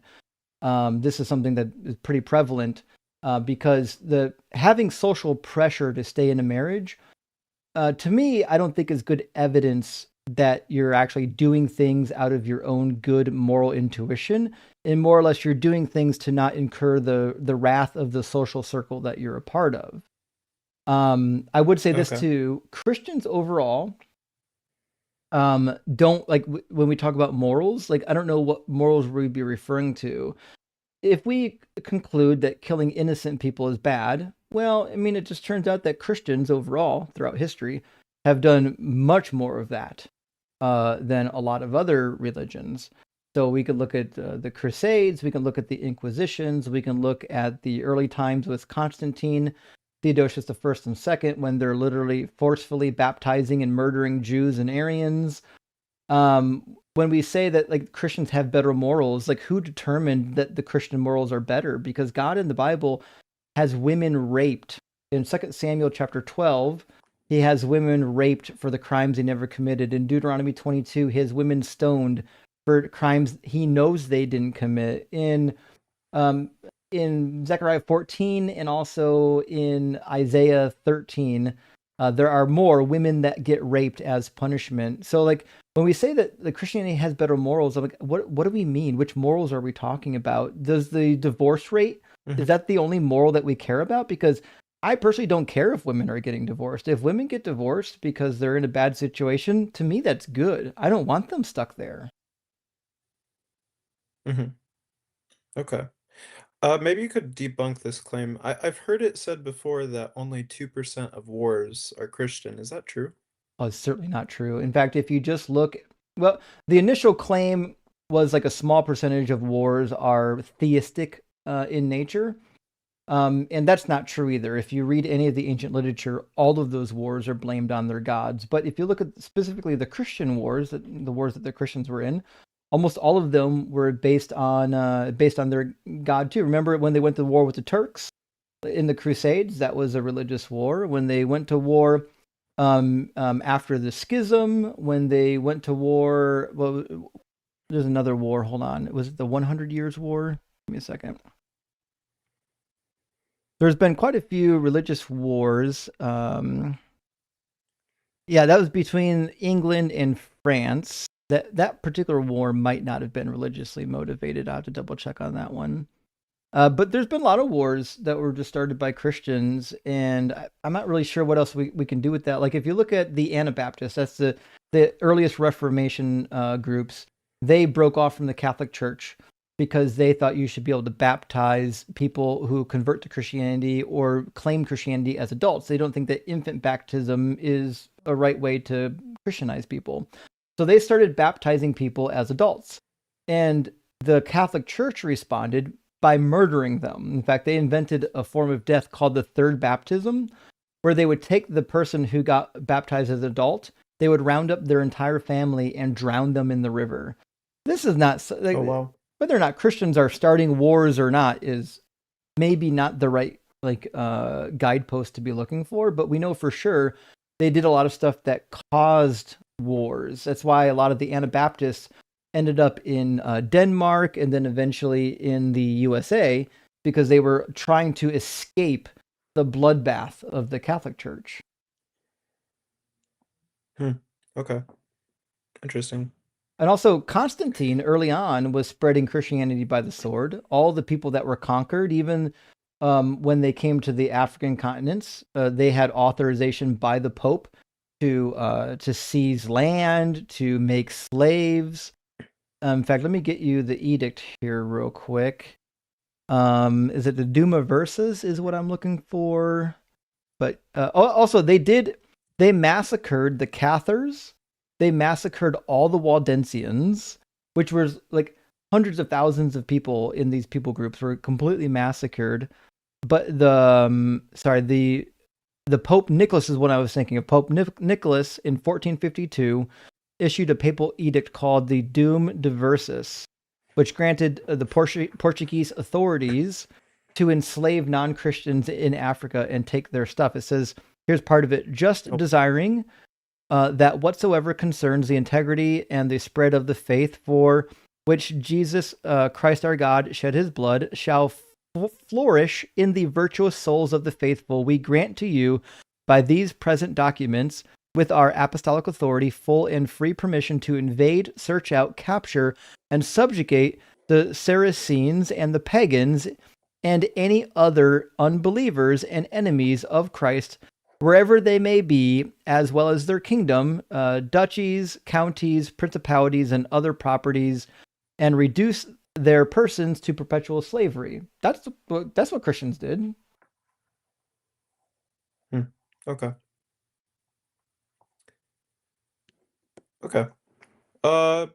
And what are your thoughts on partial preterism? I think partial preterism is just another way to say Christianity. I think all Christians actually fall into camp of partial preterism. They think some prophecies were fulfilled and some weren't. Typically, the partial preterists I know believe that there are some prophecies from the Hebrew Bible that are yet to be fulfilled, but they typically believe that Revelation already has been fulfilled. Partial preterists are trying to wrestle typically with the New Testament prophecies more than the Old Testament prophecies. However, there's a large gradient between partial preterists. I would say I can tolerate a partial preterist because they're just people who believe some have been fulfilled and some not. But a full preterist, I think, are out of their mind. The full preterists think that every prediction in the Bible has come true, as long as words have no meanings, sure. Yeah. What do you do with like a Christian who takes the Bible like really metaphorically? Like anytime you bring them these contradictions, they play all these word games and say, "Oh, it's not meant to be like taken in that literal way." I mean, I usually make fun of them and ask them, did Jesus die metaphorically or literally? Because what's your measuring stick for determining which parts are literal? Like the way in human English we determine something is literal is if it's telling a history, we're like, okay, the history is literal. If it's telling a statement for the future, that's literal. If it's making a metaphor, they're very easy to distinguish. If I said that Ren is a cow, I'm typically trying to say that like you eat too much, but obviously you know that you're not a cow. That's how metaphors work, right? The metaphors are pretty easy to pinpoint. If they're saying it's a metaphor just because they don't like what it's saying, ask them, what's the metaphor mean? Because it can't be good enough just to call it a metaphor. Metaphors have a clear purpose. When I said that Ren is a cow, it means you're fat, you eat too much. What's the purpose of this metaphor in the book? And how do you know that it's a metaphor? And do you think it could be lost in translation because of just the cultural difference? Like there could be metaphors back then that we just don't fully understand? I think that's true for a lot of English readers, but you don't usually get that in the English text because most of those metaphors are actually translated out. So when I was in seminary and I learned Greek and Hebrew, we had to learn all the idioms and metaphors. They actually don't, a lot of them don't make it into the English. Like, so when it talks about God being angry, that's typically a metaphorical term. It's an idiom. It actually says in the Hebrew text typically that God has a hot nose. It'll say God's nose got hot, which means that God got angry. But like you don't read that in the English. The English usually just translates a lot of those metaphors straight into the English. That's really interesting. I didn't know that. Yeah, you'll find it if you do an interlinear translation. It'll say something like "af off his nose, and ham typically means hot or warm. So, but God's nose obviously But he's not saying God just has a hot nose. It's trying to say it's a metaphor. People believed that when you got mad, that your blood raised in temperature and your nose would get red because your temperature was being raised. So saying someone had a hot nose meant that they were mad. That's funny. That's interesting. I cracked up so much earlier when you pulled out those massive crayons. I was laughing so hard. You have Those to. are so You have to.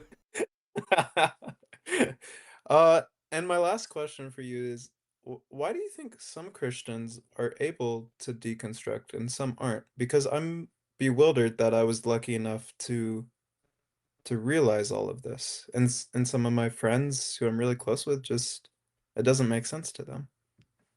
So I think one of the things is there's a lot of people that aren't ready to they're not ready to question what they believe, and they're not willing to. So when I was a young Christian, and I don't know exactly what your experience was like, but like when I was a young Christian, I was always of the opinion of I really want to know what's true. I think that Christianity is true, but if it's not, I'm willing to admit that it's not true. And so one of the problems that we run into is there's a lot of Christians that just actually aren't willing to deal with the problem as it really exists. So rather than looking at a problem and saying, "Oh, that's not good. That's not something that I would expect," they go immediately into apologetics mode because they actually weren't ready to address the problem yet. That's fair. Yeah. Well, I just want to thank you for all you're doing, and I think whether people come on here or say it or not, that you really are giving people their lives back.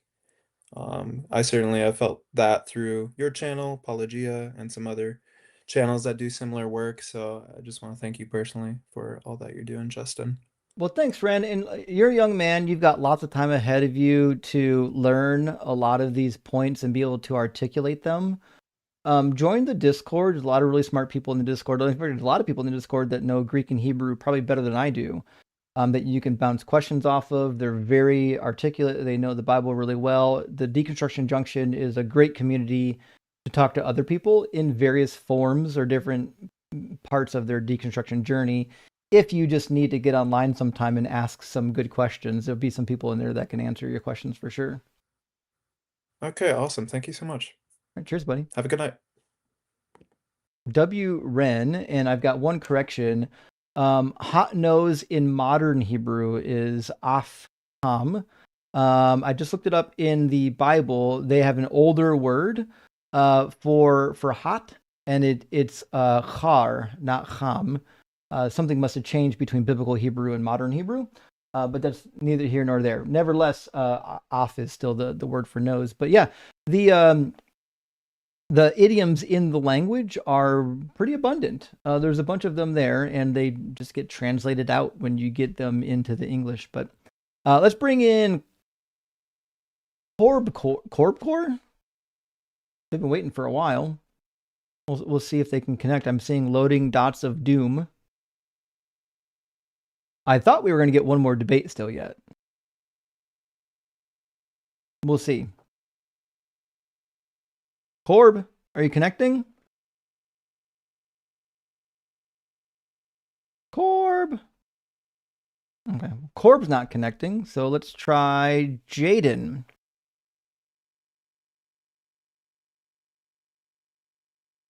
Maybe Jaden's got some connecting dots of doom as well.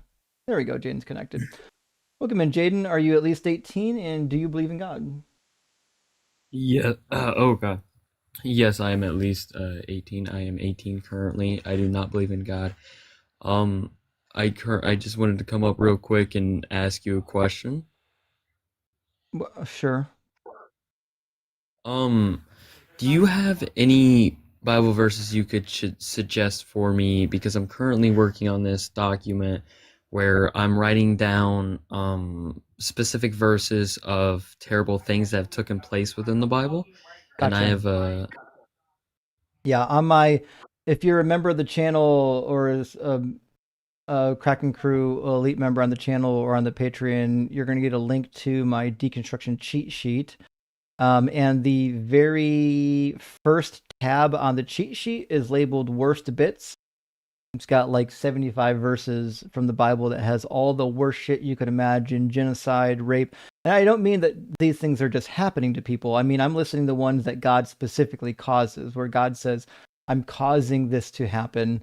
Like Hosea chapter 13, when God says he's causing the army to come in and rip women open by the sword and dash rip pregnant women open and dash their babies against stones.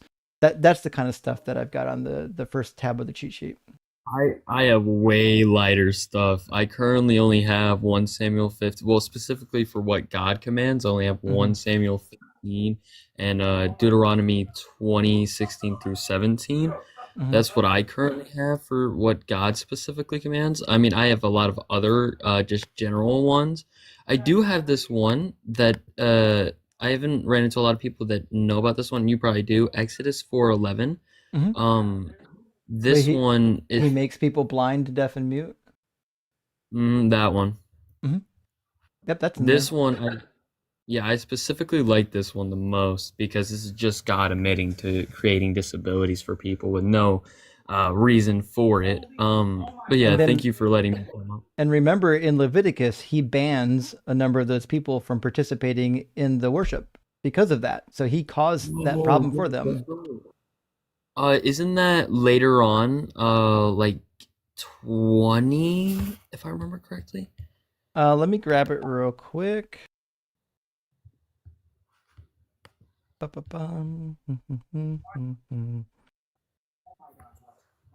Let's see.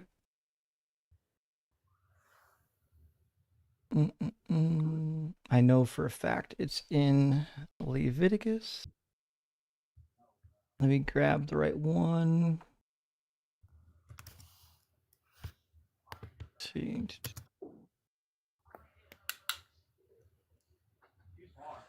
All right, Leviticus 21:16 through 21 is the passage that I was looking for.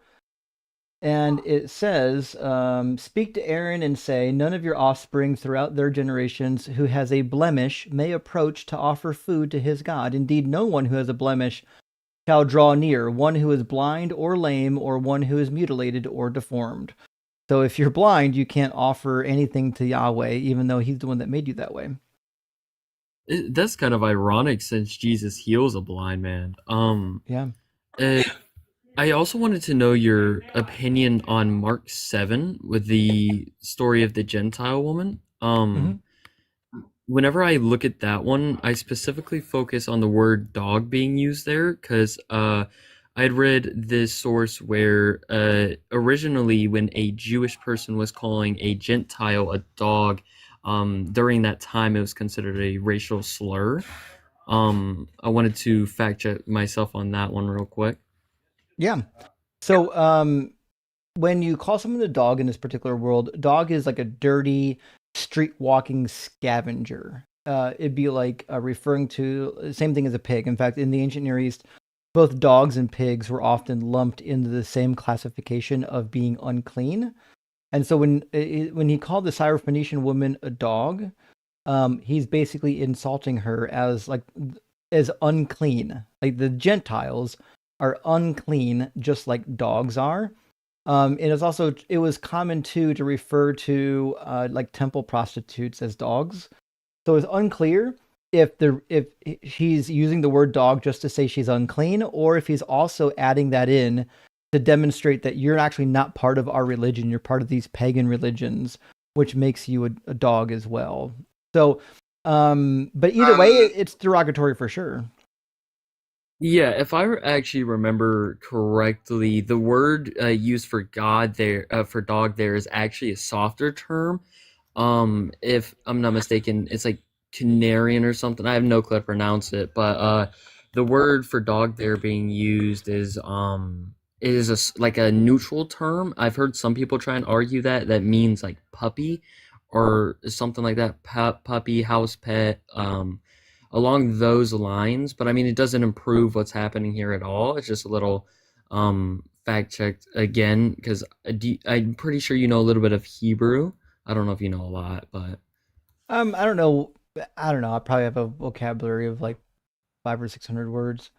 The key, there's actually not that many distinct Hebrew words in the Hebrew Bible. If you know about 1,000 words, you can basically pick up a Hebrew Bible and read it, because most words are like a derivative of one of the root words that you already know. That being said, of independent words, even ones of the same root, there are about 6,000 different words in the Hebrew Bible, but nevertheless, you don't actually need to know 6,000 words to read it. Greek's different. Many thousands of words you have to know to get good at Greek. But the little dog or the puppy from Mark is not a term of endearment. So to call somebody like a puppy or a dog would still intimate the same thing, meaning that you're unclean, because the dogs didn't become clean just because they were puppies. Both puppies and dogs were considered unclean. And even in Egyptian and Hittite literature, there's actually really interesting regulations for the temples in Egyptian and Hittite literature. And specifically, if you allow a dog into the temple, even if by accident, you get murdered. Seriously? Yeah. Yeah. Do you have a source or anything I could look at that off of? That's wow. Okay, I've never heard of that. Yeah, let me grab it real quick. Yeah, let me grab it. Okay, and do you know who Evidence First is, right? Yeah, no evidence first. Yeah, Cody, Dalton, and all of them have been wanting me to come up here and talk to you. Mhm. So I decided, you know what, today is gonna be the day. I saw you were on live, and I saw you also gave me a follow. I don't know if that has any correlation with any of them, but yeah. Well, I saw you were live on somebody's live stream. It looked like you were in the atheist debate space. So I just dropped you a follow because I try to follow people that are in the debate space. But Yeah, Mhm. I do debate normally. I debate often. I'm not nowhere near the same level as like Cody or Dalton, but I'm okay at it. Dalton is, I'm going to say this and not to demean Cody in any ways, but I would say that Dalton is in an entirely different classification as Cody. I think Cody's a cool dude, but Dalton's got the goods. That motherfucker's smart. Yeah, But let me grab the text for you. I would say that Cody is better at philosophy, while Dalton is better scripture-wise. Maybe. I don't know if I've seen Dalton do much with philosophy, but nevertheless, give me a moment. The text that I'm looking for is inside of a program, and I have to open up the program and get the text. This is one that I don't actually have. I actually don't have on paperback, but I do have it in here. So one second. It's going to be in the Context of Scripture, Volume 1, and we're going to go to the table of contents and look at the Hittite text. Dun, dun, dun, dun, dun. Akkadian, West Semitic, Hittite, probably the royal text. You said volume 1? Yeah, Volume 1 in the Context of Scripture. Let's see, Okay. I see the Hittite myths, prayers, rituals. Is it by Brill? Is that the website? Brill does have the book, but I would say that it's expensive. So there might be some ways to get a hold of it that are less expensive. We can talk in private about, but let me grab the text though.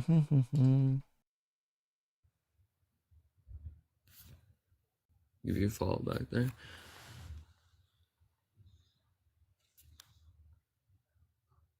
Let me get the right text. Should be Hittite Palace Laws, is if I remember the basic name of it. I'm just gonna see if I can Google that and see if anything will show up. Law.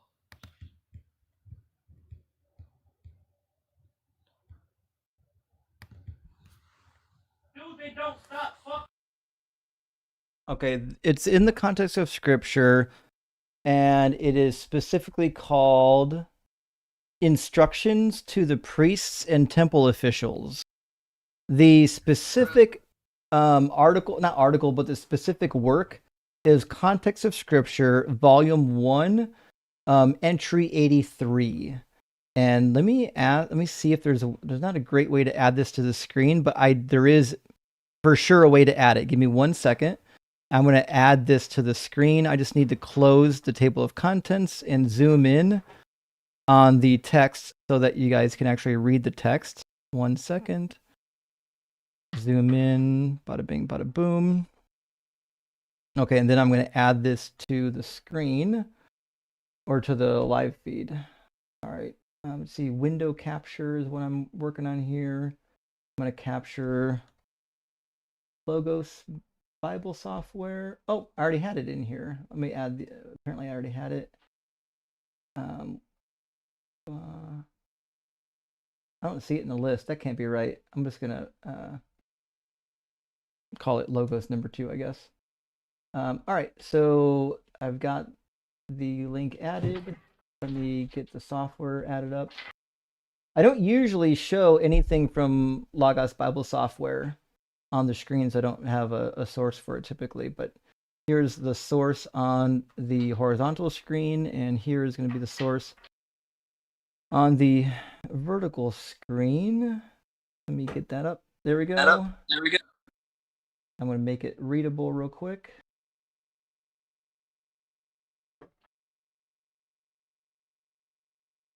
The text is a little bit small. I apologize. I can zoom in a little bit more to make it better to read. Okay. So this might be readable for most. We'll see. But so it says, the place for breaking bread must be swept and sprinkled by you. Neither pig nor dog is to ever cross the threshold. You yourselves are to be bathed, wear clean clothes. In addition, your hair and fingernails are to be trimmed. Let the will of the gods not find fault with you. If a pig or a dog does somehow force its way to the utensils of wood or clay that you have, and the kitchen worker does not throw it out, but gives the gods to eat from an unclean vessel, so that one will, to that one will the gods give excrement and urine to eat and drink. Whoever sleeps with a woman as he performs the rites of a god, gives them to eat or drink, let him go to the woman who is thus unclean. Further, blah, blah, blah, blah, blah. And where's the part where they get murdered? There we go. So at the end of all these warnings is, however, if he intentionally delays without bathing, he forces his way near the gods, sacrificial loaves and libation vessels while unclean. His fellow servant knows about him, and he appears to him. If he conceals it, but afterwards it becomes known, it is a capital offense for them both, and they must die. So if you lie about defiling the temple through any of these means, and it becomes clear that you actually did defile the temple through any of these means, then you're going to get murdered, right? Because that's how seriously they took these purity laws. That is insane. And just one last thing before I do get going here, and I don't want to waste any of your time. It is really late. I don't know your time zone actually. But when it comes to the whole like fine-tuning argument, would I be fair to say that, like, let's say I granted them, right? The universe, it's fine-tuned, okay. But I would feel as if with that, we wouldn't expect that from an all-powerful God, because we would more so expect that the universe should be able to have these constants that they're judging this fine-tuning off of as something more easily movable, while we see the exact opposite here. So it's a sign of no God instead of there being a God. So I think there's a couple ways to attack fine tuning, and I brought my buddy Danny up because I know he's going to have an opinion as well. But when I do the fine tuning argument, I would say a couple things. One is that if God is real and he's all powerful, then no matter what he wanted to produce life with, he could. He could literally make everything just out of water molecules and create life using just water molecules. There's nothing that God couldn't use to create life. So that means it's irrelevant to say, well, these are the only ways life could have been created, and therefore that means God. Well, that's not true, because if God's real, he could do life any way he wanted to. But the other problem is fine-tuning has one fatal flaw, and that is it assumes that life was the goal. right? Life is not actually the goal of the universe. Life is just a consequence of the universe behaving the way that it does. Like if I take a deck of 52 cards and I throw them on the ground, well, the order that they fall in, that specific order is going to be what, 1 to the 52nd power. Like that's the odds it's going to fall in that arrangement. But that doesn't mean that I just did a miracle. Now, it would be a miracle is if I intended them to fall in that arrangement. If I told you before I throw these cards down, here's the arrangement they're going to fall into, and then they did, well, now that astronomical number is now meaningful because I've just applied a goal in mind. But if you can't demonstrate that the universe has a goal, well, the unlikelihood of life arising is now irrelevant because life was never the plan to begin with. It's just kind of a byproduct. But what would you say, Danny? Yeah, it's a whole can of worms, but one reply, the idea is that there's all these physical facts that allow for life, and they want to say that that demands an explanation for why there's those sets of physical facts that, and yeah, sure, let's just say there's very improbable that would get that arrangement of facts such that life is possible. So they want to say, well, let's posit these mental facts to explain those physical facts. So think about the, little old lady who swallowed the fly. Well, she swallowed the spider to catch the fly, right? But then you see where I'm getting at? What do you think I'm getting at? Yeah. To me, it's sounding like currently that you're kind of creating a development thing here. Yeah, you're kicking the can down the road, right? Because if it's required that we need an explanation for why we have those physical facts, right? Then okay, well, we'll have these mental, divine, intentional facts to explain those. Then what explains those specific intentional facts? And if they say that, well, that doesn't really need to be explained, then the naturalists could say, well, then the physical facts don't need to be explained. Yeah. But yeah, I just don't. I typically respond just with well, I don't think that this would be expected of an all-powerful God or a God in general that has the power to create something. I would rather expect that these constants that they do judge this fine-tuning off of to be more movable, while according to them, we see the opposite. We see that these are very tightly allowed for movement within these numbers. So I would rather see what I would more so expect is that these numbers that they're judging this off of to be able to be moved larger instead of as tight as it can possibly be with God. Yeah, there's a lot of nuances here. It gets technical pretty fast. Maybe you can follow me and we can talk about it. I got you. There's different types of fine-tuning arguments, and that's another problem, is like what might be a vulnerability in one won't be a vulnerability at all. There's no one argument. So it's sort of like, but you should look, if I'm to lead you somewhere, look up stalking horse objections. Those are generally cover most of the arguments, stalking horse objections, right? So to fine tuning, the idea is that, well, if you're comparing theism and naturalism to explain some data, well, the theist has to add in a particular psychology, right, that God has in order to explain those facts, because they don't want to say God just accidentally like bumped into stuff and things happened. God intended. So you have God, and then you have the psychology of God. That's an adding to your hypothesis. So if the naturalist can do the same thing. So you have the natural world where you can add certain physical facts that dispose the world to producing life or life-permitting conditions, right? So then it's called stalking horse objections, because for anything that the theist wants to add in the psychology of God to show why, oh, look, well, God wanted life. So look, there's life. Aha, right? Okay, well, then I can do that with the universe. Okay, there's a universe, and now let's implement a kind of natural disposition where it's disposed to producing life. Aha, now that's expected on that theory, right? So you can match the theist for whatever facts they want to add to God by adding facts about the universe that get you the same data. the reason I specifically asked about that argument is because it's one that I do normally get confronted with. It's not one that I normally know how to respond to. That's the response that I brought up there is my normal one. It just, to me, it doesn't really make any sense for a God that's all powerful to create something so finely tuned. I would expect to see the opposite, Well, and I did follow. well, If I don't mean to interrupt, but part of the reason why I said there's not one fine tuning argument is because the most sophisticated versions of the fine tuning argument actually don't argue for a God. They argue for a designer. And then once they get the atheists on the board of a designer, then they say, well, now that makes the God hypothesis more probable. So you have to reply to that argument, right, without, appealing to omnipotence, because they might grant you that the designer is not omnipotent. So you have to be prepared for an answer. Okay, I did give you a follow if you want to continue discussing this. I don't want to waste any of you guys' times. I don't know if you have another guest coming up or if you're planning to end the live here soon. But yeah, I will drop now. I did give you a follow, Danny. You can follow me back if you want to continue. Yeah, I got you. Yeah, we'll talk.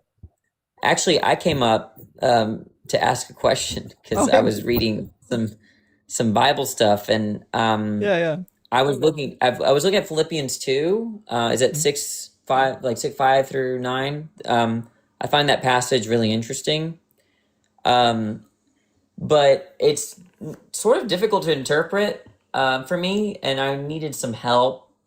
So let me pull it up really fast. And or are you gonna pull it up? I mean, yeah, I got it, buddy. I got it. You're fancy like that. Okay, so I don't have to do it. Okay. All right. So yeah, the interesting verses being 6 through 9 for me. So first of all, when you look at the NRSV, verse 6 is more neutral to a Trinitarian versus Unitarian view. If anything, what Unitarians argue is that did not require equality with God is to be interpreted as did not see himself equal to God. And then as something to be like stolen or taken or exploited, what they want to interpret that as is like, hey, Jesus isn't. He could have tried he could have tried claiming that he was equal to God, but he never did, right? So, but when you look at the NIV version, and someone was arguing that the NIV version was a superior translation, and it's clearly Trinitarian, right? But I wanted your opinion on verse 6 about what the more clearer translation is, or how people might have interpreted it, when it was written, or what the author might have thought. So I'm going to take Paul and assume that Paul's got a little bit of a Greek framework, not all that different from the Greeks of his time period. So if you look at like his descriptions of Jesus, it seems to match like what we would find in like Philo and like some of the other like Jewish / Greek thinkers. But in the NIV it says, being in very nature God, did not consider equality with God something to be used to his own advantage. So this is actually pretty distinct from what we find in some of the other translations. And I've heard recently some people were asking me about this, about like what does it actually mean, right? Because this says, did not regard equality with God something as to be grasped, meaning he could not obtain it. And grasping something versus, say, utilizing it for your purposes, those are actually two like very different takes on it, right? So yeah, that's why I wanted to come up and ask. Yeah. Let me grab. Give me a second. My cat is now in front of my screen. Well, if you guys wouldn't mind, Danny, you had said something that I've always thought about.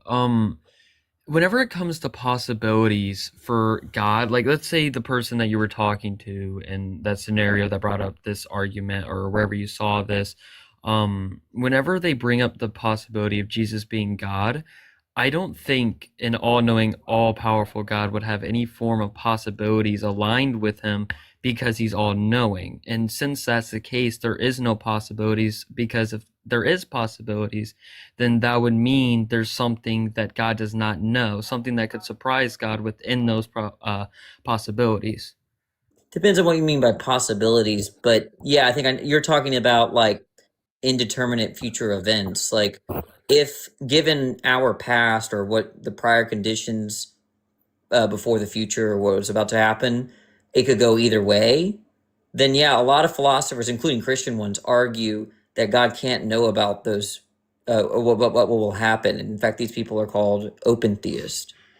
So yeah, there are a lot of people that think that if God is looking into the future and there are two possible outcomes insofar as that the past and or any facts about the present don't determine what's going to happen, then there's no facts for God to know concerning what will happen. Now, what open theists will want to say is that doesn't hurt omniscience, because omniscience, you can only know about facts. So if there are no facts about what will happen, because there are multiple possibilities, as you're saying, right, then there's nothing that for an omniscient being to know. So that's how they say it, right? They agree with you that if there's these possibilities in the future, right, God can't know about them, but that doesn't hurt omnipotence because there's nothing to know. That's something I haven't thought on. I got to think about that one. Mm-hmm. What did you come up with for verse 6?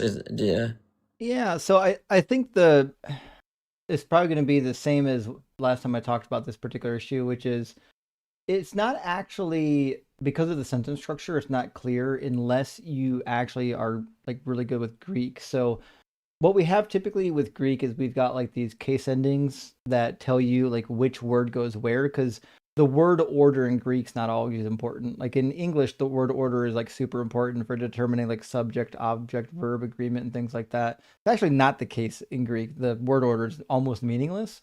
So you kind of have to use a lot of these words in their conjugated form to figure out what goes where. So the typical English rendering says who in the form of I want to say the existing God. Give me a second to put the cat down. And the reason why I'm using the comma here as a divider, saying the existing God, is because it's perfectly fine to use this as an adjective for God, but you don't have to. It just happens to be that in the King James version, the way it's laid out, they're kind of using it in that particular method. You could necessarily move that somewhere else and it wouldn't be the end of the world. Okay. But I'm still reading it saying in the form of the existing God, because Jesus, even though he was existing, didn't exist in that particular form because he was incarnate, but who in the form of the existing God, not something to be grasped, considered to be equal with God. So the question that typically comes up is, first of all, what does it mean to be grasped, and what is grasping referring to? So I think grasping is referring to considering to be equal with God, and grasping typically in this particular context, harpa, let's see, what's the original word? This is a conjugated word. The original word is actually different. Let me see what the original word is. Okay. Robbery. Kind of. So if you look at I wouldn't worry too much about the lexical summary. If you go to the actual lexicon, it can mean robbery, but typically like the root word means to seize or to grasp something. Kind of like in Deuteronomy 22, we have the word tofaz, which means to grasp, but more often when that word is used, it's used to refer to forcefully grabbing hold of something, but it doesn't always have to be used that way. This is one of those words that it typically gets used to seize something or to grab hold of something, often that thing being something that doesn't actually belong to you. So I think the question that I would ask is, when it says seize here, is it referring to taking something unauthorized? I don't know if that's the case. I'm going to stand with most translators and say that maybe this is just referring to literally grasping something, and that just happens to be Paul's usage of the word.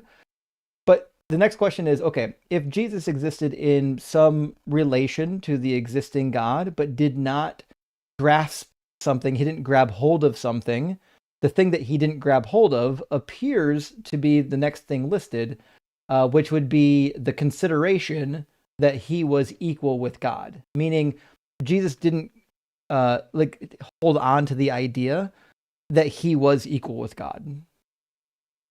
Okay. Does that make sense? Interesting.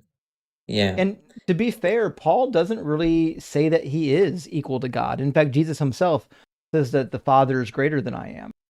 So it would Because seem that maybe there's, while Jesus might be part of a celestial Godhead of some nature, Jesus himself seems to be inferior in some nature, some way.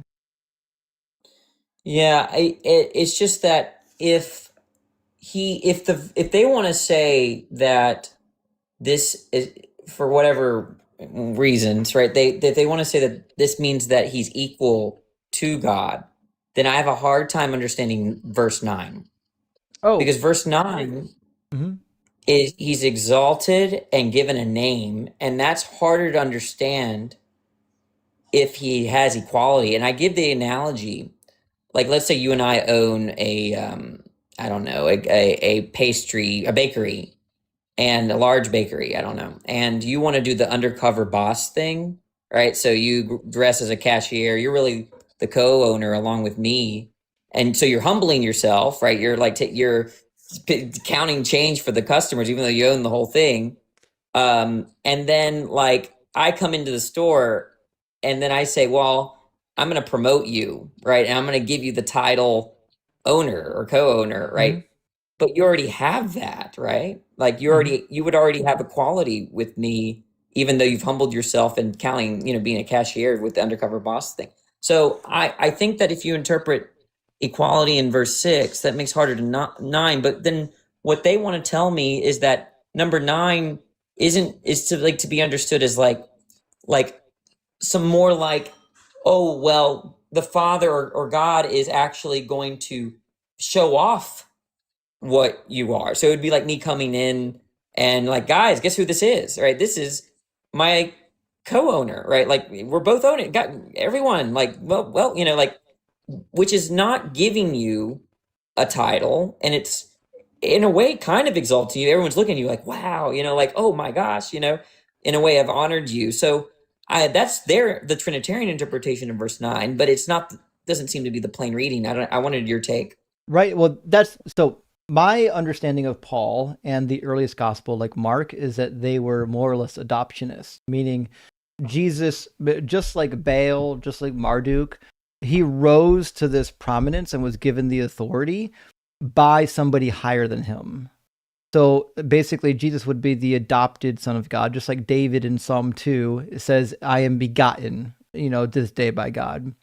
So this general idea that Jesus wasn't actually like this God in the past, while he might be in some God-like form, like Melchizedek or like Enoch, or also known as Metatron, he didn't come with the identity of God, but because of what he did, God elevated him. So it would say, therefore, God exalted him, which you couldn't exalt somebody. If Jesus already is identical to God, then he can't be exalted. It says, God exalted him even more highly and gave him the name that is above every other name, so that the name given to Jesus, every knee should bend in heaven and on earth and under the earth, and every tongue should confess that Jesus Christ is Lord, to the glory of God the Father.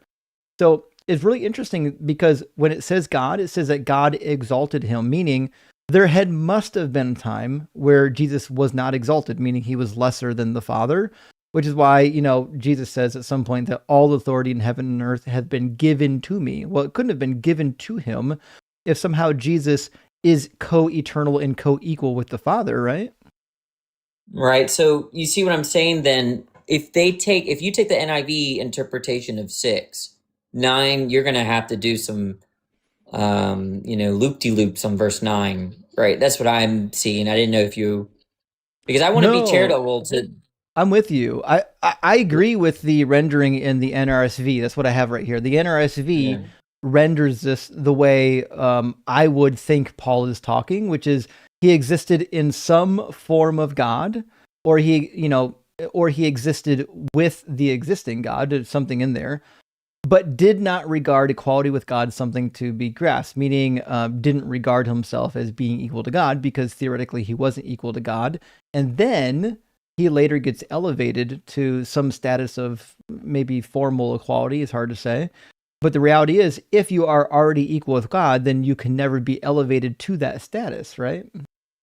Mm-hmm. And one last question: what do you for whoever Paul is writing to? How would they interpret morphe there? Do you think Okay. in verse 6? Yeah, morphe in Greek is almost always referring to a change of some kind. Same way we would use it in English when something is going through metamorphosis.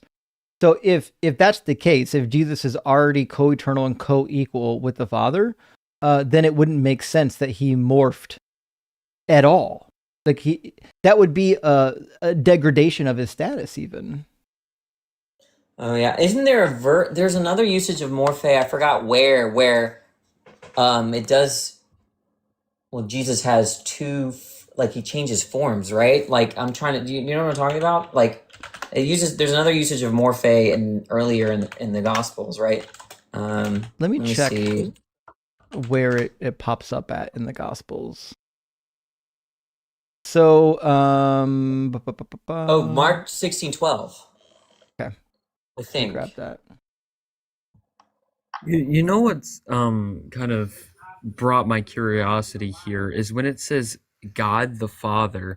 The thing that's bothering me about that is with the Trinity, because the Trinity, the Father is commonly considered to be Yahweh, but here they're using God, and God typically within the Bible is referring to El Shaddai. So was this kind of like insinuating that Yahweh isn't the Father here, it's El Shaddai? No. By the time the New Testament was written, Yahweh and El Shaddai and Elyon had all been conflated into one God already.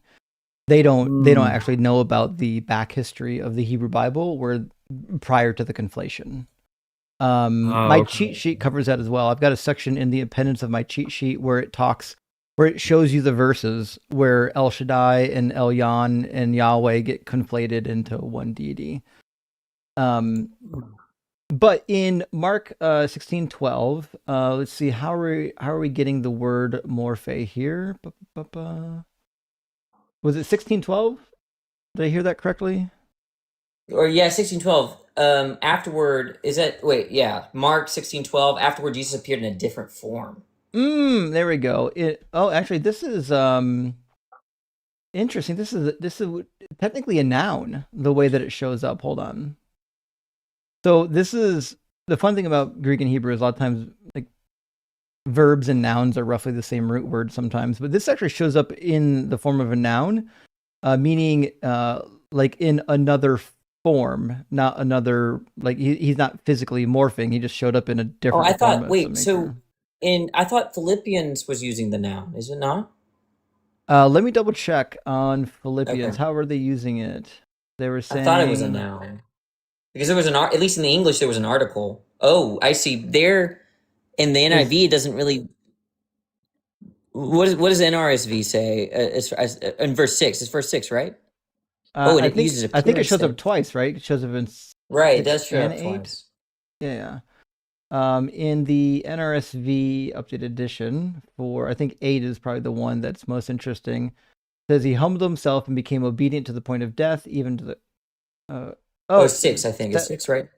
Appearance as a human, which is probably but in what 6, right, uses form. Oh yeah, he existed in the form. Oh yeah. Okay, let me grab that real quick. I thought that was a noun for some reason. It might be in 6. I think it shows. Why did it give me the English? I don't want the English.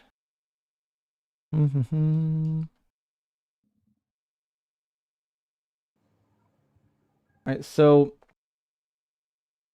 we get the noun for morphe in 6, the form.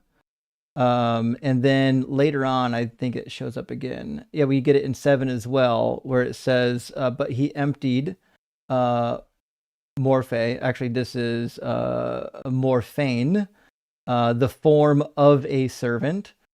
And then I think it shows up one more time. An appearance. Schemati I thought was going to show up as another form of morphe, but it actually isn't. So that never mind. That it shows up at only 6 and 7. Okay, But so how would they interpret then the noun version? well, it's still the same thing. Like the form of something would be like a general appearance. Like you could say the form of a caterpillar or the form of a butterfly. It just means that something took the shape of something. So in the case of Mhm. yeah, so in the case of Jesus, like because one way that I was interpreting it, but of course I don't know if this is the way they would interpret it or the way Paul intended, was something like he took the role, like a role of it, like of God or something like that. But I'm not so sure. I think I don't know if that works or not. That's a good question. I don't know. I don't know if that is the case, but I would think that if it meant that, it definitely runs into like modalism. Like it's going to get you real quick into, well, the heresy of modalism, right? Yeah, and the thing is that the reason why I'm thinking that is that he took on the form of a servant, right? And it describes what he does. So that when I'm thinking of role, I'm thinking about, okay, there's things that he's doing on behalf of the Father, right? Such that he does appear to be God, right? Like he's forgiving sins and blah, blah, blah, whatever it is. And he's also doing things that what a servant would do, right? So I want to look at it as performative, but I wonder what the people that he was writing to, if they're, I don't know if they would take that interpretation or not. It's hard to say because I feel like the word has a pretty good semantic range. Like you could say in the form of a servant, which is like an inner status, like a servant is an inner status. You could also say, in the form of a man, which would be more of an outward status, right? I think the word has enough semantic range that you can use it in either direction. Okay, interesting. Well, I appreciate it. I think this is a very interesting chapter, or at least these verses are very interesting. And it just so weird that it can, like, it seems to swing one way and then then they swing like I don't know. It's just like I wonder if it's it's too indeterminate, right? As far as whether it supports a Unitarian or Trinitarian view. But every time I talk to Trinitarians about this, they always want to say that, well, look, they don't really emphasize the words and the semantics so much as like, well, look, there's a sense of the way they thought about exaltation, right, was like a celebration or something. Like I'm like, where are you getting this from? Like, if you just take the plain reading, I'm having a hard time. And then they usually concede, yeah, the plain reading doesn't look very good, but in conjunction with the culture, and I don't know. It's like kind of irritating because I don't know what they're pulling this from. Yeah, but a lot of these things are like it's doctrine first. Like this is what my church teaches, and then they go back to the Bible and try to retrofit it, rather than starting with the Bible and working the doctrine out of it. And I think that's why a lot of the Trinitarian doctrine, it can be hard to really pinpoint unless you're like squinting really good. Okay, and one last thing. I'm sorry. So in verse 5, is there any import when they say have the same mindset as Christ Jesus? So what is he just the mindset being in verses 3 or 4, I guess, not so much what he's doing in verses 6, 7, 8, I guess. Is that right? Yeah, I think that's right. Yeah, the mindset of Christ isn't described too well here, but it looks like the mindset of Christ would be akin to like having the fruit of the Holy Spirit, like being full of love and being like in one accord with your brethren, not having like selfish motives. But it's interesting that like verses like 5, 6, and 7 come right after that, as though somehow we could adopt the mind of Christ, being mere humans, right? Because it says, "Let each of you look not to your own interests, but to the interests of others. Let the same mind be in you that was in Christ Jesus." Well, that can't be the case. We can't have the same mind as Christ Jesus, like just from a actual standpoint of his like divinity, right? So it seems like if we're doing a little bit of work here in verse 5, 6, and 7. It's almost like verses 6 and 7 are laying out a framework of humility. Like the mind of Christ is a humble mind that didn't even conceive of being equal with God. Right. That I'm wondering because I think they want to say that well, look, that mindset is really just referring to 3 and 4, and then it's then now giving a description about who Christ is. It's But I actually don't verse 5 and 6 are all part of the same sentence structure. It's not like a separate thought at all. know. Because then you could interpret 6 and 7 as look, this guy, he's godly. He's a godly guy. Doesn't want to, even though he's godly, like he doesn't consider himself equal to God. In fact, he really takes the role of a servant, even though being kind of a godly guy. But I don't know. As I was curious what that mindset stuff was doing there and how to interpret that. But I'm fine to grant them that it refers to 3 and 4, not to be selfish and show humility. And but As Christ I was appreciate your opinion. humble, right? Because even Jesus says when the rich young ruler approached him, he says, "Good teacher, what must I do to inherit eternal life?" He says, "Why do you call me good? Only one is good, God alone." And so it seems like Jesus's mindset throughout the scriptures is that he actually isn't equal with God. And I think Paul probably agrees with that. I don't think Paul thinks that Jesus was initially equal to God, maybe elevated at some point, but certainly not from like the same, ontological stock. Have you heard what the Trinitarians say about the "why do you call me good" stuff? Have you heard what they say? Typically, they'll say some nonsense about like, well, he's referring to his human part because in the hypostatic union, you're like the divine is mated up with the human, and when he says, well, anytime he makes a distinction between him and the Father, he's just referring to his human portion. But I don't know how that gets you anywhere helpful, because now it just sounds like there's part of Jesus that's not divine, and we can't say that Jesus is fully divine anymore. Yeah, I one thing I've heard, and it's actually kind of interesting. I thought it was plausible, but I really don't know. They said that, well, Jesus is trying to point out that they're sort of unbeknownst to them calling him God, right? It's like, oh, you're calling me good? I bet. Do you know what that kind of means? Who's the good one, right? That's God, and that's me, right? Like that kind of thing. Which I thought was interesting, but I think it makes Jesus kind of a troll, right? Like, I like when he like in the where's that verse where it says Lord, Lord, is it Kyrie, that one? That's when he Who's quotes calling Psalm Jesus Lord, 22. Lord? Oh, you Isn't mean it? Matthew 22 when he quotes Psalm 110, the Lord said to my Lord?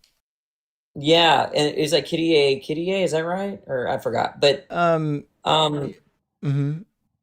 yeah, and so, but my issue with like these little subtle, like, oh, am I God or not? Oh, I guess I am. But you're gonna have to really think hard about the words I'm using to get there. I mean, like, I'm just sorry if Jesus is God, right? Like, and like he's a troll, right? He should have just said it very clearly. Look, guys, I'm God. Okay, Right. like, just straight up, like, none of this, like, What's the sort point of of being indirect coy? implications. Like I don't understand what you Yeah. gain by concealing it. Well, he gains a world of theological confusion, right? Like, the church was sort of, splintered like crazy in the late 3rd century, right? Because of this, Right. this kind of stuff. Yeah. But anyways, thanks for having me on. I gotta go, but I wanted your views on Philippians 2. Hey, it's good to hear from you, buddy. Hope you're doing well. We'll connect soon. Yeah, absolutely. Take care. Cheers, man. Well, I would actually say that what Jesus could have gained here by trying to hide that idea is that humbling sense that he likes to create about himself. Like, I feel like if he would have came out rightly and just said, yeah, I'm God, there wouldn't be any form of humbling in that sense. Well, we see the opposite of Jesus. We see that he's constantly trying to create this narrative that he's very humble. So I think that's something he could have gained there. But does God need to be humble? Like the God of the Hebrew Bible is not humble at all. Yeah, that's where I'm a little bit lost on. Is I don't see where the need would come into play, but I could see the possibility of what he could gain there. But something that one of the comments had said that brought my interest here. If you look at Hebrews 1:3, it kind of goes against this narrative, and instead insinuates the idea that he's the reflection of God's glory. Yeah. Yeah, it says he is a reflection of God's glory and the exact imprint of God's very being, and he sustains all things by his powerful word when he had made perfect, so on and so forth. So it's not entirely clear if the author of Hebrews understands Jesus in the same way that Paul does, because the book of Hebrews seems to suggest that Jesus is somehow identical to God, but he's the physical form of God, whereas God the Father is like the spiritual form of God. Okay, I can definitely see that. Well, for me, whenever I run into somebody who does believe in the Trinity, I normally just bring up the fact that Jesus had prayed in Matthew 26:36 through 46. I mean, if he's God, then what's the purpose in him praying here? All he'd be doing is praying to himself. That doesn't Right. really make any sense. Right. And just one more question before I get going here. I do one of the biggest struggles that I have when it comes to trying to translate some of these certain words back to like Hebrew or Greek, is that how they're used differently in different verses. Like how you brought up in Deuteronomy 22, where it uses that word sees, it has other variations. I struggle with determining how it actually is being used within that specific verse. I think so I would say this. That's one of the reasons why we don't recommend lay people worry about translations. Like even myself, I took a year or more of Hebrew in undergrad, and then I took even more in seminary. So, I learned enough Hebrew that I understand the language, even if my vocabulary is not as high as I would like anymore. It's kind of, I've lost a lot of it in school. But the reality is, even if you know the language, like you have to be really intimately familiar with the culture and the way it was used at the time period it was used. And even going to seminary and learning a couple years of Hebrew doesn't really equip you for that. Like you can demonstrate some things. Like for when the King James Bible in Daniel 9:23-25 says the Messiah, you can go in and say, hey, these motherfuckers are lying. It doesn't say the Messiah. It says a Messiah because there's no definite article there. They're just flat lying. But when it comes to like trying to figure out what part of the semantic range to pinpoint a word that has a wide semantic range, honestly, I leave that shit to the professionals. The reality is, like, even though I went to school and learned the languages, I didn't do a PhD in just Semitic reading. So one of my professors, David Baker, he just retired.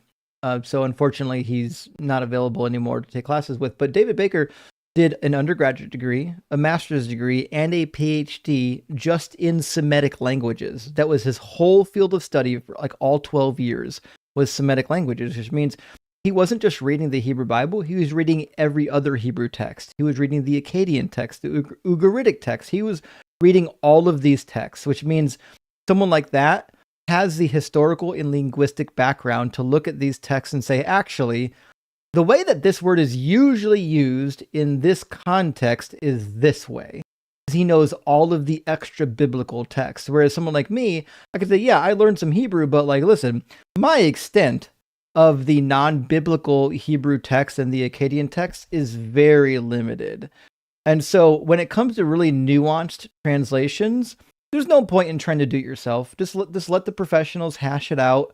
When it comes to blatant lies in the translation, that's where you can just open up a lexicon and be like, listen, this translation, the King James, the ESV, whatever, is just clearly lying to you on this one very specific thing. And that's kind of how I deal with it. So you won't hear me up here a lot trying to correct the translators of the modern Bible translations, unless it's something that we know is clearly an apologetic lie. Okay. Well, for me, what I try and do is when I run into like problems like that, I try and use the context of what is being said there. I don't know if that's really a good idea to do so, but it's really the best thing that I've tried to do. Sure, and that's what you should be doing. The context of the passage should help you determine where the semantic range of the word is going to fall. But even that, is very, very difficult. So, for example, you might have a root word where when it shows up, say in the past tense or the present tense, it's very specific in how it's used, but then it might show up in a participle format, and the participle format is used very differently than the past tense and the present tense, or the past tense and the imperfect. So it's important to know more than just how to use a lexicon. You have to know a little bit of trends about like how a word is typically used in a particular format. And so even when I do arguments, like I'll talk about 2 Samuel 12 and how, the word can be conjugated, akum, it can be conjugated in a causative fashion. And that's actually a pretty decent argument. The problem is there are some words that because of how history happened, that particular word, it became fashionable to only ever use it in one particular verbal stem. So if you've got the various verbal stems in Hebrew, it might be the case that one word shows up in all the different verbal stems and you can use them as you would normally. It might also be that there are some words that one particular verbal stem usage became so popular that all the rest of them fell out of use. And so when you see it, you're like, oh, it just kind of generically means this. We don't have to do any fancy stuff with it because it shows up in a particular verbal stem. And that's something that you would only get by having lots of intimate knowledge of the language and all of its trends, how the word is typically used inside the Bible and outside of the Bible. While it does obey the rules of grammar usually, sometimes the rules of grammar get a little bit tweaked and are bent. And that's where you need a real professional to come in and say, actually, while this does seem inconsistent with how it's used over here and how it's used over here, it's actually not inconsistent, because if you look over here at this other extra biblical text that explains this phenomenon, then it actually turns out there's a good reason why it's going to be translated differently. And so I don't know, that's what I would say about that. What personally, my personal opinion, and you could take it or leave it, is that people who didn't learn the grammar of the language shouldn't be participating in translating or trying to correct the translators. Learning a language is hard enough, but learning the grammar is where the rubber meets the road. Anyone can learn the alphabet and then pick up a dictionary and start looking through the dictionary. But to really learn how the grammar works, that's where you actually learn how the language functions. Yeah, the reason I ask that is because I get confronted a lot of the times with, well, if you look at this in the Hebrew, if you look at this in the Greek, and it gets really annoying because then I'm like, well, I don't know what the Greek says, and then I have to go and try and find my best way to try and make an argument back for that, or even try and fact check it, but I don't have any good lexicons or anything I can base what I'm saying off of. So if you don't know the language, then what you might want to do is when people bring up the linguistic arguments is say, listen, I don't know the language and neither do you. Which means if you want me to believe your argument, then you need to present me some data, some information from a professional who does know the language that can vouch for your position. And then in the inverse, I'll go and find something from my professional that vouches for my position, and we can weigh them together and see what we actually prefer. And you'll find that on every translation difficulty, you'll find a number of people that are on one side of the fence and another people on the other side of the fence, because translation is an art form. It's not always cut and dry. But if somebody's going to give you an argument from the original language, definitely make sure that if it's their argument, they actually know the language. If they don't know the language, then I don't give a fuck about your argument. Go ahead and show me your source that gave you the argument, and I can address that source. But if you don't know it, like if you're not a nurse and you're like, listen, I'm not a nurse, but I know when they administer like morphine, they have to administer it in like 5 cc's or less. Well, how the fuck do you know that? Give me an actual source for that, right? So I would say the same thing about languages. If somebody's saying the language says a thing and they clearly don't know that language, be like, listen, you don't know the language. You can't tell me dick about this language. Send me to a professional that can. Why, that kind of irks me that I never thought about that as a response. But I thank you for having me up. I'm gonna get going now. Yeah, sure thing, buddy. Best of luck to you. Let me know if you need anything, okay? And last, and certainly the opposite of least. How you doing, Aaron? Good, brother. How's it going? Good, man. I missed you. How you been? Good, man. Yeah, just busy. Just yeah, working on tons of projects, constantly working on stuff. There's never enough time of the day, right? Dude, listen, I get it. That's why it's 2:42 in the morning and I'm still alive right now, you know? Just one of the things. And I've got a full day tomorrow. At 11 a.m. I'm recording a podcast with Sarah, and then later that night I'm on the line. So sometimes you just, you got to burn that midnight oil. Yeah. I'm doing meta ethics homework with Jordan. I got Mike giving me guitar homework constantly. So it never stops, man. And then I'm trying to get through the Bible and do a bunch of philosophy homework. Yeah, so it's not fun. I totally get it. What's on your mind tonight, bud? Well, I just wanted to mention really quick. I didn't get a chance to mention this. There was a previous guest, but sort of like talking about the fine tuning argument, right? So, I felt like I just felt compelled. It was important to note, like, because this is something that comes up a lot, and I think it's just not talked about a lot. Is really the bare theistic hypothesis. So BARE, right? I don't know if I do. Yeah, so I feel like this is something that we talk about on like what we call Team Monkey Boy all the time. But when the idea of the fine tuning argument comes up a lot, right? There seems to be this sort of like underlying assumption by those drawing the argument that it's going to be the Christian God, or it's this God that wants or desires to create, right?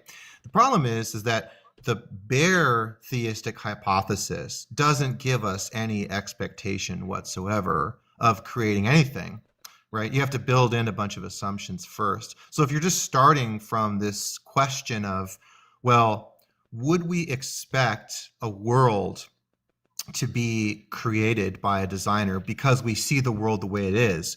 Well, the next question is going to be, why would we assume that if there was this bare theist God, right, that doesn't have any properties yet that we've given to it, why would we assume that it would even have the desire to create in the first place? Right. I think that's actually a really good point, which is, okay, if we granted, let's imagine somebody comes up with fine tuning, or even they found a way to connect the kalam to a God. If it's true that fine tuning proves that there is a God, I don't fully understand why we would then go to a Christian God or assume that there was only one God. It certainly could be the case that the fine tuning argument leads you to a God, but if that God's evil, right? I don't know what you could say about that. Let's say, listen, I do see the fine tuning. I also see the carnage. So it seems to me that whoever created, if it was created by an entity, one, it could be a God, and number two, it seems to must love carnage and suffering, which to me doesn't strike me as a Christian God. Am I understanding the argument correctly? Yeah. I mean, to set some of this jargon aside, we sometimes talk about fine tuning versus coarse tuning. That's in the philosophy literature. But suffice to say for now, right, it's like the big point to draw out here is that even if we're looking at this question of design, or fine tuning, if you will, you could even just grant, you could say, well, maybe there's fine tuning, maybe there's not. But the bigger question is, even if there is this being that we call God, well, why would we make any assumptions that it would have the desire, the will, or anything to create anything at all? You have to assume that, right? Yeah, I mean, also, that's a fair point. It's an assumption, but also, what if the God created something, let's say, is it possible that the God could create something without having a goal in mind? Is that possible? Or do we have to assume that the God is all-knowing? Well, I mean, it depends on which modality, right? Because now potentially you're getting into modal logic, but because it seems like there's not a contradiction in saying that it's possible, right?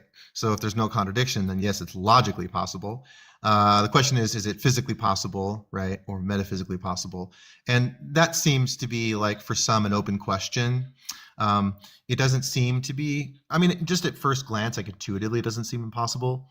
But yeah, I think it's just, it's one of these things where I think it's overlooked a lot. Like we say, there's this fine tuning that we see. Things are the way they are. They look so intricate or something, whatever word you want to use, right? So therefore, the implication is the better explanation is there's this being that wanted to create. But you say, but wait a minute. Hold on. This is a famous line from Jack Angstrike. He says, if my shoes are missing, right, in the morning. Oh, he's right, that legend that Darth always runs from, right? Yeah, yeah. Okay, Jack okay. Angstrike is, yeah, he's fantastic.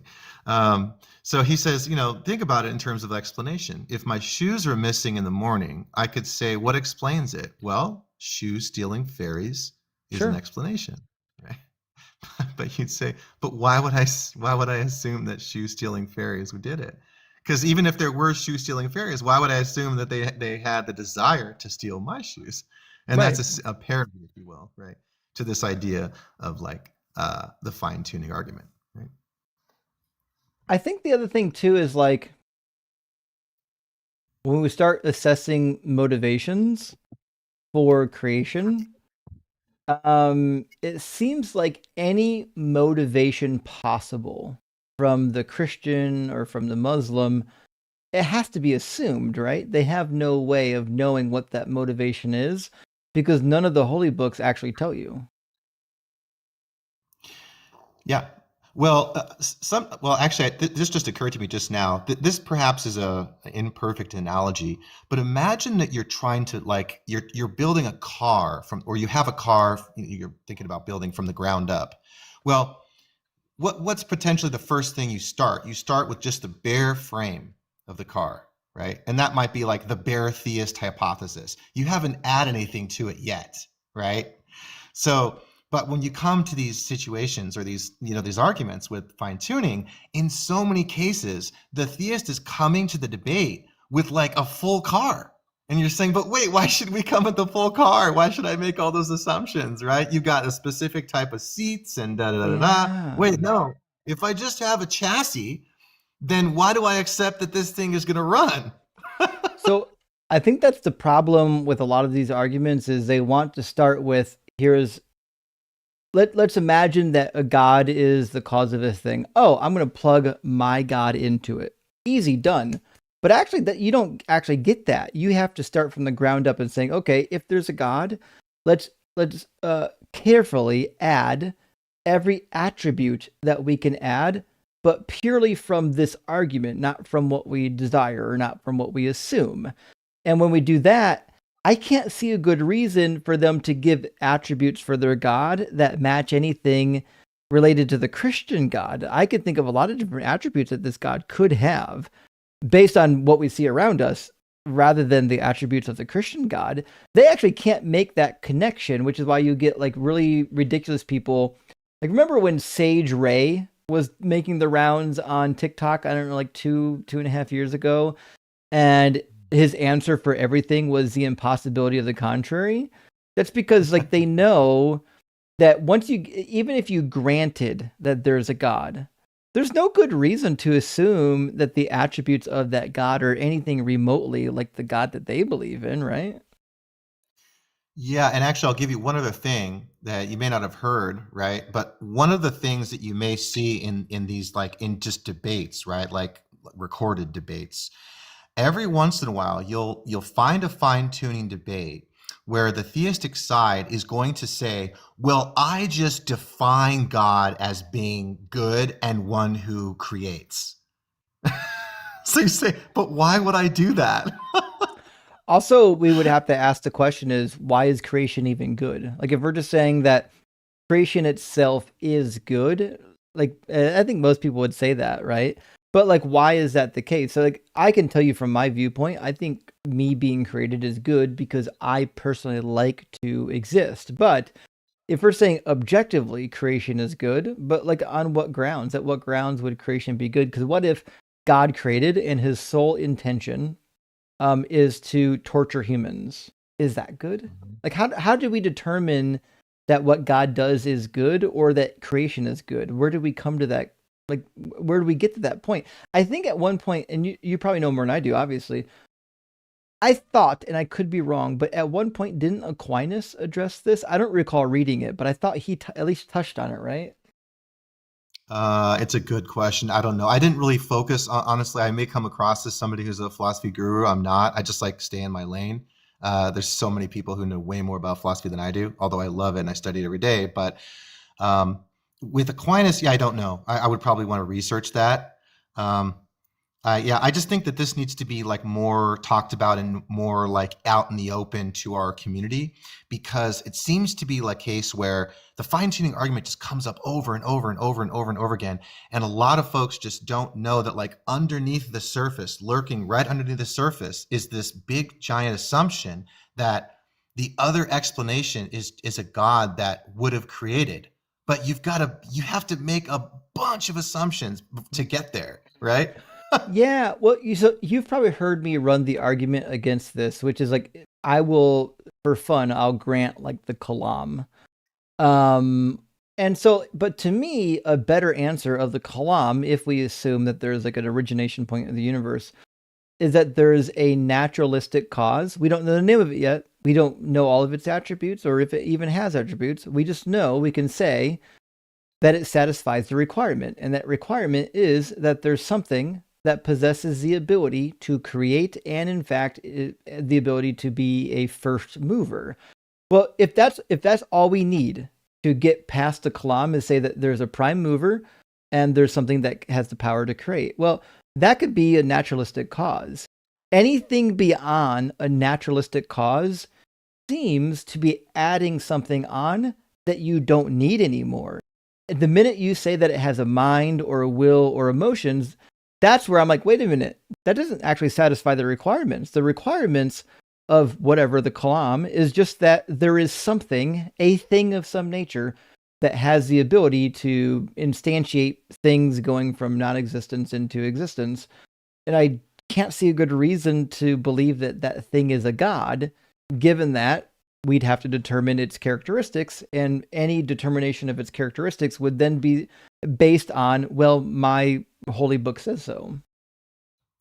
Yeah, actually, you touched on a very interesting point, which is a point that Gregory Dawes brings up in his famous work, which I'm going through right now, called Theism and Explanation, which is one of the notions is called ontological economy, which is to say, if we are explaining something, we should not extrapolate things that exist unnecessarily, right? We should be economical in the things that we postulate that exist. This is kind of similar, right? You can tell, similar to Occam's razor, but this is just having to do with how when we attempt to make an explanation for certain things, like in this case, the initial state of the universe, so forth and so on. Well, you're right. You would win on parsimony, because you'd say, why do I have to extrapolate and say that there's this additional thing when I don't need it, right? Yeah, because my understanding of like Occam's razor, which is, I get it, it's not like a philosophical like hard line, but like, listen, if my explanation fulfills the requirements of whatever's needed based on the conclusion of the kalam or whatever, then I don't see why I would add anything else on top of that, right? At that point, every other entity that you or attribute would be considered an unnecessary entity of some nature. So, and they might say, well, listen, the thing that creates must be a god. Why? Give me the argument for why it must be a god rather than a naturalistic force. And like, I think the thing for me typically is something like there's no good reason to believe that a mind did a thing as opposed to a naturalistic phenomenon, because both of them are invented. The minute we both give an answer to the kalam, both of us are admitting, hey, I actually don't know what the cause is, so let me posit a cause. And I don't see why my positing a naturalistic cause is less valid than them positing their God cause, especially when mine has a lot less assumptions. Am I crazy? Yeah, it's more parsimonious, right? You're making less assumptions or extrapolations needed to explain that thing, right? One thing I think about a lot, and I have a small video on my channel about this, is earthquakes. So imagine that you have an earthquake, right? And it shakes a mountain, and then there's all this boulders and rocks and debris, and it falls and it settles. Well, if I was to come up to the, this rubble and I said, yeah, like there's this earthquake and it was caused by aliens. Say, well, why do we need the aliens to explain the earthquake that took place? We could just say, like, we have these forces that we understand pretty well, that tectonic plates shifting, and they cause the San Andreas Fault in California or something, right, to shift, and now we've got tons of rubble and ruins. If we go above that, we're saying we're just now like extrapolating some unnecessary stuff, right? And so you just shave that off. You're saying, yeah, like an unnecessary entity is being posited here. And so generally speaking, like the explanation with the least amount of extrapolations is probably going to be the most accurate one. Right? Yeah, because we can say an entity caused that, but the minute you say that the entity is aliens, now we need additional explanations for why the entity is an alien rather than, I don't know, a human being who is in the wrong place at the wrong time, right? So it seems like all of these explanations really suffer. From a philosophical standpoint, there's a lot more ground we could concede on these arguments just for fun. So I've done this a few times where I've just conceded that the Kalam conclusion is true. Now get me to God. Or I'll concede that God is real. Get me to your specific God.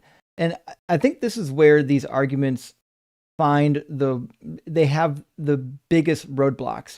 Because I think so often people are stubborn like me, where they'll bring an argument for God generically, and then it stalls out because their argument for God doesn't really work, right? But for fun, we could just grant that there is a God. I can say, okay, I'm Hindu. Tell me why the Christian God exists. And I don't know if there is an argument philosophically. You might know one. I don't know if there's a good philosophical argument to get you from God exists to the Christian God must be that God. Yeah, well, it's a good point, right? Because there's quite a few ways to slice that apple, but like some people might. Well, yeah, I think a lot of this will just come back to the empirics, right? You're going to just talk about, well, here's the evidence of why our God is real, or you might do this like comparison, which is what sometimes done a lot by apologists on our side, or what like people used to be.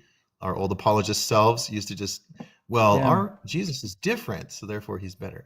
But you're right. I don't know anything that sounds convincing or is good in that way.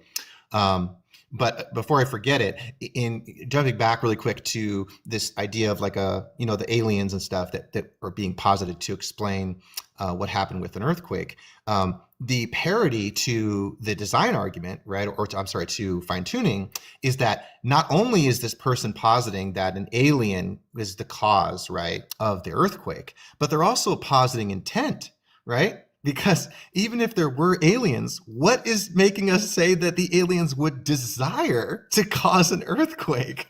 Right. It's the same thing with fine tuning, right? That's such a good point, because the minute you suggest that an agent of any kind is responsible, now, whether you know it or not, you've invoked intentionality. What would be the reason for the agent to behave in this way? And they never have a good reason for it. Right.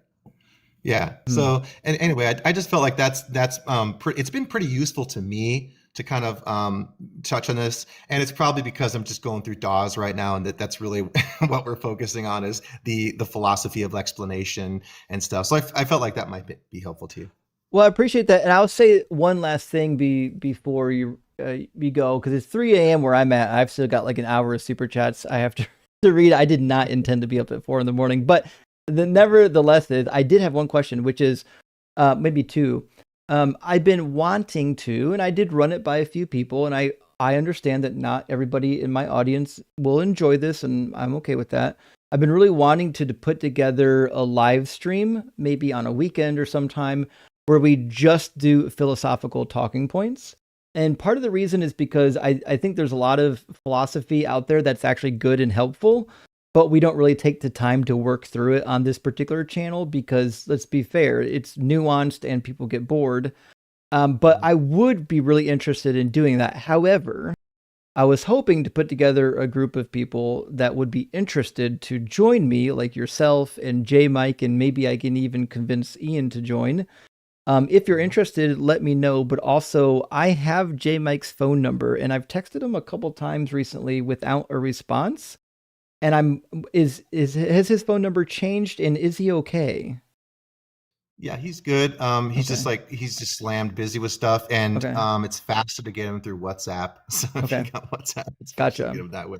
Yeah, I'll have to check that then. But if you hear from him recently, let him know that I was trying to get a hold of him. I want to put together a night where we're going to do some philosophy with people that are more attuned than myself, because not only is it good to show the audience that philosophy doesn't really get you to God, but also it's really helpful for me to learn, because I get to engage in the philosophical arguments and figure out, where I fall on some of them, and maybe even figure out where some of the problems are. Well, hey, I'll be the first one to tell you I agree with Danny. Danny has talked about this a lot, that so many people in the world of philosophy have done themselves a disservice because they're just overly pedantic. Yeah. So it gets to, you just fall in the mire. So I think with philosophy, it's like there's definitely folks who just know a ton. They're just a total giant brain, which is great. But then there's some that don't know how to communicate it very well. And so I think that's the divide, right? Even for myself, I suffer from that. I read certain philosophers, I'm like, I have no idea what you're saying, right? And you just break it down for me, and stuff. And so I feel like if we have more of those people in our community, that's great for us, because then we have more power, right? Right. Yeah, I agree. So I realize a lot of my channel people, we've for the past 3 years, we've kind of avoided getting lost in the weeds of the philosophical debates, but I do think it's probably a good time to start wading into some of them, because they're so pervasive in the debate community that it's worth your time to at least go through as many as you can and show the problems with them. And then, I'll continue to document them on my cheat sheet. I've got a page on the cheat sheet of a lot of these arguments, why they don't work and whatnot, and I'll continue to add to it. But I think it'd be really good for the community to see people that are really engaged in the philosophical side of things and demonstrate that actually, even these people, some of them with degrees who went really deep in the philosophy, their arguments actually aren't that good. They just sound impressive if you don't know the jargon. Yeah, 100%. Yeah, absolutely. But so to that effect, I think there's some great communicators in our community already. I mean, Danny's a fantastic communicator with philosophy. Yeah, of course. I wonder if Danny be able to join us. Yeah, he's great, right? He definitely, because he's already a teacher, or at least he was, right? And he teaches and stuff. I taught for years.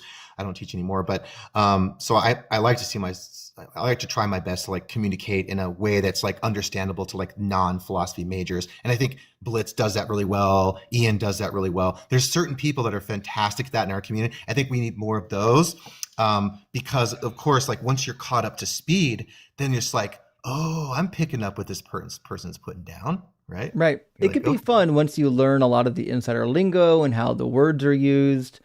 I think it can be fun for some. I understand, again, that there's some people that would be bored to tears, but I think we do owe it to the percentage of the audience that likes philosophy to try to spend a little bit of time digging into the arguments, because I think there's some people who were in the faith that read some baseline philosophy that might enjoy seeing the arguments get addressed. Okay, someone brings up the ontological argument. Let's actually walk through it slowly, define all the terms, and demonstrate why it either does or doesn't work.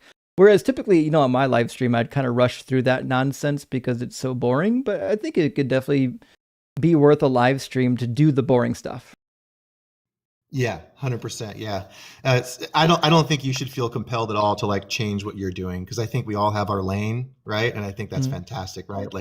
Blitz, just nobody's going to touch Blitz when it comes to physics, let's face it.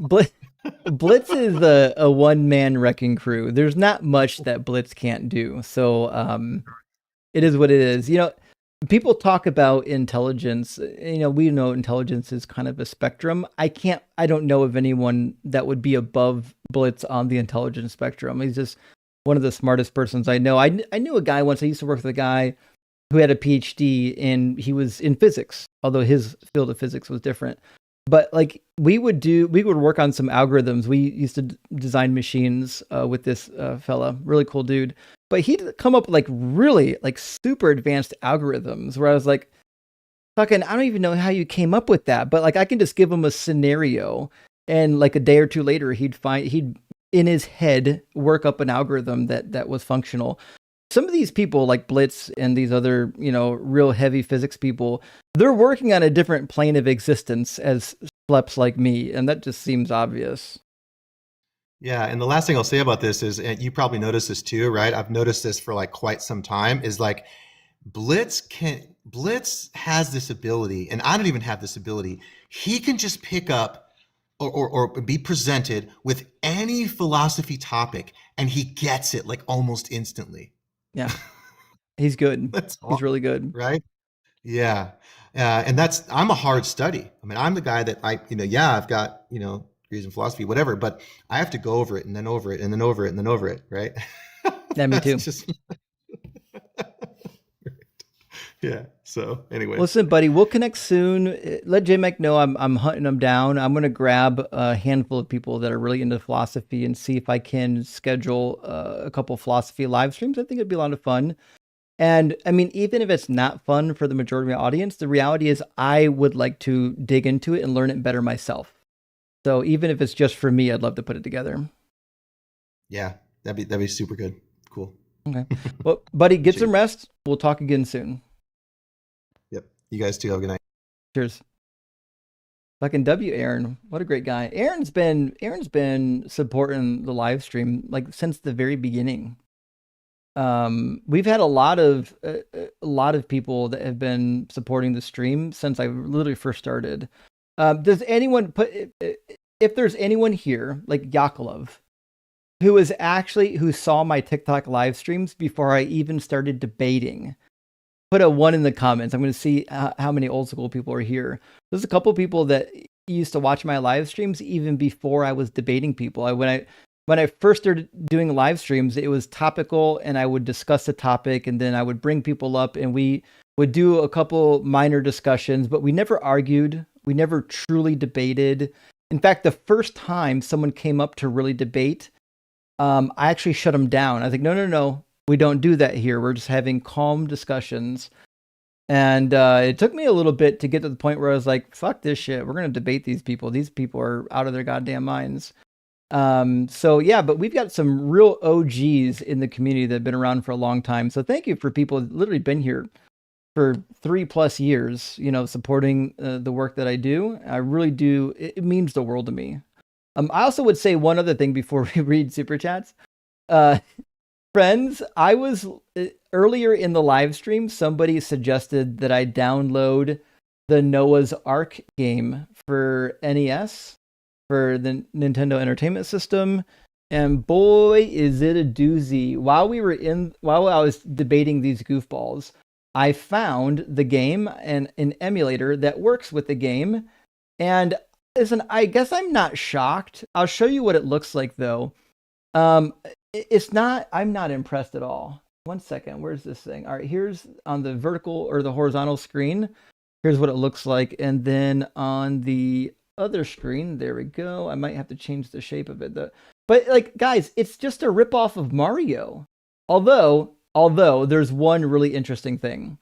In the game, the first enemy that appears in this game are fucking unclean foods. We've got crabs. Look, right away we've got crustaceans. Look at that. There's just crustaceans over here that God apparently doesn't like. And my dude fell off the screen. I don't know what happened to him. I guess he died. This is not a good game. This is obviously just a ripoff of Mario. Don't get caught under the crustacean. Obviously, you gotta knock those dudes out.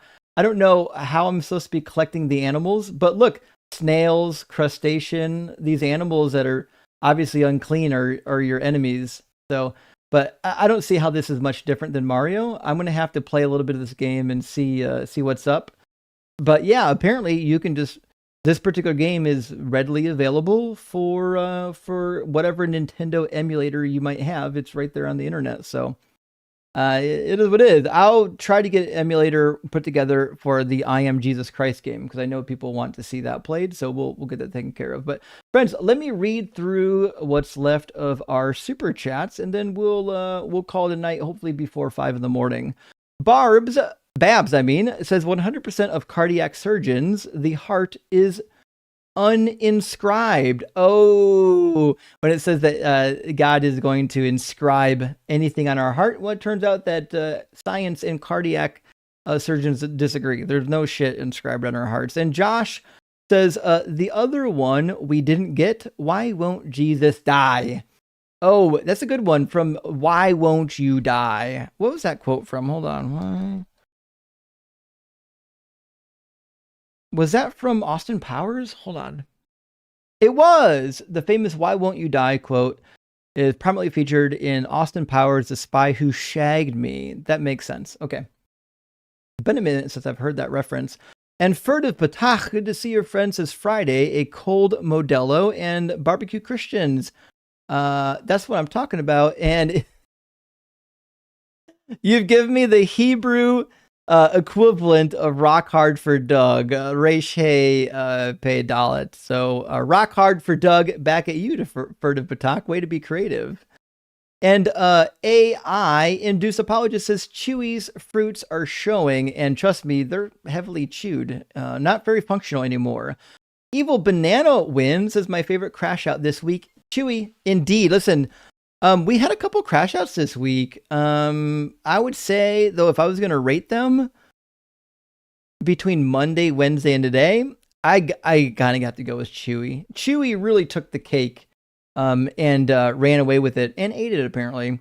And Furtive Patak with another one says, how early did Chewy start drinking? I got to be honest, I don't know if he was intoxicated via alcohol or electric lettuce, but he was on something.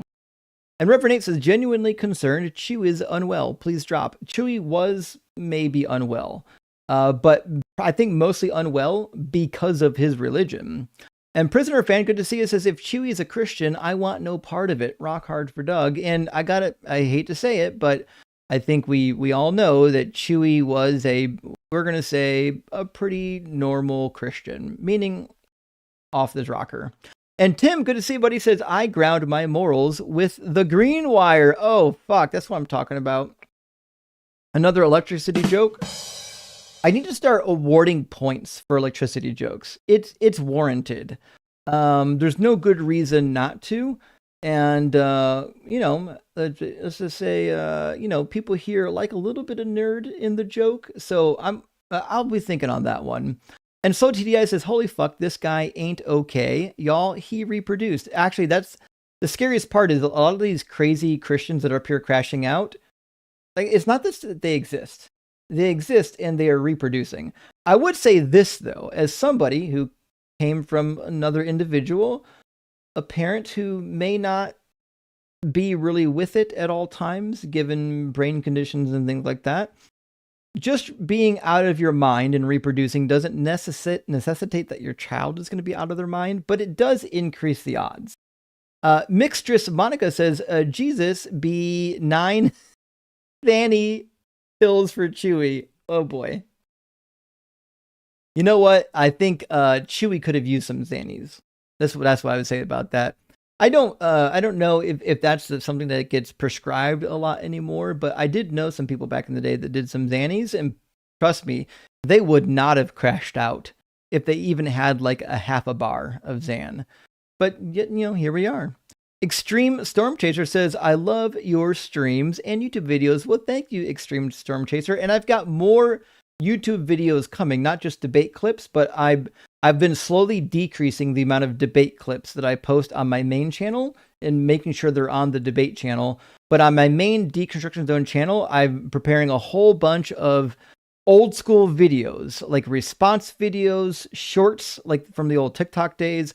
I'm trying to get more diverse content on the main channel. So if you like educational content and response videos, check out the main channel, Deconstruction Zone. I'm going to be having a bunch coming. I'm responding to a bunch of videos by the major apologists, calling them out publicly, and I think it's going to be a lot of fun. Obviously, on DZ Debates, we'll continue doing what we always do and doing live debates and debate clips. Guitar Atheist says, death doesn't care about your feelings, and that is the case. Death doesn't give a fuck about anybody. In fact, one of my favorite lines is from the Bale Cycle, which basically says, death takes its place at the table and eats whatever it wants with both hands, if I remember correctly. And that's the case. Death does whatever the fuck it wants. Nobody gets to escape. It's got a 100% win record. And Chris says Tag defines grounding into existence. Fucking pathetic. This is actually the idea of grounding to me in philosophy is not a great topic to even address, because basically we're just saying that it needs a cause or an explanation. But the reason why they're using the word grounding is because they think that everything must go back to a source that is not caused. But that's an assumption. I don't know why anybody is assuming that whatever is out there, we can trace the grounding causation steps back to something that isn't itself caused. It might very well be some sort of infinite causation loop, whether or not you believe in an infinite past or not. And Guitar Atheist says Caller is going to need a box of Kleenex. That is the case. He's got a fucking mess he's got to clear up. And Birdkeeper Mikey says, I love hearing a person who made their argument past 5 minutes on Ian's stream come here and try the same shit and expect you to play the Philbro game. It is wild to me, and you all seen it, where we'll have believers go up on someone else's stream and then another stream and then eventually end up on mine. I don't know why when they go on one stream and then they fail, they go to the next. When I was doing apologetics, when I was a young person, and I provided an argument to somebody and then it just failed, I stopped using it. I was like, oh, this is not a good argument. I need something different. But these dishonest apologists out here aren't even doing that. They're like, oh, it failed? Let me just pretend it didn't fail and go on reusing it. And Guitar Thief says, Caller, da-da-da-da-da-da-da. And then that's it. Was there a Batman after that? Because in my heart, I feel like it should say Batman after that. And Dustframe says, next time someone comes in to talk about grounding, I'm going to pray to Zeus and see how grounded they really are. Another... a philosophy and electricity joke in one. Definitely appreciate that. I need to myself start, just for fun, mixing in electricity terms to the conversation just to see if we can catch the interlocutors off guard. I think that'd be really a good time just to fuck with them. In one conversation, how many electrical terms can I mix in? We'll see. Maybe we'll keep a tally. Elvis Presley touched me. Good to see your friends. Says Phil Bros want to pretend logic is some magical high IQ thing when it's just my cat is the cat and not a cat, which is understood by my mind via senses. Indeed, that's the case. Listen, logic isn't something that needs an explanation. We're literally just giving a description to something that is. We're saying this crystal ball is. And if it is, then that means it can't not be is. It either exists or it doesn't. And if it does exist, that just means that it exists and it can't be also not in existence at the same moment, right? So and logic is really just giving the basest description of isness ever. That's it. We're just describing the quality of existence. That's all we're doing. And Not a Robot says, Justin, why do you call me scholar? No one is a scholar, but one who has completed his dissertation. Chat, he is a scholar. Rock art for dog, simply but for shared than just as fucking rock. So I would say this. Definitionally speaking, if you look up what the word scholar means, it's basically somebody who studies something. It's somebody who has scholastic pursuits. So like based on the easiest definition of scholar, I would basically qualify. What I would say though is if in fact you're in the field of biblical studies or even in the field of history, people really reserve the word scholar because we need a way to distinguish between some schmuck like me with an undergraduate degree and a master's degree from some guy who did a PhD. Doing a PhD is not remotely the same level of intensity as a master's degree. The type of work you're going to do in your PhD work exceeds what I did by far. So when we're saying scholars, I think it's just more helpful. When I say scholar, I mean somebody who is at the top end of knowing about this shit, right? Because if we want the word scholar, when we say the scholars say something, if we want that word to have force, it needs to refer to the people at the top of that list. You know what I mean? And Marx Siegel Thank you for the super chat. Says, have you revealed to Christians Luke 24:26 and 1 Corinthians 15:3-4 lied that it's written in the Jewish scriptures the Messiah will raise from the dead? So we've talked about this before. And the reason why these goofballs are saying things like it was written or predicted or fulfilling the scriptures is not because it's literally written there. It's because they have to take the Old Testament passages, take it completely out of context, squint, turn their head, and say, actually, if you read it wrong out of context, we have a prophecy about this. And I personally am of the opinion that Paul, with this practice of doing typology bullshit, I think Paul was 100% on board. The same typological bullshit that the rest of the Bible is using, I think Paul would have been the king of it. He doesn't seem to use it a whole lot, but he does mention it, the types and the shadows. So my suggestion is when Paul says that it was written or foretold in the scriptures, his method of being written means there was some weird passage over here that if you look at it just right, you can find a foreshadowing of something. I don't think Paul understood Jesus to literally being fulfilling anything. And Cain says, Hail Justin, King of the Juice. Oh, fuck, King of the Juice is good. I'm actually shocked that pun hasn't occurred to me yet. I appreciate that. I'm going to bring juice. Next time I do the skit, I'm going to bring juice and say that I'm the king of the juice. Should be a lot of fun. I'll probably get fucking banned. We'll see what happens.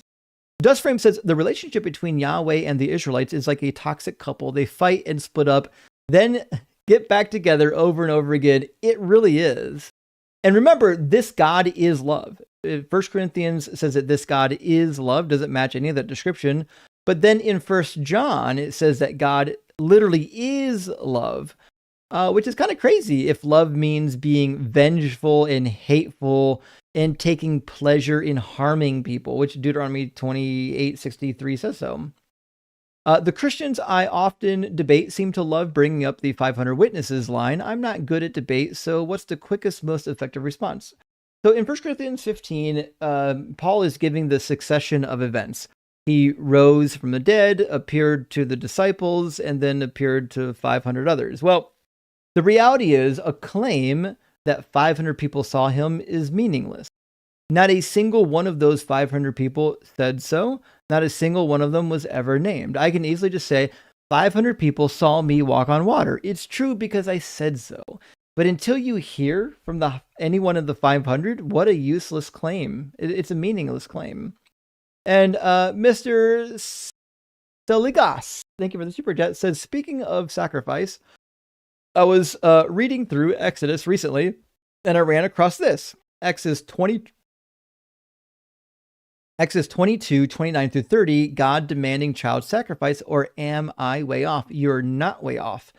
And in fact, this is probably what Ezekiel was mentioning. In Ezekiel chapter 20, verses 24 and 25, Ezekiel says of God, I gave them commands that they could not follow, they could not obey, they were not good commands, namely to sacrifice their sons or to pass them over the fire in order that I might horrify them. It seems pretty clear that Ezekiel is actually responding to this, because of all the books that Ezekiel addresses from the Torah, it's almost exclusively the Exodus stuff.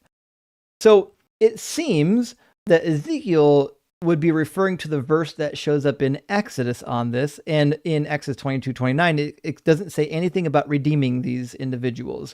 Now, in Deuteronomy 13, it repeats it. Let me grab that for you real quick. In Deuteronomy 13, there is a redemption. I'm sorry, Deuteronomy. I mean Exodus. Exodus 13. Try this again. Exodus 13.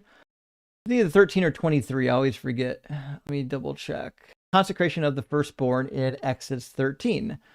Says, when the Lord has brought you into the land of the Canaanites, as he swore to you and to your ancestors, and has given it to you, you shall set apart to the Lord all that first opens the womb, all the firstborn offspring of your livestock that are males shall be the Lord's, but every firstborn donkey you shall redeem with a sheep.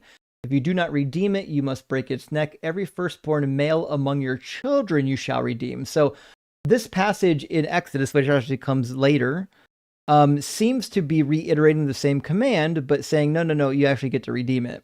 Whereas the older passage in Exodus 22, because remember, Exodus 22 is part of the covenant code. The covenant code in Exodus is the oldest portion of Exodus by most scholars. So it means the one that you don't redeem your children in is the one that's probably the original reading, which is why it shows up in Ezekiel. And Ezekiel doesn't seem to have any awareness of the right of redemption, which would indicate that the one talking about redeeming is actually a later text that even Ezekiel wasn't aware of. Elvis Presley Touch Me says historians do accept accounts, but supernatural accounts get thrown out. Theists agree with this approach for every mythology except their favorite. That's the case. Indeed, we do accept claims as evidence, but only claims of maybe the mundane things. Like, it's not even difficult. But the minute a claim can validate things with millions of data points prior that contradict it, well, now the claim itself isn't really evidence. You need something better than just the claim to contradict the, thousands of years of priors and data points contradicting the claim.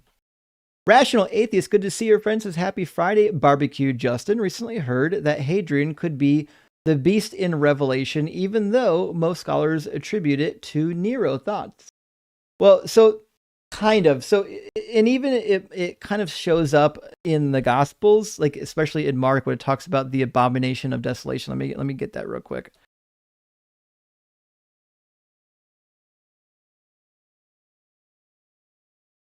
So in the book of Revelation, there's a description of the beast where it sets itself up and exalts itself above God and whatnot. This has kind of been depicted as possibly being what we would expect of the emperor, like Titus Vespasian in 70 AD. And then also, I believe Revelation 8 talks about something similar, which it could be either Titus or Hadrian. The reason why Hadrian seems to be a compelling argument is because the abomination that is referred to in the Gospels didn't happen during the 70 AD revolt. The temple was destroyed, but there was no abomination of desolation. That happened under Hadrian. Hadrian, prior to sparking the Bar Kokhba revolt, of what was left of the temple, set an abominating sacrifice on the altar. And that's one of the things that sparked the Bar Kokhba revolt. So if that's the case, if we're saying, hey, there's some tie-in to the abomination of desolation, it seems to only match Hadrian, not what we found during 70 AD. And there seems to be some language that would agree with that in Revelation, like when the beast, again, is exalting himself above God. That's something that we would see under Hadrian, but I don't know necessarily under Nero, although it was clear that Nero didn't like the Christians. So it's hard to say. I think those would be my thoughts on it. I could probably go deeper into it, but I don't know to what avail. Bacon and Bush says, what if the baby is a serial killer? My kids were vicious with the Cheerios. Oh, fuck. Fair enough. Actually, I've been known to be a bit of a serial killer myself. So it's been a minute since I've had a good bowl of cereal, but man, I used to pound some cereal back in the day. In fact, even when I was just a single, young person in my 20s, it was easier to rather than to cook food just to get a bowl of cereal. And, you got some nutritional value in there. Not a lot of protein typically, but there's some nutritional value. Anyways, W fucking cereal. Regulus Helsing, good to see you, buddy. Says Christian challenge. Talk about morals without doing grape apologetics. Level impossible. You nailed it. Listen. The minute you challenge a Christian on morals and then you bring up the Bible, they're going to start doing grape apologetics. They don't have a choice. They have to. And Just a Ranter says, Theists, can we just do a Mount Carmel test and put this to rest? If God no shows, will you relent and admit scaring kids about hell is wrong? Yeah, so famously, the prophets of Baal met with Elijah on Mount Carmel to do their standoff. It's funny, God seemed perfectly willing to reveal himself to the people on Mount Carmel, and it seems like maybe he's not interested anymore. Maybe he doesn't care if you believe in him, or maybe that story's fake shit, which is where I'm going to put my opinion. And Stargate Master says, none of these guys can cry foul play. They aren't outnumbered because it's actually a 4 verse 3. God, Jesus, and the Holy Spirit are there to back them up. That's the case. And also, even if it was just them and God wasn't somehow 3 in 1, it still would be a huge advantage. Like nothing can be superior to God. God knows all things. So like, even if it was just them and a singular God and it'd be like 2 verse 3, they should still win. Having God on your side kind of should be the trump card. And Space Lord says, dude, I can't ask God. He won't answer my texts. The a-hole. Could you imagine like trying to like you're a prophet of God, you're Jesus, and you're like, yeah, pray, and God will reveal it to you. And then millions of people are praying. Like, did Jesus really believe he was going to tell people to pray to God, and then they would do it, and that it would always come true? Or did he know he was lying? Or was he just deluded? Mike Paul, good to see you, buddy, says 3 verse 1. I thought the Frisbee guy had the Holy Spirit backing him up. Actually, same joke twice in a row. We appreciate that. Who knew God was so powerless in a debate with 3 mortals? Exactly. If it's God in any debate, it should always beat a million mortals. It would never be a contest. And Coffee Mom, beautiful cat, says, holy incredulity, Batman. That's a good line. I don't know if I've heard that one, but we might want to mix that one in a little bit more. And Guitar Atheist says, humans have created certain breeds of dogs, so God isn't that special. Shit, I forget which talking point this is responding to.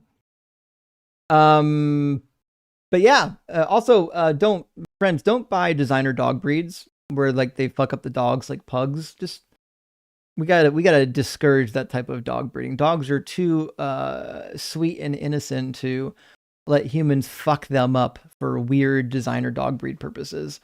And 49 Perfect says, just caught up with Chewie being 3 words away from crying after saying he's a criminal, right?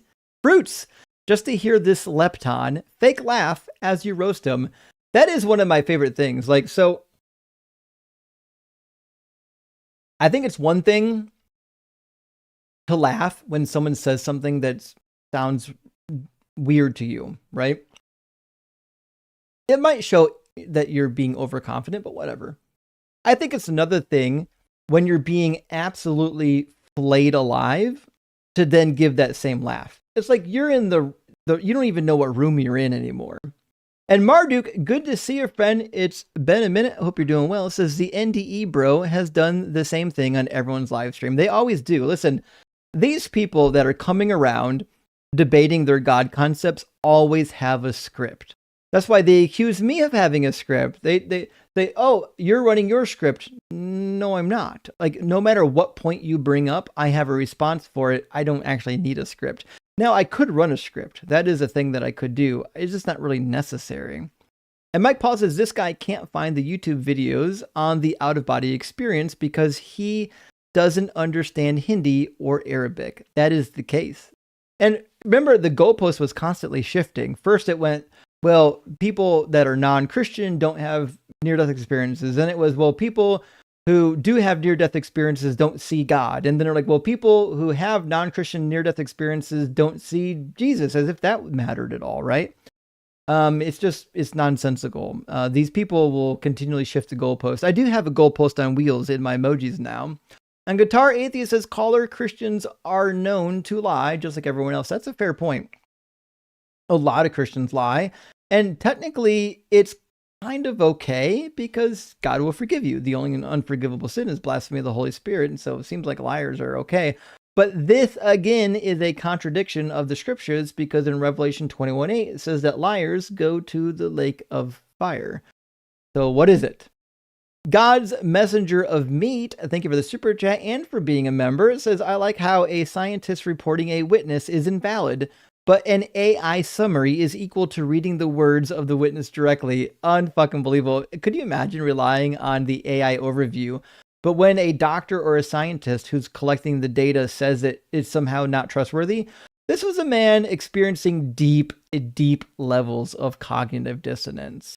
And Space Lord says, Jersey's goalpost shift leave skid marks. Actually, yeah, not only did it leave skid marks, I have a reason to believe that during that conversation, Jersey himself may have put some skid marks in his underoos. And TDI says, imagine not having ears. Could you imagine? Not just Jersey, but also, who was the other guest? Hold on. Jersey and Kenny. Kenny and Jersey couldn't track the conversation or even remember their own talking points. They were completely lost in the sauce. And so TDI coming in again says he is getting them running shoes tied right now, y'all. And it really was the case. Especially Kenny. The minute I opened up the Bible with Kenny and started addressing the Bible, fucking gone. Not going to stick around for that shit.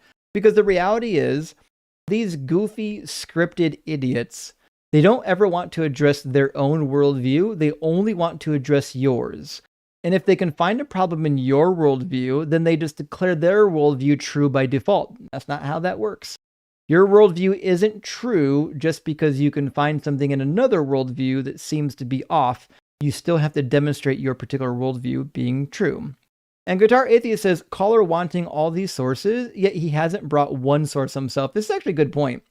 People like Jersey, they want you, the minute you say something that contradicts their point, they want more and more layers of proof with each successive step. That almost always goes into hard solipsism. Like, well, you can't know anything if you're a brain in a vat. This is just dishonest. And the reality is, if you press them for the same level of evidence in the worldview, they won't even get past step number 1. And Jennifer, good to see you, friend. I hope you're doing well. Says Jesus or a doctor. Rock hard for Doug.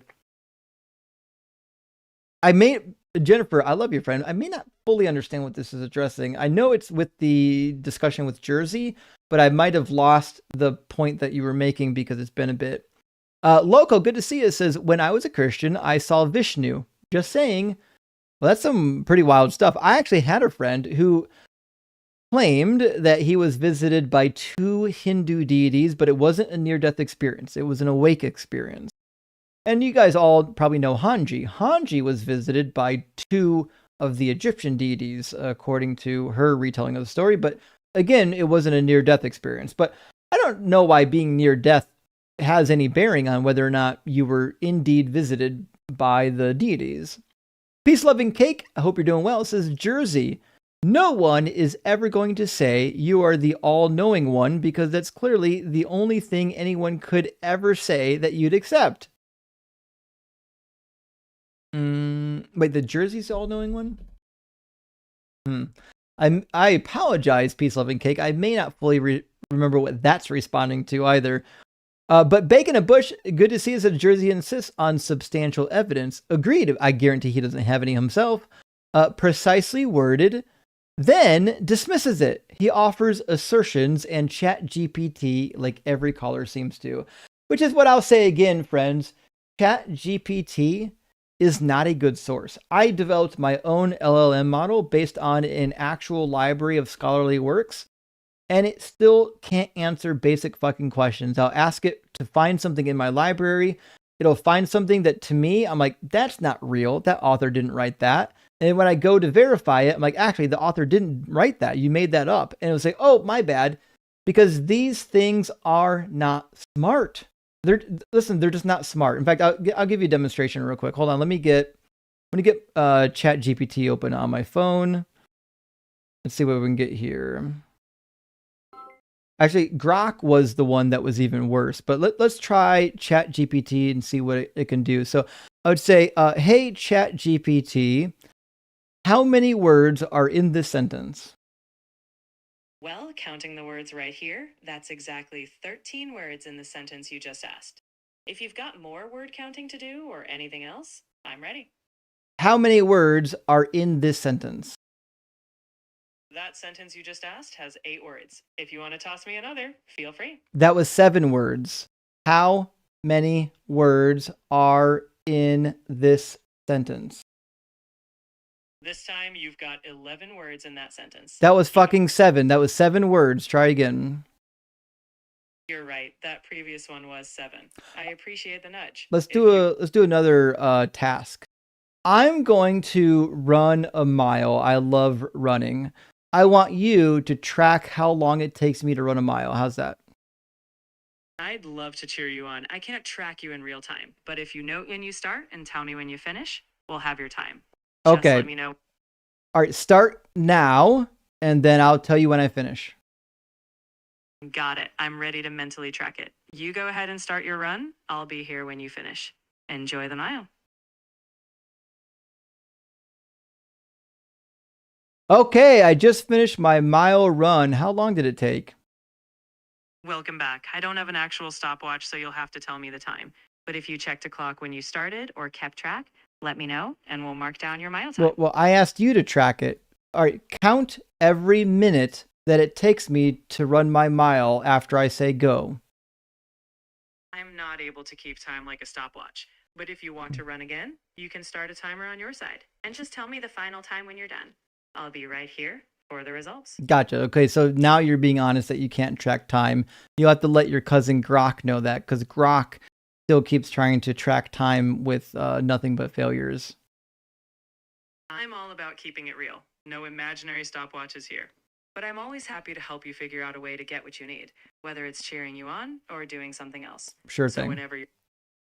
Absolutely. So anyways, there's more tests. I'll do some more tests. Maybe I'll do some videos on it. But fucking the AI models are not smart. They're not intelligent. They don't know what they're doing. They don't know. Mason Tori says, I'm right. Look it up. No, that's wrong. Trust me, bro. Isn't that wild, the amount of people that will say, it's true, look it up? Listen, it's not my job to look up your argument. Like, either you have an argument or you don't.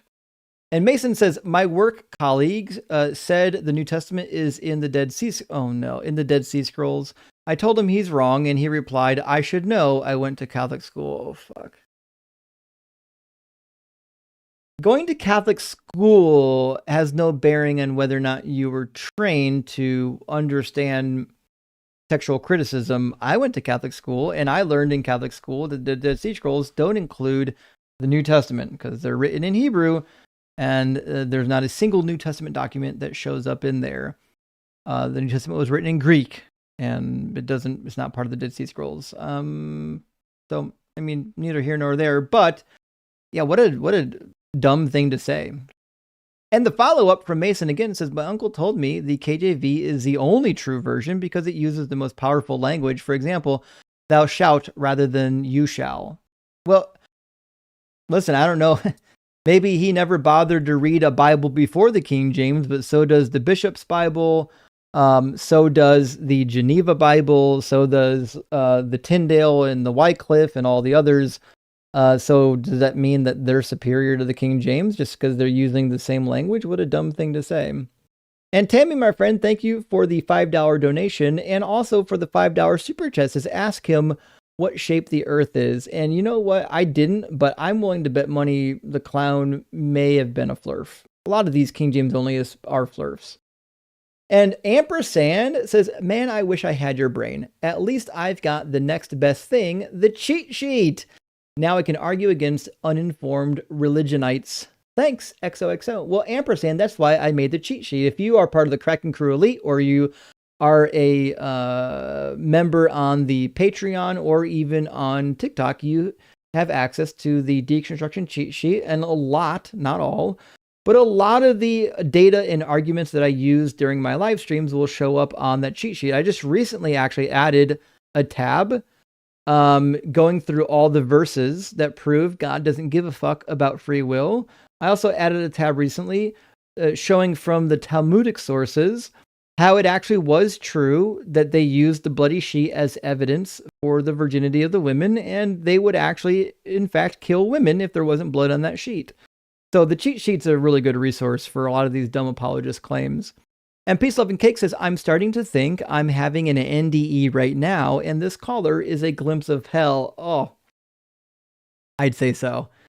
I say so. I don't know if it could get worse, to be fair. Like, at some point, you know, burning in flames in agony, even though you don't actually have a body to burn, you'd get used to it like anything else.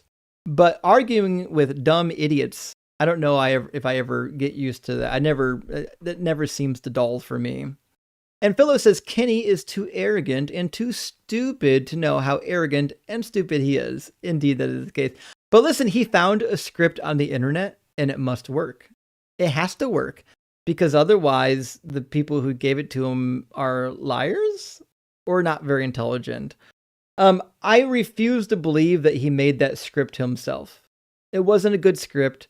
It was just a really bad form of whether or not you can or cannot trust your sense data, and therefore your worldview needs an ultimate entity to ground like knowledge and whatnot. He was doing the worst form of tag ever performed, and he didn't even do it correctly. And Design, good to see you, buddy. Says, when dealing with reality, why are the religious so desperate to find places to insert their worthless ass unjustified bias? I think my opinion is this. I think the reason why these people are so determined to prove they're God isn't because they're 100% convinced that God exists, although some of them do believe that. I think it's because they're trying to convince themselves. They're trying to convince themselves that the dumb thing they believe isn't all that dumb. And so they go to really bad arguments that aren't convincing to anybody outside of the religion, because it makes them feel better in their fifis. They sleep better at night saying, oh, actually, here's a smart person who believes what I believe, so I don't feel so dumb about it. And Raw Responda says, pretty sure Kenny's first question was, you look into NDEs? Actually, that might be his first question. That's what I wrote down for Kenny says Christians. And then the first note, or it was a Christian, first note was, thinks NDEs are proof, does not understand basic contradictions, flops on the Trinity, and then on Jesus's failed or false predictions, and then runs. That guy wasn't tracking at all. And Aaron, thank you for the super chat, buddy. It says, Mr. Presupper, merely asserting you solved Hume's problem of induction doesn't mean you have. Accounting is cheap. Stop the bullshit. And that's, I used to bring this up a lot more. Listen, saying that you have an answer to a problem, just saying that your worldview has an answer, isn't the same as proving your worldview has the answer. Atheists are just more honest. If there's something in our worldview that we don't have a full answer to, we'll just say, well, I don't know yet. I'm still figuring that out. Now, I could posit one. I can be a liar. I could say, listen, there's a sacred cat, a sacred tuxedo cat that has like the power of creating first life. It's just the life cat. Like, there's nothing I couldn't just posit. Like, just positing an answer to a problem will never make it true. You still need to demonstrate that your solution is real. Otherwise, I'll just make shit up too. Mr. Morpheus, my friend. Also, Mr. Morpheus, there's a gentleman that super chatted me earlier that I think sent me a Discord message. Their username might have something to do with the word stray, who has informed me, and I'm sorry, friends, I'm not through my Discord messages yet. I still have, according to the website, 58 unread Discord messages. So it's less than 100 now, but it's not all that great. But let me see. Let's see. I don't see any messages from. Oh, here's Stray. Do I have a message from Stray? I do. All right, let me accept Stray's friend request. And then what I'm going to do is I'm going to copy this message, Mr. Morpheus. You are in fact on TikTok or on you are in fact on Discord. So I'm not gonna say why I'm doing this. Oh, Mr. Morpheus, you're not on Discord. Okay. So I'll email you then, Mr. Morpheus, because I know I've got your email address. Back when we were having a discussion about a medication that you needed and were struggling with the affordability of it, there happens to be somebody in our community that has a whole bunch of that medication that you can utilize. So let me grab your email address, Sean Morpheus. I got you, and then do a reply to all. And I'm going to say, buddy, hope this helps. I can't type anymore. This helps from another community. Oh, there we go. Community member. And then I'm just going to copy and paste the message they gave me, and I'm going to send it directly to you, my guy, and we should be ready to rock and roll. Although I don't know why it changed the font color to gray. That's some bullshit right there. Let me change it back to the appropriate color. Change it back to black text. There we go. And bada bing, bada boom, it's off to you, Mr. Morpheus. So, Mr. Morpheus, please check your email. There's something in there that may be helpful to you. And big W to the community for reaching out to me and letting me know about it.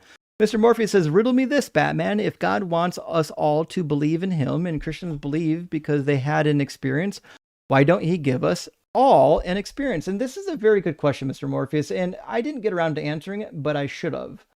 I should have brought it up, because listen, if in fact the experience is like the best definitive proof, and that guy seemed to think so, NDEs were the best proof, then it just seems like God is withholding the best proof.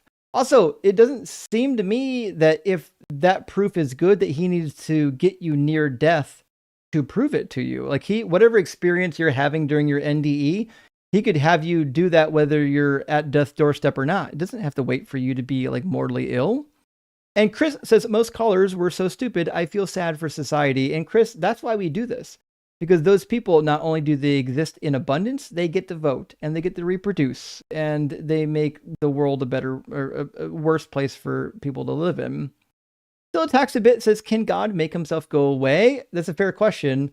And this proves what the caller we didn't get to address, which is that contradictions don't exist. If God can do contradictions, that means he can exist and not exist in the same moment. God can make atheism true while still existing, which is logically absurd. It doesn't work out. So God obviously abides by logic, which is the other thing. Christians will use tag, or even Muslims, they'll use tag to be like, well, the laws of logic are transcendental. And so you have to ground them in God. But why? Is God required to follow the laws of logic? Because if God's not required to follow the laws of logic, I don't see how he's grounding that shit, right? It'd be more like God's grounded in the laws of logic, not the other way around. And Dan, Oh Might Poop, says, just got back from Target and I tried out the hoodie to be sure when it's on Justin, it seems like boyfriend material. Gay for Justin. Dan, that's a good one. I appreciate that. I haven't heard a good pickup line in a minute, but I don't know what it's made out of, but it's definitely made out of boyfriend material. Actually, I didn't even look at the tag on this, but I'll say this. This is one of the softest hoodies I've ever had. That's why you've been seeing it so often. It's kind of loose fitting, but I think that's what the kids are into these days, right? Eddie Bombay says, you mean God one day decided to identify as a man? God's a woke liberal based? Yeah, in fact, that's the whole thing. If we need to call God by the he, him pronouns, and he doesn't have a penis, it just seems to me like God has preferred pronouns, and that there's nothing wrong with having preferred pronouns, whether or not they match your, whatever's happening downstairs or lack of downstairs. Mason Torrey says, I'm officially a false prophet. I predicted right from the beginning that Kenny was very respectful and won't end up crashing out. Well, unfortunately, Mason, I don't know if you got to see the rest of the conversation, but he did basically end up crashing out and storming off. Love you, though. And Bacon and Bush says, looks like a good night for clips. Actually, it is. I don't know how many of these people I'll get clips out of. Not as much as the prior two live streams, but definitely going to be some clips in here. We got a lot of clips coming. It'd be a while before we actually be able to post all of them. I might have to start getting much more picky about which ones get posted, because we've got so many good ones. Cheesy Cheese 421 says, crash out. I am crashing out. I have no argument. I have no argument of my own. That's definitely the case. He had a bad scripted argument, but it wasn't even a good one, and it certainly wasn't his, and definitely did end up crashing out. Borfro says, but Kenny, nobody knows the mind of God. 1 Corinthians 2:11, very true, good point. Making a lot of claims. Turn to Doug right now and repent. Rock hard for Doug. Love what you do, Justin. Well, thank you, Borfro. And it's been a while. We do need to go back and redo the original Doug episode and do Pet Rock versus Jesus and make people pray to Jesus, and I'll pray to the Pet Rock and see which one comes true most. Pet Rock versus Jesus was a classic episode. And Eddie Bombay says, headphones describes the item so well. Therefore, language can't exist without headphones. Exactly. Yeah. If you invent a language to describe something, the thing can still exist without the language. It's just that the language describing it wouldn't exist anymore. Just like the existence of this would be, it would be in existence. But to say that this is a thing, like it's a ball, that saying wouldn't exist anymore. That's irrelevant. And any proposition that we would use the laws of logic for, that proposition couldn't be evaluated anymore because you need language and you need minds to evaluate. So it just is what it is. Zakul says, release the Herogasm files. Wait, what? What? Hold on, I need to look up that word. I don't know that word at all. Herogasm meaning. Herogasm refers to an infamous storyline from the Boys comic book series and corresponding episode season 3 of the Amazon Prime video adaptation. It is an annual exclusive private event where Vote American-sponsored superheroes engage in a massive orgy and drug-fueled party. Well, fuck. Okay. Release... Oh, yeah, release the government orgy files. Yeah, I mean, we need to. I'll tell you what. If we get a true blue wave this fall, which we really need one. We need a blue wave so bad. If we get a true blue wave, we might get enough people in Congress to force the Epstein files being completely addressed and maybe even some people being prosecuted. I hope so. Also, Zakul says, gay for Justin. Well, thank you, buddy. I appreciate that. And the follow-up says the Cathars, Gnostics, and Marcionites got axed. Indeed. I wonder if there's an estimate. Let's see. Estimate how many Cathars were killed by the Catholic Church. It says estimates of the number of people killed during the persecution of the Cathars, primarily during the Albigensian Crusade in the 1200s and the subsequent Inquisition vary widely. Some historic estimates suggest up to 1 million casualties. It's a lot of people to get murdered just for believing a thing. Still attacks a bit. Thank you for the super chat. Says it's telling how the Bible warns against knowledge. Don't look, don't find out. The devil is deceiving you. Really? We should stay stupid. Actually, this is one of the primary things that Celsus accuses Christians of when he's doing his disputation with Origen. He's saying the Christians' form of persuasion is saying to non-Christians, don't think.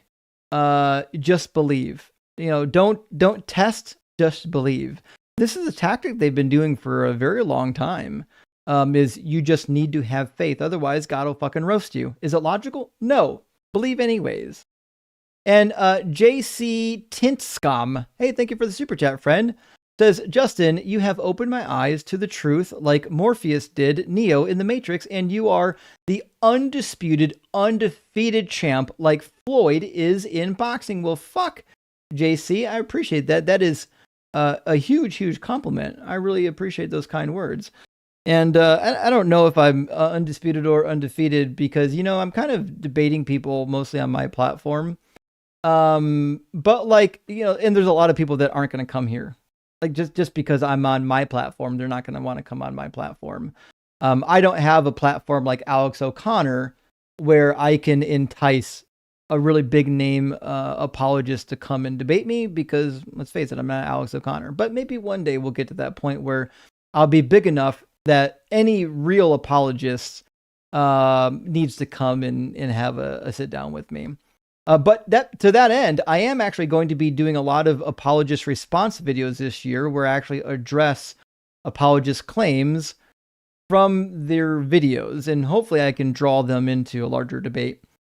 Sail Joe says, so my dog licks my wooden spoon after I'm done cooking, and now I'm doomed. Oh no, my wonderful wickedness. Oh boy. Listen. You know me, I don't believe in objective morals, but please don't. Dogs can't consent to what's happening. They just, you know what I mean? I don't, please don't do this to your dogs. I don't approve of this particular behavior, especially because, listen, I know dogs are dogs, animals are animals, but like they don't know what's happening. We have a higher knowledge than they need to do. We kind of owe it to ourselves to treat the dogs in a particular manner. But anyways, Ryan, thank you for the $50 super chat, friend. That's monstrous. This is deconstructing spouse not. Well, it happens like that sometimes. It's just wild. All feelings, no facts. A foundation built on dogma, not the text. It's mind-bending and hard to find common ground. Rejection of any facts and blind following. Acceptance of the atrocities. Cognitive dissonance, yeah. So, I mean, this is generally the case. We see this a lot, where there are people where it seems like a lot of their decisions, they don't know how they arrived there. They feel that one thing is a particular way, but they don't know why they feel that way. And if you dig deep enough, it turns out that these are kind of intuitions that they have that are really rooted in their upbringing and what they learned as children, but they don't actually have a good, valid reason for believing in them other than that's what feels right to me. Well, what feels right to you only feels right because what you were indoctrinated with, not because you have any facts to back your feelings up with. There are things that feel intuitively right to me now that didn't when I was a Christian. So it's just one of those things where, like, I get it, feelings can be powerful, but all of your feelings are still built on some general intuition that comes from your life experiences and information. When you feel things, you need to ask yourself, why do I feel those things? But thank you for the follow-up, Ryan. I appreciate the $20 super chat. It says Yahweh is 1A. Jesus and HS is 2A, 2B. Oh boy, Jesus and Holy Spirit. Okay. So Yahweh is 1A. I believe that is the part. Jesus and Holy Spirit are 2A and 2B. The text is clear. Yahweh is the boss. Jesus and the Holy Spirit are junior partners. That's true. They don't own the firm. It's amazing how the text never means what it says when it's explaining the unexplainable. Pretzels. And that's the problem with the Trinity, right? There are so many statements where Jesus doesn't know what God should know, says that the Father is greater than him, clearly isn't omni in any nature. And then people will say, well, he's God anyways. Well, what the fuck makes him God? Because if he's just God in that he's in the category of God, he's not identical to God the Father, that means he's one of multiple gods. Just saying you possess divineness, like the isness of being divine, doesn't mean that you're one God. It just means that now you're one of multiple gods. If he has isness of God and I have isness of God, and God's not an identity, it's just a category, well, it just means we got multiple gods. You fall into polytheism. And Uno, thank you for the $10 super chat, says, what contradictions, failed prophecies, etc. would you use when apologists say things you're showing them doesn't affect their soul's salvation, anything specific? So I would say a few things. One of the big contradictions that I point out when it comes to salvation is whether or not you need to be born again through the Spirit and the water, or just the Spirit, or whether or not you need to follow the laws of Moses, because both the New Testament and the Old Testament seem to differ on this. The other topic is whether or not you need to work for your salvation, as it says in the book of James, and as it is implied by some of Paul's own epistles, like when he says, you know, in 1 Corinthians 6:9, don't you know that these particular people won't inherit the kingdom? And he lists off people who just are doing sins as if they can't be forgiven. So listen, if salvation is through grace alone, through no work of your own, but then if you commit certain sins, you go to hell, well, that implies that you have to not commit those sins to go to heaven. And if you have to not commit certain sins, it just means you have to earn your fucking salvation. This is not difficult. Paul talks out of both sides of his mouth all the time. So I think those contradictions are very telling. I think the other contradiction, the biggest contradiction, is between the Old Testament and the New Testament, which is the sacrificial laws. So you can get to a point where people will say, actually, you know, Paul still thinks some of the moral laws will stand. And that's one thing. But the reality is the Old Testament teaches that even the sacrificial laws are going to stand. And if the sacrificial laws stand, as we find in Ezekiel chapter 40 to the end, in Jeremiah 33, Isaiah 56, Isaiah 66, if it's true that even the non-Jews, also Ezekiel talks about this in chapter 14, if it's true that even the non-Jews are going to have to give these offerings and sacrifices, or even just the Jews from the beginning to end of time, well, it just means that the Christian message isn't true. Jesus obviously wasn't the final sacrifice. We're done. Write them off. JD, thank you for the super chat, says, yo, quick ducking a debate. You say yo or you? Are you saying you quit ducking? Because that's what it feels like you meant to say. But I'll read it for what it says. It says, yo, quit ducking. You mean yo, comma? Like yo, comma, quit ducking a debate with me, talking to these dudes, having me sit in your lobby and not debate you will lose. I don't know who the fuck you are. Why would anyone be afraid of you? I've never heard of you.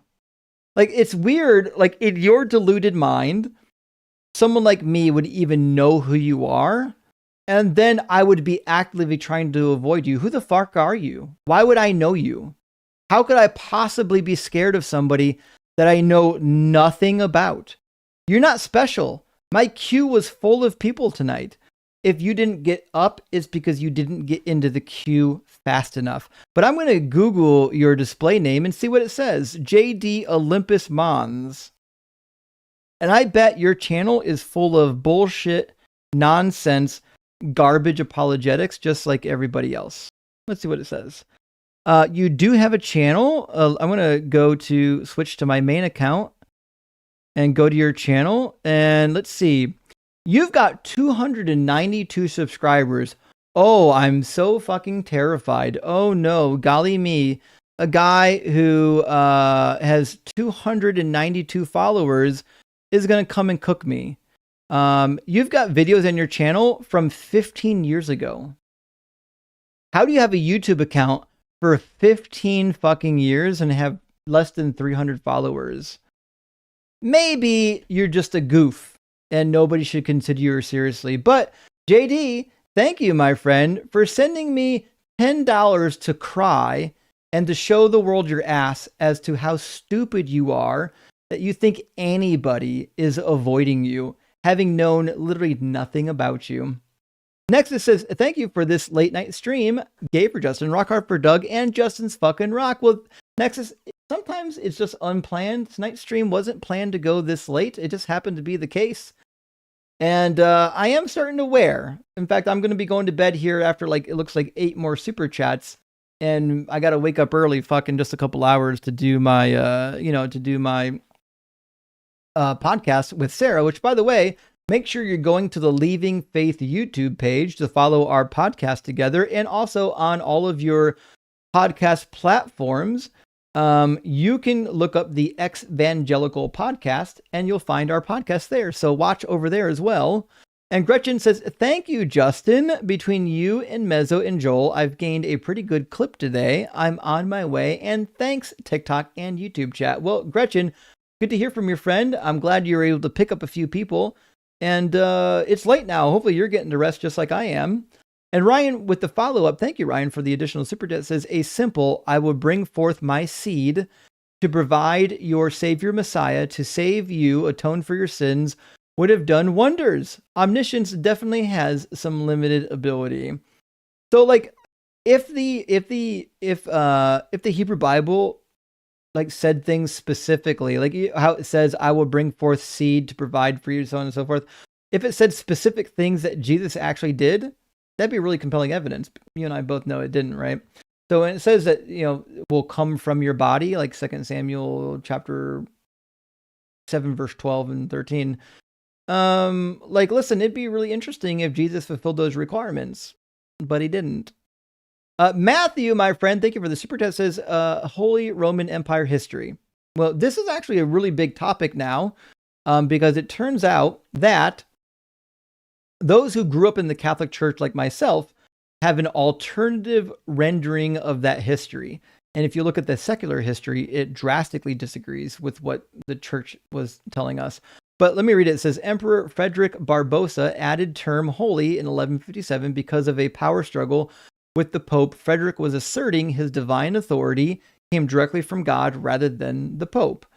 I mean, there's a lot to be said there, Matthew. If you look at some of what was said early on about the Holy Roman Empire, their claim is that they're using the Holy Roman Empire to tie themselves to the classical, like papal empire, even if they didn't accept that particular pope, right? They're trying to use the authority of the original church to invoke their own authority, which is why they picked up that particular name. Now, whether or not like there was a real connection is neither here nor there. I'm just saying that's my understanding was that's why they picked the name. They wanted to steal the authority of the original Catholic Church. But anyways, weird. There's Christians in TikTok right now that are crashing out. Christian with no name says, did you ever touch a little boy as a preacher and that's why you think God isn't real? I have no idea why that would have anything to do. First of all, no, only your Catholic priests and whatnot do that kind of nonsense. But even if somebody did, it has no connection on whether or not you think God is real. Like, do you think the priests who were touching little kids just touched them and the next day were like, oh, I guess God's not real? Well, no, you fucking idiot. That's not how that works at all. You're demonstrating that you're just as dumb as every other person that's been on this stage tonight, which is you can't logically connect two thoughts together. You're just an idiot. And only LC says, in the middle of, and now he's out of the guest box, as you should run, you dummy. In the middle of brutal finals. I'm sorry to hear that. Finals are really brutal, by the way. So exhausted. I get it. And LC, I got to be honest, I don't know if I miss it. I do remember some all-nighters like what you're going through. It wasn't my favorite thing, but best of luck to you. Doug, give me strength. Can't wait to finish and continue Bible study. Great courses on Christianity, Judaism, and history. Well, Elsie, if anybody is able to keep up and still learn about the Bible and history and culture, you're the one. I've met a lot of people in my life. You have a great memory. You're quick to learn, and you're good at synthesizing the different ideas together. So best of luck to you. I've got a lot of faith in your friend. And Psychonaut says, what will the preachers do when the devil is saved? That got me to thinking about Origin and thought God would save Satan, make room for Saint Justin. This is a fair point. Although I would say that, like, I could be wrong, but I kind of would suggest that Satan has already violated the unforgivable commandment or the unforgivable sin, which is blasphemy of the Holy Spirit. And look at the Christians are still crashing out in the comments on TikTok. Your language is foul. Yeah, it is, motherfucker. I'm not a Christian. I don't have to abide by your language rules. Stop this nonsense. I won't, Daniel, and you can't stop me. I don't know who hurt you. Maybe the church did, but Jesus is waiting for you to come back. Nobody's hurt me, Daniel. I'm just pointing out how stupid you are. See, that's the thing, is you assume that the only reason why somebody would leave your precious church is because somebody harmed them. That's not true.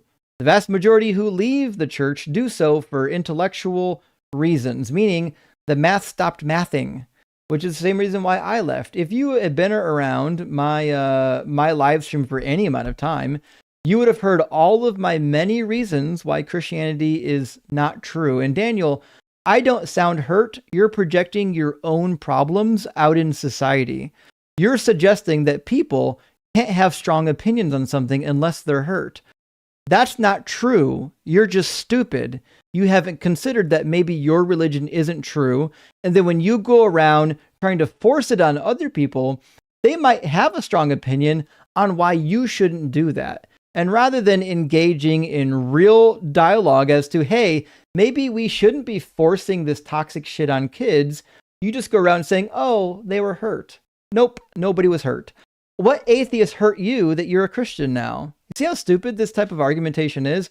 Listen, either your religion's true or it's not. Me pointing out how stupid it is has nothing to do with whether or not I've ever been hurt. I don't even know who the fuck would hurt me. I was typically in the leadership in most churches I was at. Matthew, with an additional super chat, though, says, on the 500 witnesses, not only what you said, but the number itself is suspiciously large and exactly even. That's a good point. When people give you like whole round numbers, it does become suspicious. Exactly 500, really? Not 501, not 503. An obvious made-up number like the ancient writers used to do. I'm actually in agreement with this one. I don't believe that the 500 would be a real number, and I don't have a good reason to believe that Paul was like rounding. He was obviously just told something and he was repeating it. Charles says, I just threw up watching you on Tim Pool. I was yelling at the screen for an hour. Well, I'm sorry, Charles, that you threw up. It was a really dumb discussion, but I would say this. It was an open-ended, dumb discussion topic, which is, can America survive without Christianity? Which doesn't really have an answer. It's an unanswerable question because it's like, what the fuck do you mean by survive? Obviously, America's not going to disappear if we didn't become Christian anymore. But I at least got Tim to concede that the Bible clearly endorses slavery. And I got IP to crash out on the idea that Christians got rid of slavery, and by demonstrating they clearly fucking didn't, and they didn't use the Bible to do it.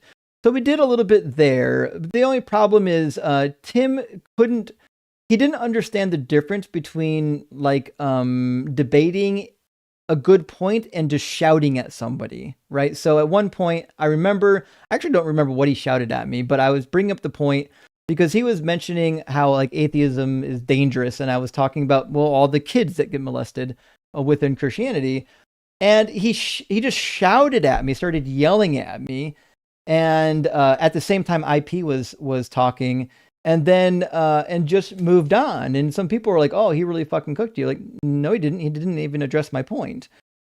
So the reality is there are some people who think shouting at somebody is the equivalent of like winning an argument, and unfortunately that was kind of his version of winning that particular argument, was just shouting at me, which I didn't shout back because it's not my show. When I go on other people's shows, I'm always on my best behavior. I don't shout at anybody. But the reality is the Tim Pool like quasi debate was kind of a nonsensical debate because there's no clear endpoint and there's no clear goal in mind. Like IP was trying to prove that we needed Christianity, couldn't do it. I was trying to prove theoretically that we didn't need it, which how the fuck do you prove a negative about the future, right? So it was just kind of it just was kind of a dumb debate topic. But to be fair, that's what Tim wanted, right? When you do these debates, like it was on their Culture Wars podcast, when you do these debates, the goal is to pick something that does prompt good argument with no clear solution. That's how you get this ongoing debate without getting to any type of solution, which is, to be fair, what these people are looking for, because, if it bleeds, it leads. Psychonaut says, what I meant to say is if what I meant to say is if I was the Pope, and that's not at all likely, I'd make room for a Saint Justin. Keep on cooking. Well, thank you, Psychonaut. I appreciate that. I would say this. Based on the many Catholic priests that I did know over my life, most of them are much more open to deconstructing and questioning the faith than people realize. In fact, I tell this story often because this correlates with my experience. I had a friend when I was in the year I graduated high school. His name was Paul. And we were talking about some of the doctrines, and he thought some of them were kind of silly. And I said, listen, not every doctrine in a religion is always adhered to by the leaders of that religion. Like, ask your priest about some of these doctrines and what he believes. And so he did. And then I was like, okay, well, tell me some specifics. And he goes, actually, I asked, does he believe in all of the doctrines? Like, if I opened up the catechism, does he believe in every single thing there? And his priest literally said, not even the Pope does, which I think is pretty characteristic of my experience in the Catholic school system, which is that in higher education, a lot of Catholic priests and people with higher degrees as well are very open to critiquing and questioning and changing and modifying things and being sensitive to learning new things. Whereas it's people on the lower end of the spectrum, people who don't have an education in this particular field, that are really compelled to say, no, everything's black and white. You have to believe everything in here or else you're not a real Christian. This has not been my case in higher education. And Ivy, thank you for the $10 super chat. And Beautiful Pop says, have you ever met a Christian who is ND, ADHD, and ASD? What does ND mean? Hold on, I gotta look this up. Oh, neurodivergent is probably what you're reading. Okay. Have I ever met a Christian who's neurodivergent? Yeah, a lot of them. There's a ton of them, actually. I went to school with a bunch. I guess their God made our brains incompatible with mystery. Thanks for your work. The baby paste thing and the responses make me terrified of them. I agree. Their willingness to do horrible things for God is one of the reasons why I started really doing these debates. I saw Skits and Bits doing some of these debates where he was really grilling Christians on what they would and wouldn't do. And I was like, oh, fuck, that's crazy. I need to get involved in this. Also, rest in peace, Skits and Bits hasn't been live in like 2 years. But if you know, you know. Love Skits.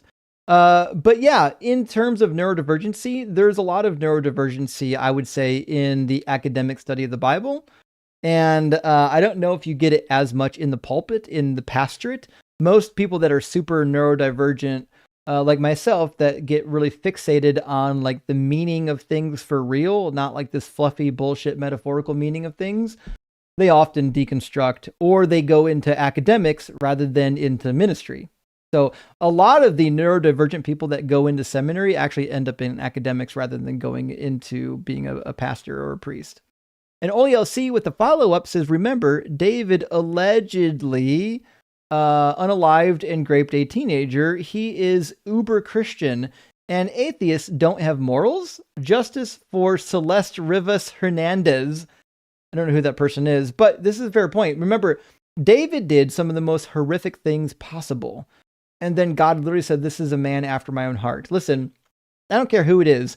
If some guy was like really in love with me, but this guy also was like, I don't know, sexually assaulting women.